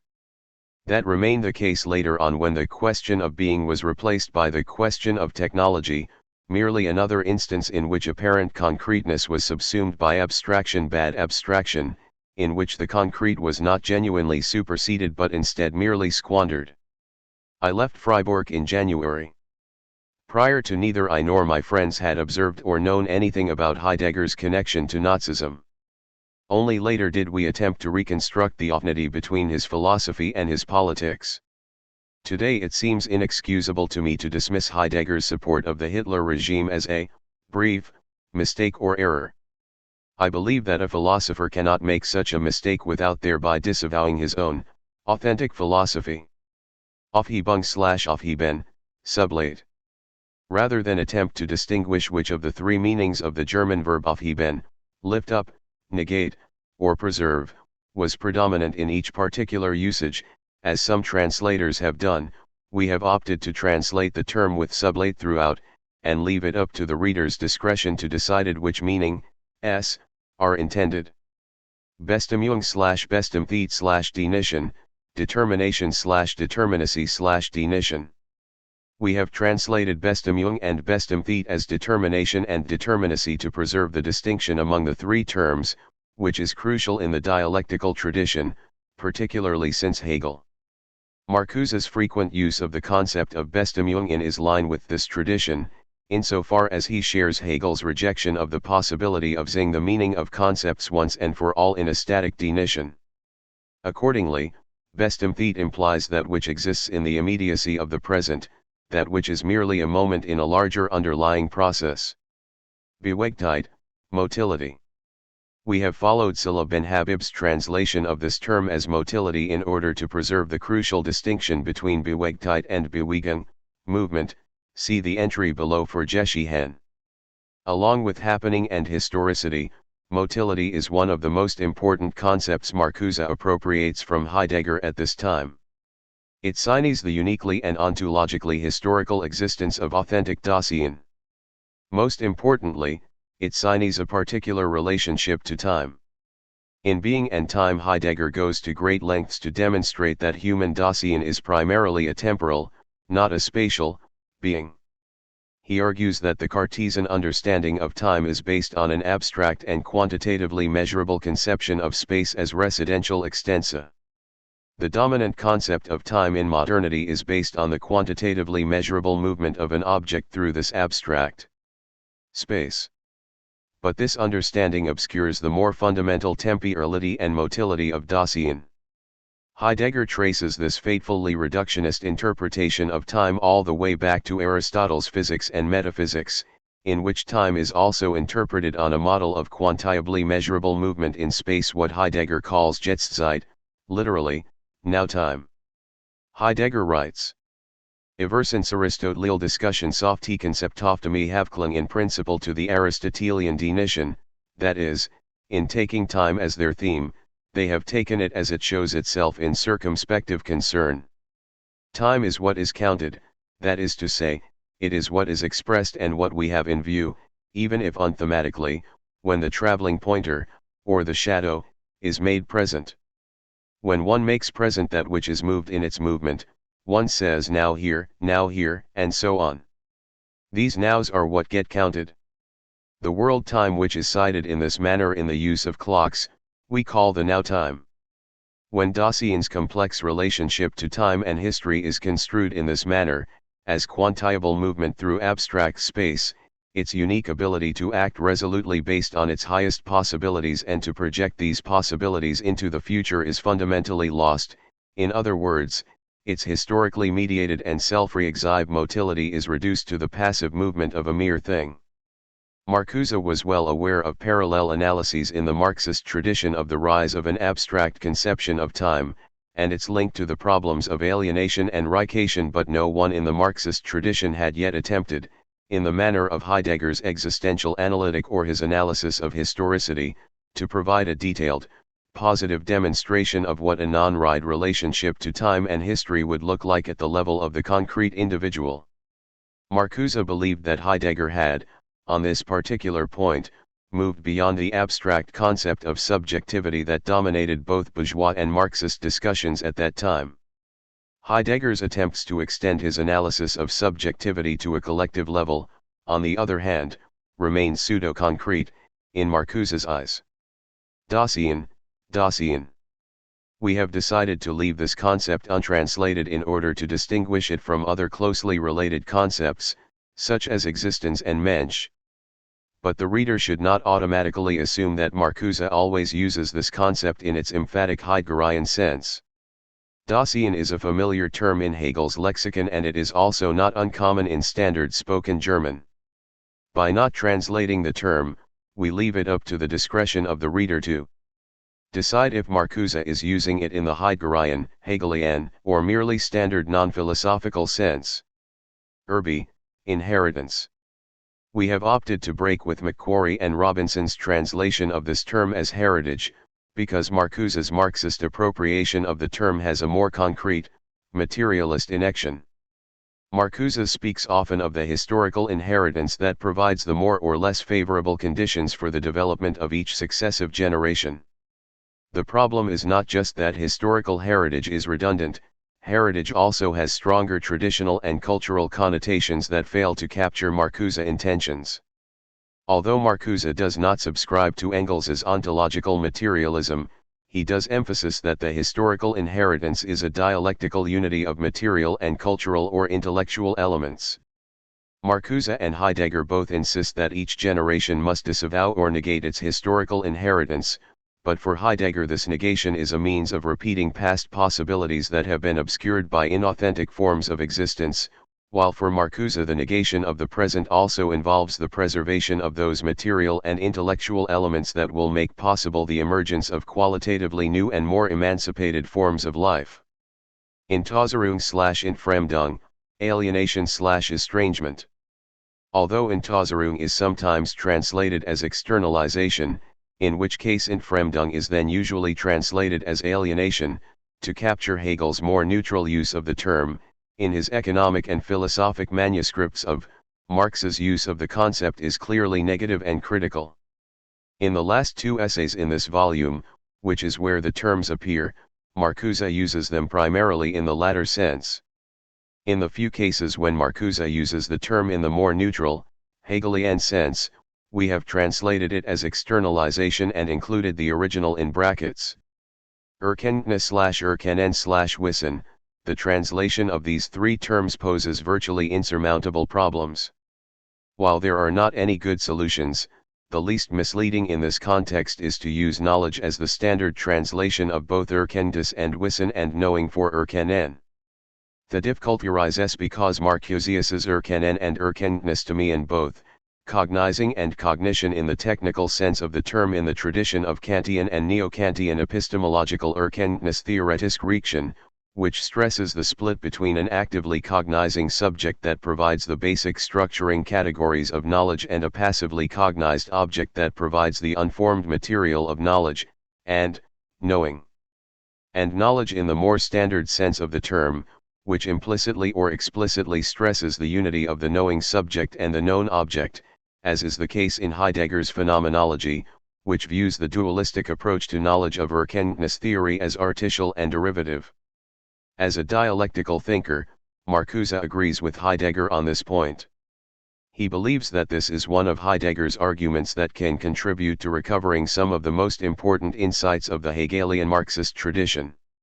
Accordingly, when Marcuse uses Erkenntnis or Erkennen in the RST sense, it is always critical.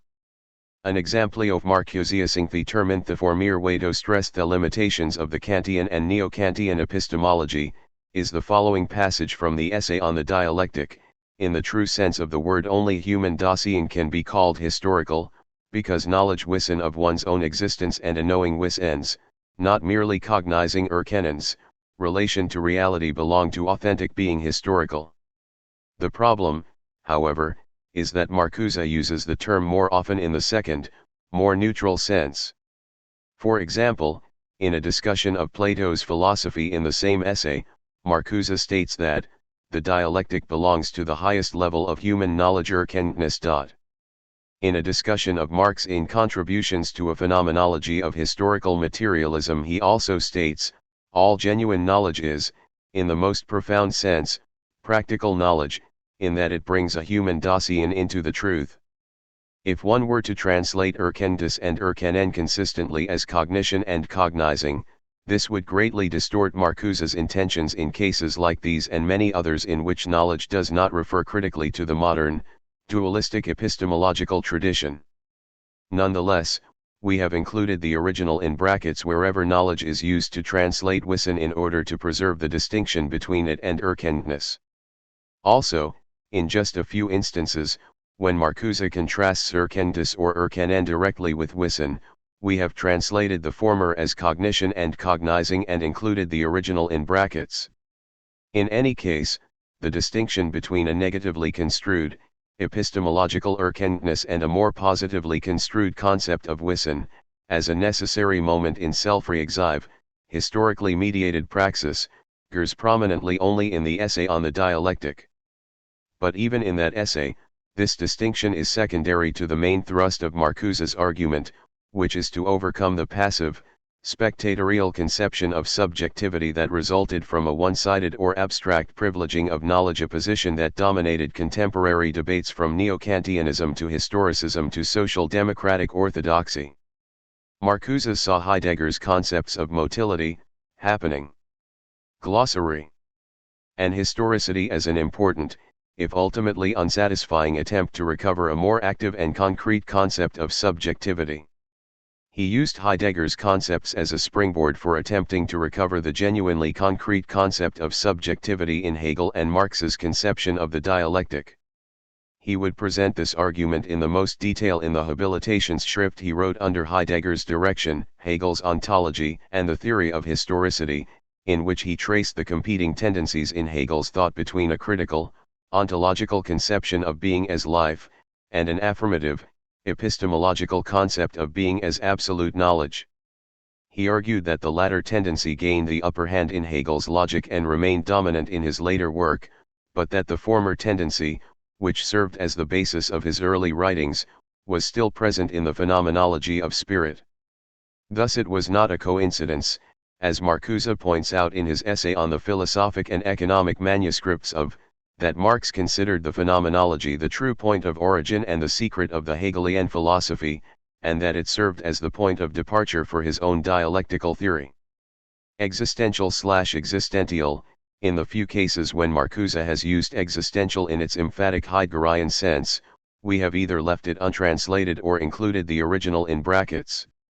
In all other cases we have translated both existential and existential as existential, because the latter term appears only in the second essay, on concrete philosophy, and Marcuse does not consistently preserve Heidegger's distinction between existential and existential. Geschehen, happening, historical occurrence. With the possible exception of the concept of historicity, see below, to which it is closely related, Geschehen was the most prominent and important concept that Marcuse appropriated from Heideggerian phenomenology during this time. Geschehen was so crucial for Marcuse because it captured the dynamic, ontological historicity unique to human Dasein, which he believed had been lost in recent discussions of Marx's theory. As Marcuse put it in his RST published essay, the truths of Marxism are not truths of knowing, but rather truths of happening. In Being and Time, Heidegger deans Geschehen in the following way: the motility Bewegtheit of existence is not the movement Bewegung of something present at hand. It is deanable in terms of the way Dasein stretches along. The specific movement in which Dasein is stretched along and stretches itself along, we call its happening. The question of Dasein's connectedness is the ontological problem of Dasein's historical occurrence. To lay bare the glossary, structure of happening, and the existential temporal conditions of its possibility, signs that one has achieved an ontological understanding of historicity.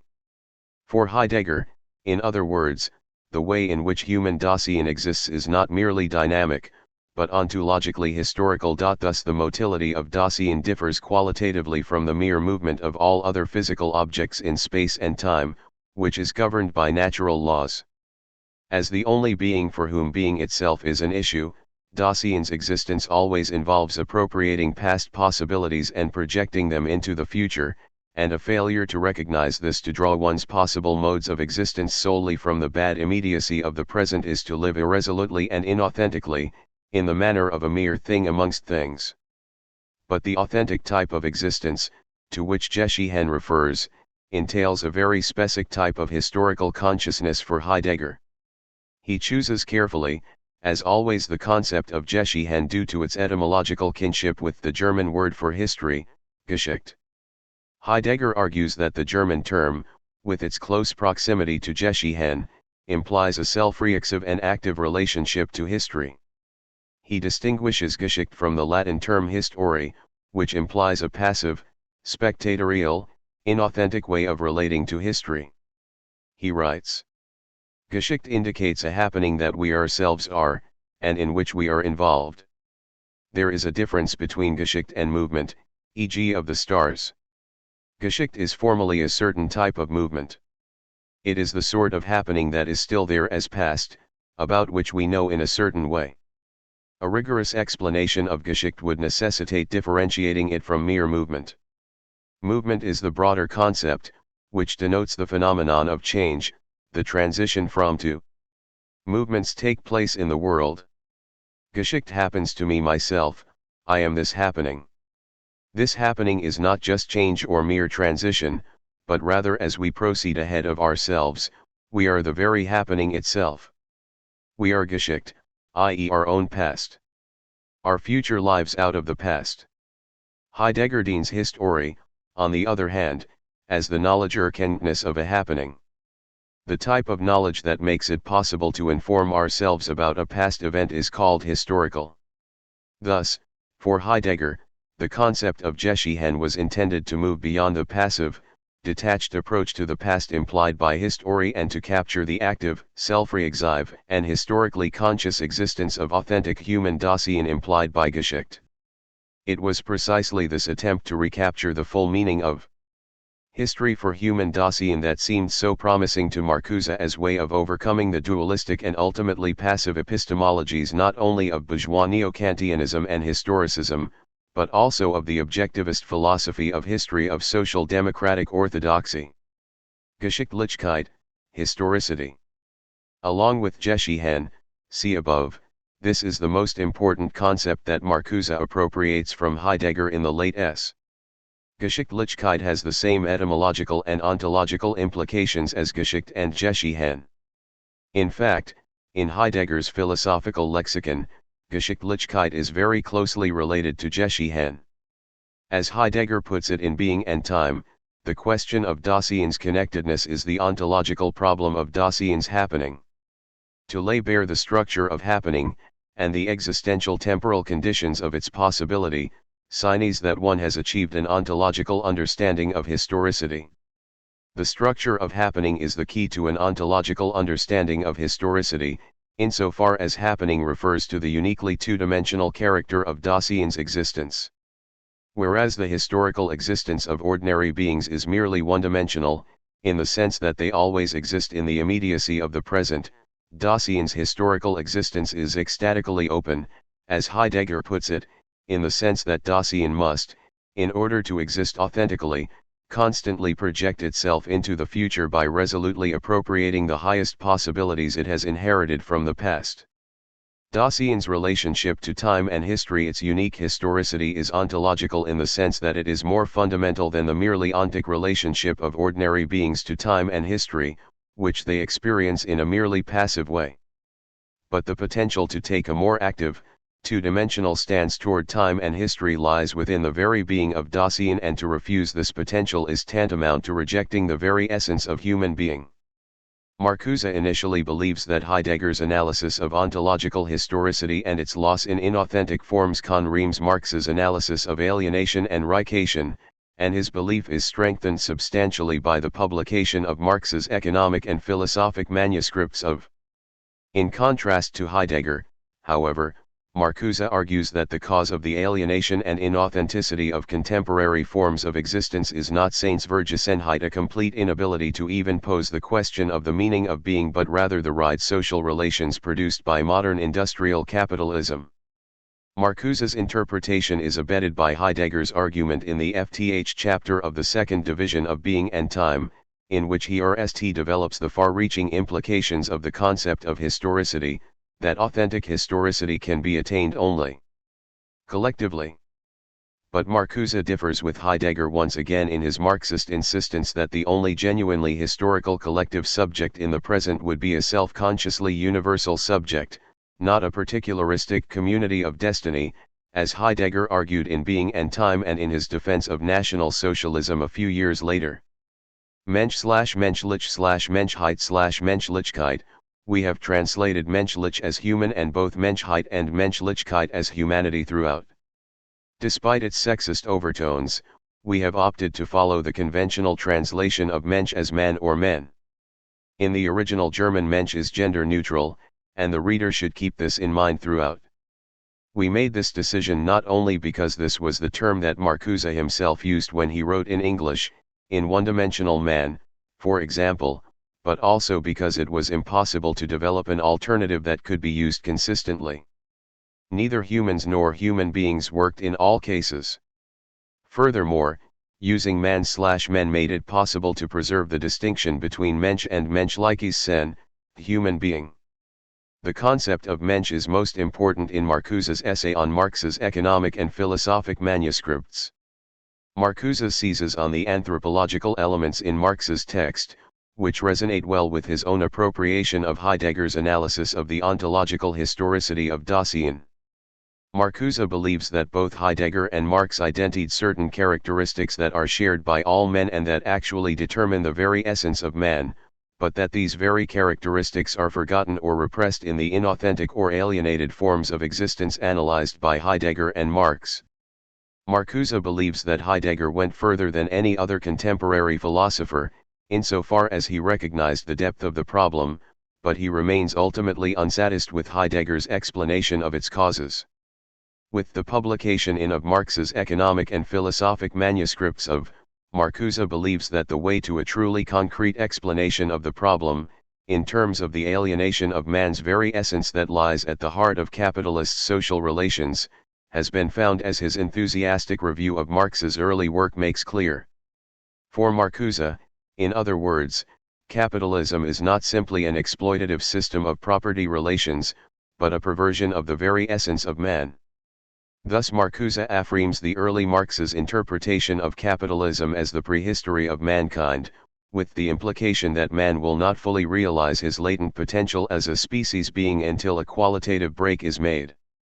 Ontology/ontologus, ontology/ontological. The question of why critical Marxist like Marcuse would be attracted to Heidegger's ontological philosophy is one that has stymied most interpreters of Marcuse's writings from this period. In order to understand Marcuse's writings it is crucial to recognize that the concept of ontology he has appropriated from Heidegger differs in many respects from the traditional meaning attributed to it. For Heidegger, and for Marcuse during this time as well, ontology does not signify a realm of eternal truths that exist outside of history and are unaffected by the passage of time. In Being and Time, Heidegger argues that Dasein and thus, by extension, being in general are temporal and historical at the most fundamental level. In other words, Heidegger's ontology is historical through and through. Marcuse follows Heidegger in this regard.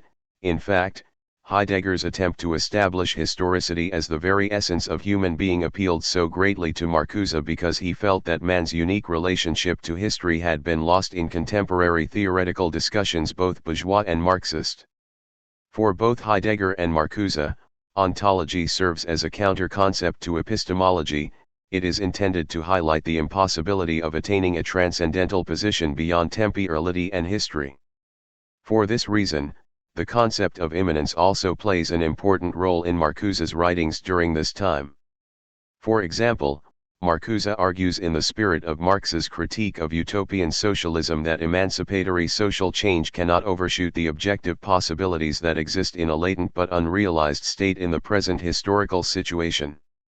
In this respect, Marcuse moves decisively beyond Heidegger, who dismisses the entire sphere of ontic history, and unlike Hegel and Marx in their determinate negations insists that the entire history of the West has been misguided and that the slate needs to be wiped completely clean.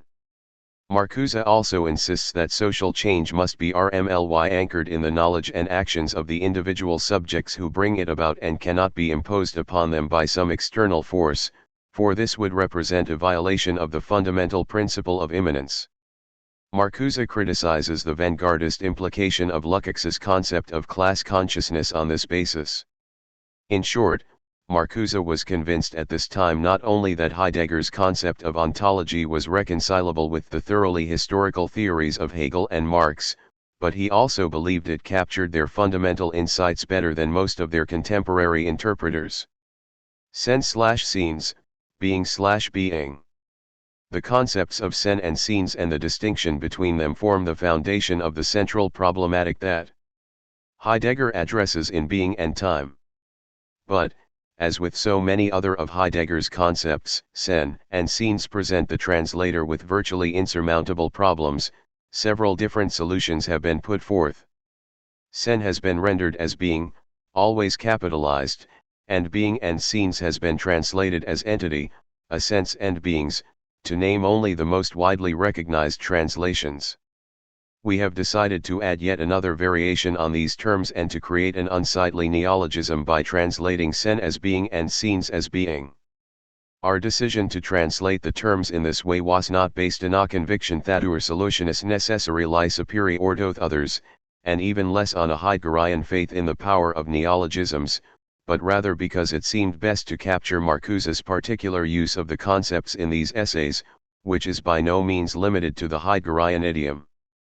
Not only does Hegel's logic, which Marcuse was carefully studying during this time, begin with an analysis of the philosophical import of sen, but it is also virtually impossible to write anything in German without using the term in a wide variety of non-technical locutions. If we had followed Macquarrie and Robinson's translation of sen as being, we would have given the reader the false impression that every time Marcuse uses sen, it is in the emphatic Heideggerian sense. Nor did we want to take it on ourselves, as Salah bin Habib did in her translation of Hegel's ontology, to translate the term as being only when Marcuse uses it in the emphatic Heideggerian sense. We have decided to translate sen consistently as being, capitalizing it only when it appears at the beginning of a sentence in order to let the reader decide for him or herself how Marcuse is using the term in any given context. This left us with the even more difficult problem of translating scenes. Thankfully, this term in particular, and the distinction between sen and scenes more generally, are not central to Marcuse's concerns in these essays. In fact, scenes occurs prominently only in the essay on the dialectic. The term appears only a handful of times in the other essays. But even in Marcuse does not use it consistently in the Heideggerian sense. Once again, then, our primary concern was to render the term in a consistent and recognizable way in order to leave its interpretation to the reader, as much as possible. Translating the term as beings, as does bin Habib, would have limited us to the plural and would also have given the term a substantialist connotation that it does not always have. Macquarrie and Robinson's entity or entities is also overly substantialist. For Marcuse, scenes are not limited to objects or things that have a concrete existence, and Ralph Mannheim's translation of scenes as assent and essence carries essentialist overtones that are also inappropriate for Marcuse's usage of the term.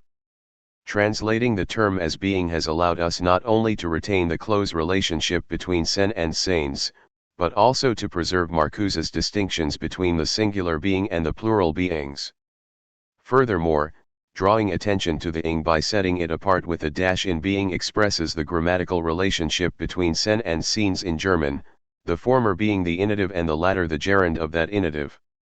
But being does not automatically imply a substantive form either, as do the other translations mentioned above, and we consider this an advantage. The reader should not assume that being implies a concrete object in the world. Marcuse uses the term to refer to both essence and appearance. It is precisely the task of the dialectic to determine the reality of beings.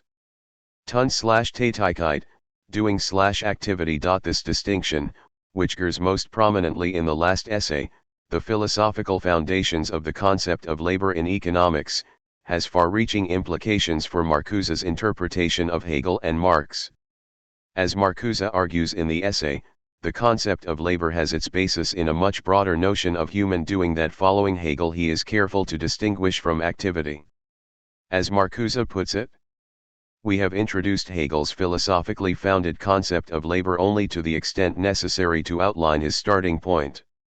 Its essential difference from the concept of labor in economics is this: in Hegel's concept labor appears as a fundamental happening of human Dasein, as a happening that constantly and continually penetrates the entirety of man's being, during which something also happens to man's world.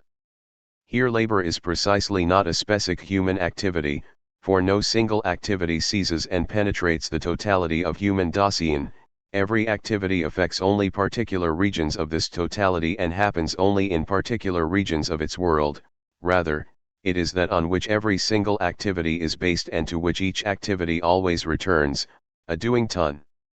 It is precisely the doing of man as his mode of being in the world, through which he or st becomes for himself what he is, comes to his self, acquires the form of his Dasein, his permanence, and at the same time makes the world his own. Conceived in this way, labor is not determined by the nature of its objects, nor by its goal, content, result, etc., but by what happens to human Dasein itself in labor. For Marcuse, in other words, the transformation and reduction of doing to any single activity, or even worse, to an abstract activity such as wage labor. Glossary. Which he observes in both the economic literature of the time and the real world it describes, represents an impoverishment and distortion of the most basic, ontological characteristics of human beings, the process by which they, through appropriating the material and intellectual world into which they are thrown, create themselves and at the same time transform that world.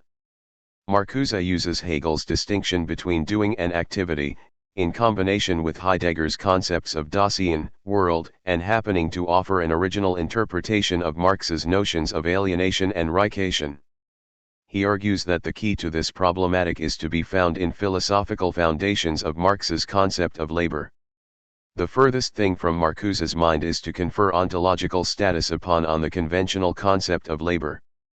By highlighting the ontological status of doing, which also includes aesthetic production and even play, Marcuse brings into sharp relief the far-reaching and catastrophic implications of the fact that it has been largely supplanted by abstract wage labor in modern capitalist societies. Marcuse's discussion of the philosophical foundations of Marx's concept of labor goes a long way toward refuting the currently widespread and fundamentally misguided claims that Marx conceived of labor merely as rational purposive behavior and thus remained trapped within the production paradigm, or even wanted to turn the whole world into a giant workhouse. Ursprünglich, primordial, originary. For the most part, we have followed Macquarie and Robinson in translating this Heideggerian concept as primordial. On some occasions, however, we have opted for originary, for reasons of readability. No difference in meaning is intended. Vergegenstandlichung/Verdinglichung/Gegenstandlichkeit, we have followed the more or less standard translations of these Marxian terms as objectification, Reichation, and objectivity. In the few cases in which we translated Gegenstandlichkeit as objective world or Sachlichkeit or Objektivität as objectivity, we have included the original in brackets. Verhalten/sich verhalten, conduct/to conduct oneself, to relate, oneself, to. This concept, which is particularly important for the early Marx, expresses his conviction that human beings are unique in their ability to consciously relate to their own history. Marcuse recognizes the parallels between Marx's use of this term and Heidegger's arguments about happening, motility, and historicity. Thus conducting oneself, and relating, oneself, to always implies a conscious, self-reflexive relationship to history. Glossary. Vorhanden/Zuhanden, we have followed Macquarie and Robinson's translation of Heidegger's concepts as present at hand and ready to hand. Wesen, essence, being. We have attempted to translate this concept as essence whenever possible, but Marcuse occasionally uses it in such a way in the essay New Sources on the Foundation of Historical Materialism in particular that it can only be translated as being. When, for example, Marcuse uses the concept of Gattungswesen, in his own writings or in passages quoted from Marx's early writings, we have followed the conventional translation of this term as species being. In the few other cases when it was necessary to translate Wesen as being, we have included the original in brackets in order to preserve the distinction between it and Sen. Wissenschaft, science. In German, Wissenschaft refers to all forms of systematic scholarly inquiry. Within this tradition fields that would be placed in the humanities in the Anglo-American world, such as philosophy, theater, and literature, can be pursued as a science. Thus the reader should keep in mind that science does not refer solely to the natural and/or social sciences.